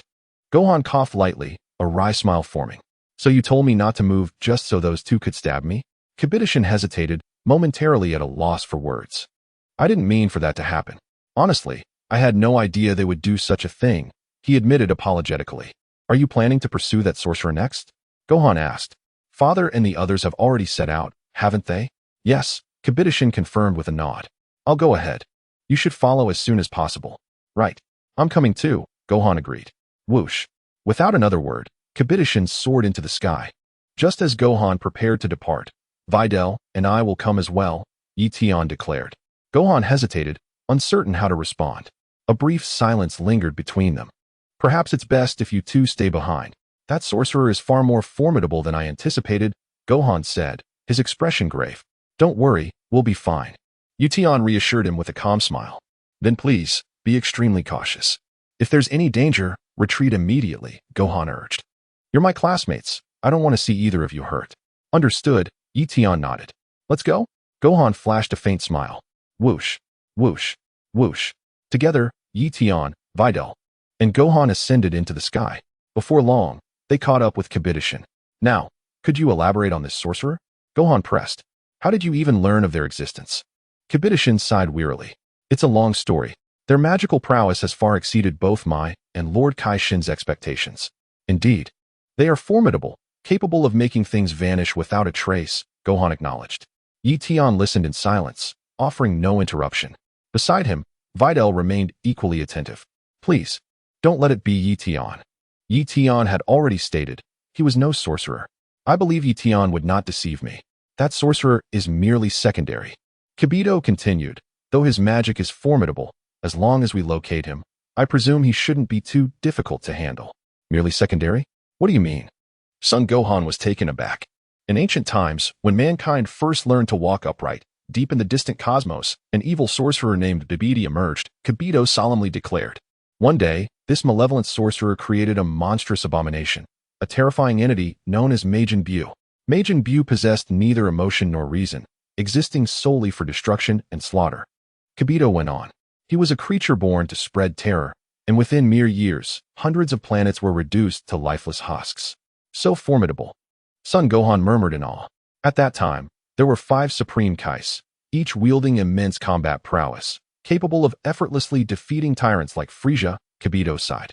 Yet, 4 of them fell to Majin Buu. What? Son Gohan was stunned. This Majin Buu is that powerful? Majin Buu's might even left the sorcerer Vegeta helpless. Seizing the moment when Buu rested, Vegeta temporarily sealed him away. Within an egg, Kibito continued. Vegeta then transported the sealed Majin Buu to his next target, Earth, your home. The Supreme Kai seized this opportunity to eliminate Vegeta before Majin Buu's seal could be broken. Son Gohan's expression grew increasingly grave. Meanwhile, Videl appeared somewhat uneasy. Instinctively moving closer to Tian, Tian extended his hand toward her. Videl reached out, clasping his hand, and only then did she feel slightly reassured. Majin Buu's seal has remained undisturbed all this time, Kibito explained. The Supreme Kai believed the seal must not be provoked, for severe agitation could potentially release Majin Buu. However, we recently uncovered another horrifying truth. I see. That sorcerer Vegeta has been resurrected? Son Gohan deduced. Ahem. Not resurrected, Kibito corrected through gritted teeth. Vegeta had a son, a sorcerer named Babidi, who inherited his father's malevolent heart. Then, what does erasing our school's exam paper signify? Videl interjected, perplexed. Kibito fell silent. I cannot say for certain. Perhaps, magical practice? Kibito speculated. Could the recent disappearances be materials for his magical experiments? Son Gohan's eyes widened in realization. As his magical prowess grows, has he already advanced to the point of nullifying Super Saiyan transformations? That is possible, Jebet nodded. Tian remarked, your analysis is quite insightful. But it seems he cannot eliminate a Super Saiyan who surpasses the Super Saiyan level. Can he? Sun Wufan mused. Chapter 79, A Flick of the Wrist. And what you do not want disappears perhaps, Jebet agreed, which is why those two absorbed your energy. Finding no flaw in Sun Wufan's reasoning, he added. To awaken Majin Buu from his seal, a vast amount of pure energy is required. So, we're tracking those two to locate the wizard Babidi? Sun Wufan speculated. Precisely. Jebet affirmed. The Supreme Kai and I only realized something was amiss when we discovered Majin Buu's seal had vanished. We must find Babidi as swiftly as possible. But why did this wizard Babidi perform so many good deeds in Satan City? Sun Wufan was perplexed. He genuinely did many commendable things, like making speeding cars vanish, leaving only the drivers unharmed, or aiding the police in capturing bank robbers. Perhaps it was all a facade to deceive people, Jebet suggested with a faint smile. Did his benevolent guise mislead you into dismissing further investigation? Indeed, Sun Wufan admitted. I initially considered using the Dragon Balls to locate him. But the martial arts tournament distracted me. The Dragon Balls? Jebet blinked in surprise.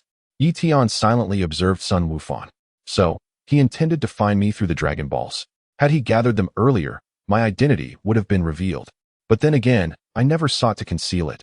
You were the ones fixated on the idea of a wizard. Ahem, Tian interjected, unable to hold back any longer. Have you considered that the mysterious hero who makes things vanish and this wizard Babidi might not be the same person? Sun Wufan turned to look at Tian, while Jebet regarded him thoughtfully. Tian, are you suggesting they are separate individuals? Sun Wufan inquired. Exactly, Tian confirmed. Unlikely. Jebet shook his head. In this universe, aside from Babidi and Majin Buu, no one else should possess such magical abilities. Unless, Tian countered. Someone has the power to erase things. Erase? Jebet frowned. For instance, Tian continued, with just a flick of the wrist, unwanted things cease to exist. I've given you such significant hints. If you still remain unaware, don't blame me for not enlightening you. With a mere wave of his hand, unwanted things vanish into nothingness? Son Gohan froze in astonishment. Kibito too stood dumbfounded for an extended moment. Then, simultaneously, both Son Gohan and Kibito shook their heads in disbelief. That's impossible. Kibito declared with absolute certainty. I also find it highly improbable, Son Gohan agreed with a nod. I wonder, could there exist within this universe a supreme deity? Tian mused aloud. A god capable of erasing the entire cosmos with but a flick of his wrist? Son Gohan wiped his brow silently. Kibito fell into speechless contemplation. You possess an extraordinary imagination, Kibito remarked dryly. It is worth noting that neither Kibito nor the Supreme Kai of this era were aware of Zeno's existence. In fact, they remained ignorant even of Beerus, the god of destruction. The primary reason for this lay in the untimely demise of the Grand Supreme Kai. Tian knew the truth. The Grand Supreme Kai had expended immense divine energy during his battle with Moro, barely managing to seal the malevolent entity away. Moro remained imprisoned for 10 million years, and afterward, the Grand Supreme Kai never fully regained his former power. By the time Majin Buu emerged, the Grand Supreme Kai was already too weakened to fight. In that fateful confrontation, he was absorbed by Majin Buu, who subsequently transformed into a somewhat more docile, rotund figure. The disappearance of the Grand Supreme Kai created a rupture in the lineage of the Supreme Kais. He had never even found the opportunity to inform Shin, the current Supreme Kai, about the existence of the gods of destruction and their attendant angels, let alone Zeno or the Grand Priest. Thus, to Kibito, Tian's words sounded utterly preposterous. Could such a deity truly exist? Kibito wondered aloud. The Supreme Kai is the highest authority in this universe, the most exalted among gods.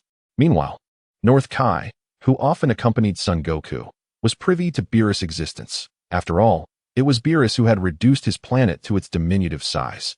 Yet North Kai saw no reason to casually divulge such information to Goku, especially since Beerus remained in slumber. What purpose would idle chatter serve? Moreover, the North Kai harbors profound trepidation towards Beerus. There is little merit in idly discussing someone's deep-seated fears with others. The North Kai is acutely aware that should Goku learn of Beerus' existence, he would likely rush to challenge him, only to be mercilessly crushed beneath Beerus' might. Thus, the North Kai remains silent. Additionally, there is minimal interaction between the North Kai and the Supreme Kais, leaving the Supreme Kai of Universe 7 somewhat isolated and uninformed. Naturally, Neither the Supreme Kai nor Kibito are aware of the existence of other universes, as their primary focus has been monitoring the seal imprisoning Majin Buu. The battle between the Supreme Kais and Majin Buu in the past left an indelible scar upon their psyche. That monstrous being was truly terrifying. Even the most exalted deities stood no chance against him. The Supreme Kai lives in perpetual dread that Buu may one day break free from his confinement. Little did they anticipate that the sorcerer Bibidi had a son lying in wait. To be perfectly candid, Kibito declared, "The Supreme Kai is the most magnificent and sovereign deity in this universe." My father said the same. Gohan nodded in agreement. Tian, I have already made myself perfectly clear, yet you still refuse to believe me. What if there exists a deity of even higher status above the Supreme Kai? Tian decided to give Jabbit a little more insight.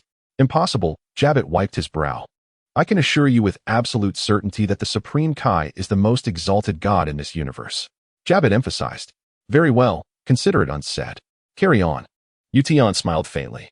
By the way, if Majin Buu is so formidable, why wasn't he destroyed when Bibidi's father was eliminated? Son Gohan redirected the conversation. That was an unavoidable circumstance, Jabbit replied gravely. If the seal on Majin Buu were disturbed, it could break on its own. At the time, we were confident because the location of his seal was nearly impossible for primitive humans, who had just learned to walk upright, to reach. Chapter 80. The undetectable divine power of Tian. Tian fell silent. I've made my stance abundantly clear, yet you still manage to twist my words. How utterly amusing. We can't keep up with their speed. We need to push ourselves further, suggested Kibito. I can't go any faster. I can barely keep my eyes open, Videl replied. Tian, Videl, perhaps you should turn back. The situation is far more perilous than we anticipated, Gohan advised. Initially, we thought it was just the sorcerer playing tricks. But now this Majin Buu has appeared. Tian, what do you think? Videl turned to seek his opinion. I'll carry you. Just close your eyes, Tian offered. Are you certain you want to come along? It's truly dangerous, Gohan said with a rueful smile. It's fine. Danger doesn't frighten me, Tian replied calmly. Very well. But promise me this. If things turn dire, both of you must retreat immediately, Gohan insisted. And we're about to accelerate. If you can keep up, by all means, do so. Kibito added with a faint smirk. Gohan nodded in agreement. Yes, we're increasing our speed now. Do you think you can match it? Gohan, you're the golden warrior. Videl remarked with a knowing smile. You've kept your identity well hidden. I apologize, Gohan stammered. I regret concealing the truth from you, but right now, stopping Majin Buu takes priority. Were you present during the Cell Games 7 years ago? Videl pressed. That child back then, was that you? Yes, Gohan admitted. Enough reminiscing. We must hurry. Kibito urged impatiently. Understood, Gohan affirmed. You should reconsider what I said earlier, Tian sighed. Gohan and Kibito exchanged glances. What is there to reconsider? The Supreme Kai is the most revered deity in this universe. What exactly do you expect me to ponder? The one who needs reflection is you, Kibito retorted sharply. Let's go. Kibito had no intention of entertaining Tian further. Tian, Videl, I must take my leave now. We need to catch up with my father and the others, Gohan said, offering a parting wave. Go ahead. Give it your all, Tian encouraged. Gohan smiled faintly, his expression hardening with resolve. But I'll be right behind you, Tian added. Whoosh. Kibito, unwilling to endure another moment of Tian's rambling, transformed into a streak of light and surged forward. The most revered deity in the universe. Is not the Supreme Kai? I truly admire your imagination. Son Gohan waved sheepishly at Tian before swiftly giving chase. Soon, the two figures vanished into golden specks of light in the distance. Incredible speed, Videl gasped. Her delicate features flushed with astonishment. Indeed, quite fast, Tian nodded in agreement. I doubt we can catch up now, Videl murmured. Come, I'll carry you, Tian offered. With a faint blush, Videl gave a silent nod of consent. She climbed onto his back, but the moment she settled, an earlier memory resurfaced, her straddling Tian's face. The way he had inhaled sharply, the sensation lingered, leaving her cheeks burning even now. Fortunately, he couldn't see her expression from behind. Hold on tight. I'm accelerating, Tian warned. Videl complied obediently. With a swift motion, Tian surged forward, his form cutting through the air without any visible aura. The wind roared past them, forcing Videl to shut her eyes and press her chin against his shoulder for stability. Ahead, Son Gohan and Kibito pursued their targets with relentless speed. Son Gohan. Was that Tian your classmate? Kibito inquired, puzzled. Ah, yes, Son Gohan confirmed with a nod. Strange, Kibito mused. Well, he is a bit eccentric. Never quite follows the usual logic, Son Gohan chuckled. No, that's not what I meant. Kibito shook his head. Then what? Son Gohan frowned before realization dawned. Oh, do you mean his comments about the gods? Please don't take offense. He might just been rambling. I meant, don't you find it odd that he emits no detectable energy? Kibito's brow furrowed. Ah, you're right, Son Gohan exclaimed, startled. In their earlier urgency regarding the wizard and Majin Buu, he had overlooked this detail. Tian mentioned his energy is unique, Son Gohan offered. Kibito fell silent. Earlier, Lord Kai Shin and I sensed an extraordinary divine energy, exceptionally pure. Yet now, it's completely undetectable. It is worth noting that after Tian advanced to the silver tier Erasure Technique, his divine power also rose correspondingly. Currently, the divine energy emanating from Tian has reached a level even the Supreme Kai cannot perceive, as it has undergone further automatic refinement. One might even say Tian's divine power now approaches that of an angel. Hence, it is perfectly understandable why the Supreme Kai fails to sense his energy. If the Supreme Kai cannot detect it, naturally Kibito wouldn't be able to either. Let's discuss this another time. Kibito currently had no mind to dwell on matters concerning Tian. Moreover, this individual named Tian was a classmate of Son Gohan's, and from what I observed, he didn't seem like a malicious person, just slightly peculiar. You don't suspect Tian is a sorcerer, do you? Son Gohan remarked with a light chuckle. Kibito, why should I doubt? Ha ha ha. To be honest, I once harbored suspicions, but then dismissed them as improbable. Son Gohan chuckled heartily. I can assure you with absolute certainty. That is utterly impossible. Kibito shook his head. So certain, are you? Son Gohan replied with an amused grin. Enough idle chatter. We're nearly upon Lord Kai Shin and the others. Kibito interjected. As they spoke, whoosh. Tian swiftly caught up to Son Gohan and Kibito. Oh, isn't this my classmate Gohan and the red-faced oddity? Tian waved casually at them. Son Gohan stood frozen in astonishment. Kibito scowled. Who are you calling a red-faced oddity? Chapter 81. Kai Shin, have you heard of Moro? Kibito's expression twisted into one of shock. This classmate of Gohan's is remarkably fast. Both Son Gohan and Kibito were thoroughly taken aback. Our speed was already considerable. Yet unexpectedly, he managed to catch up. Tian Yi, your flying speed is truly remarkable, Sun Wufan remarked, gazing at Tian Yi with admiration. Not bad. Tian Yi replied with a light chuckle. Absolutely extraordinary. Sun Wufan praised sincerely. With proper training, I believe you could become an exceptional warrior. I have no desire to be a warrior, Tian Yi declared. My greatest ambition is to marry several wives and spend my days in blissful indulgence with them. Sun Wufan wiped his brow silently. Tian Yi, have you forgotten that Bai Li is still with you? Sun Wufan nudged, casting a meaningful glance. His implication was clear. Even if you're inclined to be unfaithful, you shouldn't voice such thoughts in front of your girlfriend. It's fine, Bai Li already knows. Tian Yi replied with a smile. Sun Wufan was left speechless. Bai Li, hearing this, opened her delicate mouth and sank her teeth sharply into Tian Yi's neck. Tian Yi endured it without flinching. What's a little pain like this? If you dare bite my neck, I'll find a secluded place later and return the favor. Elsewhere, ahead of them, Sun Wukong and the Supreme Kai came into view. Look, there's my father and the Supreme Kai. We've finally caught up. Sun Wufan quickly redirected the conversation. Pointing ahead, Gibbet remained silent, though inwardly impressed. This classmate of Sun Wufan's seems far more remarkable than I anticipated. His flying speed is impressive, though perhaps that's all there is to him. And his energy is peculiar, so peculiar that I can't even sense it. Sun Wukong and the others, sensing Sun Wufan's presence, turned and waved. However, Sun Wukong soon noticed Tian Yi.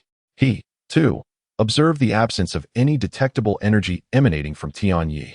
It was worth noting that while the Supreme Kai was a deity, Sun Wukong could still faintly perceive his energy. After all, the Supreme Kai's divine power wasn't pure divinity. Sun Wukong had once teleported to the Supreme Kai's realm in the past, back when only the Supreme Kai, the Grand Supreme Kai, and Gibbet resided there. Oh, but that was in the GT timeline, though it hardly matters now. The GT universe is merely an extension of the Dragon Ball world. This indicated that the Supreme Kai's energy was a hybrid of divine and mortal essence. In contrast, the energy of the God of Destruction and the angels was far purer, true divine power. Sun Wukong and the others couldn't sense such genuine divine energy. For now, Sun Wukong was merely intrigued by Tian's lack of detectable energy. Beyond that, he didn't dwell on it. Their priority was locating the wizard Babidi and preventing the resurrection of Majin Buu. As for the Supreme Kai, he had no attention to spare for Tian Yi. His focus remained entirely fixed on the threat of Majin Buu. They began their descent. The Supreme Kai's expression grew solemn. In the next moment, under his lead, the group descended upon a mountain ridge and gazed into the distance. "We've surveyed this area before," Kibito remarked gravely. "Be cautious. Do not expose yourselves," Piccolo warned. Piccolo cast a deep glance at Tian before swiftly reappearing beside Gohan. "Gohan, aren't those two your classmates? Why have they followed us?" Piccolo whispered. "Ah. They insisted on coming. I couldn't stop them." Gohan scratched his head sheepishly. "Fine. Let them be," Piccolo conceded. In the distance, Babidi's underling, Pui, emerged from a peculiar chamber to greet Yamu and Spopovich. "Is that the sorcerer Babidi?" Goku inquired. "No, that's not him." The Supreme Kai shook his head. If the sorcerer were here, could he really suppress Trunks' Super Saiyan state from such a distance? Goku pressed. "We don't yet know if Babidi is present," the Supreme Kai mused. "But I suspect he must be. He wouldn't be elsewhere." As for remotely nullifying Trunks' transformation, with sufficiently powerful magic, it might indeed be possible. The ground nearby seems disturbed. As if excavated, Piccolo observed. "I see. They must have hidden their spaceship underground." Kibito clenched his teeth. "No wonder we couldn't locate it." "Babidi must know that Kibito and I have come to Earth," the Supreme Kai said grimly. "Otherwise, he wouldn't have concealed the ship." "Didn't he arrive a month ago?" Gohan asked. "And caused numerous disappearances?" "Humph. He's doing this to amplify his magic," Vegeta scoffed. Tian and Videl remained silent. "Before they use Gohan's energy to awaken Majin Buu, we should strike," Piccolo proposed. "Agreed," the Supreme Kai nodded. "I suspect Babidi will awaken Buu outside. Doing so within the ship might damage it. Let's observe before attacking." "Someone's emerging," Piccolo exclaimed. In the distance, from a lift-like chamber, Babidi and Beerus stepped forth. At the sight of Beerus, the Supreme Kai's face twisted in horror. "It's Beerus." His voice trembled. "Beerus. Babidi has made him a subordinate." Kibito was aghast. His magic far surpasses his father's. To command someone of such power. The Supreme Kai muttered darkly. "Beerus? Which one is he?" "The tall one." Sun Wukong asked curiously. "Is it really him?" The Supreme Kai nodded solemnly. "Is that guy strong?" Sun Wukong inquired. "Yes. He is the Dark King of the Demon Realm," the Supreme Kai replied, beads of cold sweat trickling down his face, his voice grave. "Among humans, one of you may be the strongest, but in the Demon Realm, Beerus reigns supreme." "King of the Demon Realm?" Krillin shuddered slightly. "Does such a place truly exist?" "He sounds like a terrifying opponent." "Isn't Majin Buu from the Demon Realm?" Tian couldn't resist interjecting. The Supreme Kai fell silent. "To be precise, aside from Majin Buu, the Demon King is the mightiest in the Demon Realm," the Supreme Kai replied, casting a glance at Tian. That was quite the pointed question. "What about Moro? Isn't he from the Demon Realm too?" Tian pressed further. The Supreme Kai. Chapter 82. The most supreme deity in the universe. Who is Moro? Never heard of him. The Supreme Kai shook his head in confusion. "Never mind then." Tian dropped the subject. The Supreme Kai, leaving sentences half finished. "Fine. Let us move on. We don't have time for idle chatter." Tian, please stop. That is the Supreme Kai, the most exalted deity in this universe. Son Gohan whispered urgently. "But I heard the most supreme god in the universe is Zeno." Tian scratched his head. "Who told you that?" Son Gohan asked, torn between amusement and exasperation. "Well, I read it in a comic book," Tian answered truthfully. "I distinctly recall encountering this in the comic books. Every single character present here originates from those illustrated pages. There's absolutely no doubt about it." Son Gohan had no desire to continue the conversation. "Classmate Tian, now is not the time to discuss comics," he said firmly. Tian, enough, Videl interjected, clearly feeling the topic was inappropriate for the occasion. "If you have questions, ask them later. Can't you see the sorcerer has appeared?" "Humph, how ignorant." Kibito couldn't hold back his disdain, glaring sharply at Tian. "Now is not the time for this," the Supreme Kai sighed in resignation. "So, that little dwarf is the sorcerer Babidi?" Gohan quickly shifted the subject. "Indeed, it's him." The Supreme Kai confirmed with a nod. "That's the one who made those things vanish without a trace." Gohan clenched his teeth in frustration. Vegeta had already raised his hand, aiming directly at the distant figure of Babidi. One energy blast, and I'll reduce him to dust, he sneered.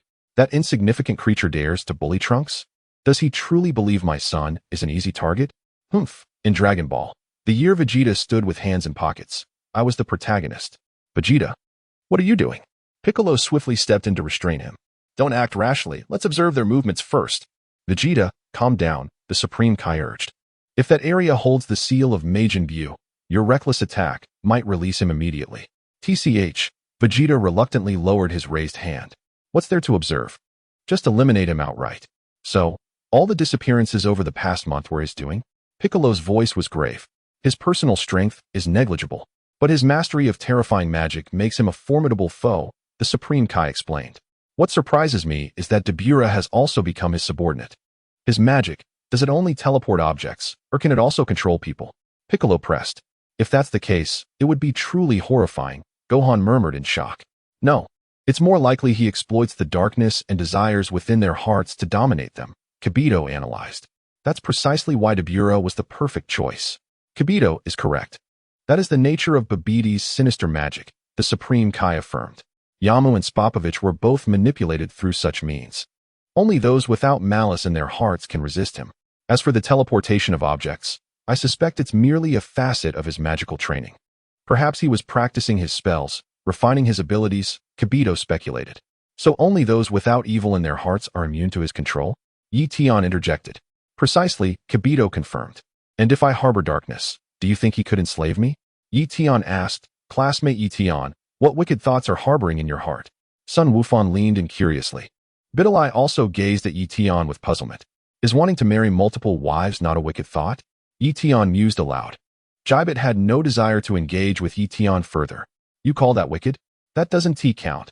Not at all. Sun Wufan vigorously shook his head. What kind of wickedness is that? That's a relief. You scared me for a moment. Tian exhaled, then suddenly wondered aloud. If I were truly under his control, do you think he'd actually help me fulfill this wish?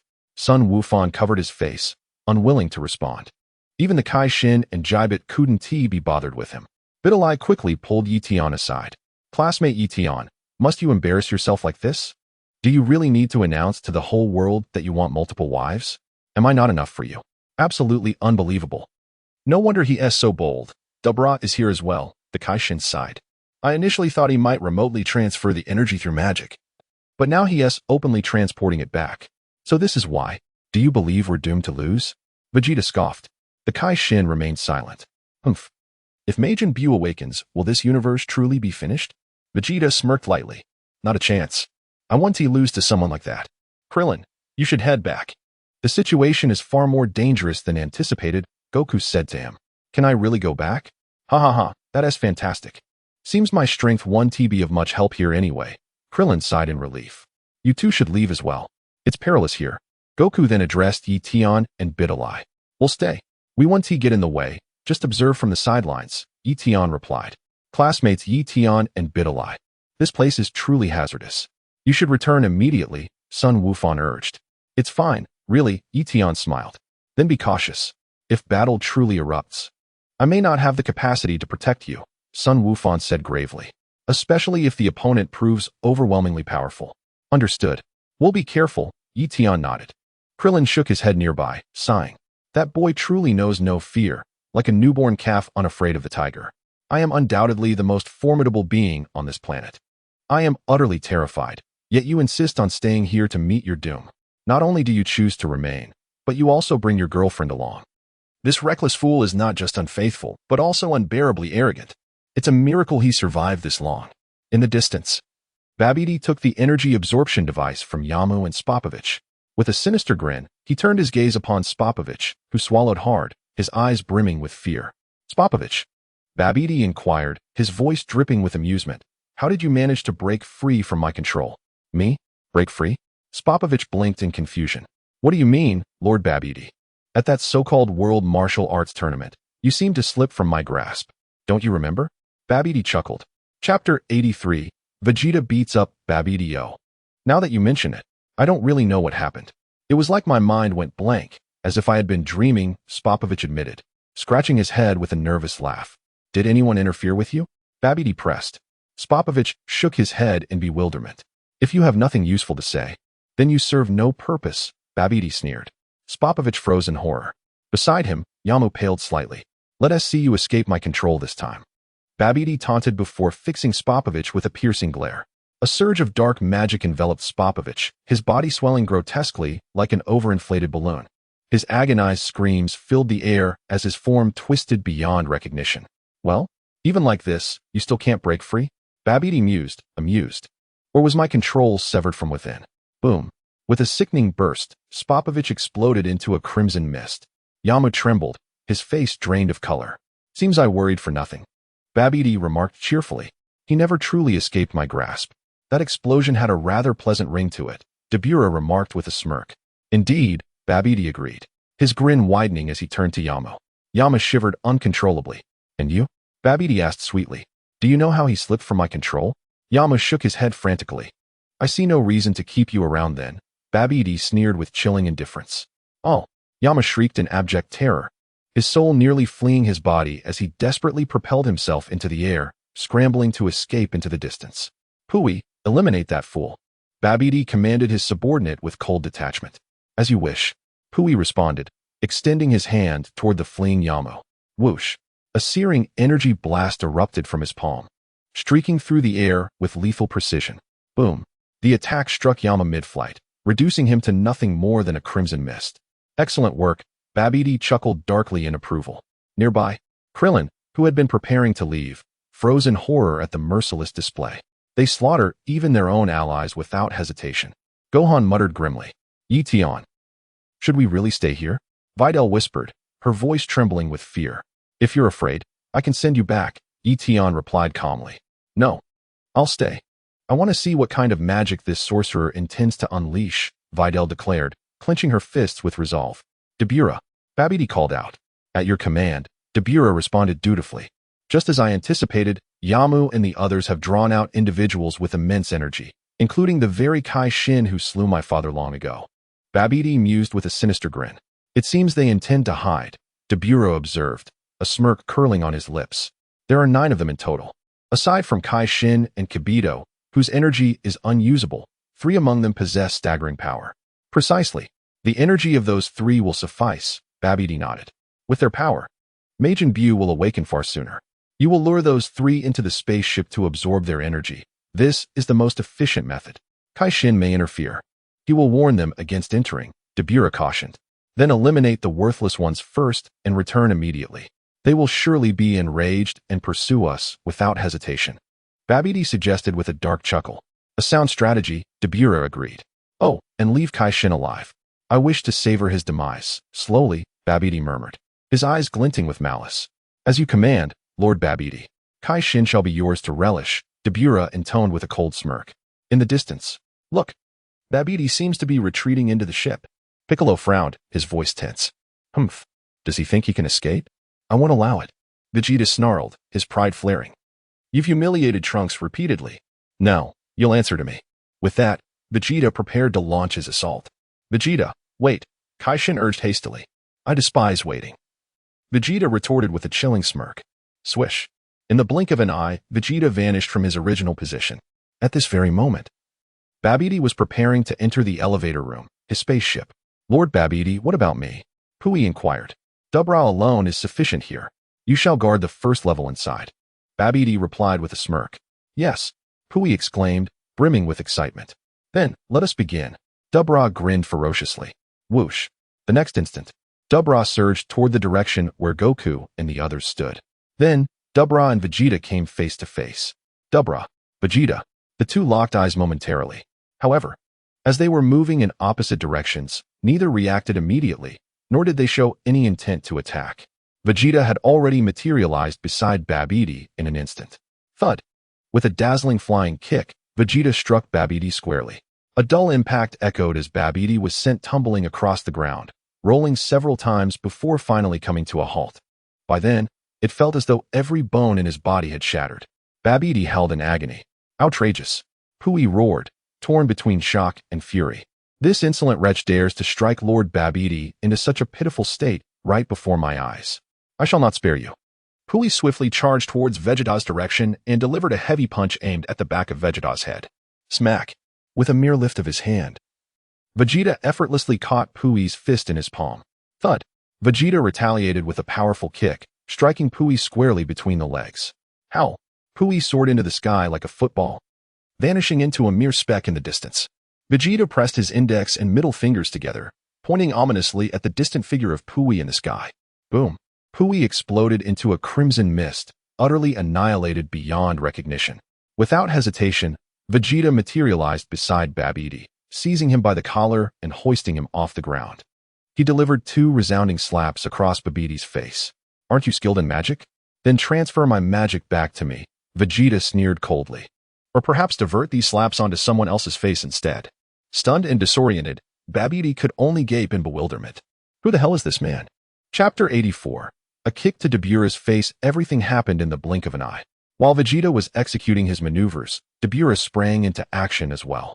In an instant, he materialized before Kibito, his massive hand poised menacingly over the attendant's head. Kibito's eyes widened in sheer terror as Beerus' lips curled into a sinister grin. Boom. A devastating surge of energy erupted from Beerus' palm, obliterating Kibito's head and reducing his body to nothingness. The deafening explosion coincided almost perfectly with Pui's demise. Beerus blinked in momentary confusion before whipping his head around, only to witness Vegeta seizing Babidi by the collar, ruthlessly slapping the sorcerer across the face. Beerus, a miscalculation. He dared to attack Lord Babidi. Kai-Shin, Kibito, Goku, damn it. His expression darkened with fury as he prepared to retaliate. Meanwhile, Videl stood frozen, her face drained of color. If I hadn't seen it with my own eyes, I wouldn't have believed it, she whispered, trembling. He just annihilated that red-faced attendant in an instant. How horrifying. Tian, don't be afraid. I'm here. Beerus, hovering high above, spat contemptuously at Tian, Videl, Krillin, and Piccolo. I'll dispose of these insignificant pests first. I have yet to devise a plan to rescue Lord Babidi. Beware, do not let his saliva touch you. The Supreme Kai exclaimed in alarm. Splat! Splat! Krillin and Piccolo were unfortunately struck. Yet, Tian merely flicked his wrist with effortless grace, effortlessly dispersing the vile spittle hurled by Beerus. You despicable wretch!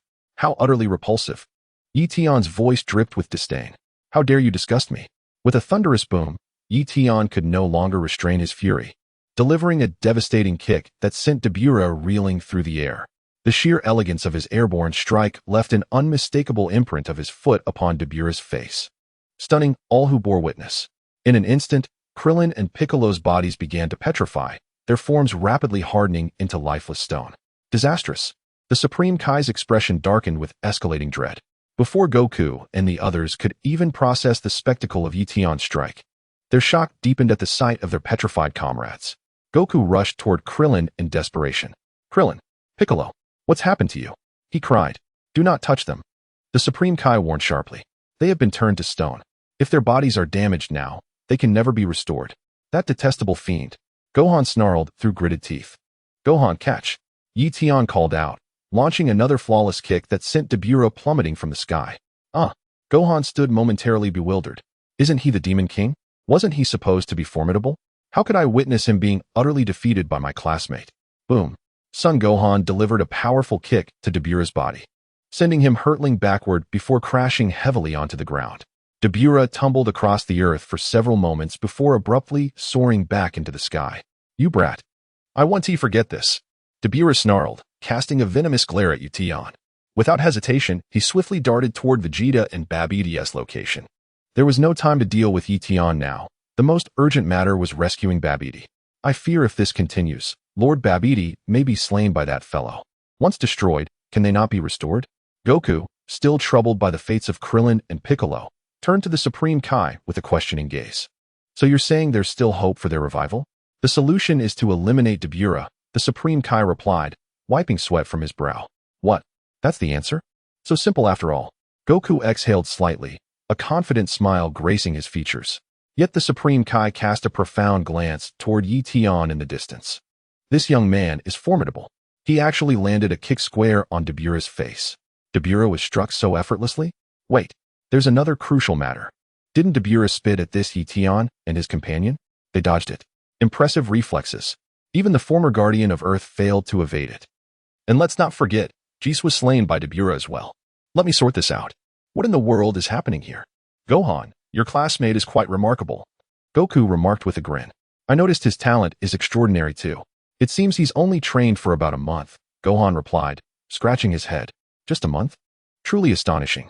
Goku praised enthusiastically. Tian, is it true you've only trained for a month? Gohan inquired curiously. Roughly, yes, Tian answered with a faint smile. In the distance, Vegeta continued slapping Babidi relentlessly. A sorcerer, are you? So impressive, are you? Vegeta sneered, his expression icy as he delivered another stinging blow. I couldn't care less about you draining others' energy, but you dared to siphon my son's power and strip him of his Super Saiyan form. You've crossed a line. Babidi wore a look of utter bewilderment. What in blazes are you talking about? I cannot comprehend. Did the two individuals who just perished have any connection to your son? Babidi inquired, his face bruised and battered. What? Are you cursing my son? Vegeta's nose twisted in fury as he struck Babidi with another punch, causing several of Babidi's teeth to be dislodged. Release Lord Babidi. Dabura shouted angrily, having rushed to the scene. Here you go. Vegeta flung the grasped Babidi toward Dabura. Simultaneously, Vegeta aligned his index and middle fingers, aiming at Babidi's form, prepared to obliterate him. Boom. An invisible surge of energy swiftly enveloped Babidi. However, Dabura was swifter. Crack. In an instant, Dabura appeared beside Babidi, positioning himself to shield against Vegeta's energy assault. The next moment, the energy unleashed by Vegeta struck Dabura. His body trembled slightly, yet he remained unfazed, smirking disdainfully at Vegeta. Is this your attack? How utterly disappointing. Dabura sneered. Following this taunt, he swiftly ascended with Babidi towards the spacecraft. You shall not escape. Vegeta pursued hastily. Spit. Dabura turned, spitting at Vegeta. Be cautious. Do not let his saliva touch you. You will be petrified. King Kai warned loudly. With a swift motion, Vegeta evaded the spittle, narrowly escaping its onslaught, yet he hesitated to pursue further. Chapter 85. Babidi's Desperate Escape Crack. At that moment, Dabura had successfully brought Babidi into the spacecraft. Let us pursue them, father. Gohan urged urgently. We must awaken Uncle Krillin and Uncle Piccolo, regardless. Indeed, let us go? Goku nodded in agreement. Wait. Do not fall into the enemy's trap. King Kai advised hastily. If you enter the spacecraft, you will succumb to their ambush. With Dabura's prowess, he can easily engage us outside. Why would he retreat inside the spacecraft? Are your eyes deceiving you? Vegeta scoffed. My vision is exceptionally keen. I can see great distances, King Kai retorted, momentarily taken aback. What I mean is, do you have eyes merely for urination? Vegeta coldly remarked. Vegeta, how can you speak in such a manner? King Kai exclaimed. What do you mean? Why do you think they are fleeing? If they do not, that sorcerer would have been vanquished by me just now. Vegeta huffed disdainfully. I once thought that sorcerer was formidable, but alas, he has proven to be most disappointing. His magic is utterly ineffective against me. Nevertheless, we must remain cautious. The Supreme Kai solemnly declared. Dabura is far more formidable than you imagine. Humph, don't jest. Even this earthling managed to kick Dabura in the face. Proof that this so-called Demon King is nothing but a fraud. Vegeta sneered, gesturing dismissively toward Tian nearby. Tian, that was an incredible kick just now, Videl praised, her eyes sparkling with admiration. I never realized you were so powerful. That decisive strike was truly magnificent. That's precisely the problem. The Supreme Kai interjected gravely. Dabura deliberately appeared weak to lure you all aboard the spacecraft. Enough talk. Regardless, we must rescue Piccolo and Krillin, declared Goku, immediately launching himself toward the spaceship. Goku, the Supreme Kai exclaimed in alarm. I've no patience for waiting either, Vegeta remarked with a faint smirk, soaring after Goku. Tian, what are your plans now? Gohan inquired. Of course we're following to witness the spectacle. Tian grinned broadly. That kick felt absolutely exhilarating. Gohan fell into brief silence. Actually, I believe the Supreme Kai may be right. Dabura intentionally appeared vulnerable to let you land that hit, Gohan murmured. This is clearly a trap to draw us into the spaceship. So be it. What can he possibly do? Tian dismissed with nonchalance. Ahem. Perhaps you and Videl should return home? Gohan suggested tactfully. The coming battle may prove more perilous than anticipated. Don't mind me. Carry on as if I weren't here. Tian replied cheerfully. Very well. Stay safe. Gohan conceded before darting toward the spacecraft. Tian, should we really follow? Videl asked uncertainly. Do you wish to witness history? Tian countered with a smile. I do, yet I'm afraid, Videl confessed, torn between curiosity and caution. Fear not. I'll protect you, Tian reassured gently. Videl's heart warmed at his words. Besides, after this concludes, we have thousands of basketball games to play, Tian added tenderly. Videl, must you discuss such matters during life-threatening situations? She sighed, wiping her brow. They say basketball hoops darken with age. Before ours weather, we should play 10,000 games. Tian mused philosophically. What exactly do you mean by basketball hoops? There's something decidedly peculiar about you. Videl exclaimed in bewilderment. Videl let out a soft huff. Some things can only be understood intuitively, not expressed in words, Tian remarked with a smile. Videl fell silent. I was genuinely moved at first. But after hearing you say that, I feel my body growing rather warm, she admitted. The Supreme Kai observed Tian and Videl quietly from the side. These earthlings are truly audacious, he mused. To think they would come all the way here to indulge in romance. Do they not realize what kind of place this is? I can no longer ignore this. I have a feeling something might go wrong with Sun Wukong and the others. I must hurry after them. Whoosh. The Supreme Kai swiftly flew toward the spaceship. Let's go too, Tian said to Videl. All right, Videl replied, no longer as fearful as before. It seemed Tian's earlier joke had eased much of the dread in her heart. Tian took Videl and quickly pursued, following them into the spaceship. The lowest level of the spaceship. Babidi howled in pain as his underlings rushed to bandage his wounds. Damn it, that spiky-haired bastard. I won't let him get away with this. Babidi gritted his teeth, seething with rage. Lord Babidi, they've already entered the spaceship, Beerus reported. And I won't forgive that earthling either. He took me by surprise and kicked me. Beerus rubbed his aching face, then checked himself in a mirror, only to tragically discover a shoe print stamped on his cheek. Who the hell is that kid? Beerus clenched his fists. Where's Pui Pui? Babidi demanded. Wasn't he supposed to guard the first floor? Pui Pui seems to have been taken out by that spiky-haired guy, Beerus answered. Those bastards. I'll make them pay. Babidi fumed, his anger boiling over. Meanwhile, Sun Wukong, Vegeta, and Son Gohan had already entered the first level of the spaceship. Soon after, Tian, Videl, and the Supreme Kai descended from above. Supreme Kai, and Gohan's classmates too? Sun Wukong greeted them. You're all being reckless. The Supreme Kai shook his head. Once inside this spaceship, escape becomes nearly impossible, unless we defeat Babidi and Beerus. Sun Wukong glanced upward. The hatch above had already sealed shut. If it comes to it, we can just destroy this ship. How hard could it be to get out? Vegeta smirked. No, absolutely not. The Supreme Kai said gravely. Excessive provocation could awaken Majin Buu immediately, even without absorbing enough energy. His power is enough to annihilate us, and this planet, in an instant. Oh, Vegeta scoffed, unimpressed. Chapter 86. The monster of the first floor, have you forgotten? If the planet is destroyed, can any of you survive in the vacuum of space? The Supreme Kai challenged.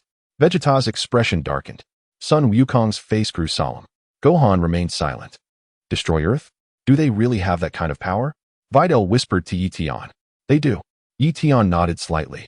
At this very moment, Tian was also contemplating this very issue. Should the Earth be destroyed? Can I survive in the vast expanse of the cosmos? Presumably. It shouldn't pose much difficulty. After all, I've inherited the Supreme Kai's formidable erasure abilities. Perhaps I shall seize an opportunity to soar beyond Earth's confines when time permits. However, there's no need for undue haste at present. I certainly cannot allow him to destroy Earth. If that truly happens, it would indeed be an extremely troublesome situation. Son Goku said solemnly. The original Majin Buu from ancient times would never engage you in direct combat. He would effortlessly annihilate entire planets. The Supreme Kai explained. However, the current Majin Buu is somewhat more manageable. The original Majin Buu and the current one? Goku frowned in confusion. We shall discuss this matter another time. The Supreme Kai replied, unwilling to elaborate further. Meanwhile, on Babidi's side, that fool Pui is dead. Then let Yakon guard the first level. Babidi commanded. Yakon, you're deploying him at the very first stage? Beerus was taken aback, casting a surprised glance at Babidi. Of course, I will make them pay dearly. Babidi snarled through gritted teeth. Perhaps he clenched his jaw too fiercely. A sudden jolt of pain shot through his wound, causing him to yelp in agony. I will never forgive them. Especially that spiky-haired bastard. Babidi seethed with hatred toward Vegeta. You dishonorable coward. Attacking me first without warning. When did I ever target your son? If we have Yakon guard the first level, Those guys should be defeated swiftly, leaving me with no amusement left. Beerus expressed mild disappointment. I was looking forward to teaching that fellow who kicked me a proper lesson. Leave him to you then, Babidi replied. Thank you, Lord Babidi. Beerus nodded with delight before commanding his subordinates. Quickly, have Yakon guard the first level. Yes, sir. The minions scurried off to arrange it. First, let's transfer the energy absorbed from Yamu and the others to Majin Buu, Babidi declared, carrying the energy absorption device to the sealed location of Majin Buu. Plunk. Babidi inserted the energy absorber into the seal, funneling the accumulated power inside. Whoosh. The energy gauge instantly surged close to the 6-point mark. Babidi's eyes widened in astonishment. What? Just one collection yielded this much energy? He exclaimed, stunned by the sudden influx that nearly filled half the required amount. Yet, no sooner had he voiced his surprise than his face contorted in pain. Damn it, hurts so much. Babidi gritted his teeth, the agony flaring anew from his earlier outburst.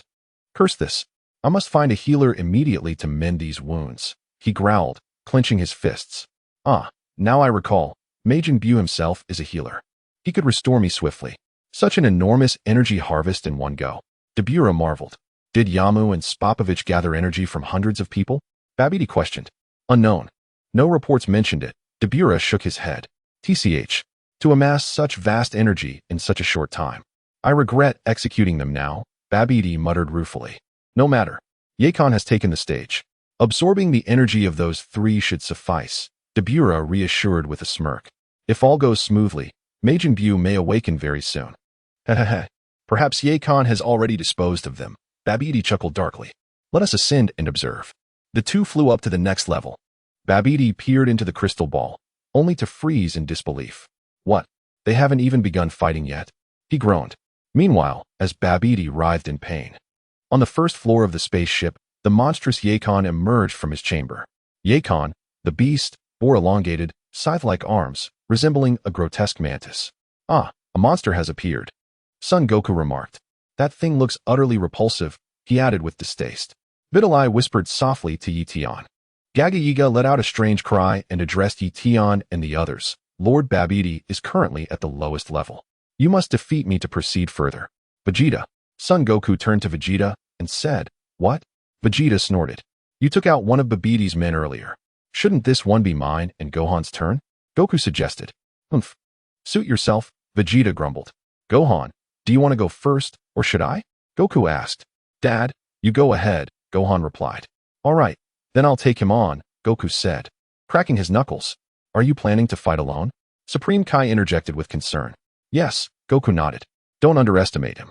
Babidi has gathered a group of formidable warriors as his subordinates, Supreme Kai warned. It's fine, Goku smiled faintly, then turned to Yakon.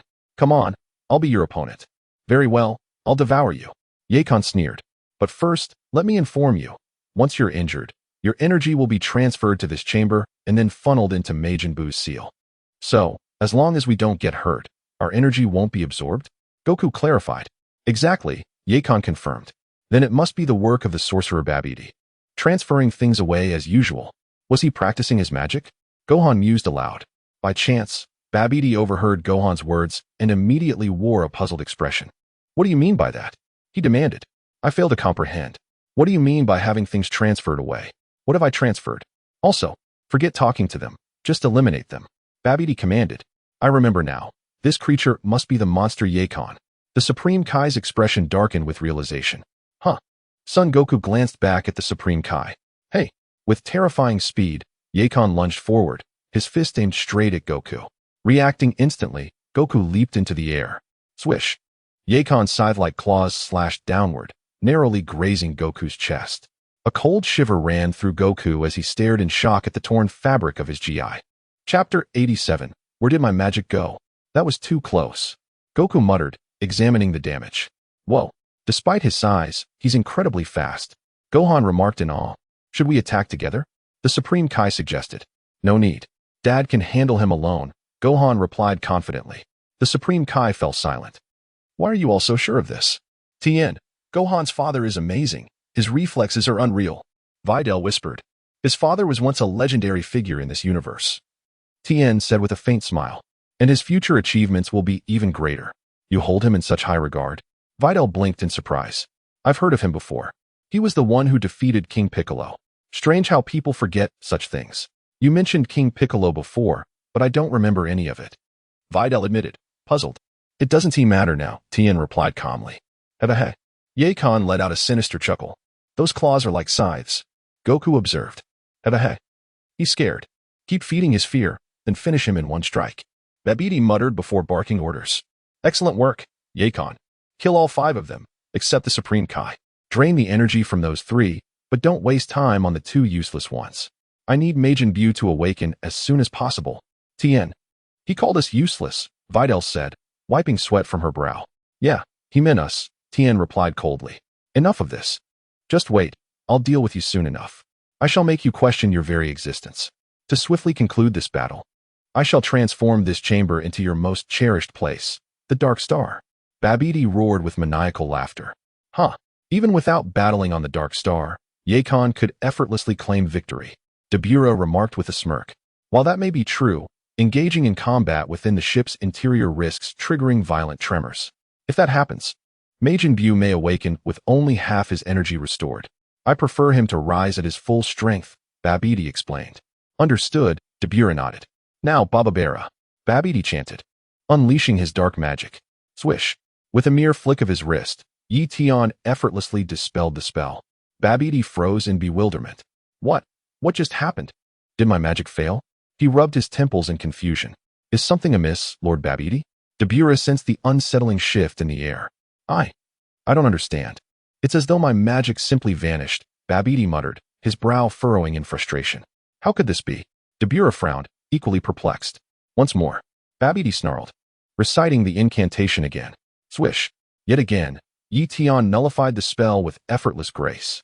What in the world? Babidi stared at his own hands, his expression twisting into dread. Why? Why is this happening?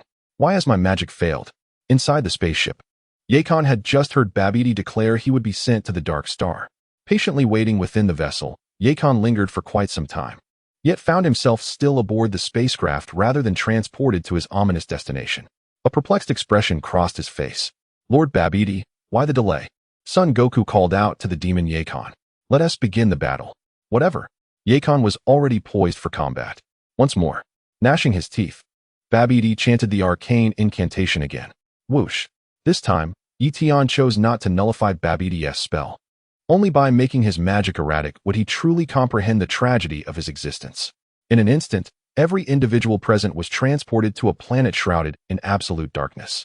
Startled, Videl instinctively sought refuge in Tian's embrace. Success. At last success. Babidi wept with euphoric relief. I thought I had lost the ability to cast magic. Unexpectedly, I succeeded. But why did my magic fail just now? How peculiar. Everything has gone dark, said Videl nervously. Don't rely on your eyes. Sense the movements around you with your heart, Tian explained. For instance, though I see nothing now, I can still perceive everyone's exact position. How do you do that? Videl blinked in surprise. Through perception.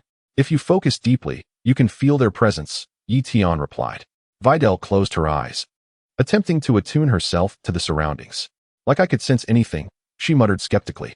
I'll teach you properly another time, Tian said, pulling her closer in a firm embrace. Meanwhile, Yakon's face twisted with murderous intent as he glared at Goku at the forefront. First, I'll eliminate this nuisance, he hissed. Whoosh. Yakon lashed out with his elongated scythe, aiming to cleave Goku in half. Swish. Goku sidestepped effortlessly, evading the deadly arc of the blade. Thud. In retaliation, Goku delivered a swift kick to Yakon's nose. Stunned, Yakon staggered back, eyes watering from the sharp pain. You underestimated us, Goku remarked with a calm smile. Even in total darkness, we can anticipate your every move. Your actions disturb the air currents. Yakon froze, bewildered. Such a thing exists? Moreover, I have my own way of seeing you, Goku declared. Golden radiance erupted from his body as he transformed into a Super Saiyan, illuminating the abysmal void around them. Yakon gaped in shock. This isn't mere light. It's something far greater. I can see now. This is wonderful, Videl exclaimed in delight, witnessing Goku's transformation. Babidi and Beerus widened their eyes in disbelief.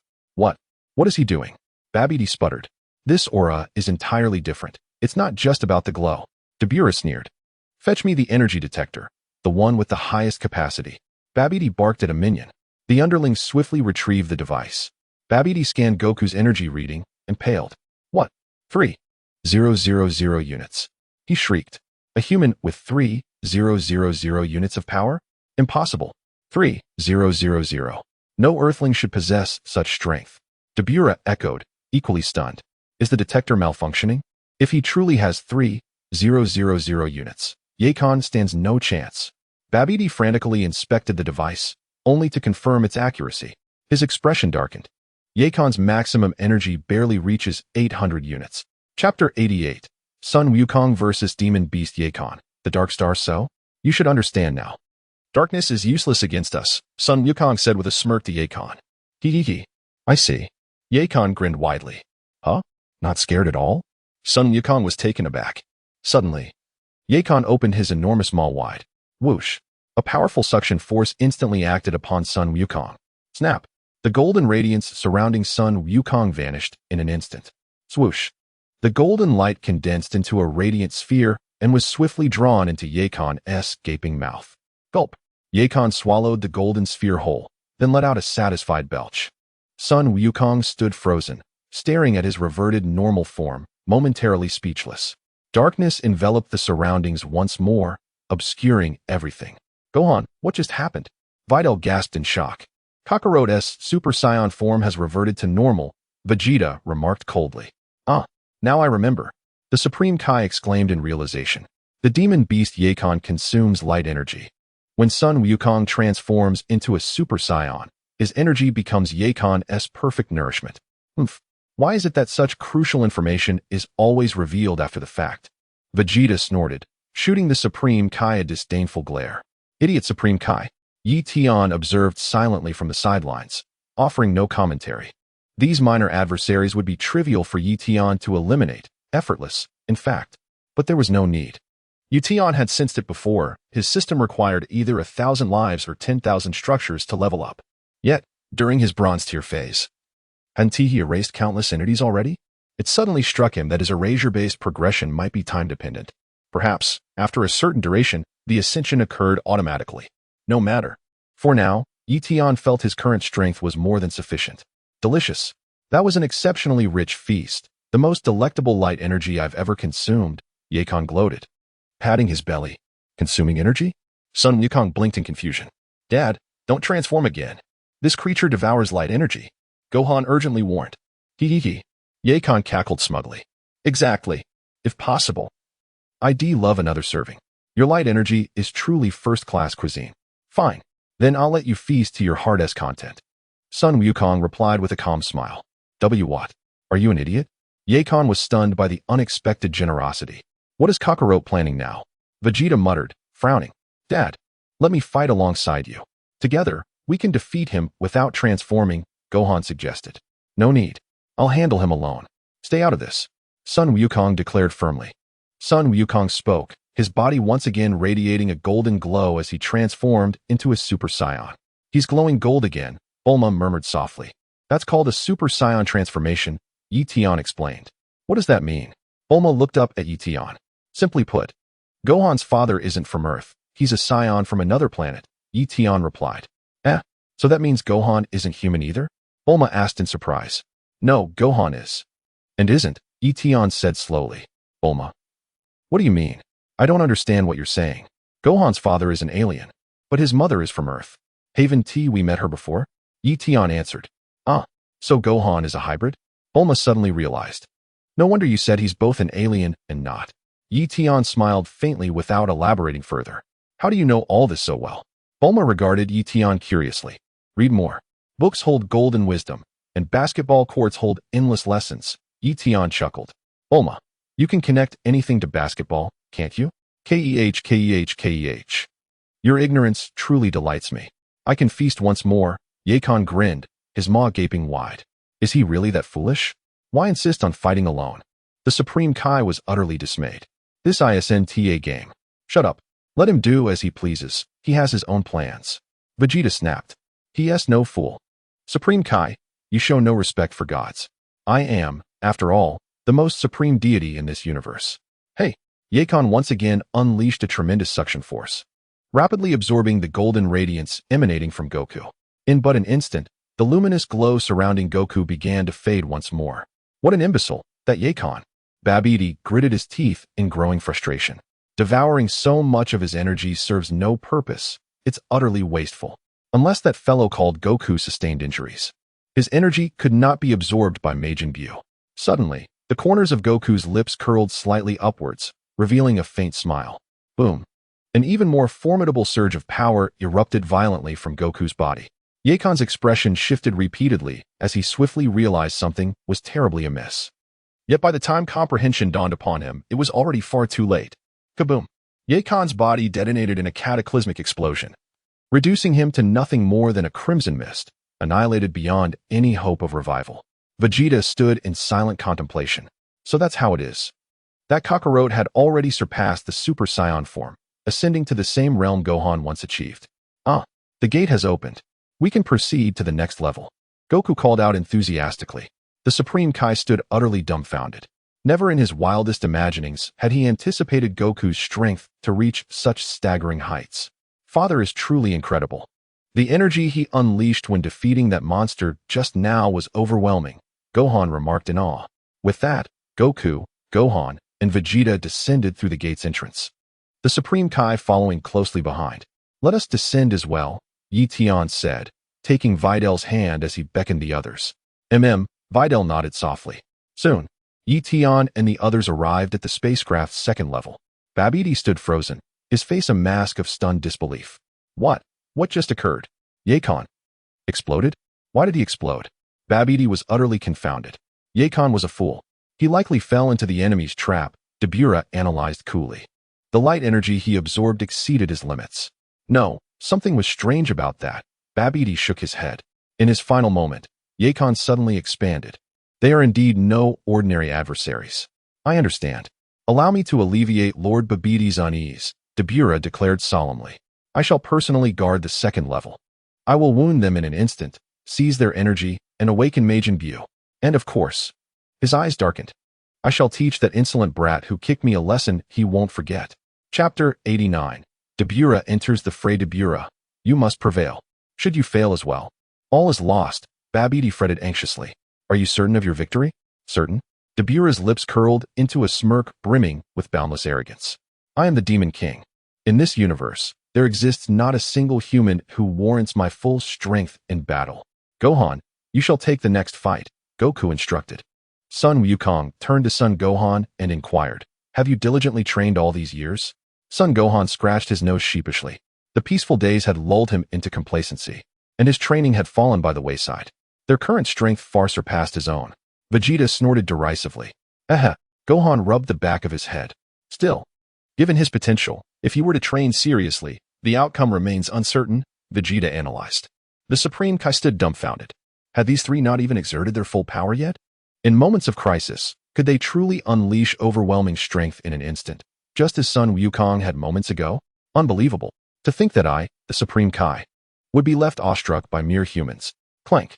The hatch of the spaceship elevator slid open, and Dabura emerged. Dabura, the Supreme Kai gasped.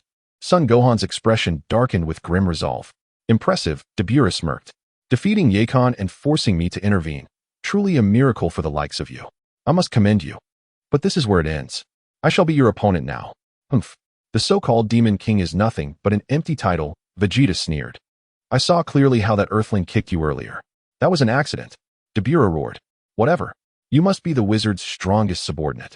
Seems he's growing desperate, Vegeta scoffed. Enough talk. I'll dispose of you all at once. Dabura growled, casting a venomous glare at Tian. That brat's kick earlier was surprisingly painful. No. I will fight you one-on-one. Son Gohan declared. What did you say? Dabura's face twisted with fury. Now even a mere child dares to challenge me alone? Has my name, Dabura, lost all renown in the human world? You gravely underestimate me. At the World Martial Arts Tournament, the audience was utterly dumbfounded. What in the world was happening? Why were the contestants suddenly vanishing into thin air? As witnessed by all, several participants inexplicably departed without reason, leaving the referees wiping their brows in bewilderment. An unprecedented occurrence indeed. The officials are currently deliberating on how to proceed with the competition. We kindly ask the spectators to remain patient for a short while. Nearly an hour has passed, those absent should surely be disqualified. But now, only 4 contestants remain. The staff huddled together, murmuring in hushed tones. "Humph. The missing fools must have fled in terror of me, Mr. Satan," declared Satan with smug satisfaction. "In other words, those of you who remain are exceptionally brave." His gaze swept over the 3 remaining fighters, a masked warrior, a seasoned veteran named Juan, and a strikingly beautiful young woman. Satan knew all too well the capabilities of the masked man and Juan. As for the lovely girl, she couldn't possibly pose much of a challenge. "It seems my son-in-law has taken away all the formidable opponents. This puts my mind at ease. What a splendid son-in-law. Are you making it easier for me to secure victory?" Maniacal laughter. Satan secretly rejoices. "Thank you for the praise, Mr. Satan," Jewel replies with a faint smile. Trunks watches cautiously from the sidelines. This man is no ordinary foe. Back then, a single punch from him sent me flying out of the ring. And whenever I unleash my energy, it inexplicably vanishes. Right. Satan suddenly recalls something and strides toward the tournament committee. The crowd erupts in cheers at the sight of Mr. Satan. "I have an excellent proposal for you to consider," Satan announces with a grin. Mr. Satan." The committee members immediately straighten with deference. "Let us switch to a free-for-all," Satan suggests. "Disqualify those other fighters immediately. The remaining 4, myself included, will battle simultaneously. A simple 4-man elimination match is too dull. A chaotic melee would be far more thrilling. But a free-for-all?" A committee member hesitates, then swallows his words. "What? Do you oppose my idea?" Satan narrows his eyes, his expression darkening. "Very well, I shall withdraw." No. It's a brilliant suggestion." The official hastily agrees. "Announce it." Then, Satan commands the referee. Without objection, the referee steps into the ring and relays the proposal to the audience. The crowd roars in approval. As expected of Mr. Satan. To propose such a daring format, his courage is truly admirable. That hesitation earlier. "I must commend your boldness, Mr. Satan," the previously reluctant official remarks with a smile. Satan stiffens. In a free-for-all, the reigning champion would naturally become the primary target of the other 3 fighters, the man adds lightly. Satan's face falls. No need to fear. I am, after all, the true world champion." Internally panicking, Satan maintains his bravado. "Ladies and gentlemen, allow me to introduce the 4 warriors who will compete in this free-for-all." The referee booms. "First, your beloved champion, Mr. Satan." With a sullen expression, Satan steps into the ring, then abruptly ignites with theatrical fervor, raising his fists triumphantly. Next, the tournament's sole female contender, the enigmatically named number 18. The referee continues. Followed by last year's first-round knockout, the masked challenger. And finally, the heartthrob who narrowly lost to Mr. Satan in the finals, Jewel. Jewel blew a flying kiss to the female audience in the crowd, instantly igniting a fervent uproar. A group of middle-aged women passionately chanted his name. "Hello, beautiful. I truly couldn't bear to harm you. How about we share a meal together after the match?" Jewel leaned close to contestant number 18, extending his invitation with a smirk. "Get lost, you eyesore," number 18 retorted sharply without even turning her head. Jewel froze in stunned disbelief. How dare this woman reject me? With such striking looks. How could you possibly reject me? Chapter 90. Satan, son-in-law, I need your help. This 4-way melee had no time limit. The match was about to begin. The referee declared. Satan immediately steeled himself for battle. "Come at me, all 3 of you. Even without my son-in-law, I believe I could defeat you all. Let the match begin." The referee raised his microphone-clad arm with a flourish. Wah! With a fierce battle cry, Jewel charged headlong towards contestant number 18. Bam! A single flying kick from No. 18 sent Jewel tumbling out of the ring in an instant. Wah, Jewel! The elderly women in the audience burst into heartbroken sobs. Has our handsome guy been eliminated just like that? Trunks and Goten were momentarily stunned. It's worth noting that Goten and Trunks were unfamiliar with Android 18, as Krillin never married her in this timeline. After the Cell Games, both Androids 17 and 18 went their separate ways from Goku and the others, living their own lives. No one bothered to inform the children about the androids either. While Krillin harbored feelings for 18, he certainly wouldn't discuss such matters with kids. Goten, how is that woman so powerful? Trunks exclaimed in astonishment. I noticed that too, Goten replied, and she doesn't seem to have any ki. Exactly, no ki at all. Trunks nodded in agreement. Nearby, Mr. Satan wore an expression of sheer disbelief. This young woman had effortlessly eliminated his formidable rival, Jewel. Android 18 maintained her aloof demeanor, though inwardly she felt a flicker of excitement. It seems the championship is mine now, she mused. The prize money as well. Wait a minute. That guy over there is the world champion. Should I extort some money from him? I shall concede the championship to him, and in return request greater financial compensation. This seems an excellent stratagem. I first eliminated that disproportionate fellow. Ladies and gentlemen, right at the start of the match, contestant Joel has been knocked out. The referee announces that only 3 competitors remain now, the masked fighter, number 18, and the reigning world champion, Mr. Satan. Among these 3, who will ultimately emerge victorious to claim the championship? Mr. Satan secretly rejoiced. Perfect. The championship is mine. First, I'll defeat that masked fighter with an exaggerated finishing move. That beautiful woman will surely be startled by my overwhelming power, and then I'll gracefully invite her to step out of the ring. Both the beauty and the audience will be utterly captivated by me. Lost in his triumphant fantasy, Mr. Satan immediately raised his right hand, extending his index and middle fingers in a victory pose. Mr. Satan declares victory, announced the referee. Goten, we can't underestimate that world champion. Be extra careful, Trunks warned. Didn't you lose your energy last time because of that sorcerer? Goten asked. Goten, do you think this Mr. Satan might actually be the sorcerer? Trunks speculated. The city where your brother goes to school is named Satan City, after him, right? You might be onto something. Goten nodded. Let's test that woman first, Trunks suggested. All right, let's go? Goten agreed without hesitation. Here I come. Rolling assault. Mr. Satan rapidly somersaulted across the arena, charging toward Trunks with a roar. Meanwhile, Goten leaped straight toward No. 18, Satan Fist. Mr. Satan flipped midair and threw a punch at Trunks and Goten, only to strike empty air. Bam! Bam! Bam! Goten and Trunks immediately engaged No. 18 in combat. The battle escalated rapidly, their movements a blur of speed. Mr. Satan stood dumbfounded on the sidelines. What in the world is happening? Mid-fight, Goten and Trunks suddenly soared into the air. This woman is no ordinary opponent. Trunks exclaimed in shock. Whoosh! Number 18 instantly pursued them skyward. Bam! Bam! Bam! Another fierce exchange erupted between them. Damn it, I can't move freely. Trunks struggled to keep up. His lower body was under Goten's control. Whoosh! Number 18 ascended higher, positioning herself directly above Goten and Trunks. Boom! With a devastating strike, she sent them plummeting back to the ground. Crash! Goten and Trunks cratered the arena floor upon impact. The audience gasped in disbelief, half convinced the two had been utterly defeated. Thud! Sun Wutian and Trunks leaped out from the enormous crater. Wutian, you could have kicked with your feet, Trunks lamented in frustration. But I couldn't see clearly, Sun Wutian replied, even more distressed. Mr. Satan stood utterly dumbfounded. Where's my son-in-law? I am seeking my son-in-law's assistance, otherwise I will be beaten to death by them. Who exactly are these people? Whoosh! Without the slightest hesitation, Number 18 fired an energy blast from her hand. The projectile roared toward the direction where Sun Goten and Trunks stood. Fly, Goten! Now! Trunks shouted in alarm. Whoosh! Sun Goten leaped into the air, soaring swiftly into the sky. Damn it! There's no way we can defeat her like this. Trunks gritted his teeth in frustration. Then let's transform into Super Saiyan, Trunks, Goten suggested. Fine. With these outfits, we probably won't be recognized, Trunks agreed, finding the idea reasonable. Number 18 furrowed her brow, observing the two figures before her, Sun Goten and Trunks, with growing uncertainty. This guy looks bizarre. His limbs are disproportionately small, yet his strength is immense. Just who is he? Crack! A golden radiance suddenly erupted from Goten and Trunks as they transformed into Super Saiyans.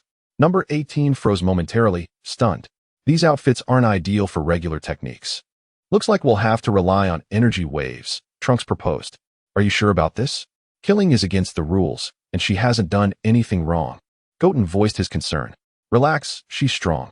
She'll be fine, Trunks reassured with a grin.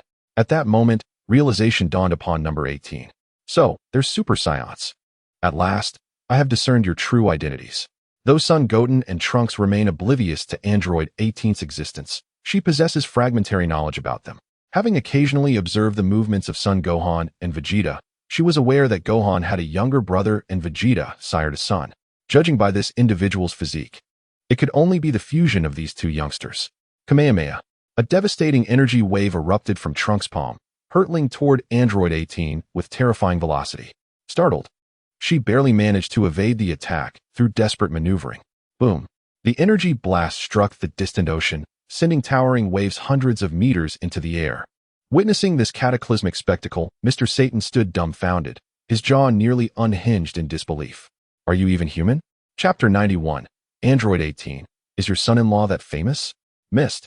Let's fire again. Trunks muttered under his breath. Android 18's expression darkened further. How can these brats be so formidable? This is far too dangerous. I must swiftly determine the victor. I shall defeat you all. The son of Vegeta, the brother of Gohan. Android 18 shouted resolutely. What? Gohan and Trunks were momentarily stunned. How did she discern our identities? This is disastrous. Whoosh. With a flick of her wrist, Android 18 unleashed an energy wave that surged toward Gohan and Trunks. Startled, the two youths dodged frantically in opposite directions. SSSSHHH. The energy blast tore through the space between them. When the dust settled, Gohan and Trunks had been forcibly separated, now standing as two distinct individuals. The masked contestants have been split in half. The referee gasped in astonishment. But then realization dawned. Wait, no? They are two separate fighters. Tournament rules prohibit dual participation. They are hereby disqualified. Exchanging mortified glances, Gohan and Trunks immediately made their escape. A triumphant smile graced Android 18's lips as she descended gracefully from the air, landing before a thoroughly dumbfounded Mr. Satan, whose face was frozen in terror. I shall be beaten to death by her. Where is my son-in-law? Son-in-law, where have you gone at this critical moment? Quickly help me erase her energy. Otherwise, I'll truly be beaten to death. Satan wept bitterly. Swish. Number 18 immediately assumed an offensive stance. Satan was instantly terrified out of his wits, nearly wetting himself in fear. Whoosh. In an instant, number 18 appeared beside Mr. Satan, hooking an arm around his neck and leaning close to his ear. Ah! Mr. Satan let out a desperate cry. I beg you, don't kill me. I'll do anything you say. Stop shouting. Number 18 said coldly. If you don't shut up immediately, I'll kill you. Oh, Mr. Satan has been completely subdued by contestant number 18. The referee announced. Understood? Keep your voice down, number 18 said with a faint smile. Let me ask you, do you wish to win this championship? Do you know my son-in-law? Mr. Satan mustered his courage through gritted teeth. Number 18 froze momentarily. I merely intended to extort a modest sum from you. Why must you mention your son-in-law? Who exactly is this son-in-law of yours? Does it matter if I know? Is he famous? Number 18 chuckled at that moment. Though not widely renowned, he is extraordinarily formidable, the greatest deity in this universe. Satan clenched his fists tightly. If you dare kill me, my son-in-law will never let you off. Number 18. The greatest deity in this universe? That title does sound impressive. Is your son-in-law just boasting? Would the mightiest god of the cosmos appear on Earth? Enough. I don't have time for nonsense. Just answer me. Do you want to be the champion or not? If you refuse to answer, even if your son-in-law and his entire family were the greatest gods, killing you would still be effortless for me. Her expression darkened with menace. Satan trembled uncontrollably in fear. Why won't you listen to reason? My son-in-law is truly formidable. Could you perhaps reconsider? How could I possibly win the championship? Satan hastily shook his head. I can arrange for you to claim the title. Number 18 smiled. What? Satan froze in surprise. For 20 million, I'll intentionally lose to you. Number 18 whispered, this transaction is perfectly fair. You preserve your reputation while I simply desire the money. Mr. Satan remained motionless. What could possibly be unfolding here? The invincible Mr. Satan, has he encountered a formidable adversary? The referee held a microphone, narrating to the live audience. 20 million? Satan hesitated. So that's how it is? I thought you were going to demand something extraordinary. The champion stands to win a prize of 10 million. You merely need to double that amount. The 18th responded with a veiled threat. If you refuse, regardless of who your son-in-law might be, I shall end your life without hesitation. I accept. Of course I accept. Satan nodded with enthusiastic compliance. I thought you were asking for something significant. Merely an additional 10 million? Am I a man short of money? Had you mentioned it earlier, I wouldn't have been so terrified. I was practically frightened to the point of losing control. Very well, it's settled then.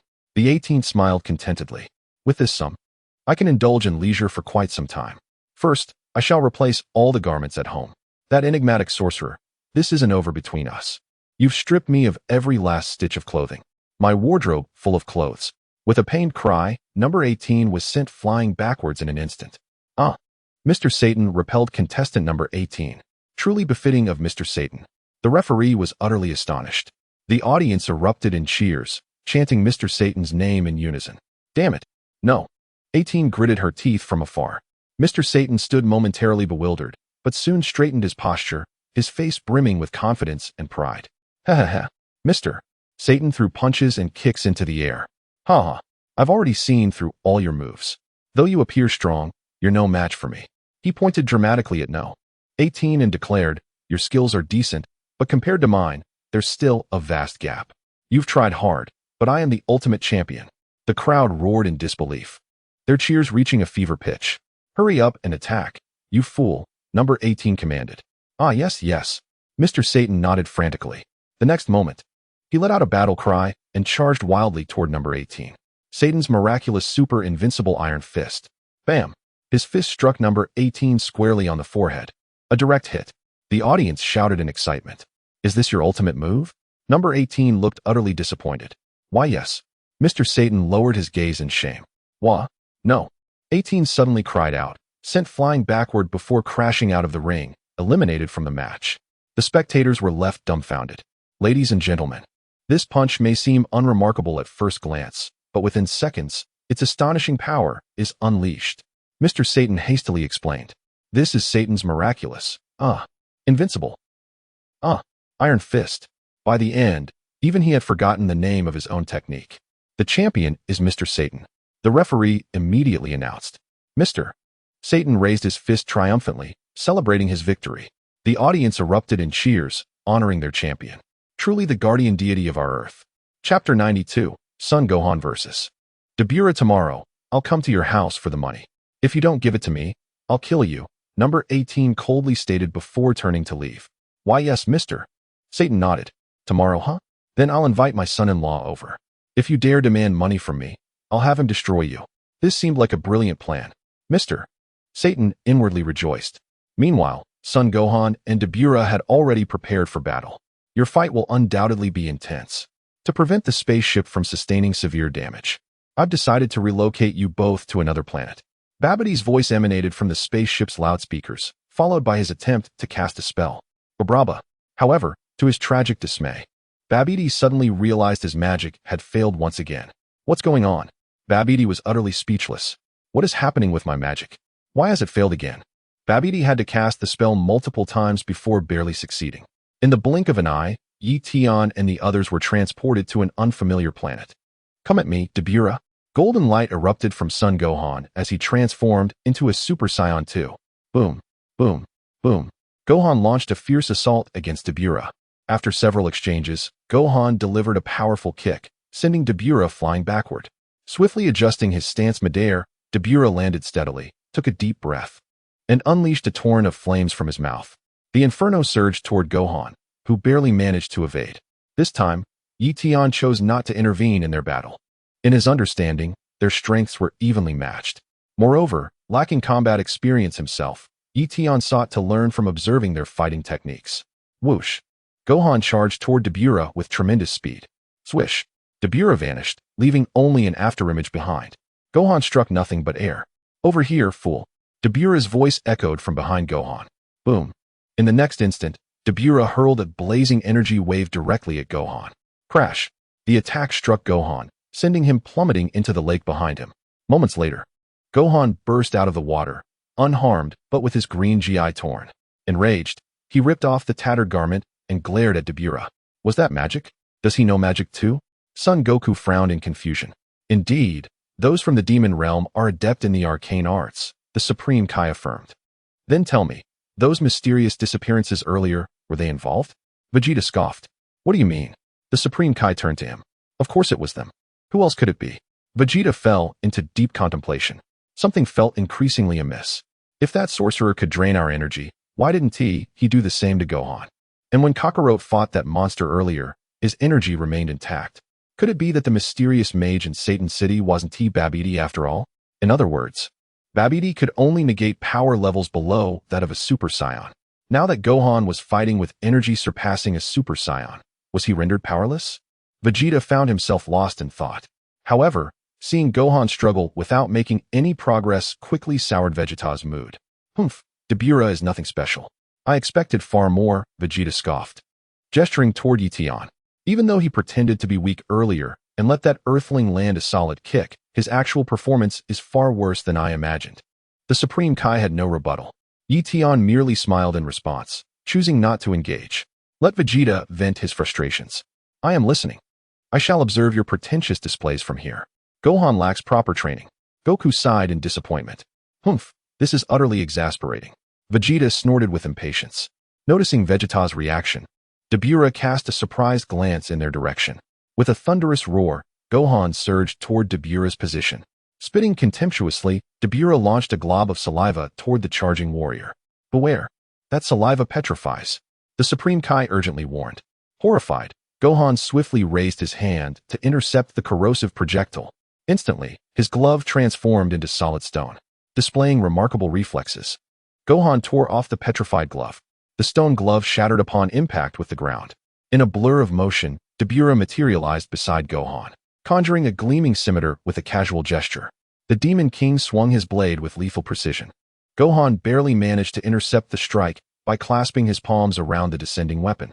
With a mighty roar, Gohan twisted violently, snapping the scimitar in half. Panting heavily, the young warrior regarded his opponent with wary apprehension. This foe proves formidable indeed. Allow me to intervene, Gohan, Tian offered unexpectedly. Gohan coughed awkwardly. Perhaps I should continue this engagement a while longer.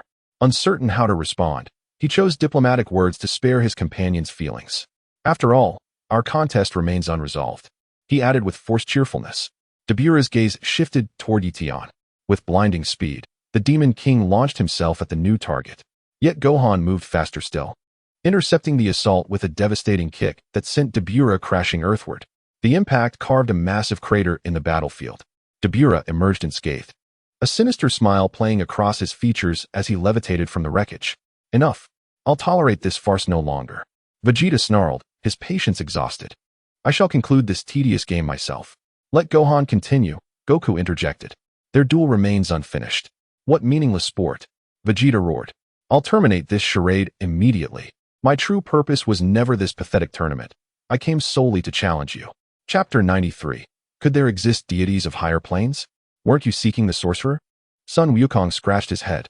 The sorcerer has been found. My vengeance is fulfilled. Now it's time to settle our score. Vegeta snorted and pointed at Sun Wukong, shouting defiantly. Beerus, however, keenly noticed this detail. He immediately established a telepathic connection with Babidi. Really? Excellent. I'll transport you back at once. Babidi chanted his spell. Whoosh. In the blink of an eye, Tian and Sun Wukong's group found themselves back inside the spaceship. Beerus swiftly strode toward the ship's exit. Before leaving, he raised his middle finger at Tian, his eyes gleaming with mockery. Whoosh. Tian, unimpressed, casually erased the offending digit. I spared your life out of mercy, not weakness. Hey, trying to run away? Gohan blinked in confusion. Run? You misunderstand, Beerus chuckled lightly. I need not dirty my own hands. I found a far more suitable candidate among your ranks. What are you talking about? Gohan struggled to comprehend. Beerus swiftly approached Babidi. Beerus, what was that about? Have you truly made a discovery? Babidi inquired. Indeed. Among them lurks one whose heart is steeped in darkness. Beerus gestured with his fingers, then paused. Where's my middle finger?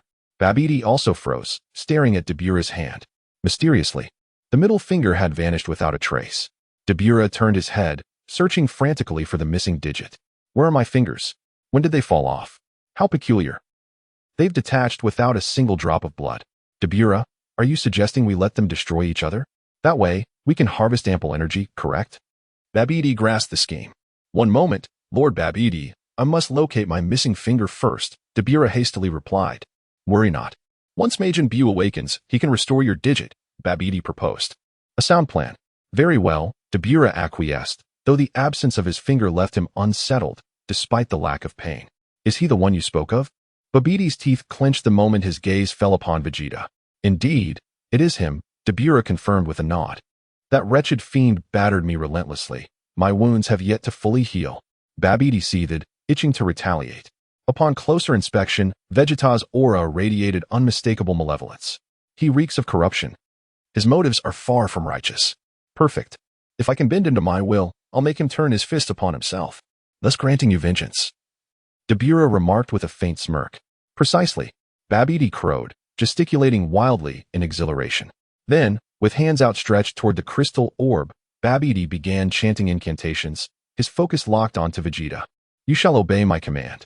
Meanwhile, Tian had already perceived every inch of the spacecraft through his quasi-divine awareness. Ever since advancing to Silver Tier Erasure, his sensory range had expanded exponentially, now spanning a full kilometer in all directions, a tenfold increase from his previous limit. A kilometer. Envision a sphere with Tian at its core, its radius stretching 1,000 meters through Earth and sky alike. Within this domain, nothing escaped his perception, not even Babidi's subterranean lair. Strange. Babidi frowned as his spell fizzled yet again, an occurrence that no longer unsettled him. Has the magic failed once more, Lord Babidi? Beerus inquired, unsurprised. These recent failures baffle me, Babidi muttered. Could Earth's magnetic field be interfering? This planet's polarity may be aberrant. Beerus' silence was palpable. Magnetism? Really? It doesn't seem like it's caused by a magnetic field to me. Rather, I feel as though an invisible hand might be manipulating all of this. Beerus frowned deeply. An invisible hand? Babidi was taken aback. I can't quite explain it. Beerus shook his head. Lord Babidi, do you think there might be a deity even more powerful than the Supreme Kai? Isn't the Supreme Kai the greatest god in the universe? Babidi rolled his eyes. That may be true, but what about this missing middle finger of mine? Beerus had an uneasy premonition. Enough talk.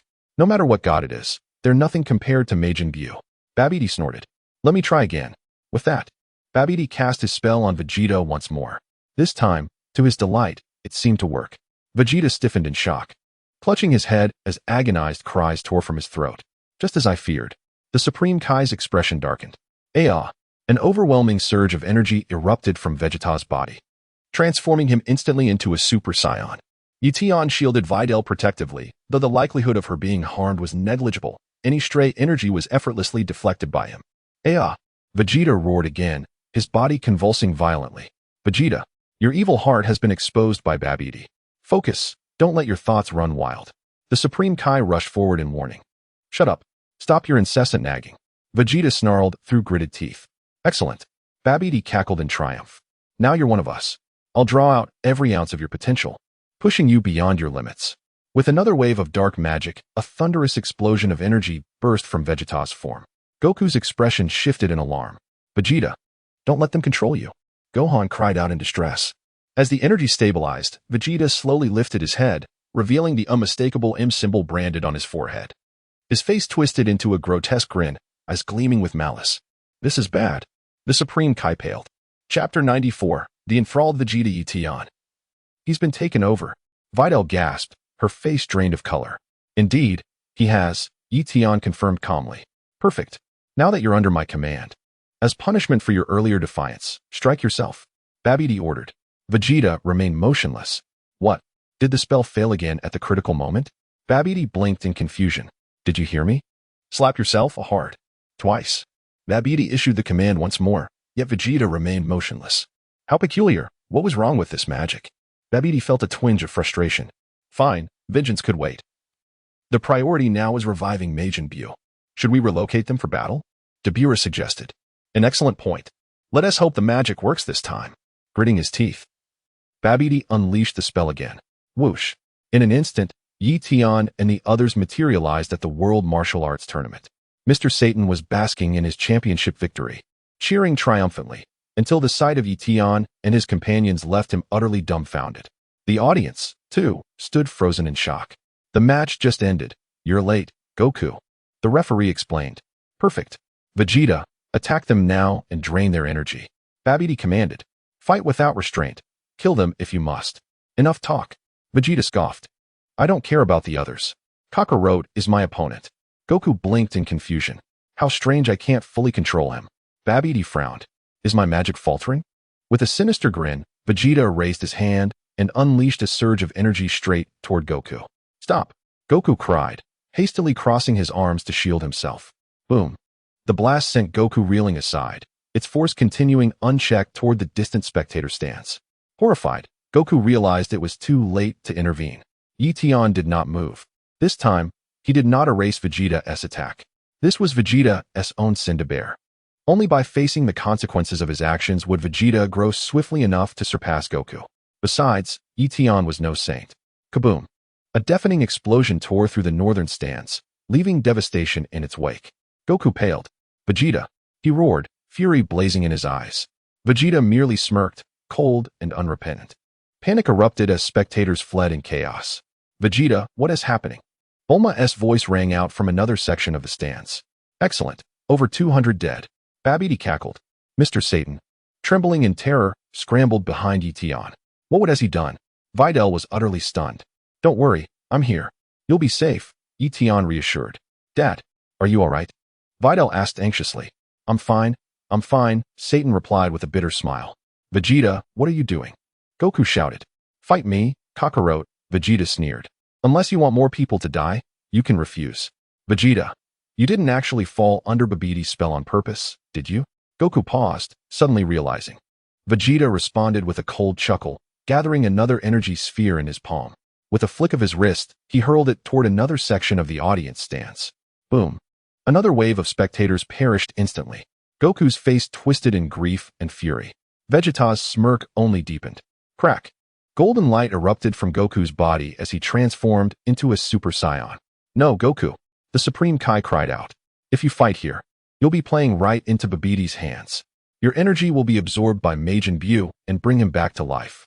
Vegeta, you deliberately let Babidi's magic take hold of you, didn't you? Goku growled. Just to force me into a real fight with you. Dad. Gohan gasped in shock. Uncle Vegeta actually did something like this?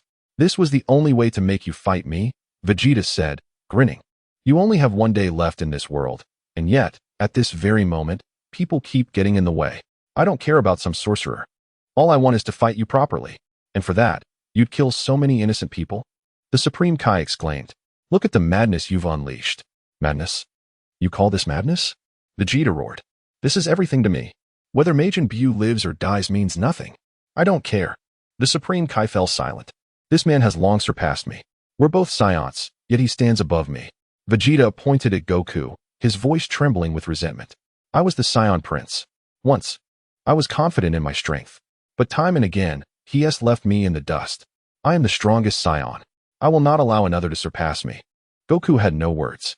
I never realized how deeply I've wounded Vegeta. The Supreme Kai's eyes widened. This grudge runs deep. Babidi, transport us somewhere deserted now. Goku shouted. I've decided to fight Vegeta seriously. Goku, wait. The Supreme Kai cried in alarm. If you're going to fight, you'll have to go through me first. Sun Wukong slowly raised his right hand, aiming it toward the Supreme Kai's body from a distance. Vegeta, the Supreme Kai was stunned, beads of cold sweat trickling down his face. Gohan, too, was at a loss for words to intervene. I understand. Do as you wish, the Supreme Kai murmured, lowering his head in resignation. My apologies, Lord Supreme Kai, Sun Wukong said remorsefully. Supreme Kai, what good are apologies now? Then I shall grant your wish. Let me change the battlefield for you.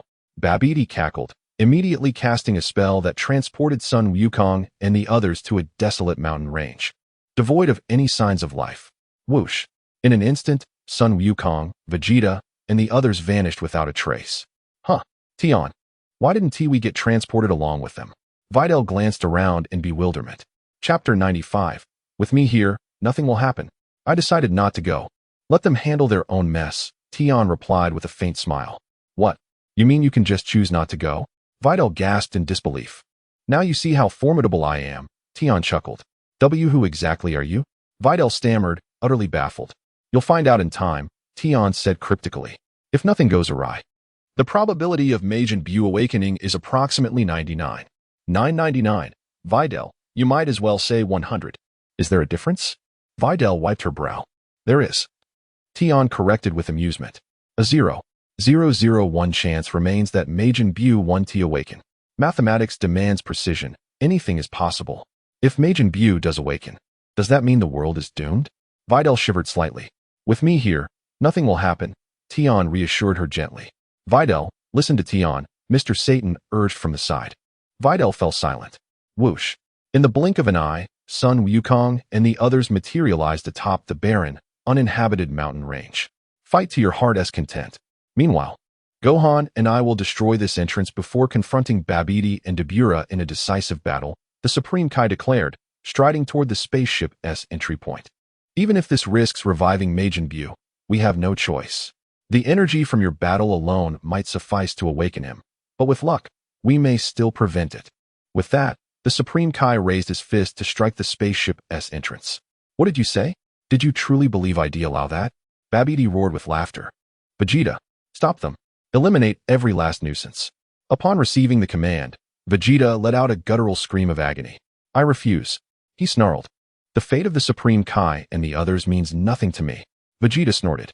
Babidi was stunned, and Beerus was equally shocked. I'll say it again. Go deal with the Supreme Kai.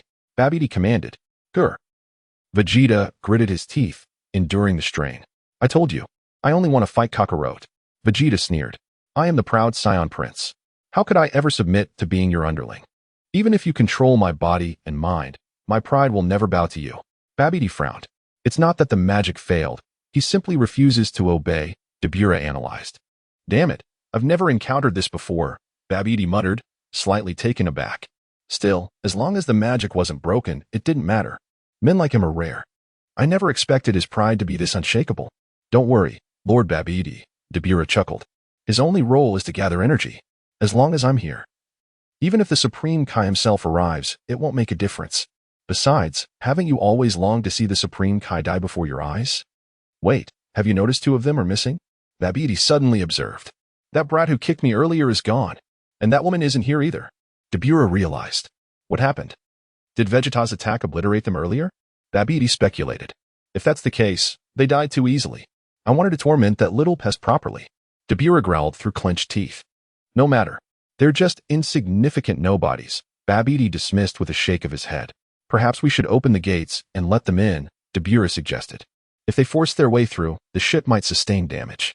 If Majin Buu awakens before we gather full energy, it would ruin the fun.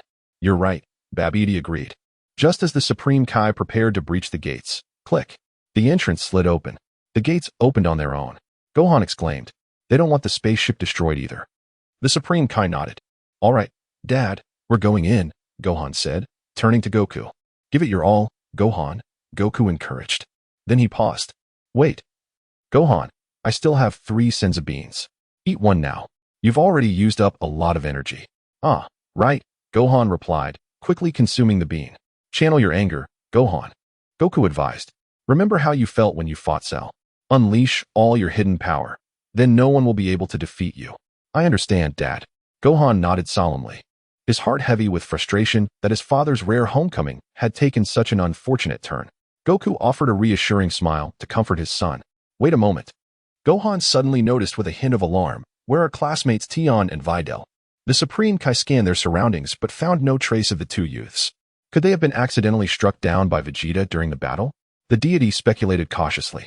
Vegeta remained silent, offering no response to the conjecture. I recall not having killed them, but I have no obligation to inform you. They are not the priority now. The Supreme Kai immediately interjected, let us descend swiftly. Very well, Son Gohan responded with a trace of sorrow, for they had been his classmates after all. Snap! Son Gohan and the Supreme Kai leapt from the spacecraft, descending toward the next level. The lower hatches have opened as well, Gohan observed. Let us proceed directly to the lowest level, the Supreme Kai agreed with a nod. The 2 continued their descent. At the base of the spacecraft, Son Gohan and the Supreme Kai laid eyes upon Babidi and Beerus, and behind them, the ominous demonic egg. Is that the seal imprisoning Majin Buu? Gohan inquired. Indeed, the Supreme Kai confirmed. Ah, Supreme Kai? Just in time, my father's murderer. Babidi smirked, his gaze laced with venom.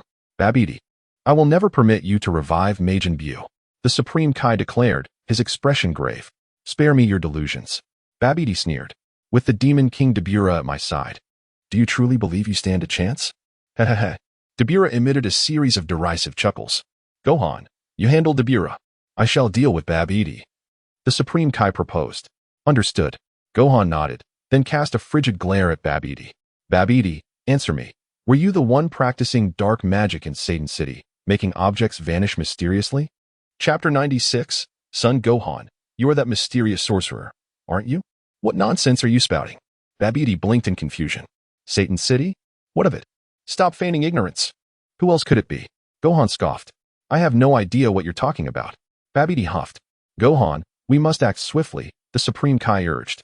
Every moment we delay. The energy from Goku and Vegeta's battle will seep into Majin Buu's seal. Babidi is merely stalling. I understand, Gohan acknowledged. Wait, I truly know nothing of these vanishing objects. Babidi protested. What does it matter to me? Others have made similar claims. Could there truly be another sorcerer besides myself? Say what you will. Babidi waved dismissively. Majin Buu may soon awaken, and I refuse to let our spacecraft be destroyed in the process. Let us relocate to the surface. Unnecessary. I will stop you. The Supreme Kai snapped. Babara. Babidi chanted another spell. Whoosh. In an instant, Gohan, the others, and Majin Buu's seal were transported outside. Dabura, are you confident in defeating that Earthling? Babidi inquired. Of course, I just fought him, utterly worthless, Dabura replied with a smirk. Though it's a shame that brat who kicked me has vanished. I still intend to settle the score with him. Son Gohan's expression grew increasingly grave. I shall defeat this opponent. By unleashing the full fury of my wrath, I am certain victory shall be mine. Supreme Kai, though neither my father nor I could best you, my magical prowess undoubtedly surpasses his. Even Dabura has sworn fealty to me. Babidi chuckled, his countenance brimming with smug satisfaction. Elsewhere, Goku and Vegeta stood facing one another, both warriors poised for battle. I wish to prevent our wounded energies from transferring to Majin Buu. I shall exert my utmost to swiftly determine the victor, Goku declared, his gaze steady upon Vegeta. How exhilarating. Let us witness the fruits of your training in the other world, Vegeta replied, his lips curling into an eager smile, eyes alight with anticipation. With a thunderous roar, Goku's aura erupted into a blazing inferno of power, crackling lightning dancing across his form. Super Saiyan 2. Impressive as always, Kakarot. Your strength now eclipses even Gohan's from that time, Vegeta appraised. In immediate response, Vegeta unleashed his own formidable energy. Electrical currents writhing about his body as he too ascended to Super Saiyan 2. Goku's eyes widened momentarily. At this rate, we shan't be able to settle this swiftly after all, Goku murmured, his voice grave with realization. Should I transform into Super Saiyan 3 to defeat Vegeta immediately? Goku hesitated momentarily, ultimately showing no intention to undergo the transformation. For he believed that activating Super Saiyan 3 at this juncture would only serve to diminish his remaining time in this world. The optimal choice would be to reserve this ultimate form for when all other options had been exhausted. Moreover, Vegeta had already escalated the tension to such an intense degree. If I were to transform into a Super Saiyan 3, would Vegeta be infuriated to death? What a vexing thought. Let us battle like this instead. Come at me, Kakarot. An endless thirst for combat was etched across Vegeta's face. Boom. Vegeta launched the first strike. Goku hastily raised his arms to block the attack. Soon, the two were embroiled in a fierce exchange of blows. After several rounds of combat, Goku delivered a powerful kick that sent Vegeta crashing deep into the earth. Yet, with a burst of energy, Vegeta soared back out of the crater, a wild grin stretching across his face. Boom, boom, boom. The battle resumed with brutal intensity, fists colliding with flesh, strikes landing on torsos and faces alike. Both warriors bore the marks of their struggle, their immense energies radiating violently into the surroundings. Far away, Goten and Trunks sensed the overwhelming power emanating from the battlefield. Goten, what in the world is happening? I've never felt such an insane level of energy before, Trunks questioned. Could it be our fathers? I don't know, Goten replied, shaking his head. Do you think they're fighting that mysterious sorcerer? Trunks speculated. That sorcerer drained a lot of our energy. Maybe Dad and Uncle Goku went after him. That could be it, Goten agreed with a nod. Let us hurry and check it out, Trunks urged, transforming into Super Saiyans. The two boys shot toward the source of the battle at blinding speed. Meanwhile, Goku and Vegeta's clash raged on. After another brutal exchange, the two warriors momentarily separated, panting heavily as they locked eyes. The intensity of their fight had drained them both considerably. Unbelievable, Goku gasped. I trained relentlessly in the other world, yet here we are. Evenly matched. You must have pushed yourself even harder. You're wrong, Vegeta scoffed. I, too, considered training more rigorously, but I knew deep down you would always surpass me. When you fought Babidi's minions, your strength shocked me. That's when I resolved. I see now, Goku realized. You let Babidi control you on purpose. Exactly, Vegeta admitted. Those two underlings of Babidi who appeared at the World Martial Arts Tournament. According to those who knew them, they had grown stronger than before. I thought, if I allowed Babidi's influence to take hold, Perhaps I could bridge the gap between us. And so it was, though I despise such methods. You, the proud Scion Prince, willingly submitted to that fiend's control just to gain power? Goku questioned. What do you know? Vegeta retorted. Back on Namek, both Gohan and that bald fool Krillin had their latent power unlocked by the Grand Elder. You did too, didn't you? Vegeta snorted and asked. I haven't. Goku shook his head. Neither have I met the Grand Elder of Namek. Vegeta bared his teeth. But I think drinking the ultra-divine water awakened my latent potential. Goku scratched his head and added, so I must draw out all my latent energy too. Otherwise, I'll always be left behind by you. Vegeta gnashed his teeth, trembling with intensity. And I just want to return to who I used to be. I don't care about anything else. I just want to fight you with everything I have. Goku, unknowingly, I've been influenced by all of you, making me calmer and gentler. Vegeta clenched his jaw, a surge of frustration rising within him. After having a family, I didn't feel out of place. In fact, I started to grow fond of this comfortable earth. But I know this isn't my true nature. That's why I had to let Babidi control me and turn me evil. Thanks to him, I feel exhilarated now. Chapter 97. Tian soars into the cosmos. Is that really how it is?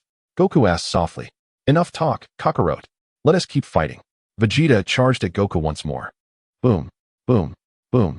The two clashed again in a fierce battle. World Martial Arts Tournament Arena Tian. What should we do now? Videl asked. What is going on? Mr. Satan questioned, bewildered. What is with those guys? They're terrifying. Go home first. Leave the rest to me. I promise you'll be safe, Tian said thoughtfully. What are you planning? Videl blinked in surprise. If all goes well, Mr. Satan might even gain a very good friend. Tian smiled faintly. A very good friend? Videl was puzzled. Me? A good friend? Mr. Satan pointed at himself. Just follow my lead for now. Head home first, Tian instructed. All right, but be careful.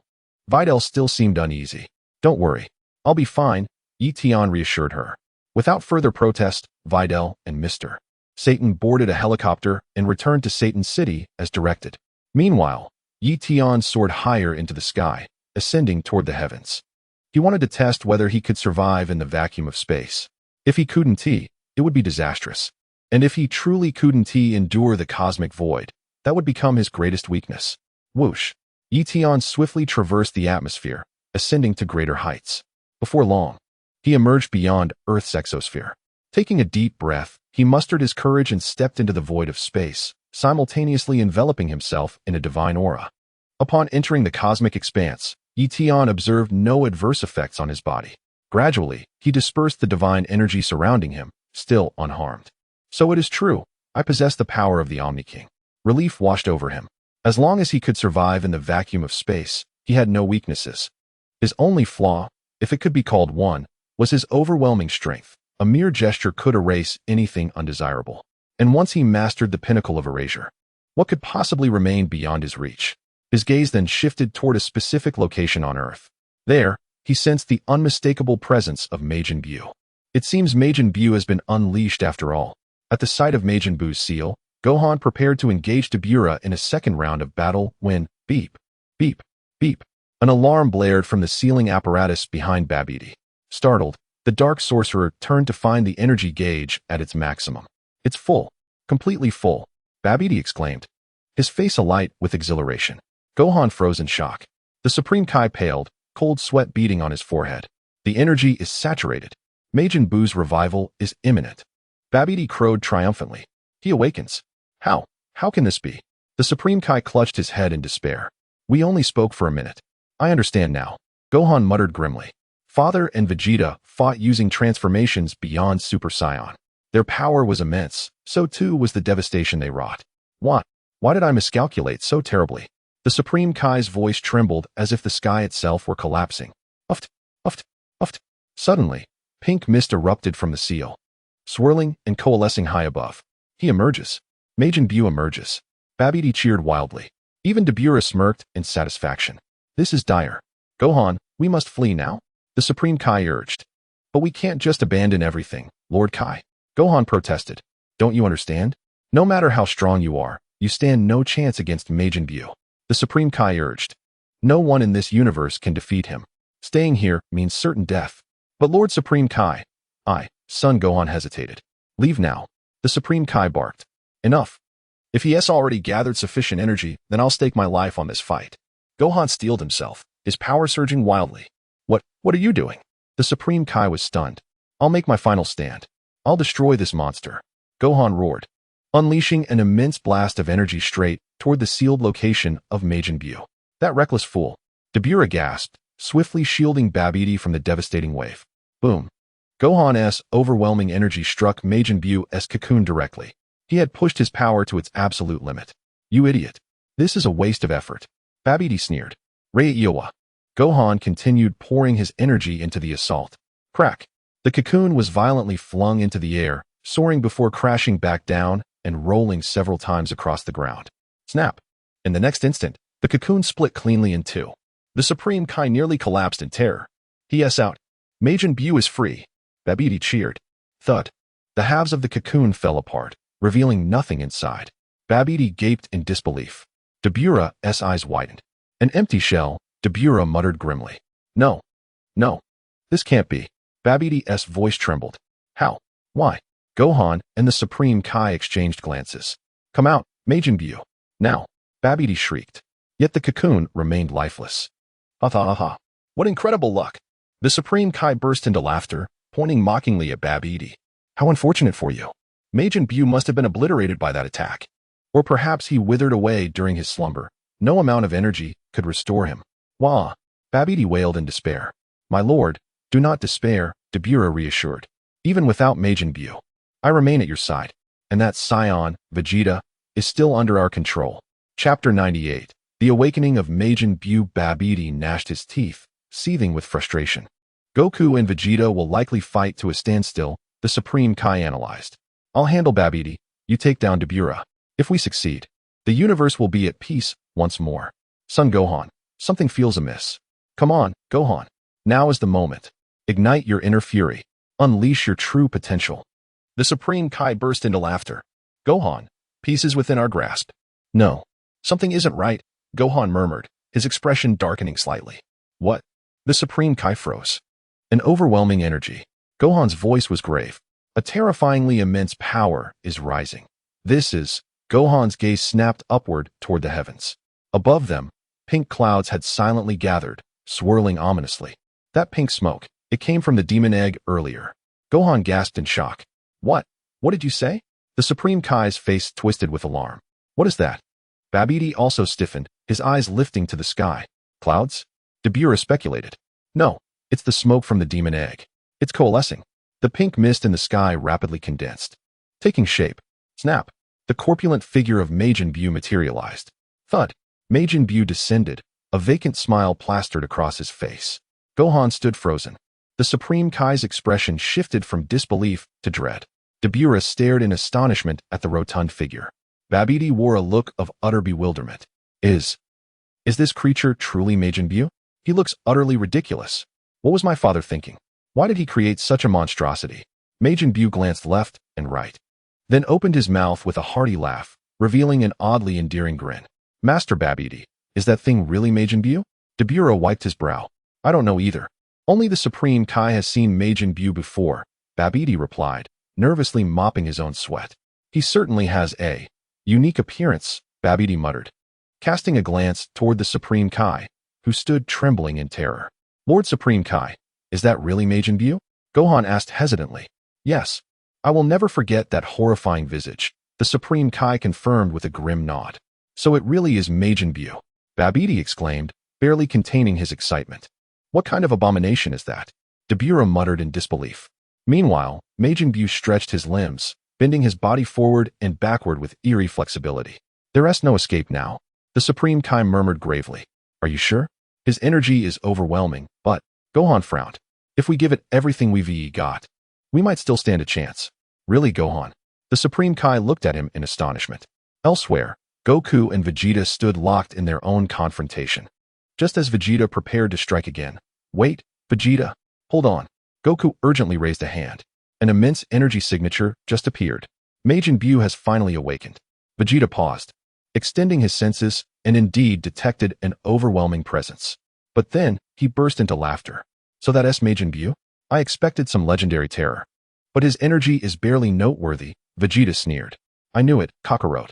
We've grown too strong, strong enough to dominate the entire universe. Goku remained silent. You once thought the Supreme Kai was some invincible god, yet he turned out to be a coward, Vegeta scoffed. In his eyes, Majin Buu is a nightmare. But to us? He asked nothing. No, you're wrong. Sense it again. That energy is far more dangerous than you realize, Goku countered. And what about that so-called mystic wizard your son mentioned? He was supposed to drain energy, wasn't he? Vegeta smirked arrogantly. And what happened? I crushed him effortlessly. Then he took control of you, Goku pointed out. Damn you, Kakarot. Vegeta roared in fury. Vegeta, I'm serious. Focus on Majin Buu's energy. It's unlike anything we've faced before. Sun Wukong furrowed his brow. Enough nonsense. You cannot flee until our battle is decided. Vegeta roared. Hey, Majin Buu. I am Babidi. It was my father, Babidi, who created you. Babidi declared boldly to the rotund pink entity. You were sealed within that egg for ages. So we've never met, until now, when I finally awakened you. Humph. Majin Buu snorted, rolling his eyes dismissively. From this day forth, I am your master. Babidi cackled with triumph. Humph. Buu turned his head away, utterly disinterested in the sorcerer. Hey, why aren't you greeting your master? Babidi sputtered, flustered. I am your master. Your lord and commander, Majin Buu. Hey. In a sudden, exaggerated motion, Buu spun around dramatically, his head swelling grotesquely as he stuck out a blue tongue mockingly. Babidi yelped and collapsed onto his rear in terror. Ha ha ha. Majin Buu clutched his belly, howling with laughter. Pathetic fool, Dabura muttered under his breath, his expression darkening. I don't know what went wrong, but it seems we've failed. This thing is nothing special, just a dim-witted, ugly buffoon. Buu's head snapped toward Dabura. Humph. Huh. Heh. Buu clenched his fists, shaking them threateningly in Dabura's direction. Oh? You wish to fight me? Dabura smirked disdainfully. You overestimate yourself, you ridiculous oaf. Lord Kai-Shen. Majin Buu doesn't he seem all that impressive, Gohan observed cautiously. Is that so? He is Majin Buu. Kai-Shen's face paled further, his eyes shadowed with deepening dread. Vrrrm. White vapor hissed violently from Buu's pores. An overwhelming, malevolent aura erupted from his pink form.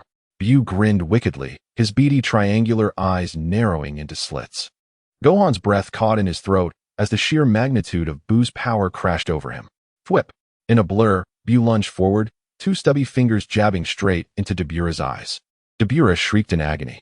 Chapter 99. The Kai-Shen's Despair Crash. Buu's foot lashed out, sending Dabura hurtling into a distant mountain. The Demon King was buried beneath the rubble. Motionless, Gohan stood frozen, stunned. Kai-Shen had anticipated this outcome, yet terror still gripped his features. Babidi gaped, slack-jawed. Clapping with glee, Buu celebrated his own brutal performance. Magnificent. Majin Buu is truly peerless. To defeat Dabura so effortlessly, Babidi crowed in exhilaration. Ah, Majin Buu's energy. It's overwhelming, Gohan whispered, trembling. He's too strong. Son Gohan trembled with fear. Vegeta, too, sensed the overwhelming aura of Majin Buu, his countenance visibly altered. Vegeta, that guy's energy keeps growing stronger. Majin Buu is no ordinary foe. We really shouldn't have done this. We indirectly set that monster free, Goku sighed. Vegeta remained silent. A brief stillness settled between them. TCH. It doesn't matter now. This has nothing to do with our fight, Vegeta scoffed. How about we team up to take him down first, then settle our score properly? Goku suggested. Shut your mouth. To reclaim my true nature, I've already sold my soul to Babidi. What happens to anyone else means nothing to me, Vegeta roared. You're lying. You didn't give him all of your soul. Goku shook his head. Vegeta trembled with fury. Another heavy silence. Fine. We'll postpone our battle. You're too distracted by Majin Buu's energy to fight seriously anyway, Vegeta conceded. Goku smiled in relief. You still have 2 Senzu beans, right? We're both nearly spent. Let's eat them. Vegeta proposed. All right, Goku agreed without hesitation, reaching for the beans in his belt. Thud. Vegeta struck Goku's head with a brutal blow. Goku collapsed instantly. Crash. He hit the ground, his golden radiance flickering out as he reverted to his base form. You let your guard down. Can't be helped, Vegeta muttered, swallowing a Senzu bean. Boom. An immense surge of power erupted from Vegeta once more. I released Majin Buu. I'll be the one to destroy him, Vegeta declared to the unconscious Goku. Then, we'll settle this properly. A pause. If I'm still alive, he added quietly. Hey Majin Buu, listen to me. I'm your new master now. Babidi commanded. Majin Buu stuck out his tongue and made a mocking face. I can undo everything. Babidi sneered.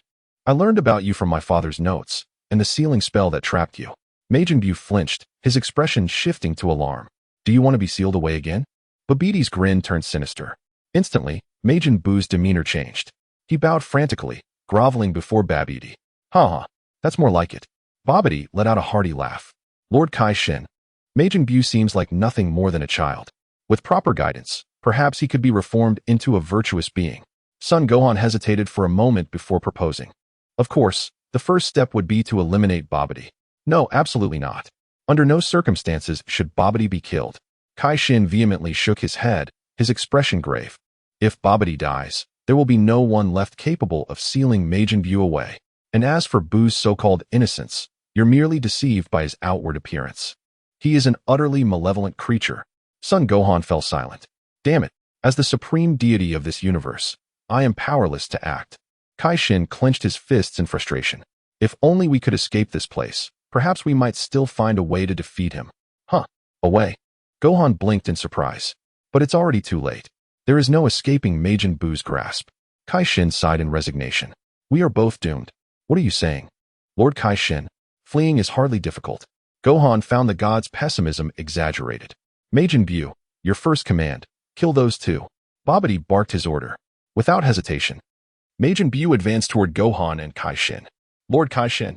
Gohan acted swiftly, seizing Kai Shin's arm and launching them both skyward with explosive speed. Whoosh. Gohan pushed his velocity to its limits. I have full confidence in my speed, Gohan remarked with a faint smile. In the blink of an eye, the two vanished from sight. What are you standing around for, Majin Buu? They've escaped. Babidi fumed.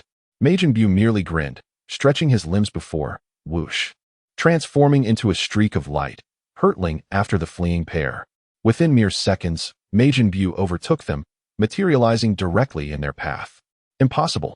Gohan skidded to a midair halt, his face paling. Not dead yet. Buu smirked. Bam! With blinding speed, Buu struck, sending Gohan plummeting to the ground. Boom! Gohan crashed violently, sending debris flying in all directions. Kai Shin gasped in horror, raising a hand toward Majin Buu's head. But Buu merely spread his arms wide. Kai Shin unleashed a surge of divine energy, the force striking Buu squarely in the face. Buu's head snapped back, and then, nothing. A chilling grin slowly spread across Majin Buu's features. Snap! In the next moment, the demonic Majin Buu swung his arms and forcefully clapped them together. Instantly, the Supreme Kai's head was severely deformed with a sickening crunch. Boom! Majin Buu followed up with another punch, striking the Supreme Kai directly and sending him plummeting from the sky, leaving a crater upon impact. Meanwhile, Son Gohan managed to crawl out of the pit. Well done, my Majin Buu. Kill him. Finish him off. Babidi cheered with manic glee, humming a playful tune. Majin Buu sauntered over to the fallen Supreme Kai, who suddenly glared at him with fierce defiance. A surge of immense divine energy erupted, slamming into Majin Buu. Yet the pink demon merely tilted backward, chuckling dismissively. Chapter 100. Compa, someone else sensing us? Hey! Buu mimicked the Supreme Kai's glare. Bang! The Supreme Kai was violently hurled backward, skidding across the ground. Without hesitation, Buu dove forward and plopped down onto him, crushing his body beneath his weight. A pained scream escaped the Supreme Kai as his spine nearly snapped, his face draining of all color.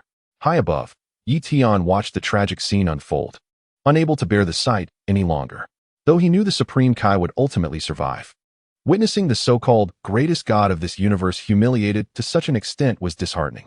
Shaking his head, Tian prepared to intervene and teach Majin Buu a lesson, when suddenly, his senses flared. Deep within the cosmos, two peculiar energies flickered into existence.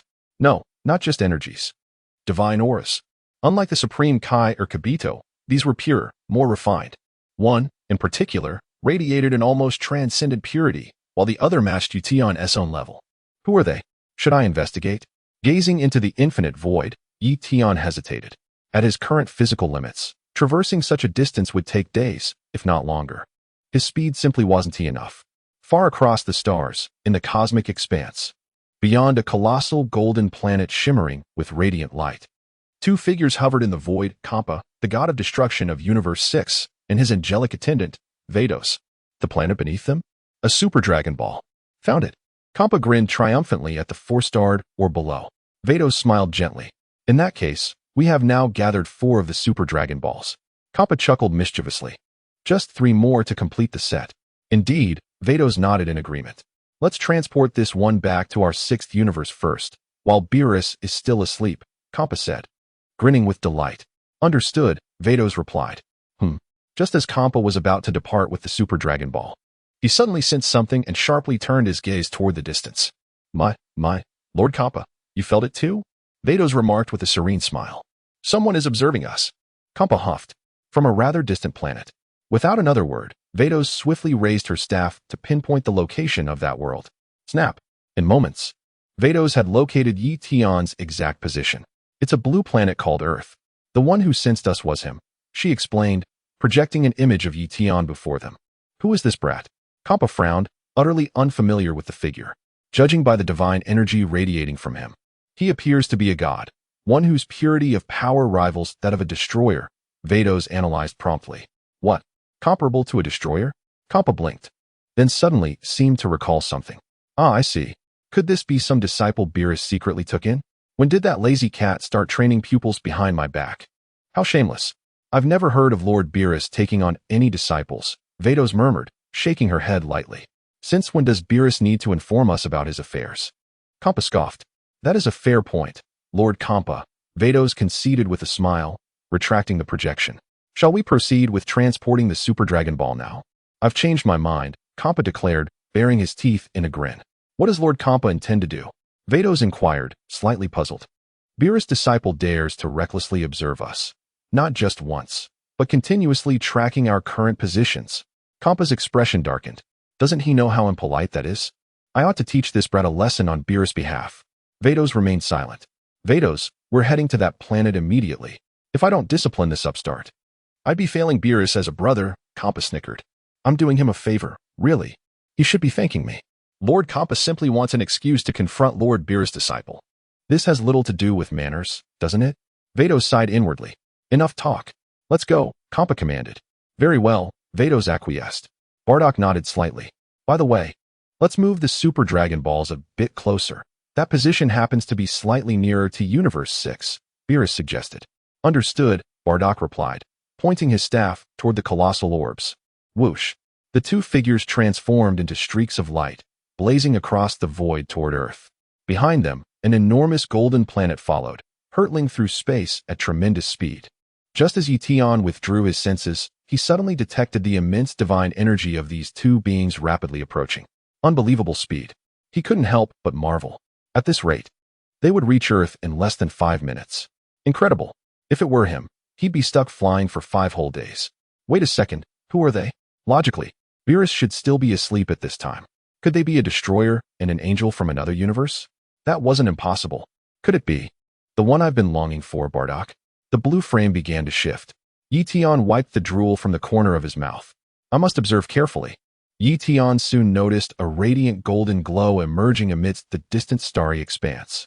Upon closer inspection, he discerned 2 distinct streaks of light, one of vivid amethyst hue, the other shimmering like scattered stardust, racing ahead of the golden brilliance.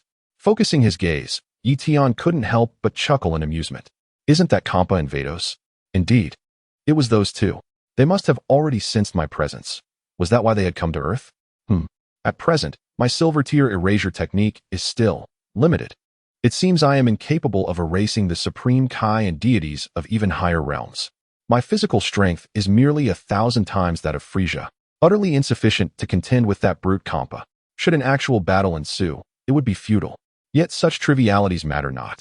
Provoke my wrath, and I shall obliterate 1,000 souls at random, instantly ascending to greater power. Though this ascension may be temporally constrained, Tian has never verified this hypothesis. Let us first discern their intentions. Chapter 101. The Descent of Kappa and Vados upon Earth. Whoosh. Though 5 minutes were promised, scarcely 3 had elapsed before Kappa and Vados materialized before Tian. The Super Dragon Balls had been positioned beyond the solar system, with hands clasped behind his back. Tian regarded the duo with serene composure. I am destined to become the supreme deity of the entire cosmos. I must not falter. The one who should tremble is the god of destruction. As for this exquisite angelic beauty, it would be an absolute tragedy if she didn't become my wife.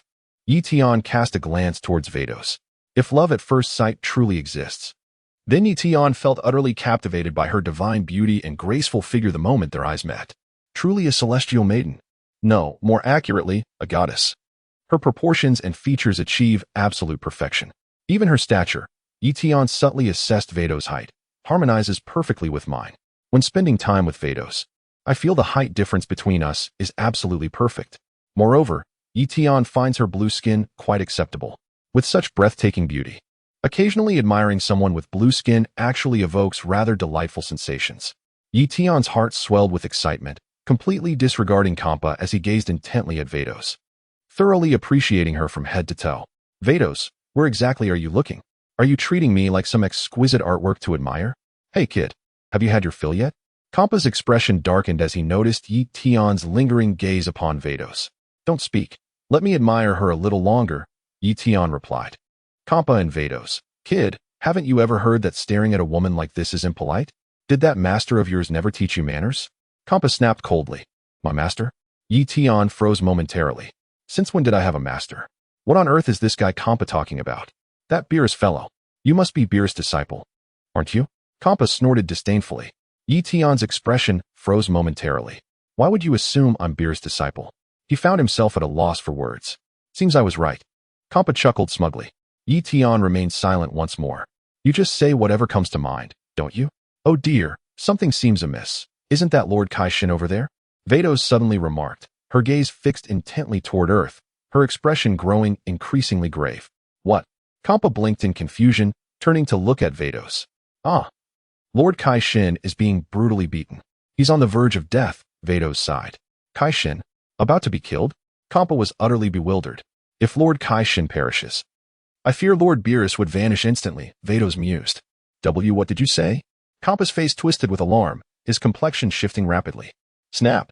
Without further explanation, Videl projected an image from the crystal orb atop her staff. The scene displayed Kai-Shin being mercilessly pummeled by Majin Buu.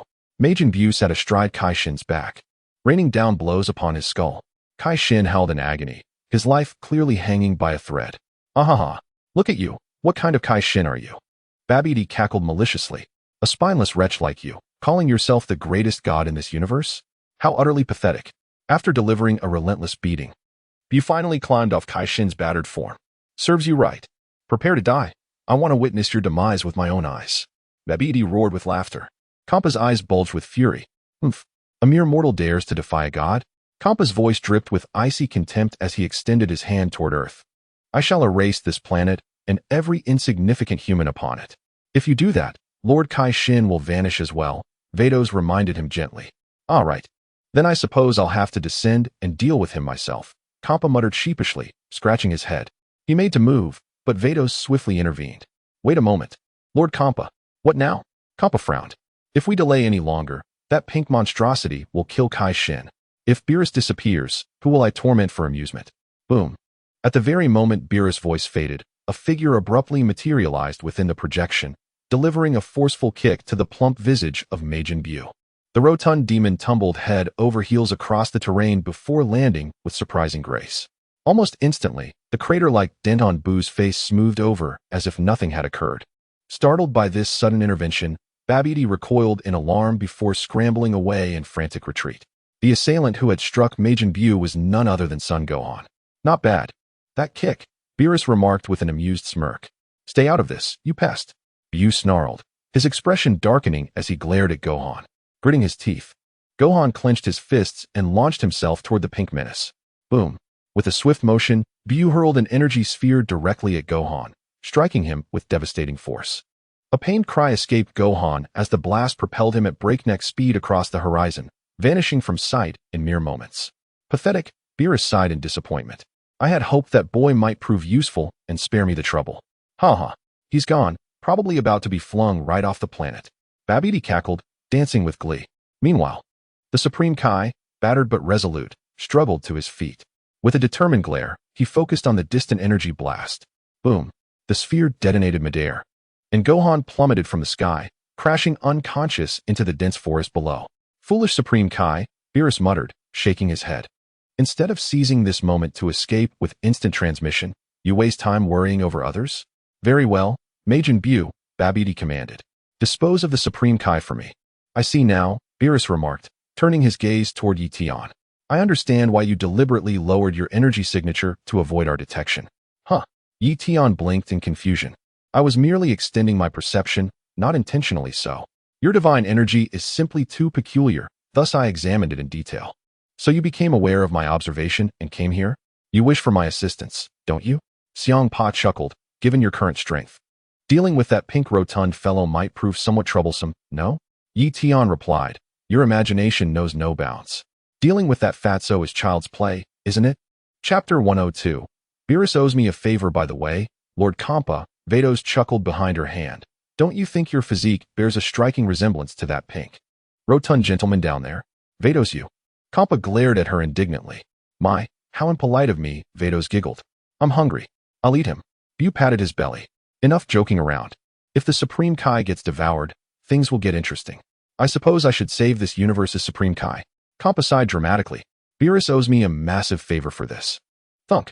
Just as Kampa prepared to move, a spear suddenly pierced through Majin Buu's chest, protruding from his torso. Kampa halted immediately. For Kampa, avoiding unnecessary intervention was preferable, especially in Universe 7. Meddling in another universe's affairs was hardly appropriate. If the Supreme Kai remained unharmed, all would be well. Dabura, what do you think you're doing? Babidi roared furiously. Pant. Pant. Dabura gasped heavily, blood streaming from his wounded eye. Is this Universe 7's Demon King? Kampa blinked in surprise. Indeed, Vados confirmed. Seems this planet is undergoing a catastrophe, Kampa remarked with a smirk. I don't care about the others. Just save that Supreme Kai later. More arrivals, Vados noted as two golden flares split from the crystal orb atop her staff. The radiant figures were none other than Goten and Trunks. Two brats, Kampa scoffed. Tian remained silent. So Kampa isn't here to cause trouble for me. If you're not looking for a fight, neither am I. What are these brats doing here? Kampa grumbled. Goten, they're over there. Trunks pointed toward a distant spot below. Goten immediately spotted Majin Buu and Dabura. Goten, we should revert to base form. Staying as Super Saiyan makes us too noticeable, Trunks urged. The two swiftly descended, landing on a faraway hill and returning to their normal states. These little ones can transform too, Kampa mused. They're Science, Vados explained. Science. We have Science in Universe 6. But I've never heard of them transforming, Kampa muttered before glancing at Tian. Hey kid, what's your name? Tian. Strange name. Xiangpa snorted disdainfully. Tian offered a faint smile. If you were to ally with them, defeating that rotund fellow shouldn't prove overly difficult, should it? Xiangpa narrowed his eyes inquisitively. And another thing, how long have you been training under that brute Beerus? Has Whis imparted any lessons to you?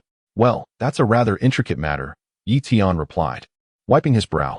If it's complicated, then spare me the details. I detest unnecessary complications, Xiangpa grumbled dismissively. Tian, I was just about to inform you that I am not Lord Beerus' disciple, but you wouldn't let me speak. Since you silenced me, I shall remain silent. Believe whatever you wish. Kampa glanced once more at Vados' projection and noted that the Supreme Kai remained unharmed for the moment, rendering immediate intervention unnecessary. The pink, rotund figure seemed wholly preoccupied with Dabura. These are all unfamiliar faces. Trunks remarked. Hey, isn't that the strange guy from the martial arts tournament lying over there? Goten pointed toward the fallen Supreme Kai. Trunks, do you think he's that mysterious sorcerer? Not sure, Trunks murmured with a slight shake of his head. That mustard-colored midget seems more like a sorcerer, Goten added, gesturing toward Babidi in the distance. You might have a point, Trunks conceded. Wait, what's that? Goten's attention suddenly shifted. Trunks, look over there. Following Goten's indication, Trunks spotted a stone statue of Piccolo standing tall in the distance. The two boys darted toward it. Why is there a statue of Uncle Piccolo here? Trunks reached out, lightly brushing his fingers against the stone figure. And that one looks like Uncle Krillin, Goten noted, pointing to another sculpture nearby. Thud. The moment Trunks touched it, the statue of Piccolo lost its balance and toppled, shattering upon impact. Startled by the noise, the boys scrambled for cover, fearing they might have alerted the distant figures. They didn't hear us, Trunks exhaled in relief. That scared me, Goten admitted, patting his chest. TCH. What are those brats up to? They should be helping the Supreme Kai, Kampa grumbled. My. Those statues were once living beings, transformed by Dabura's petrifying saliva, Vados swiftly deduced. Pathetic trick, Kampa dismissed with a scoff. Lord Kampa, what if you were hit by that saliva? Would you turn to stone too? Tian ventured curiously. Preposterous. Do you truly believe such feeble sorcery affects a true deity? Has Beerus not enlightened you on the might of a god of destruction? Kampa rolled his eyes. Ah, understood. Tian nodded. Kampa, this boy's demeanor is surprisingly agreeable. Babidi, Majin Buu will never remain your loyal servant. Beerus snarled through gritted teeth. One day, he will bring you ruin beyond your control. If you don't act now, the consequences will be dire. Silence. You will not speak of my Majin Buu that way. Babidi shrieked. Whoosh. Buu leisurely extracted the long spear from his body with an eerie calmness. Pop. The gaping hole in his chest instantly sealed itself. Beerus recoiled in shock, his face draining of color. I'm going to devour you, Buu declared, his lips curling into a sinister grin. Beerus immediately braced himself for battle. Eat you, eat you, eat you. Buu chanted playfully, bouncing on his feet as the antenna atop his head locked onto Beerus. Rayra. Beerus roared, launching a ferocious punch toward Majin Buu. Zap. A bolt of violet-white lightning erupted from Buu's antenna, swiftly engulfing Beerus. Crunch. In an instant, Beerus was transformed into a towering chocolate biscuit, standing a full meter tall. Chapter 103. Vados, you say you love me? Buu caught the chocolate biscuit, his maw stretching wide before swallowing it whole. Crunch. Crunch. Crunch. The monstrous jaws ground the treat into oblivion. Truly remarkable, Majin Buu, Babidi praised with unrestrained admiration. Goten and Trunks watched in stunned horror. Whoosh. The moment Beerus was consumed, Krillin reverted from his petrified state. Uncle Krillin? Goten turned toward him in surprise. Huh. Trunks suddenly felt a foreboding chill. Oh, it's you too, Krillin acknowledged, spotting the boys. What are you doing here? You were just a statue until a second ago, Trunks pointed out. Right. That horned fiend Beerus spat on me. Turning me and Piccolo to stone, Krillin explained. Probably the same guy Buu just ate, Goten mused, glancing at Trunks. Yeah, must be him, Trunks agreed. After he died, you came back. Then, realization struck him, his expression shifting rapidly. Trunks immediately darted upward, scanning the area where Piccolo's statue had been. What's wrong? Krillin asked. Trunks. Accidentally knocked over Piccolo's statue, Goten admitted sheepishly. Why you what? Krillin was torn between disbelief and exasperation. Trunks hovered near the remnants of Piccolo's shattered form, his face paling at the sight of scattered stone fragments. This is bad. Really bad. Trunks, what happened? Goten called out. Better not look. Can you keep this a secret for me? Trunks pleaded, his voice trembling. What secret? Piccolo's voice suddenly echoed from another direction. Uncle Piccolo. Trunks froze momentarily, turning his head to glance in Piccolo's direction. This guy is an Omni-King? Upon spotting Piccolo, Kampa immediately identified his race. Yes, Vados nodded in confirmation. The Supreme Kai still seems to be in danger. What are these fools doing hiding here instead of rushing into battle to rescue him? Kampa bellowed impatiently. However, from the altitude where Gohan and the others were positioned, his voice could hardly carry downward, unless transmitted through special means. What is that? How can there be such terrifying energy? Piccolo immediately dropped to the ground, peering into the distance. Could that creature be Majin Buu? Uncle Piccolo, how did you recover? Trunks inquired. As long as my head remains unharmed, I can regenerate, Piccolo explained hastily before pressing. What exactly is happening? Where are Goku and Vegeta? No idea. We just arrived here ourselves, Goten answered. Who is that bizarre figure? Krillin muttered to himself before answering his own question. Is that Majin Buu? Most likely, Piccolo replied, beads of cold sweat forming on his forehead. You can't be serious? Krillin gasped in shock. The sheer magnitude of his energy is horrifying. Weren't we supposed to find the wizard? Why has Majin Buu appeared now? Trunks questioned. Piccolo swiftly briefed Trunks and Goten on the details concerning Majin Buu. Buu, devour this Supreme Kai as well, Babidi commanded. Buu nodded vigorously in response. Is that the Supreme Kai? Piccolo's expression darkened further as he abruptly rose to his feet. Damn it all. Hey, Piccolo, what do you think you're doing? Stay down, Krillin urgently cautioned. I understand your frustration, but don't act recklessly. To be brutally honest, even 10 of you wouldn't stand a chance against him. Absolutely none. That monster doesn't even flinch when impaled by a spear, Goten added grimly. He'd probably gobble you up like a snack. Gritting his teeth, Piccolo reluctantly lowered himself back to the ground. Hee. What should I turn you into before eating you? Chocolate or jelly? Buu taunted, looming over the Supreme Kai with a predatory grin. The Supreme Kai's spirit was utterly broken, his face a portrait of absolute despair. These spineless cowards. It seems no miracle will save the Supreme Kai this time. Kappa scoffed. Fine, I'll go down and rescue him myself. Quickly. Buu's antenna-like appendage aimed directly at the Supreme Kai's body. Whoosh. Without another moment's hesitation, Kappa dove downward at blinding speed. Boom. As soon as Zampa appeared less than 1,000 meters above the ground, an earth-shattering explosion reverberated through the air. Slightly taken aback, Zampa casually waved his hand, enveloping the Supreme Kai in an imperceptible protective barrier. That should suffice. I doubt he'll perish anytime soon, Zampa murmured thoughtfully. Supreme Kai? What in the world is happening? I feel as though someone is watching over me. Xiangpa is in no hurry to depart, choosing instead to linger and observe further. Suspended approximately 1,000 meters above the ground, Xiangpa gazes downward into the void. In the vast expanse of cosmic space, only Tian and Vados remain. Tian takes another long, appreciative look at Vados. Truly, she is a goddess. The more he beholds her, the more enchanting she becomes. Her proportions are sculpted to perfection, as if adhering to the golden ratio, while her features and beauty are nothing short of flawless. In the past, when Tian encountered Vados in animations or comic books, she was merely a two-dimensional blue beauty. But now, witnessing her in reality is an entirely different experience. She has transformed from a flat image into a three-dimensional, divine presence.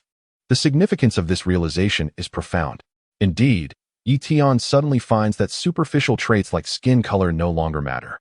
Vados speaks up, Mr. Tian. Is there something on my face or body? Nothing in particular, Tian muses. It's just that, despite your blue skin, different from mine, I find you incredibly captivating. It's rather curious. Why curious? Vados tilts her head slightly.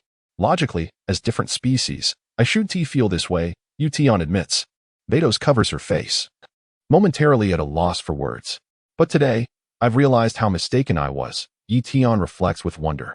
Who knew love could spark between different species? Ahem. Are you implying you've fallen for me? Vados wipes an imaginary bead of sweat. Chapter 104, Vados' Invisibility Technique. Yes. From the moment I first saw you, I've wanted to make you mine, Tian declares with a smile. Vados sighs. Must you phrase it so bluntly? Is this truly love? She considers ignoring him. Were it not for the naturally gentle temperament of angels, Tian might have already been on the receiving end of a beating. After all, in his current state, he is no match for an angel. Let me look a little longer, don't mind me, Tian says, casually closing the distance between them to study her more intently. Snap. Vados' staff glows faintly as an imperceptible divine energy envelopes her. Whoosh. She vanishes from sight. Go ahead and stare now. Let us see you try, she mutters. She has gone. Tian exclaims in astonishment. Angels truly are remarkable. She just disappeared? Extending his senses, he searches for traces of Vados' divine energy, but detects nothing. Has she truly vanished, or is she merely concealed? Tian took a deep breath and immediately unleashed his extraordinary sensory ability, one that closely resembled divine perception. To his delight, an astonishing scene unfolded before him. Indeed, Vados was right beside him, though concealed through invisibility. Without hesitation, Tian extended his perception, tracing the contours of her form through the fabric of her attire, studying the texture of her skin beneath. His attention then shifted to her expression.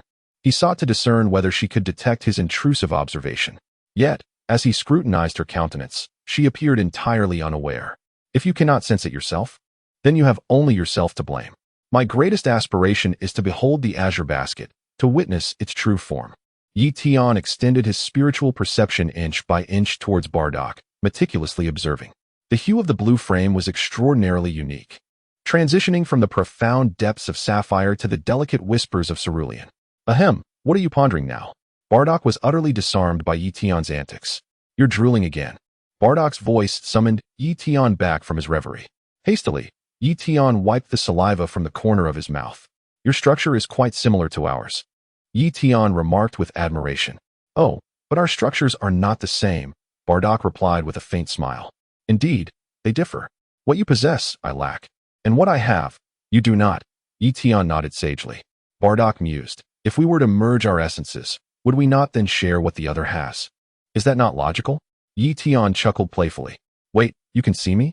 Bardock suddenly realized something, casting a surprised glance at Tian. This is the cosmic void. Sound traverses through energy waves, rendering auditory localization rather impractical. Yet, as Bardock spoke, Tian's gaze fixed directly upon her concealed position. Bardock concluded, he must perceive me. Why else would he look precisely in this direction? I cannot see you. Aren't you supposed to be invisible? Tian shook his head. Your gaze betrays you. It clearly suggests otherwise, Bardock remarked, perplexed. Well, it hardly matters now. Tian grinned mischievously. Bardock wiped her brow in exasperation. How could it not matter? This is of utmost importance. In this concealed form, even Lord Kampa would likely struggle to pinpoint my location. How peculiar. I shall observe him more carefully later. Vados. Cease your invisibility at once. Reveal yourself and project the imagery below, lest I remain unable to perceive it, Tian called out. Snap. Vados showed no intention of materializing. Yet the projection flickered to life regardless. Shall I remain outside, allowing you to gaze up and down at your leisure? Where exactly are your eyes wandering? Tian offered no further comment. It mattered little, for through spiritual perception, the truth revealed itself more vividly than mere sight could ever convey. Did you believe invisibility rendered you beyond my reach? Within the projection, boom. A deafening explosion erupted, engulfing Babbidi's spaceship in a cataclysmic blast. Babidi staggered in shock. Even Majin Buu paused, momentarily bewildered. What just happened? Krillin gasped. Piccolo, Goten, and Trunks widened their eyes in unison, their gazes fixed upon the spectacle. That was my ship. Babidi snapped back to reality. Where the vessel once stood, a gaping abyss now yawned, its depths unfathomable. Damn it! What is the meaning of this? Why did my ship explode? Babidi gnashed his teeth in fury. Thud! Vegeta descended gracefully from the sky, landing squarely before Majin Buu and Babidi. Kampa crossed his arms, casting a glance downward. Quite the gathering here, he mused. Another figure, radiant in golden brilliance, emerged. His energy reading is formidable, Kampa observed. He might just rival that pink monstrosity. It's Dad. Trunks cried out in delight. Vegeta, what do you think you're doing? Babidi sneered. I never ordered you to destroy my ship. So that hideous imbecile is Majin Buu? Vegeta retorted coldly. The one who murdered Gohan? Piccolo's expression darkened at Vegeta's words, sorrow etching deep lines across his face. Gohan is dead? What does hideous mean? Buu turned to Babidi, puzzled. It means you're ugly. Babidi snapped. Buu burst into laughter, then, just as swiftly, fury twisted his features. Boom. An overwhelming surge of energy erupted from Buu, his very pores expelling raw, terrifying power. I'll kill you. Buu roared. Good. Finish him. Babidi nodded. That fool is useless to me now. Besides, he once laid hands on me, though my wounds have mostly healed. But vengeance is mine. Buu. Make him suffer. Humph. We'll see who kills whom, Vegeta scoffed. Boom. An even greater energy exploded from Vegeta, golden light radiating outward in a blinding storm. Rhea. With a battle cry, Vegeta lunged at Majin Buu, fists a relentless blur. Thud. Thud. Thud. Buu was pummeled mercilessly, momentarily overwhelmed, unable to retaliate. Buu, what's wrong with you? The demonic Majin Buu left Babidi utterly astounded. Vegeta is truly formidable, Krillin exclaimed in admiration. Ha ha ha. Goten also rejoiced at Vegeta's overwhelming power. Dad, you're amazing. Trunks cheered enthusiastically.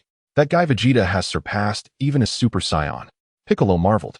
Incredible. He's stronger than when Gohan fought Cell. Yet, after speaking, Piccolo fell silent once more. If Gohan was truly killed by Majin Buu, then even Vegeta might not stand a chance. Chapter 105. Kampa intervenes to save the Supreme Kai. Boom. Vegeta delivered another devastating blow, sending Majin Buu crashing to the ground. With a swift motion, Buu flipped back onto his feet, his body rapidly regenerating from the damage inflicted by Vegeta's relentless assault. But the moment Buu fully recovered, Vegeta had already gathered an immense surge of energy. Extending his hand toward Buu, Buu's eyes widened in momentary shock. Kaboom! A colossal energy blast tore straight through Buu's torso, leaving a gaping hole. Spinning midair, Buu collapsed, smoke rising from his scorched body. Oh, this spiky-haired warrior isn't half bad, Kampa mused with a smirk. Seems I worried for nothing. That pink blob must be finished now. Yet, almost immediately, Kampa corrected himself. No, he's still alive. That pink monstrosity is annoyingly resilient. What? Babbidi's face twisted in horror, his soul nearly fleeing his body in terror. Humph. Vegeta smirked in satisfaction. We won. Trunks cheered. But then, Majin Buu slowly rose from the ground. Vegeta's triumphant expression froze. Buu stood, his torso still bearing a massive hole, so large that the blue sky was visible through it. Heh! With a grunt, Buu regenerated the wound in an instant. That actually hurt, Buu growled, veins bulging on his forehead, his face contorted with murderous intent. Are you immortal or something? Vegeta gritted his teeth. Ha. Excellent, Majin Buu. Now kill him. Babidi cackled, dancing with glee. You damn bastard. I'll destroy you. Buu's body erupted with an overwhelming surge of energy, the sheer force rippling outward in a devastating shockwave. Witnessing this, Kappa lazily flicked his fingers toward the unconscious Supreme Kai lying below. Whoosh! In the blink of an eye, the Supreme Kai found himself uncontrollably appearing beside Kappa. Bewilderment painted his face as he glanced around, only to lock eyes with the god of destruction, Kappa. A thunderous explosion erupted as Majin Buu's energy finally detonated. Everyone run! Piccolo shouted in alarm. Barrier! Babidi hastily conjured a protective shield around himself. Vegeta's expression darkened as he crossed his arms to shield his head. With an earth-shattering roar, a colossal surge of energy erupted from Majin Buu, radiating outward in all directions. Vegeta was instantly swept away, while Piccolo and the others were sent tumbling through the air. When the chaos finally subsided, a massive crater marked the spot where Buu had stood. The pink demon hovered at its center, grinning smugly. Babidi, shielded by his barrier, had narrowly escaped disaster. That was too close. Babidi exhaled in relief. Is everyone all right? Piccolo urgently checked on Gohan and the others. Fortunately, they remained unharmed, having been far enough to avoid the worst of the blast. His gaze then darted into the distance, only to realize the Supreme Kai had mysteriously vanished. Lord Supreme Kai, Piccolo gasped. High above, the Supreme Kai stared wide-eyed at Kampa beside him. Supreme Kai, I just saved your life. How do you plan to thank me? Kampa smirked. Who are you? The Supreme Kai asked warily. What? You don't recognize me? Has Beerus never mentioned me? Kampa scoffed. Beerus? Who asked that? The Supreme Kai tilted his head. Kampa coughed. You don't even know Beerus? Is it abnormal not to know him? The Supreme Kai blinked in confusion. Of course it's abnormal.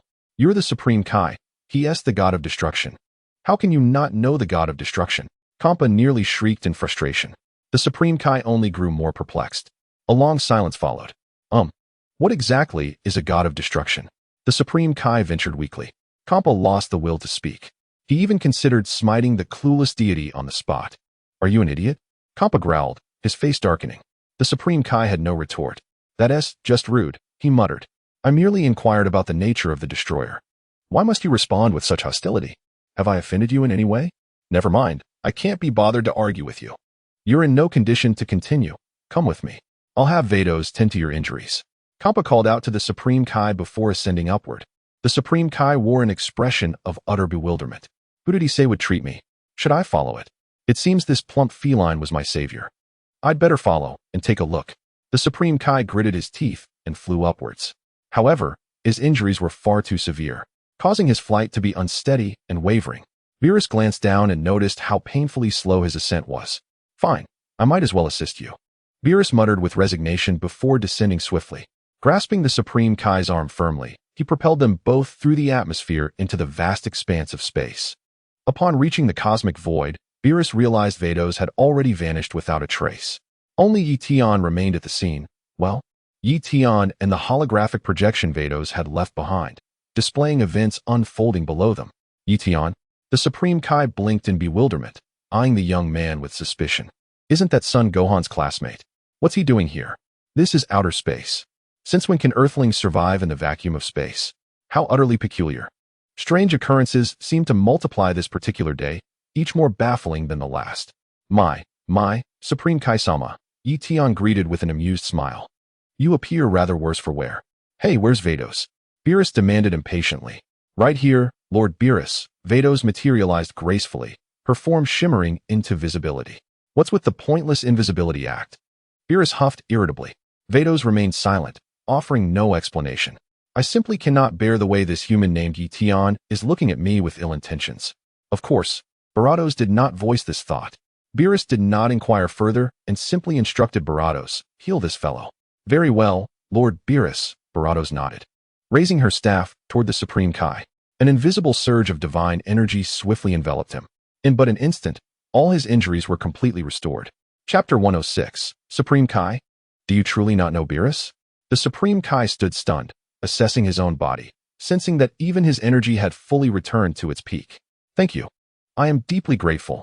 The Supreme Kai hurriedly expressed his gratitude before inquiring, might I ask who you are?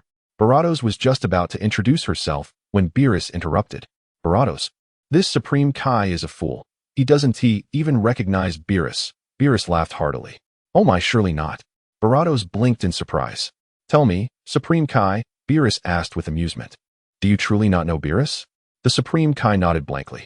Is it truly so peculiar that I am unacquainted with Beerus? Why must you all make such a fuss over this matter?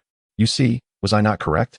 Kampa's grin widened ever so slightly as he murmured under his breath. No wonder this fellow has come to partake in such a battle. What do you mean? What exactly are you implying? Could you speak plainly for once? The Supreme Kai gritted his teeth in frustration. You are the Supreme Kai. Are you unaware of your own duties? Kampa reminded him pointedly. Of course. It is to maintain peace throughout the universe, the Supreme Kai answered matter-of-factly. You imbecile. Kampa's nostrils flared in irritation. The Supreme Kai is the god of creation, whose primary responsibilities are to forge planets and breathe life into existence. Must you be so utterly mistaken? You speak as though you yourself were a Supreme Kai.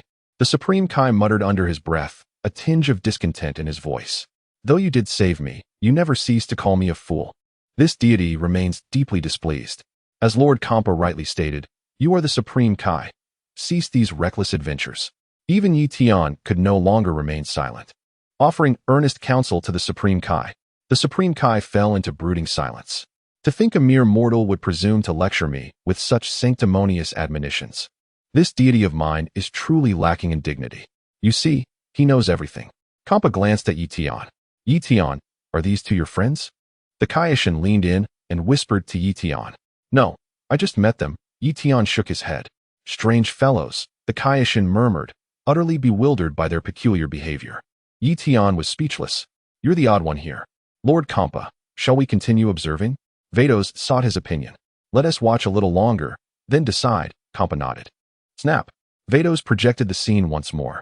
The Kaioshin stood frozen, utterly perplexed by the mechanism of the projection. Meanwhile, Vegeta clutched his wounded arm, gritting his teeth in pain. This bastard is strong. Damn it, he muttered to himself, yet a faint smirk lingered on his lips. Oh, you're still alive. Had you not betrayed me, you'd have made a fine subordinate, Babidi remarked, eyeing Vegeta with mild surprise. In the distance, Piccolo and the others had risen to their feet, watching Vegeta from afar. A sense of foreboding gnawed at Piccolo. Vegeta is no match for Majin Buu. Gohan is dead. The mightiest deity in the universe has vanished. This universe is doomed. Father would never lose to that Majin Buu, Trunks suddenly declared. Piccolo's expression remained doubtful. Trunks fell silent. Thud. Majin Buu materialized directly before Vegeta. You're finished. Heh. Buu sneered. Despair etched itself across Vegeta's face. How can I possibly defeat this fiend? Majin Buu nonchalantly tore off a chunk of flesh from his own abdomen. Vegeta was stunned. Doesn't that hurt? With swift motions, Buu kneaded the torn flesh into a ball, then stretched it into a long, sinewy strand. Swinging the grotesque rope, he grinned. What a terrifying creature. What is he planning? Vegeta muttered under his breath. Puffed. A surge of energy erupted from Buu's mouth, roaring toward Vegeta's position. Panic flashed across Vegeta's face. Without hesitation, he launched himself skyward. Whoosh. Buu flicked his wrist, hurling the fleshy cord straight at the airborne scion. Twist. In an instant, the tendril coiled around Vegeta, binding him like a twisted rope. Crash. Vegeta plummeted to the ground, utterly immobilized. Hee. Buu skipped merrily toward his captive, humming a cheerful tune. Desperately, Vegeta writhed, but to no avail. Thud. Buu delivered a brutal kick, sending Vegeta hurtling backward. Blood spewed from the scion's mouth, his body racked with agony. Clapping in delight, Buu reveled in his cruelty. Boom. With a theatrical leap, Buu landed squarely atop Vegeta, pinning him beneath his weight. Then, without mercy, he rained down a relentless barrage of blows. Vegeta's anguished cries filled the air. This is bad. He's being beaten to death. Piccolo muttered grimly. Where are Goku and Gohan? Why aren't they here? Could they have fallen? Krillin gasped in horror. My brother would never die? Goten shouted defiantly. Wah. Trunks trembled violently, his fists clenched. Hold back, Trunks. Charging in would be suicide. You'd only burden Vegeta further. Piccolo urged. No. With that single word, Trunks erupted into a Super Saiyan and rocketed skyward. Wait! Piccolo cried out in alarm. Trunks! I'm coming too! Goten yelled, golden aura blazing as he shot after him. Krillin staggered in shock. Goten! Piccolo bellowed. But it was too late. The two had already vanished into the distance. Those reckless fools. Piccolo gritted his teeth. Whoosh! Whoosh! Trunks and Goten streaked past Babidi in a blur. The dark sorcerer recoiled in surprise. Who are they? Babidi gaped. Aya!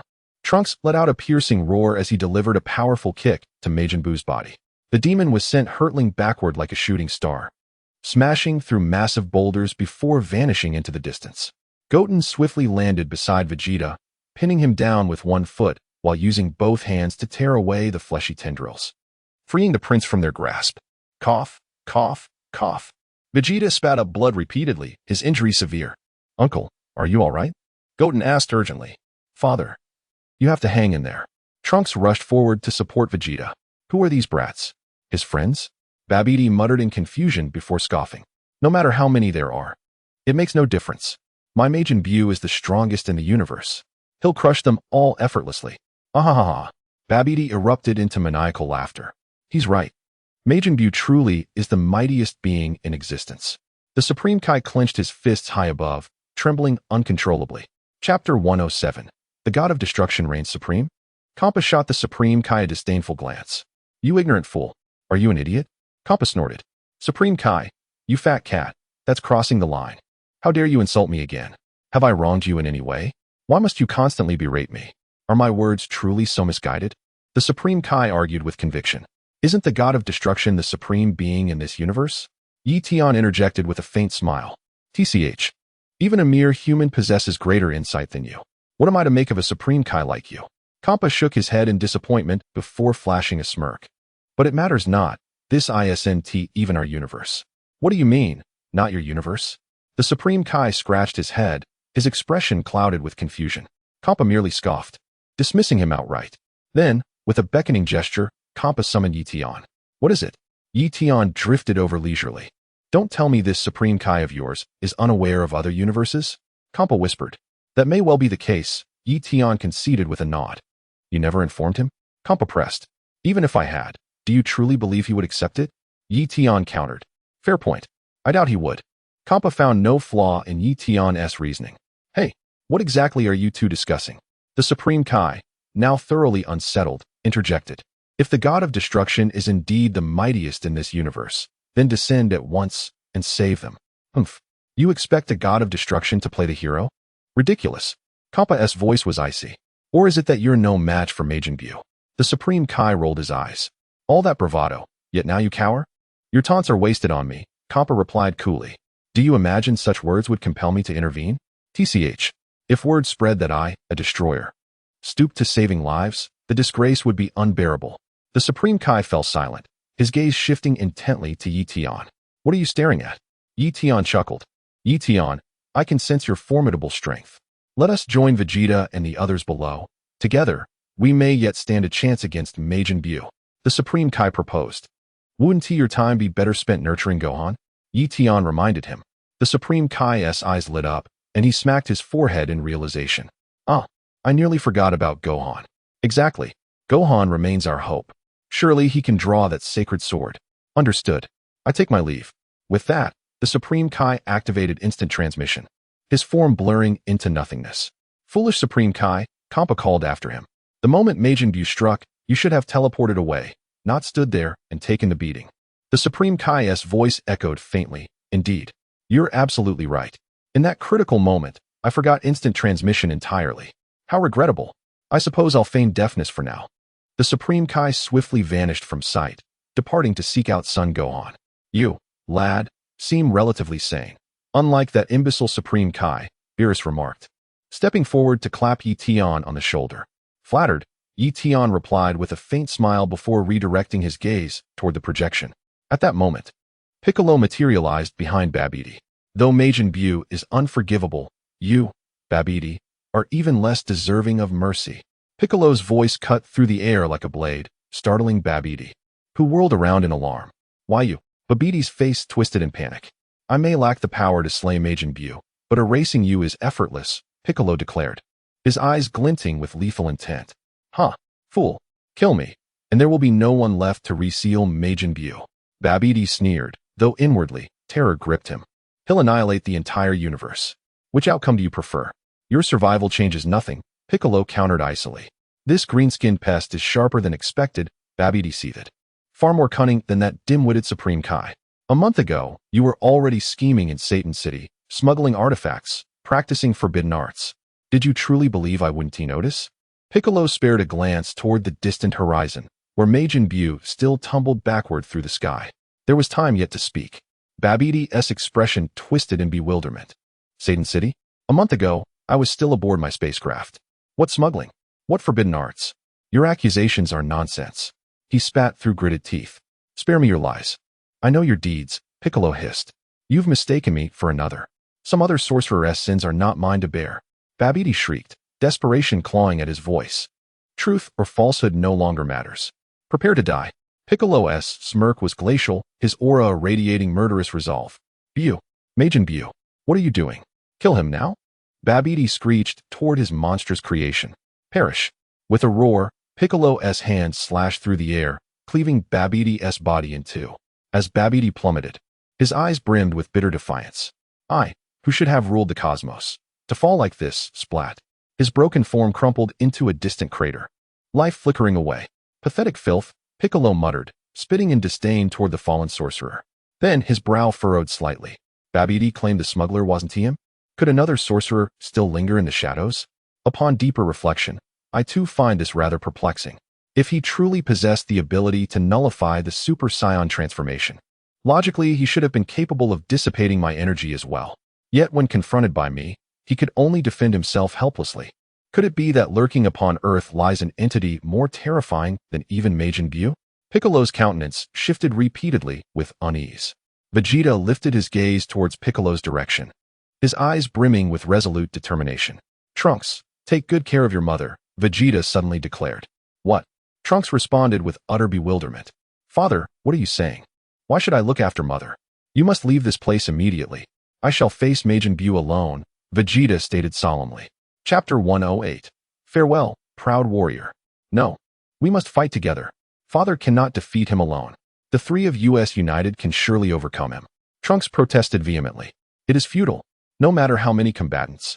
Conventional methods shall prove ineffective. Vegeta shook his head. That cannot be. We possess formidable strength. Trunks insisted. Goten nodded in agreement. Trunks. When you were but an infant, I never once held you in my arms. Vegeta abruptly changed the subject. Trunks was once again overcome with confusion. Why would father speak of such matters at this moment? Let me embrace you now, Vegeta smiled with paternal warmth. Trunks, what occasion is this? Father, what are you doing? Vegeta stepped forward and enveloped Trunks in his arms. Trunks was rendered utterly speechless.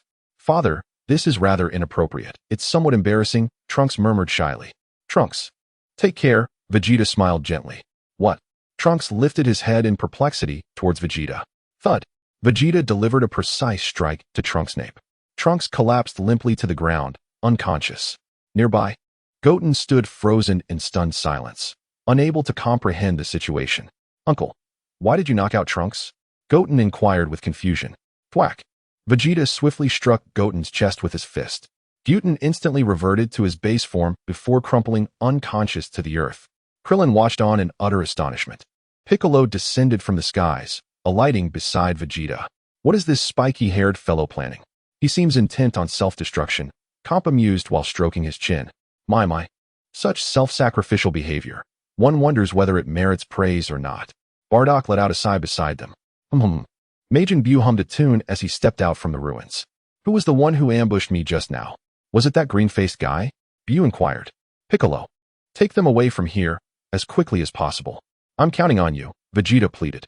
Piccolo stepped forward and lifted son Goten and Trunks into his arms. As he prepared to leave, are you planning to kill yourself? Piccolo asked. Vegeta fell silent. After a pause of 2 seconds, tell me one thing. If I die, will I be able to see Kakarot in the other world? Vegeta questioned. At this point, comforting words wouldn't mean much, so I'll be blunt, Piccolo said gravely. I'm afraid not. You've taken too many innocent lives. If you die, your body will vanish, and your soul will be sent to a different realm from Goku's. Is that so? What a shame, Vegeta replied with a careless smile. Oh, by the way, when I killed Babidi just now, he mentioned that the sorcerer responsible for making things mysteriously disappear in Satan City probably wasn't him. Piccolo frowned. I did find that strange. But whoever it is doesn't matter anymore. At least that guy hasn't harmed Earth, Vegeta remarked with a faint smile. You're right. So far, he hasn't done anything truly heinous. Piccolo nodded. Enough of this. Just go, quickly, Vegeta urged.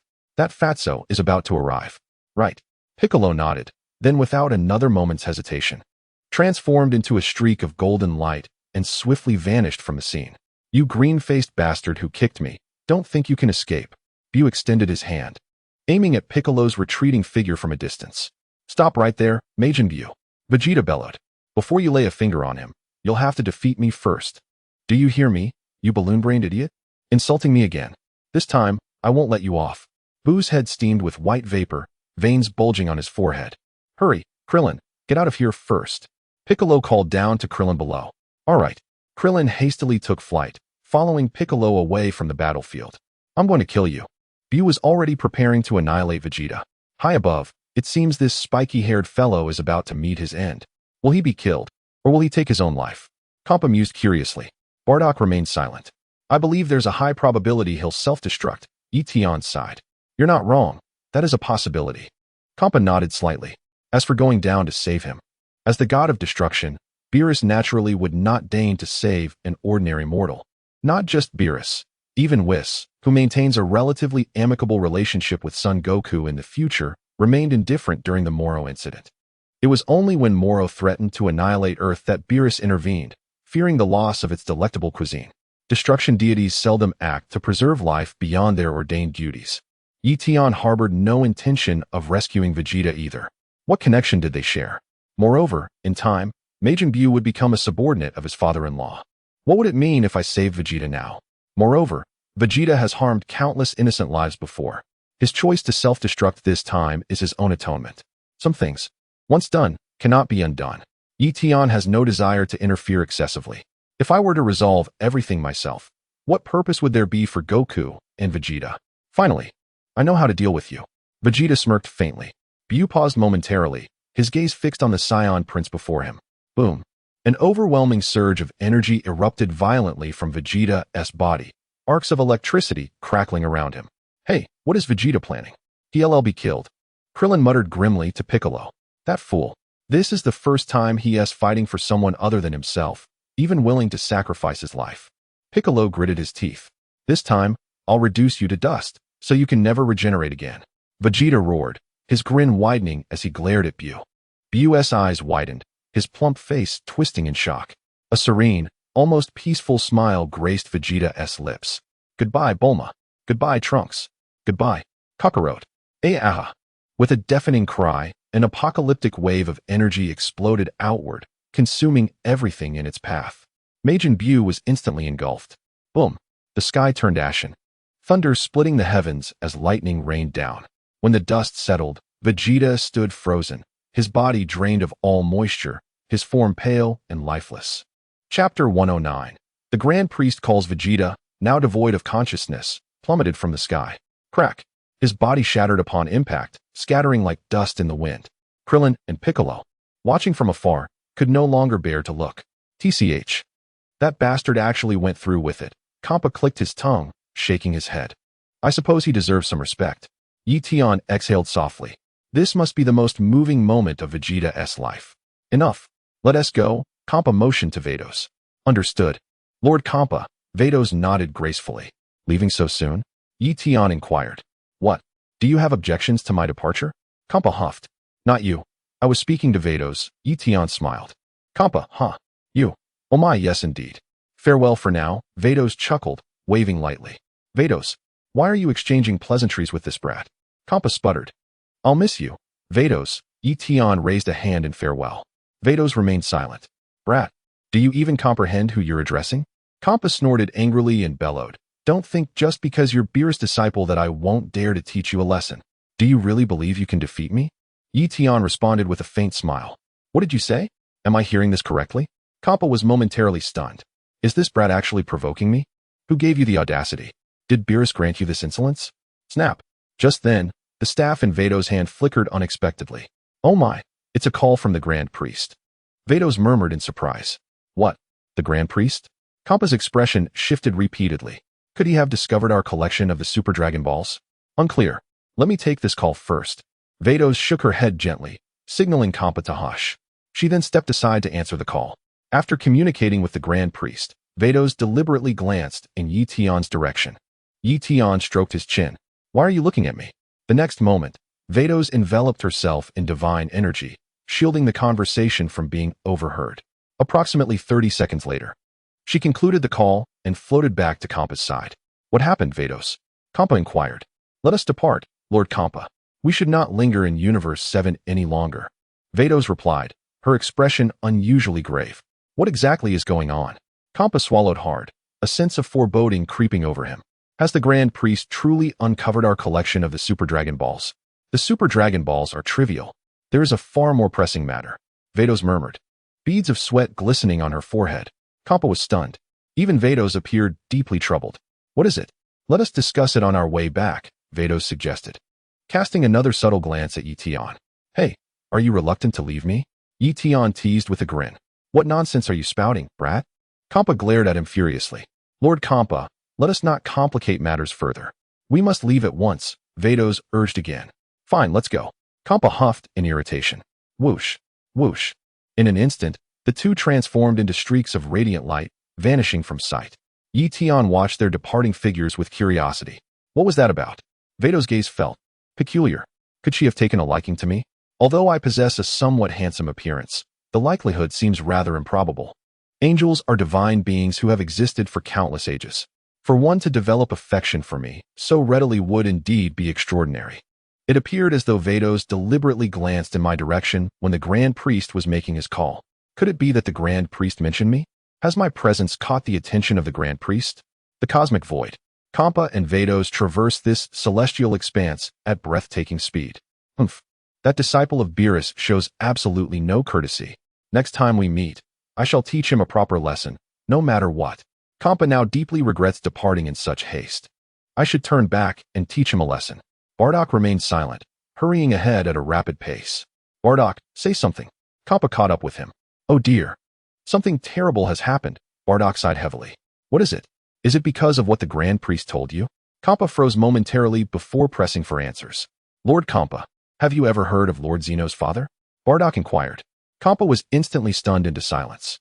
Bardock, that was far too abrupt a turn in conversation. I can barely keep up with your sudden turns in conversation. How did we suddenly start talking about the Grand Priest's father? Are you implying that the Grand Priest's father is still alive? After a brief moment of stunned silence, Kampa immediately inquired. Wasn't it said that the Grand Priest's father disappeared long ago? He might have been lost in some alternate dimension, never to return. That is a possibility, Vedos nodded. But, Lord Kampa, do you know why the Grand Priest's father, the Great Grand Priest, left in the first place? I have no idea. Kampa shook his head before pressing further. Are you bringing this up now because you found the Great Grand Priest? The mere thought of such a possibility sent another shiver down Kampa's spine. No, the Great Grand Priest has not been found. However, the Grand Minister has uncovered something else, Vedos sighed softly. What is it? Kampa asked, perplexed. The Great Grand Priest's master. Vedos lowered her voice. What? The Great Grand Priest's master? Kampa was stunned, then bewildered. Who is that? I've never heard of the Great Grand Priest having a master. Just because you haven't heard of it doesn't mean it isn't true, Vedos mused. Who would have thought? There's a strong possibility he has returned, after vanishing for 100 million years. Kampa remained silent. He knew nothing about the Great Grand Priest's master. No one in the divine realm had ever spoken of such a thing. It seemed even the other destroyers were unaware. Tell me more about this master of the Great Grand Priest, Kampa urged. The Grand Priest's Erasure Technique was learned from his father, the Great Grand Priest, Vedos explained. And the Great Grand Priest's Erasure Technique was taught to him by his master. Kampa's expression shifted dramatically, his face paling with shock. So, you're saying his master possesses an even higher level of erasure ability than the Grand Priest? Kampa stammered, his voice trembling. Chapter 110, The Great Grand Priest's Master. Precisely, Vedos nodded. To put it simply, the Grand Priest does not possess the ability to erase an angel. But his master could, and if he wished, he might even erase the Grand Minister himself. This. Kampa was utterly dumbfounded. His name is Lord Tian, Videl sighed. Lord Tian? Yi? Kampa shuddered once more. Yet, after the initial shock, Kampa suddenly felt a strange sense of familiarity with the name. This name? Why does it sound so familiar? Kampa muttered, stroking his chin before his eyes suddenly widened. Videl remained silent. Tian Yi. If you reverse the name, doesn't it become Yi Tian, that brat? Kampa smacked his forehead, then shook his head vigorously with a bitter laugh. Ha ha ha, what am I thinking? That kid is just one of Beerus' disciples. Videl immediately covered her forehead, unwilling to speak further. Videl, what's with that expression? Kampa froze, a sense of foreboding creeping over him. Lord Kampa, your analysis just now was impeccable, Videl remarked with a sigh. What did you say? Kampa stammered in disbelief. Did I actually get it right? Videl lightly tapped her temple. Why, you're joking. This isn't funny at all. Kampa was on the verge of tears. Yet Videl only grew more solemn. Are you truly not joking? Kampa trembled violently, his face turning ashen. I am entirely serious, Videl affirmed with a nod. But, isn't he Beerus' disciple? How could he possibly be connected to Lord Tenny? Kampa's mind went blank, his voice cracking in distress. Lord Kampa, think carefully. Did you assume Lord Tenny was Beerus' disciple? Has Lord Tenny ever acknowledged it? Videl countered. Kampa pondered deeply. Indeed, he had never heard such an admission. This is bad. Then I'm doomed. The fact that I wasn't erased on the spot. Should I go burn incense in gratitude? Tears streamed down Kampa's face, his heart seized by panic, drowning in boundless terror. Lord Tenny likely belongs to the category of reincarnation. His erasure abilities haven't fully returned yet, Videl speculated. Reincarnation? Did he die accidentally and get reborn? Kampa's lips twitched in disbelief. Don't be ridiculous. He's the Grand Priest's master, the Omni-King's Grand Teacher. Who could possibly kill him? Lord Tenny grew bored and deliberately chose to reincarnate. Videl replied. Kampa fell silent. Bored and deliberately reincarnated? This guy is truly something else. So, while his erasure powers aren't fully restored, should we do something? A thought flickered in Kampa's mind. Lord Kampa, you wouldn't be considering going to pick a fight with Lord Tenny, would you? Videl turned to stare at him. Videl, that's no joking matter. Kampa barked sternly. How could I possibly do such a thing? I'd like to live a little longer. What I meant was, since no one else knows Lord Tenny's identity, should I go? Pay my respects. Videl, Lord Kampa, perhaps you should reflect on how you provoked him earlier. Videl sighed. As Kampa recalled the past events, he clutched his head, feeling utterly wretched. No. If Lord Tenny truly holds a grudge, I'll meet a gruesome end. What should I do? By the way, it's worth mentioning that Lord Tenny's memories don't seem to have fully recovered yet. He probably still doesn't know his true identity. Videl mused thoughtfully. The Omni-King has 2 attendants by his side. Does the Grand Omni-King also have attendants? Kampa had a sudden idea and immediately asked. You might as well just ask whether Lord Tian needs an attendant. Videl chuckled. That's exactly what I meant. Kampa grinned, clutching his head in frustration before gritting his teeth. Damn it, you should told me sooner. If you had, I wouldn't have been so disrespectful to Lord Tian. I did advise you to leave earlier, Lord Kampa. You simply refused to listen. Videl smiled faintly. No, I have to find a way to make up for my mistake before his memories fully return. Kampa declared solemnly. Are you suggesting you wish to become Lord Tian's attendant? Lord Kampa? Videl understood his implication. Why not? Kampa smirked. It would be quite fitting to serve as an attendant now. If you wait too long, Lord Tian might not find your strength impressive enough. Videl remarked with amusement. Kampa, all right, I've made up my mind. I'm going back to grovel before Lord Tian. Kampa abruptly halted. Let me offer you some advice, Lord Kampa. Seeing his determination, Videl felt obliged to caution him. Rather than groveling, perhaps you should aim to become his friend. After all, friendship is far more enduring than servitude. I suggest you avoid being too obvious. If Lord Tian prematurely learns his true identity, it could disrupt his future growth. And if that happens, neither the Grand Priest nor the Omni-King would take kindly to it. Kampa shuddered violently once more. I understand what I must do. Kampa wiped his sweat. I'll take my leave now. I won't interfere further. With a graceful wave of her hand, Videl transformed into a radiant streak of starlight and swiftly departed. Meanwhile, Kampa clenched his fists, gritted his teeth, and soared back toward Earth at full speed. Earth. Krillin, take these 2 back. I'll go check the outcome. Piccolo instructed. All right. Krillin nodded. Staying silent may not be wise. Hiding the truth isn't right either. Piccolo murmured thoughtfully. You should tell his family the truth. Krillin, you want me to tell Bulma that Vegeta is dead? Why don't you tell her? Whoosh. Without another word, Piccolo sped off into the distance. The moment he vanished, Tian descended from the sky, landing gracefully beside Krillin. You're Gohan's classmate, Tian? Krillin blinked in surprise, studying him. That's right. It's me. Tian nodded slightly. You're still alive? That's truly remarkable, Krillin greeted with a smile. Chapter 111.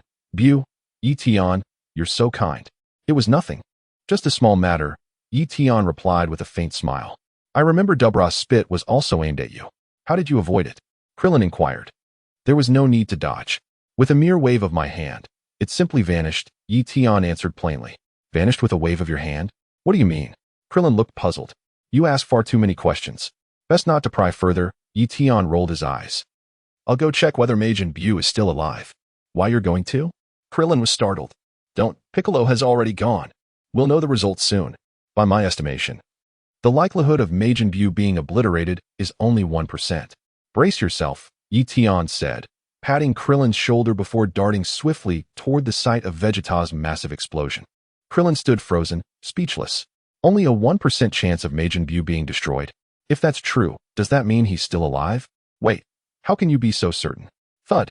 Piccolo descended from the sky, landing in the aftermath of Vegeta's explosion. Scattered across the ground were chunks of Majin Buu's flesh. Thud. At that moment, Tian caught up from behind, appearing beside Piccolo. Tian? Piccolo was momentarily startled before relaxing slightly upon recognizing him. It's me. Tian confirmed with a nod. Have you been nearby this whole time? Piccolo asked. You could say that. Tian replied with a faint smile.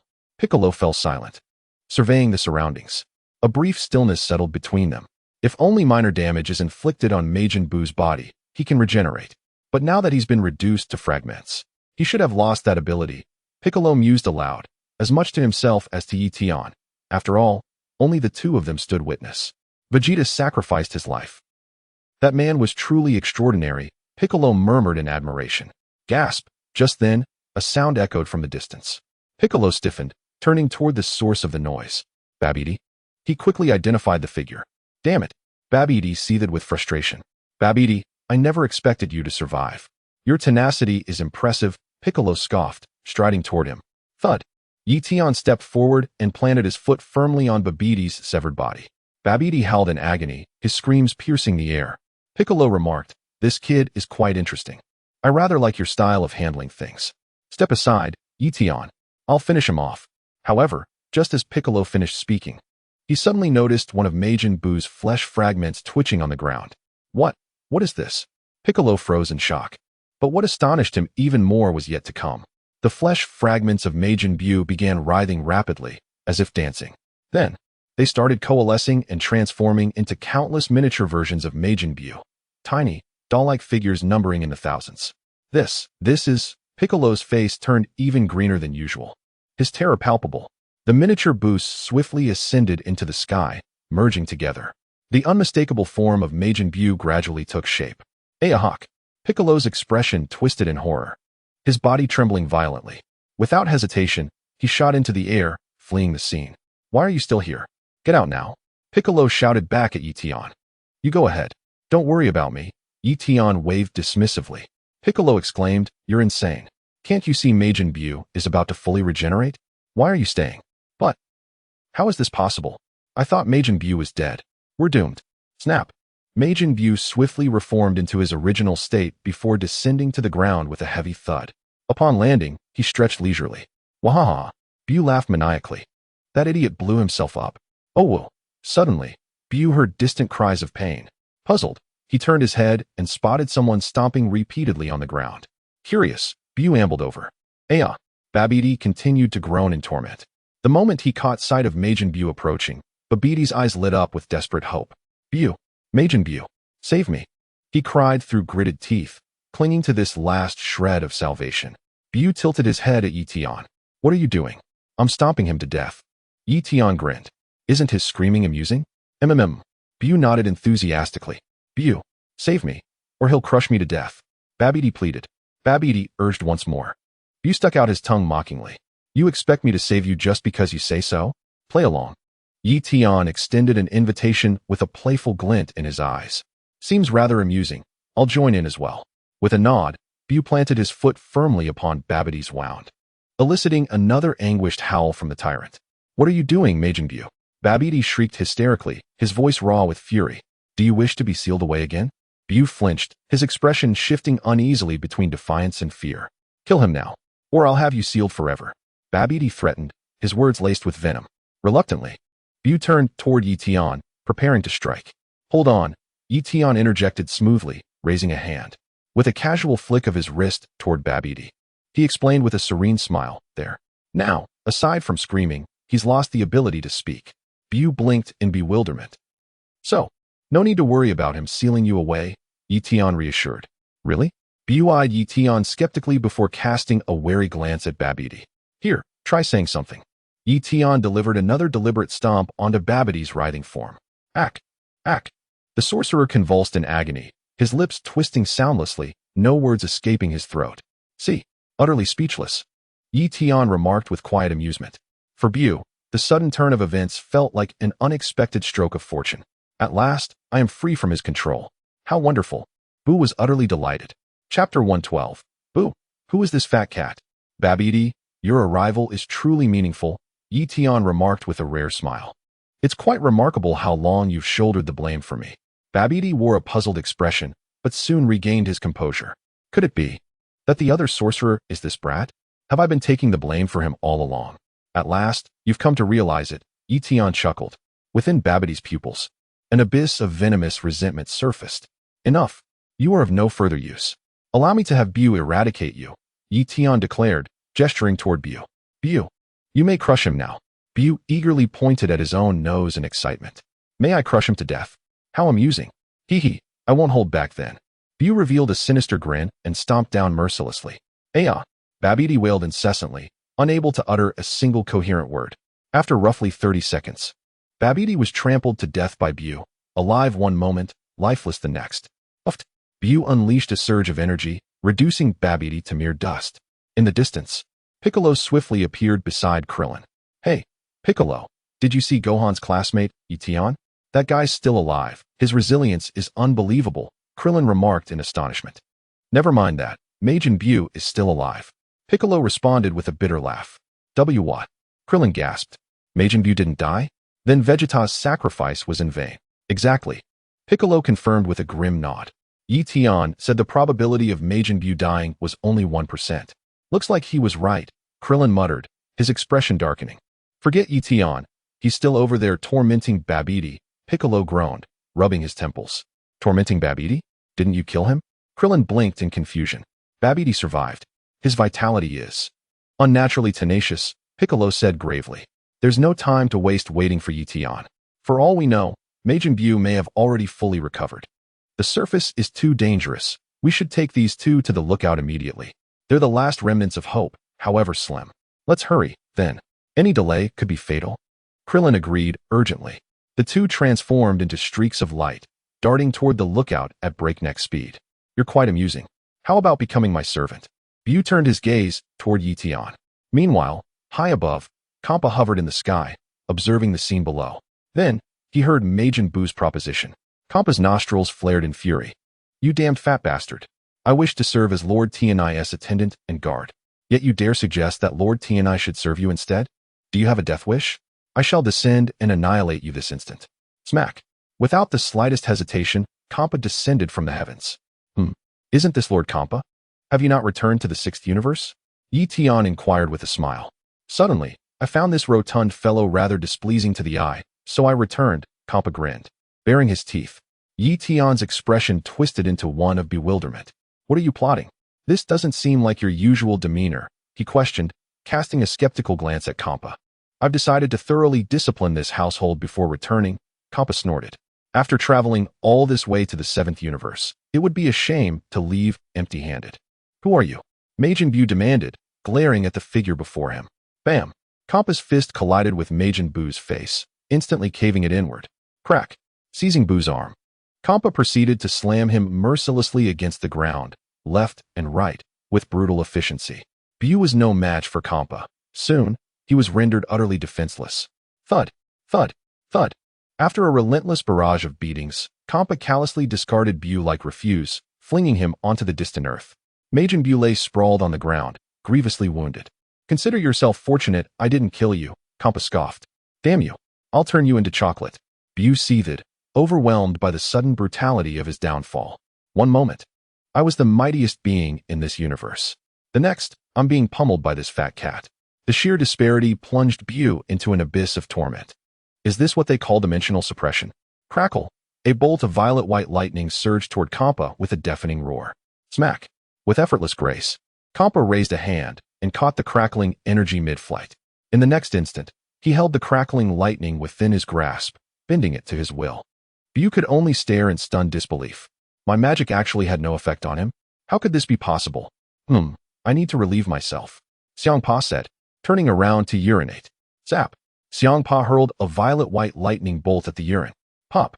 In an instant, Xiangpa's puddle of urine transformed into an irregularly shaped chocolate. You wanted chocolate, didn't you?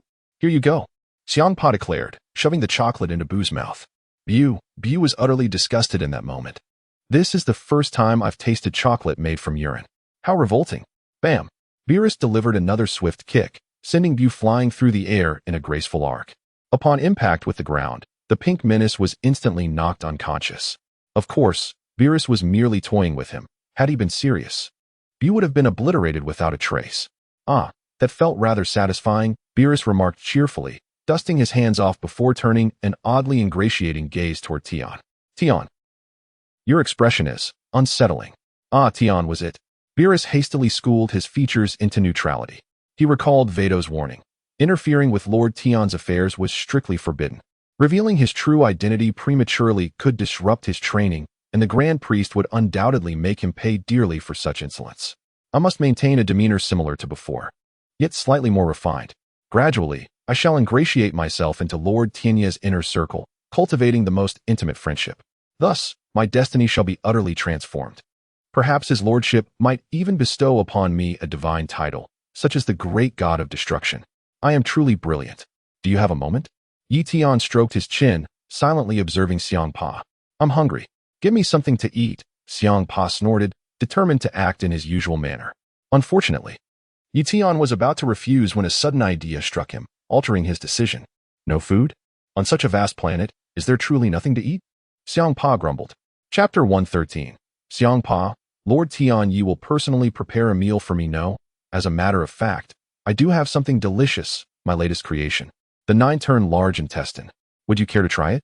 Yi Tian chuckled mischievously. 9-turn large intestine? The name alone sounds delectable. Can you actually make it? Xiangpa eagerly inquired. I can, Yi Tian nodded. Then hurry and prepare it for me, Xiangpa replied with a satisfied grin.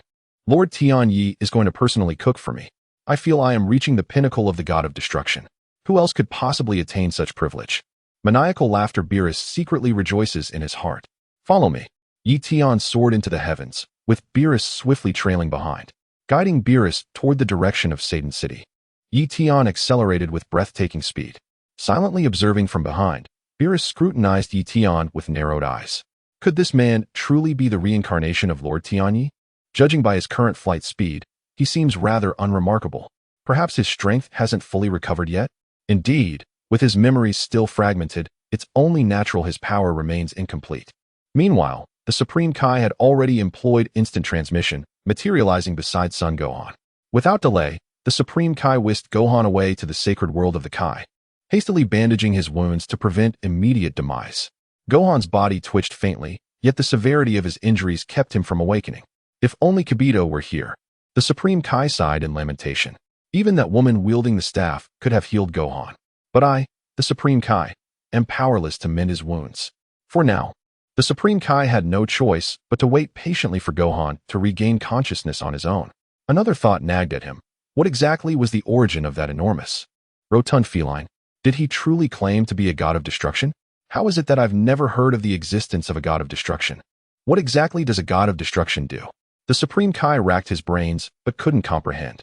His understanding of the god of destruction was utterly blank. It would be strange indeed if he could figure it out.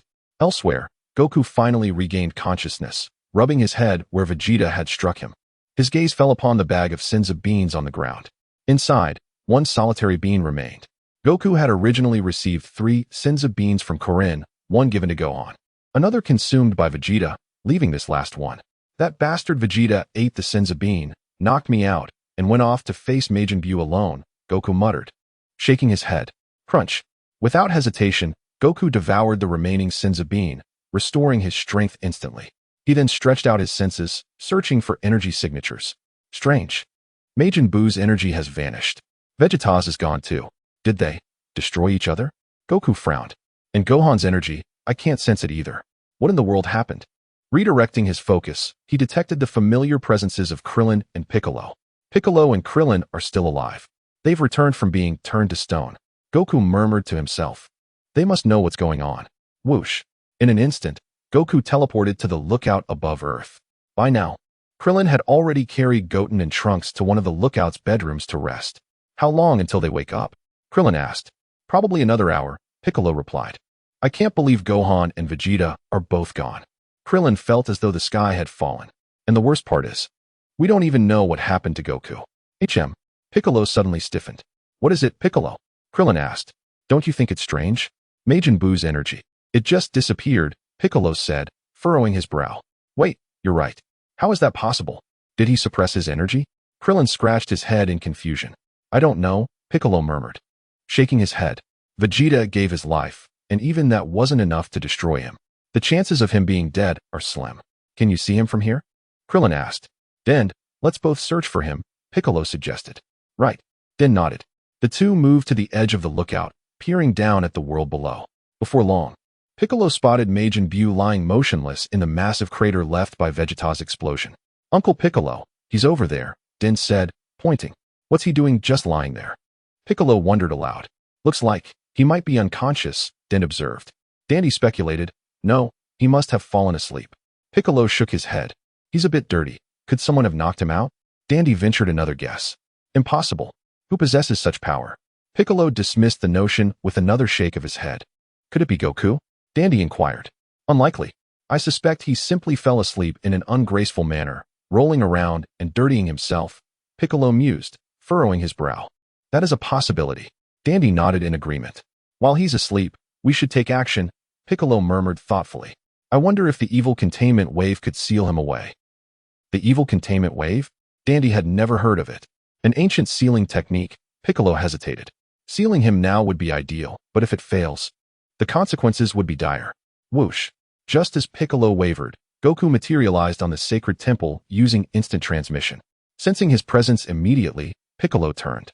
Goku. It is Goku. You're alive, thank goodness. Krillin exclaimed, overwhelmed with relief. Krillin, what are you talking about? I was dead, Goku chuckled. I came to find out what's happening. What's going on? Krillin and Piccolo then recounted everything they knew. What?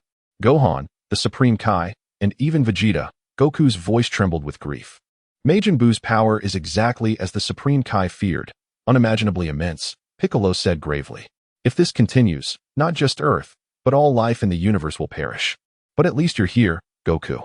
That's a stroke of luck amidst disaster. You're the only one who can defeat Majin Buu, Krillin exhaled slightly. You can only stay in this world for a day, right? How much time remains? Honestly, I'm not sure I can defeat him, Goku admitted, shaking his head. What? Krillin was stunned. Vegeta and I were nearly equal in strength. He sacrificed his life and still fell.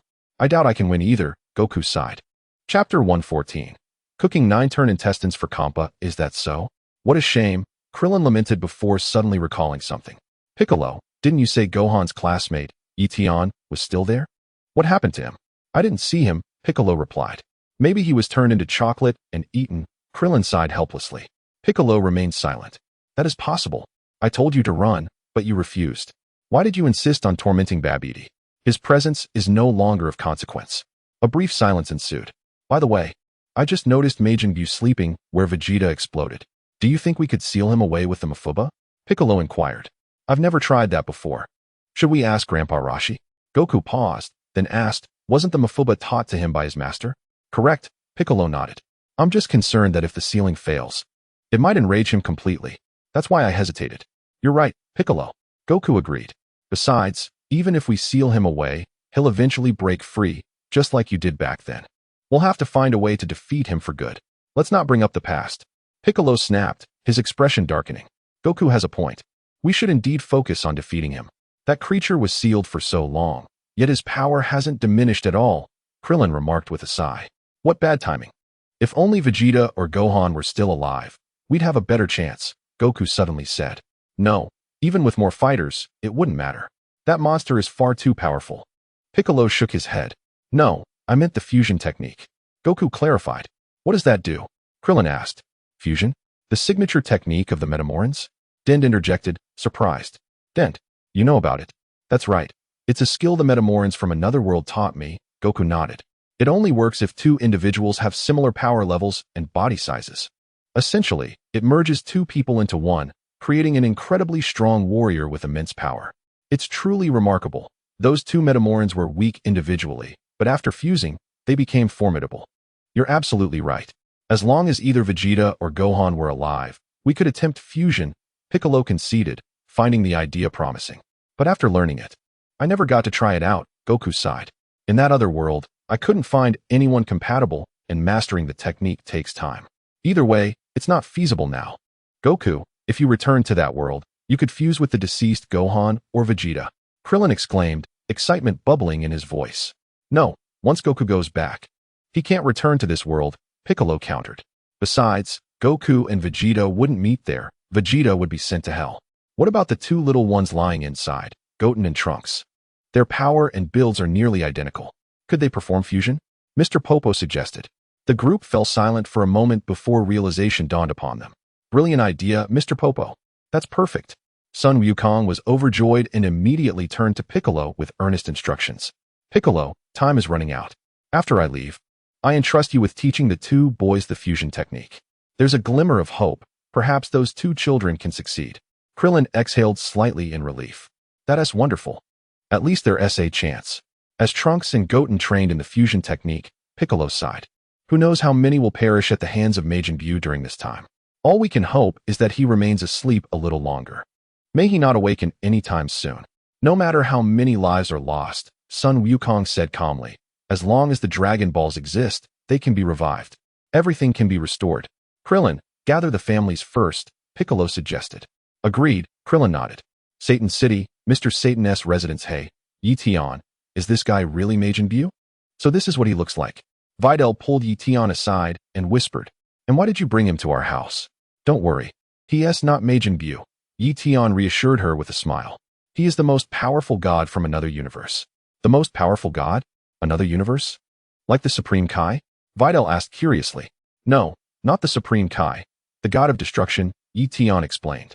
God of destruction? What is that? Videl was utterly confused. Just know that he is incredibly strong, Tian chuckled. Videl lowered her voice further. Then why did you bring him here? And what about Majin Buu? What is happening with him? Majin Buu has already awakened, Tian replied. What? So Earth is in danger? Videl gasped. Humph. That pathetic creature was no match for me. I knocked him out cold, Kampa interjected, having been eavesdropping all along. Thank goodness. Lord Tian doesn't despise me. In fact, he even called me the most powerful god of another universe. It seems the first step in building a good relationship with Lord Tian is nearly complete. Next, no matter what Lord Tian prepares for me, even if it tastes like garbage, I must declare it delicious. That way, I can grow closer to him. Tian, the pork intestines are here. Mr. Satan rushed over, holding the dish with enthusiasm. Thank you, Tian acknowledged. Not at all. It's nothing, Mr. Satan grinned conspiratorially, whispering. Just as you requested, completely unwashed, retaining its original essence. Excellent, Tian nodded. Now, allow me to prepare the legendary 9-turn intestines for Lord Kampa. Kampa trembled with excitement. Lord Tian is personally cooking for me. I am deeply honored. What immense virtue must I have cultivated in my past life to be worthy of tasting the culinary creations personally prepared by Lord Tian. With practiced hands, Tian plunged the unwashed pork intestines directly into boiling water for a brief scalding. The pungent odor of the offal immediately permeated the air, causing Biddy to instinctively cover her nose. Mr. Satan similarly fought the urge to shield his nostrils, restraining himself out of politeness, for Tian had declared he was entertaining an exceptionally distinguished guest. If even Tian deemed this visitor worthy of such honor, it would be improper for me to react otherwise. As the malodorous fumes reached Lord Beerus' nostrils, His eyes grew moist with emotion. Lord Tian, surely you don't intend for me to actually consume excrement? Chapter 115, 9-turn intestines, a dish that made Beerus weep. The feline deity felt utterly wretched. What to do? What indeed to do? I have no appetite for such filth. Yet how could I possibly refuse when Lord Tian personally prepares a meal for me? After placing the pork intestines into the pot, Tian began crafting the braising sauce. Then, with deliberate care, he poured the blanching broth into the simmering mixture, reducing it over high heat. Before long, an exquisite dish of 9-turn intestines was presented before Xiangpa, meticulously arranged by Tian's own hands. Through this alchemy of flavors, the once pungent stench of the intestines gradually dissipated, replaced by an alluring and distinctive aroma.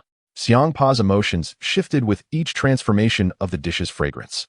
Indeed, it seems Lord Tian has poured his very soul into this culinary creation. I can sense the meticulous effort you've poured into preparing this dish, though uncertain of its taste. The presentation alone is rather appetizing. Lord Beerus, please proceed. Tian placed the plate of braised pork intestines before Lord Beerus. With gritted teeth, Lord Beerus prepared to partake. Let me taste it first. Before you partake in this dish, allow me to briefly explain its characteristics. Tian elaborated. Very well, proceed, Xiangpa nodded. Do you know what pork intestines are? Tian inquired. Of course, Xiangpa replied, being the god of destruction. He was at least aware of which part of the pig it came from. Xiangpa nearly blurted out, is that even edible? But restrained himself, unwilling to offend Lord Tian outright. Earlier, I even considered attacking him. That was before I knew his true identity. Now that I do, I must foster a good relationship with him. Otherwise, once his memories and powers fully return, I'll be in dire straits. I must become his closest confidant before his powers fully return. Perhaps then I could ascend to the title of God of Destruction, even if that lofty position eludes me. With such formidable patronage, even Lord Zeno wouldn't dare trifle with me. Maniacal laughter. I am truly brilliant. Who would have imagined that such an ingredient could be transformed into a delicacy by you? At the very least, the aroma is rather enticing, Xiangpa repeatedly praised. Generally speaking, when preparing pork intestines, most people thoroughly cleanse all the impurities from within, Tian remarked with a sigh. Xiangpa nodded vigorously, then scratched his head in slight bewilderment. I did not witness you washing it. I merely observed you briefly rinsing it in boiling water, during which numerous beige particles emerged. Are you certain it was properly cleaned? I don't know how to clean it, Tian abruptly interjected. Xiangpa sighed, if you want to clean it, then don't. No need to elaborate so explicitly. But how am I supposed to eat it now? Because I must preserve the authentic essence of the pork intestines. Tian chuckled slyly. Only this way can the dish achieve its finest flavor. You're absolutely right.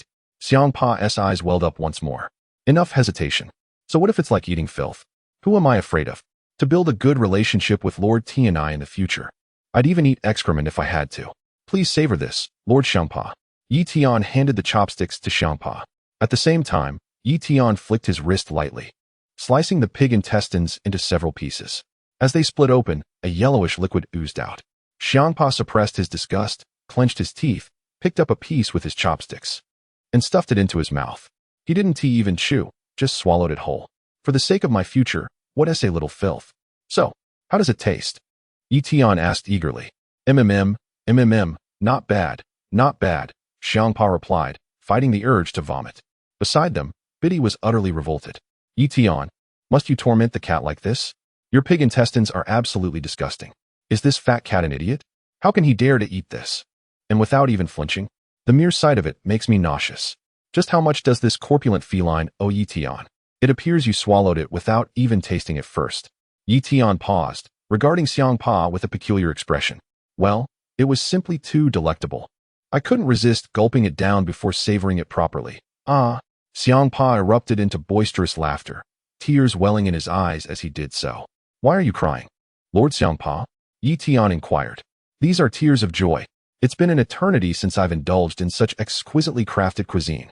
Xiangpa wept openly, his face streaked with emotion. Truly? Tian observed him pensively. Absolutely divine. And I won't tolerate anyone attempting to steal it from me. Just ask Majin Buu, the prime example of what happens to those who try. Xiangpa promptly claimed the entire plate of braised pork intestines for himself, adopting a fiercely protective stance over his meal. Tian murmured to himself, could it truly be that delicious? Has my culinary prowess ascended to such heights? The braised pork intestines I prepared have managed to captivate Lord Beerus's palate with their exquisite flavors. Yet, Tian harbored no illusions, after all. Both Lord Beerus and Lord Kampa were beings who could derive immense joy from even the simplest instant noodles. How could they not revel in such a delicacy as the 9-turn pork intestines? Moreover, Tian remained blissfully unaware of his own true identity. This simply won't do. You must savor it properly, Tian sighed. Very well, this time I shall indulge with due reverence, Lord Kampa declared solemnly, nodding as he deftly picked up another piece of the glistening pork intestine with his chopsticks. As he chewed, an unexpected revelation dawned upon him. The initial pungency gradually transformed into an alluring aroma. How peculiar, he mused aloud. This dish is truly an enigma. How does something so malodorous at first evolve into such a fragrant delight? Initially suppressing his revulsion, Lord Kampa had forced himself to partake. Yet, with each subsequent bite, the flavors deepened, weaving an irresistible spell upon his senses. Could it be that even the most unassuming ingredients held such hidden depths? Within moments, the entire plate was emptied. More. Bring another serving, Lord Kampa demanded, punctuating his request with a satisfied belch that sent a tiny golden particle airborne. Tian swiftly sidestepped the projectile, while Videl and Mr. Satan maintained a safe distance, their expressions a mixture of horror and resignation. Have you developed an addiction? Tian raised an eyebrow. Did I truly prepare it that well? One plate is insufficient. Another at once, Lord Kampa commanded, waving imperiously. Let's pause for today. Overindulgence may dull the palate, Tian suggested, scratching his head thoughtfully. Wise words.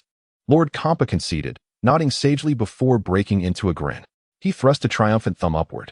Tian, your culinary prowess is unparalleled, even across the 7th universe. You flatter me. Tian demurred, a faint blush coloring his cheeks. Yet remaining in the 7th universe is a waste of your talents. Why not accompany me to the 6th? Lord Kampa seized the moment to extend his invitation. Chapter 116. Lord Kampa's proposal marry the Grand Priest's 3 daughters? Absolutely not. Tian refused without hesitation. Oh, of course, you are Lord Beerus's disciple. Crossing universes might be improper, Lord Kampa conceded, though his tone lacked conviction.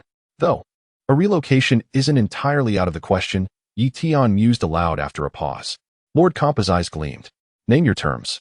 Grant me Vados's hand in marriage, and I shall join you in the 6th universe. So it is Vados who has captured your fancy, Lord Kampa observed, his expression inscrutable. And if I accompany you, will you ensure my daily supply of braised pork intestines? He inquired, masking his eagerness beneath a veneer of nonchalance. Naturally, provided you furnish the ingredients.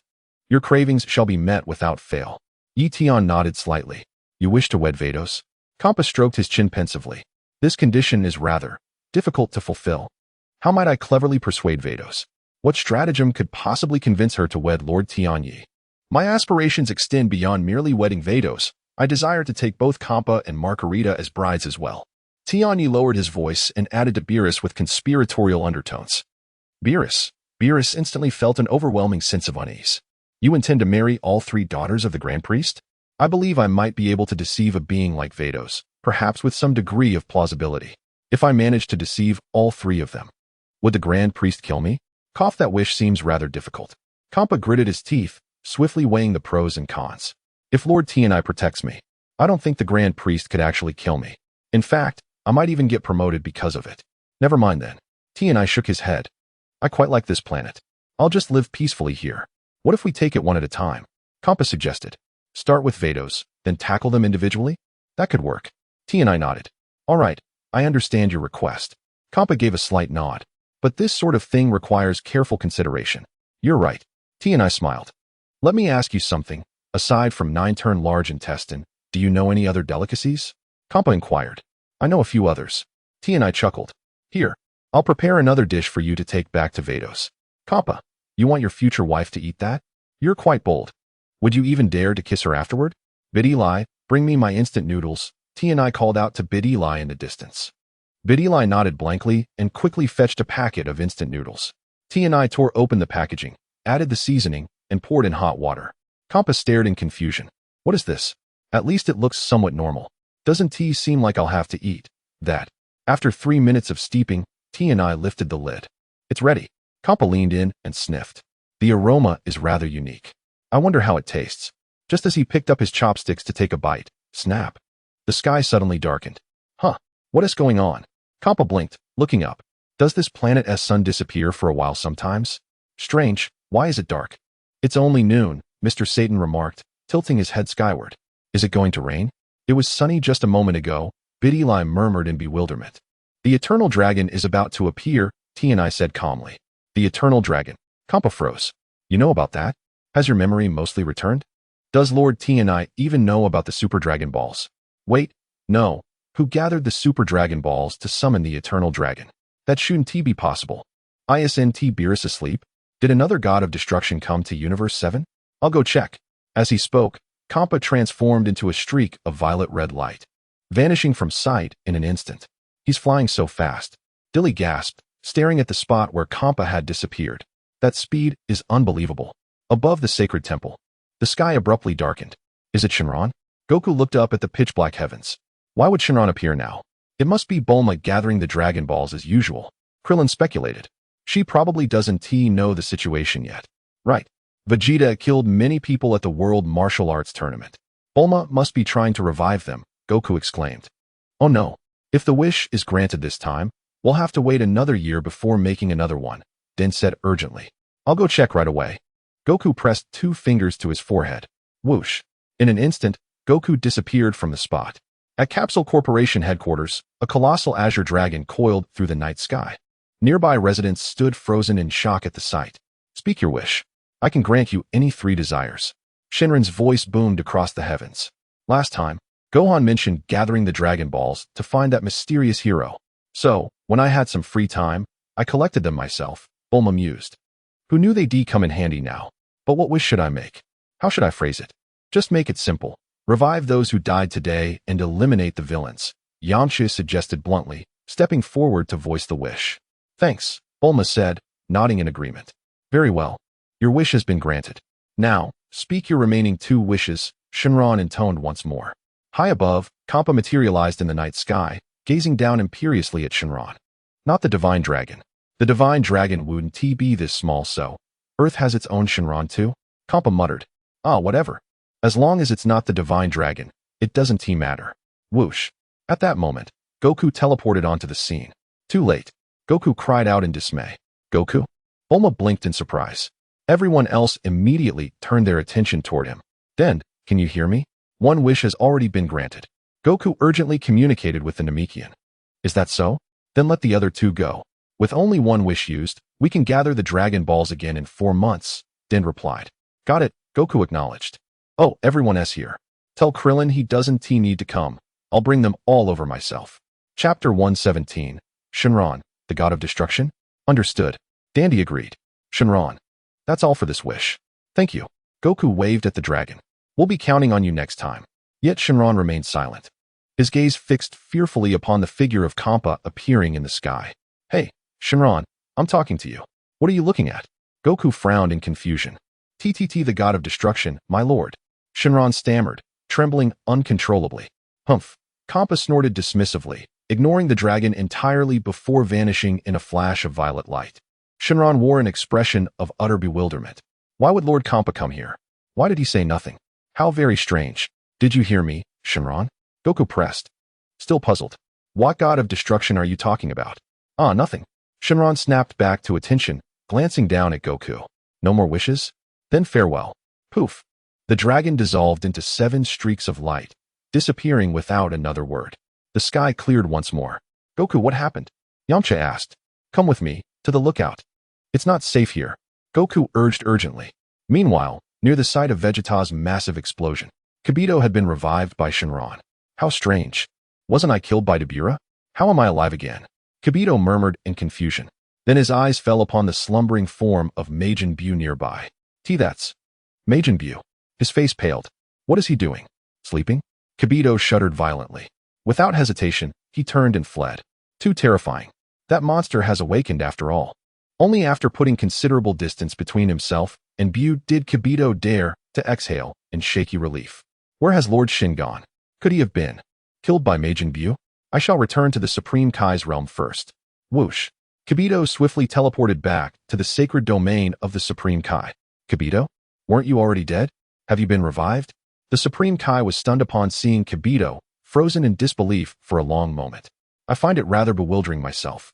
Kibito murmured, shaking his head in confusion. Strange occurrences happen every year, but today is exceptionally peculiar, the Supreme Kai sighed. Kibito, do you know what happened today? I encountered an enormous, rotund feline who claimed to be the god of destruction. The woman accompanying him possessed extraordinary healing abilities. She restored my injuries and replenished my energy in an instant, surpassing even your skills. Such a thing exists? Kibito was astounded. To my knowledge, my healing prowess has reached the pinnacle of mastery. Few beings in this universe can rival me, let alone among the gods. Besides, Supreme Kai-sama, I thought you were incapable of healing? Indeed, as the Supreme Kai, I lack such abilities, he nodded. That woman you mentioned must be truly remarkable, Kibito marveled once more. And that plump feline seemed equally extraordinary. The Supreme Kai added. He exuded such confidence, as though he could effortlessly defeat Majin Buu. Weren't Vegeta and the others brimming with confidence as well? How did that turn out? Kibito inquired. I haven't checked yet. I haven't been monitoring Earth's situation, the Supreme Kai admitted, shaking his head. By the way, Supreme Kai-sama, why have you brought this human, son Gohan here?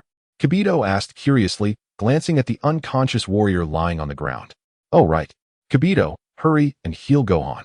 The Supreme Kai urged. I nearly forgot. Kibito scratched his head.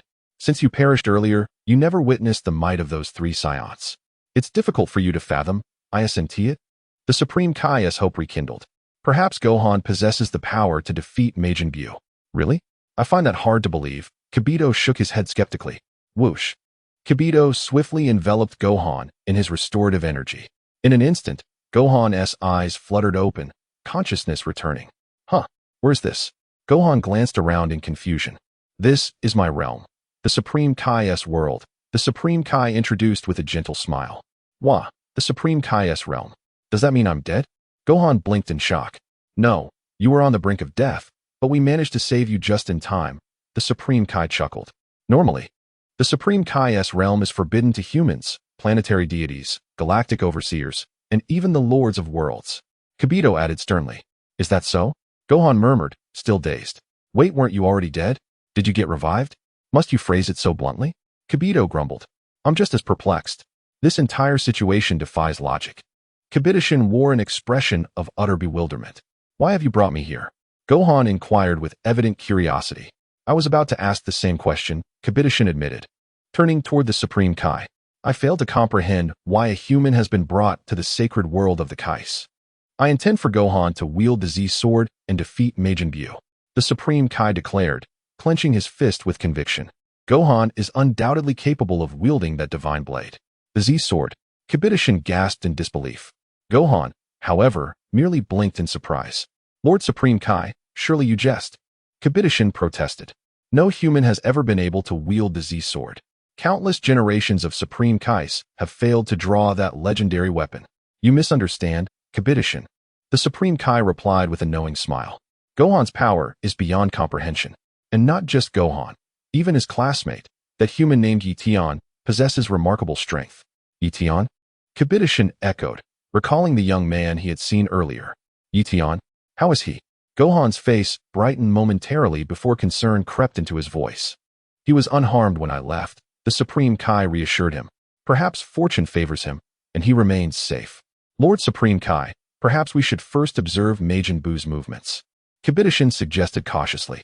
That does seem prudent, the Supreme Kai conceded with a nod, turning his gaze toward Earth. His eyes scanned the planet, searching for any sign of Majin Buu. Instinctively, his attention shifted toward the site of their previous battle. And there, lying motionless upon the ground, was Majin Buu. He's sleeping. The Supreme Kai murmured grimly. Chapter 118. The Awakening of Majin Buu sleeping? After being sealed away for countless years, he still hasn't had his fill of rest? Kibito wiped his brow in exasperation. You were imprisoned for an eternity. Instead of slumbering within the seal, you choose to nap the moment you're freed? Just then, Majin Buu abruptly lifted his head, snapping awake. He rubbed his eyes vigorously before letting out a wide yawn. Thud, clambering to his feet. The image of Kampa's terrifying visage flashed through his mind. Instantly, his posture tensed as he scanned his surroundings with wary suspicion. That monstrously fat cat. How dare he reduce me to this state with just a few strikes? I cannot defeat him. Moreover, my magic has no effect on this man. Who on earth is he? And this enormous fat cat actually transformed his urine into chocolate for me to eat. How utterly revolting. Ugh. Majin Buu lay there spitting furiously. Gurgle. The next moment, Buu's stomach growled loudly. I'm starving. I need to find something to eat, Buu muttered, patting his belly before immediately soaring into the sky. Before long, Buu spotted a city below and promptly transformed every single inhabitant into cookies. He devoured them one by one, relishing each bite with glee. That despicable fiend. The Supreme Kai clenched his fists tightly, unable to bear the sight any longer.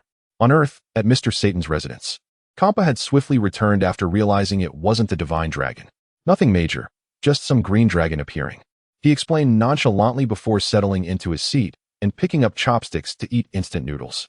Earlier, Kampa had been interrupted mid-meal by the sudden darkness in the sky. Now, he was finally getting a proper taste. At least it's not excrement, he mused between slurps. Though Lord Tian could even make that taste exquisite. Smacking his lips, he found himself craving more. Taking another bite, Kampa was instantly overwhelmed by sheer bliss. This tastes just as good as excrement. No, wait, more like pork intestines. Maybe slightly inferior. If pork intestines rate a perfect 10, this instant noodle scores a 9. The thought of pork intestines' origin made him pause, but he quickly dismissed it. Still, a 9 is remarkable. No wonder Lord Tian gifted such delicacies to Vados. Delicious. Who knew you could create such exquisite cuisine? Kampa praised effusively. Bulma, unimpressed, remarked. This fat cat clearly has intellectual deficiencies. Did Tian even make this? It's factory processed. Have you never had instant noodles before? Oh, that pink monstrosity seems to have awakened and is wreaking havoc on the city, Kampa mentioned between bites. Let him be, Tian replied with a faint smile. Since I've enjoyed your culinary masterpiece, I could obliterate him for you, Kampa offered casually. No need, Tian declined politely. Suit yourself. I must return now. Be cautious, currently. Only I can handle that creature. Kampa snorted. Tian handed him another packet of noodles without argument. I'll take this back for Vados to try. Xiangpa nodded and carefully put away the instant noodles. You wouldn't sneak a bite on the way, would you? Tian asked with a chuckle. Am I that kind of person? Xiangpa huffed indignantly. I would never do such a thing. Besides, the next time you see Vados, you can ask her yourself if she's ever had instant noodles. You're right. I believe you. Tian conceded with a nod. All right, I'm off, Xiangpa waved. If I manage to persuade Vados, would you come with me to the 6th universe? The other two can wait. Sure, Tian agreed without hesitation. If you convince Vados to marry me, I wouldn't mind visiting the 6th universe for a while. Great, it's settled then. Xiangpa grinned broadly before transforming into a streak of crimson light, vanishing swiftly into the starry expanse. Xiangpa had departed. Xiangpa had left, carrying his dreams and convictions with him. He felt that his appearance on Earth this time had successfully bridged the gap between him and Lord Tian. After all, the grudge he once held, forcing me to eat that infamous 9-turn large intestine, should have dissipated by now. Though, admittedly, that dish was rather delicious. A truly unique flavor. It would have been even better if it had been cleaned more thoroughly. Xiangpa's thoughts wandered momentarily. Earth, the lookout. An entire city is disappearing. Dend exclaimed in alarm. What? Is it Majin Buu? Krillin speculated. Dend and Piccolo immediately turned their gaze downward. It is him, he's awakened. Piccolo declared grimly. The worst has happened. Krillin clutched his head, his face etched with unease. After devouring the scattered treats, Buu proceeded to raze the city entirely, leaving nothing behind. Buu laughed uproariously. His joy is boundless as a child's. Is he the one who killed Vegeta and Gohan? Bulma asked. I can't stand by and watch as more innocent lives are lost. Piccolo gritted his teeth, fists clenched. Don't be reckless, Goku interjected. If you die, who will teach Goten and Trunks the fusion technique? Without it, we can't defeat Majin Buu. Don't worry, those who perished can be revived with the Dragon Balls. And the destroyed buildings can be restored as well. Piccolo fell silent. A moment later, Goten and Trunks finally stirred awake. Upon hearing of Vegeta and Gohan's fate, the two boys burst into tears. Stop crying, there's no time for that. Goku scolded. If you want revenge, you must master this new technique. Understood? Gradually, their sobs subsided. We don't know when Buu might find us here, so we must train rigorously. Sun Wukong pondered. Should we use the hyperbolic time chamber? Piccolo suggested. No. That chamber can only be used for 2 days in a lifetime. We might need it later, Sun Wukong explained. Besides, wasn't it designed for only 2 people? If all 4 of us enter, there might be problems. It's fine. Before this, Din upgraded the chamber. Now, 4 or 5 people can enter without issue. Piccolo replied with a faint smile. The hyperbolic time chamber can be upgraded? Sun Wukong was slightly surprised. Chapter 119. What is the God of Destruction? Yes. Din nodded beside them. I discovered the method to upgrade it by chance. You're amazing, Din, Sun Wukong praised. It's nothing. I was powerless against Majin Buu. Din lowered his head. Let's not use it for now. We'll train in fusion here, Sun Wukong decided after some thought, ultimately opting against the chamber. The sacred world of the Kai Gohan. No time to waste. Come with me to pull out the Z-Sword. The Supreme Kai commanded decisively. The Z-Sword? What's that? Gohan had never heard of it. Follow me. The Supreme Kai soared into the sky, with Kibito close behind. After a brief hesitation, Gohan followed. Upon witnessing the breathtaking scenery of the sacred world of the Kai, Gohan couldn't help but marvel. What a beautiful place. It reminds me of home. Your clothes don't suit the sacred world of the Kai, Kibito remarked, flicking his fingers. A shimmering light swiftly enveloped Gohan, transforming his attire into the sacred robes of the realm. Snap! Gohan's outfit was instantly renewed, now matching the divine aesthetic. Ha ha ha, now your attire fits this world. The Supreme Kai laughed. Really? It kind of looks like a matching couple's outfit. Gohan glanced down at himself. Kibito. Supreme Kai. Before long, the Supreme Kai led Gohan to the towering cliff where the Z-Sword rested. This is the Z-Sword, Gohan. The Supreme Kai pointed at the blade embedded in the ground. Gohan nodded. Pull it out. No one has ever succeeded in drawing this sword, the Supreme Kai instructed. Pull it out? Like in ancient legends? Gohan's curiosity sparked. What happens if I do? You'll gain immense power, enough to oppose Majin Buu, Kibito explained. Really? Then this sword must be incredibly sharp.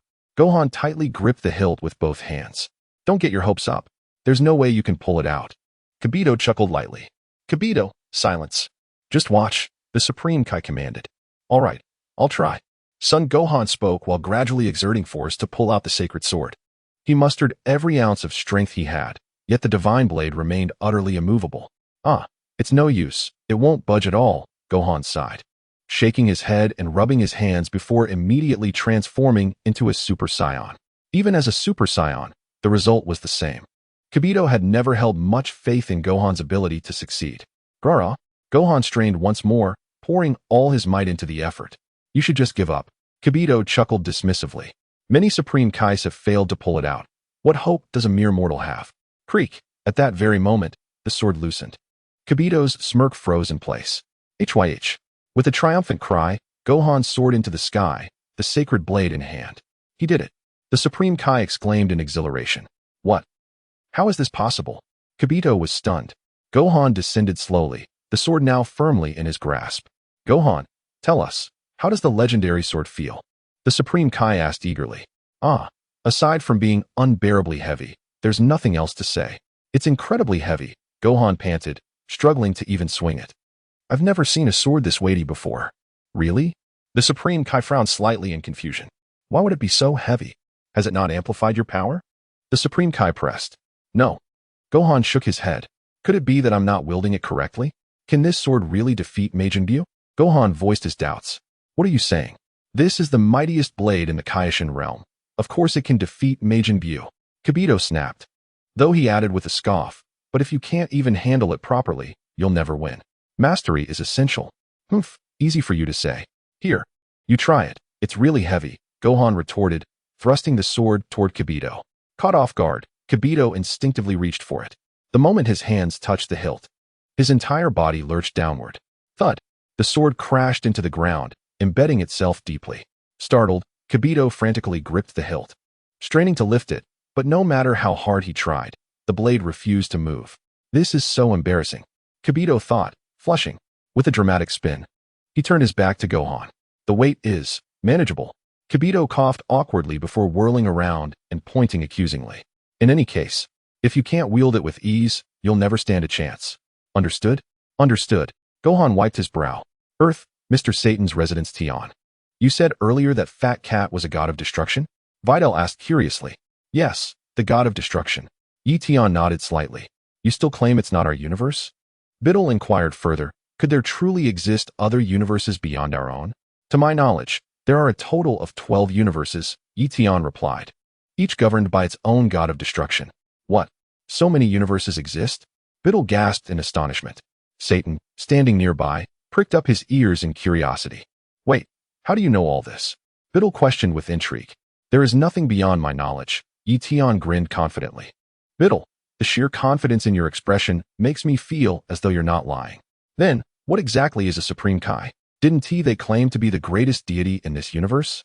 You misunderstand the meaning of great, Tian smiled. In this context, it isn't incorrect. The Supreme Kai is a deity of creation, primarily responsible for shaping the universe and birthing life. Are you saying we humans were all created by the Supreme Kai? Videl wiped her brow in disbelief. Occasionally, the Supreme Kai may relocate life forms from one planet to another, thus fostering new life upon that world, Tian explained. So rest assured, you were not crafted by the Supreme Kai. You were created by your father and mother. Videl, must you phrase it so bluntly? Satan, standing nearby, scratched his head sheepishly in embarrassment. I heard Majin Buu has awakened. So, Tian, what are your plans now? Why not have the god of destruction eliminate him directly? Videl pressed. Chapter 120, Satan, here as a subordinate Mr. Satan. Your mission has arrived. Tian immediately turned his gaze towards Satan. Satan's face was a canvas of bewilderment. What mission do I have? When the time is ripe, Mr. Satan, you will befriend Majin Buu in the past. Tian smiled faintly. Befriend him? You want my father to befriend that monster? Videl was startled. He'll be killed. Don't worry, nothing will happen as long as I'm here. Tian reassured her. If successful, Mr. Satan will gain an exceptionally powerful subordinate. A subordinate? You want my father to take Majin Buu as his underling? Videl was stunned.